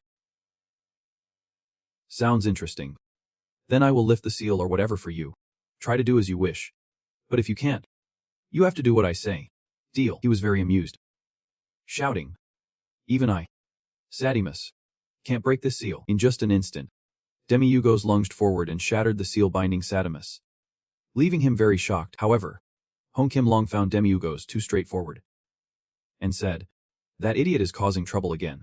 She rushed in to try to stop Demiurgos, but Demiurgos found it very exciting and provoked that old demon, also casually breaking the lock on that demon Sadimus, saying, Come on, give it a try. But he hesitated at the sound of the demon's laughter. He did not expect to withdraw and escape. When the demon was freed from the seal, he revealed all his terrifying power. The explosion erupted, sending rocks flying, and the group of Hong Kim Long stood by in panic. In the midst of the battle, he laughed loudly, his eyes glowing red with the rage of the creatures that breathed. Kneel before me. Demiurgos maintained his arrogant attitude despite what he said. I do not know how you did it, but thank you very much. The one who masters death, Sadimus darkly commanded. Demiurgos ignored his words, and the atmosphere became strangely silent. He asked nonchalantly, Wait, what are you doing? Sadimus awkwardly explained. Why is not this working? He quickly regained his angry demeanor and roared. Oh darkness, show me your power. Everything will return to dust. The soul annihilation. A punch quickly struck his face, preventing him from causing any more chaos. Demiurgos fiercely hurled Sadimus into the wall. He clutched his face in pain. The great Sadimus, he froze, his red eyes showing fear. Demiurgos aggressively charged forward to attack. His punch came close in surprise. Sadimus had thought this for 1,000 years, but only now realized it. Hong Kim Long, Utora, and Ditch stood by, secretly laughing because they knew that if they were hit, even death would hurt. He chuckled and asked, Are you okay? Sadimus reluctantly answered, He risked asking, "Who is the one helping today?" He simply replied, "You can call me Lord Demiugos." He waved his hand. "Come on." Sadimus, beaten and bruised, still did not understand what he meant. From the magical screen, the terms were clearly stated. Contract. Party a Demiugo. Party B set. Party B becomes a teammate in Party A's team. Party B must absolutely obey all orders from Party A. 3. The teammate relationship will last indefinitely until Party A wants to terminate it, and only Party A has the right to cancel the contract. 4. Glory and treasures from adventures will be distributed to Party B at the time and extent that Party A desires. 5.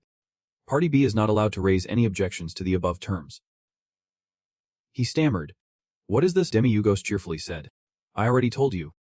If you can't dominate the world after being unsealed, you have to follow one condition I set. After all, I need someone to work for me. Sign it." He focused on the contract with his misty eye. Sadimus could not help but say, "This contract seems extremely unfair." Right. He was not surprised. "I know." The carriage raced down the dirt road carrying the group of Demiugos. Sadimus turned back to see the enjoyment on his face. Then turned back thoughtfully. Then he looked up, his deep gaze filled with thoughts. The carriage sped through the forest, and he unconsciously spoke. "I am Sad, a great sorcerer. 1,000 years ago, during the 655th Great War, I fought alongside the last knight against the Demon King. I was once a sorcerer like that." The carriage replied to him, "You were a teammate of the last one in that battle."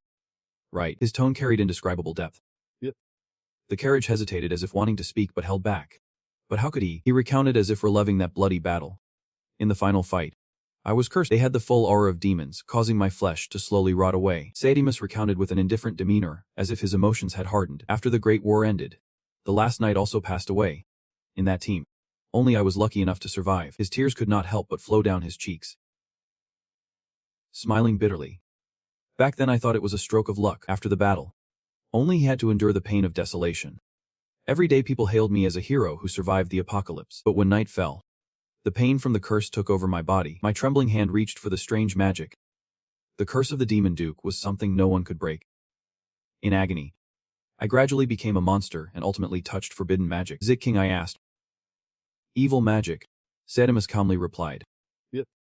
I made a pact with darkness and gained eternal life." He continued. "But then the royal court discovered the truth, and one night, the Zodiac deer raided and sealed me in an ancient tomb in this small village deep in the mountains. From the tomb emanated a gloomy energy, as if I were a forbidden object that should not exist." He laughed bitterly, and rightly so. A final teammate who allied with darkness and became a necromancer. How could I express that to the world? Zik listened intently from beginning to end, unable to suppress a sigh. "What a sad story." He was a bit surprised. "A sad story." The look in his eyes was sorrowful, expressing everything he thought. "Yep. Your story, Sir Sadimus, does not appear in any hero textbooks. You fought to save the world but ended up cursed and forgotten, trapped alone under the dark temple." He replied as if accepting it all. "Is not that also a hero's fate? If only I had sacrificed myself during the apocalypse, it would have been better. At least it would be recorded in the textbooks." Sadimus's gaze was wary. "That is the fate of the survivors. They never have a happy ending." He abruptly changed the subject. "But right. You must be from the 5th generation. So you have never thought about the lives of the 4th generation like us?" "Right." The look in Sacha's eyes became more serious as he filled with responses. Sadimus did not say anything more and looked ahead, looking at the familiar road. He said, 1,000 years ago, when I was trapped in the coffin and brought to Phobos, I walked this road. Strangely, 1,000 years have passed and nothing has changed." Demigos then chimed in. "Everything is still the same after 1,000 years." He recalled those years and said, "That is right. I remember clearly because that was the last scene I saw before closing my eyes." The gloomy coffin was tightly wrapped with chains. In a small crevice of the coffin, a painful red eye shed a stream of tears. A group of people was slowly moving along this road in a carriage. Demigos asked again, "Could it be that it looked just like this since the 600th century? Kim Long glanced at him and said lightly, "Is there a problem? If there is no reason to change, then just keep it as it is." He did not say anything but thought. Everything is running in the right order. In a perfect system, a place of rolling mountains, with gentle mist intertwined. A world where nothing changes forever. No matter how much you struggle, it is all pointless. Everything is just according to fate." Demigos' eyes shifted sharply to one side, but then he warily added, "Anyway, this other world is truly distorted." Kim Long, on the contrary, said if there is nothing more to say, then this world is not distorted. It looks pretty straight to me. He casually called out, "Wait, you hired help, since you are a wizard. Besides casting spells. You know a few other things. Right. From now on. You are the magic teacher for Doc Kai, he innocently reminded. Learn for Zhang Hong. Because sooner or later you will have to fight me. Then he ordered. Let us head back to Jorik's. I am starting to miss my bed. Night fell. And the used bowls and chopsticks lay next to the flickering fire. A deformed zombie appeared. And a horde of aggressive zombies faced off against Duck. Suddenly, a zombie roared. Deck swung powerfully. But they were unfazed. Even more excited and howling. Suddenly, a beam of light shot down from the sky, striking the monsters, making them scream in pain. Sadimus from behind instructed. When fighting the undead, physical attacks are useless. You must cleanse them with holy fire. Under the bright moonlight, he raised his head and instructed. Awaken the sacred fire within you. Believe in the presence of the divine. Feel that infinite entity. That endless source of energy. He decided. I will try again. The other three watched intently as they fought against the undead. Demigos asked. As a he? Is he or is he too ordinary to be evaluated? Althora cheerfully praised. Very excellent. Demigos asked again. Really? He answered seriously. Yep. 23 years old. If all goes well. In about 20 years. He could fully bloom. The tall guy asked again. What happens after the ceremony? Althora replied enthusiastically. Level up together. He smiled as he said. The community level will no longer be a distant dream. Demigos turned to look at him and said casually. Community level. Not bad at all. Althora also drew his sword and stepped forward. Then I guess I have to go teach swordsmanship to the bugs. Hong Kim Long looked at Demigos and asked. But are not you going back to your base? Your family is having issues. Right. He replied nonchalantly. Forget it. It is probably just another conspiracy anyway. I was planning to let those 7 die slowly like that. She spoke with a blank look. Hypothetically, if there was no demon lord, how would the demons act? Demigos looked a bit confused. Hong Kim Long added. A war will happen in 20 years. The demon realm will have to attack humans. But if there is no demon lord, who will face the warriors? He replied. If there is no demon lord, they probably won't attack the human realm. Then Demigos said. The energy called demon spirit energy takes 80 years to generate. It is because of that power that they can devastate the land. And now that core weapon has disappeared. What will they fight with? Hong Kim Long suddenly understood. Is it possible that the Great War in 20 years will not happen? But he said, it is quite possible. She replied. So that is how it is. She smiled happily. That is how they bring Alex and Dara's back.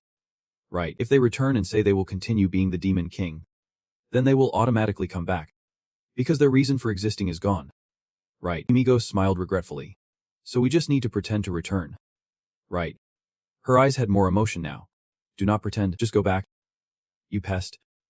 He said. Because my existence here has disrupted the order. Even the Great War. She replied. For now. Yep. Demigos closed her eyes in acceptance. All right. I will go back. Hong Kim Long was so surprised he exclaimed. Really? But he added. If I... She frowned in annoyance and clicked her tongue. In another sky. A castle shrouded in darkness. A figure stood silently looking at an empty coffin. A person in a long robe stood quietly in the ruined room. Suddenly a soft sound from behind caught his attention. His hand clenched tightly and veins bulged as he coldly said. Another offering has willingly entered the unclaimed coffin. That hand grasped a crazed head that was raving. O soul of the dead. Awaken and take this new form. Devour the new soul. The aggressive undead arose. They rushed to surround the robed figure. Suddenly from behind the door. Blinding light made the head turn. A sharp slash split him in two. The sharp light flickered chaotically in the eerie room. It lunged forward, causing the undead to panic and not have time to react. A sweet slash split them in half. Then like a boomerang, it returned to the robed figure. The large hand caught the sword. A nonchalant yet provocative voice rang out. Watching the antair's sword fly over. You arrived before me. Long time no see.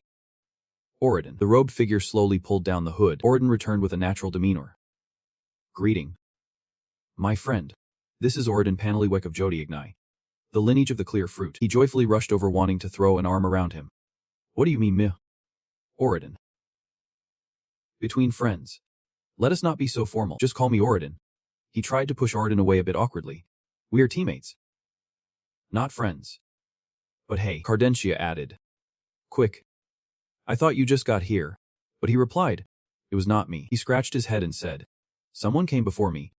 Cardentia rested her chin on her hand and said. According to the records. What is sealed here is Satimos. He recounted what he knew. The Grand Sorcerer once fought alongside the last group of heroes 1,000 years ago. Even so, he willingly made a pact with darkness and became the Lich King. His eyes lit up. Not just any Lich. If it were not for a level like ours, no one can beat Jodi Ignai. Someone has already dealt with it before us. It is strange. Thank him. Cadenzi added. Recently there have been a lot of unusual happenings. Like the dragon species that signed a peace treaty continuously appearing. And a few days ago, a giant attacked a fortress. Oridon is a bit surprised. The giant attacked Cydia. He glanced over and replied. The investigation showed they fled from their mountain range very hastily. He asked again. Fled because of what? He replied flatly. Unclear. That is why I came to investigate this Horse P range. Cadencia's gaze was sharp and cold. Recently, there have been continuous events that surpass my understanding. Among them, he remembered X's awkward demeanor. Along with their family, Oridon excitedly said. Are you talking about the group that was with X? He happily tapped Cadencia's shoulder. I heard you have been infatuated with some kid lately. The whole sanctuary is buzzing about it. Just how impressive is this kid to catch the eye of a neurotic like you who only knows about the divine? He felt helpless.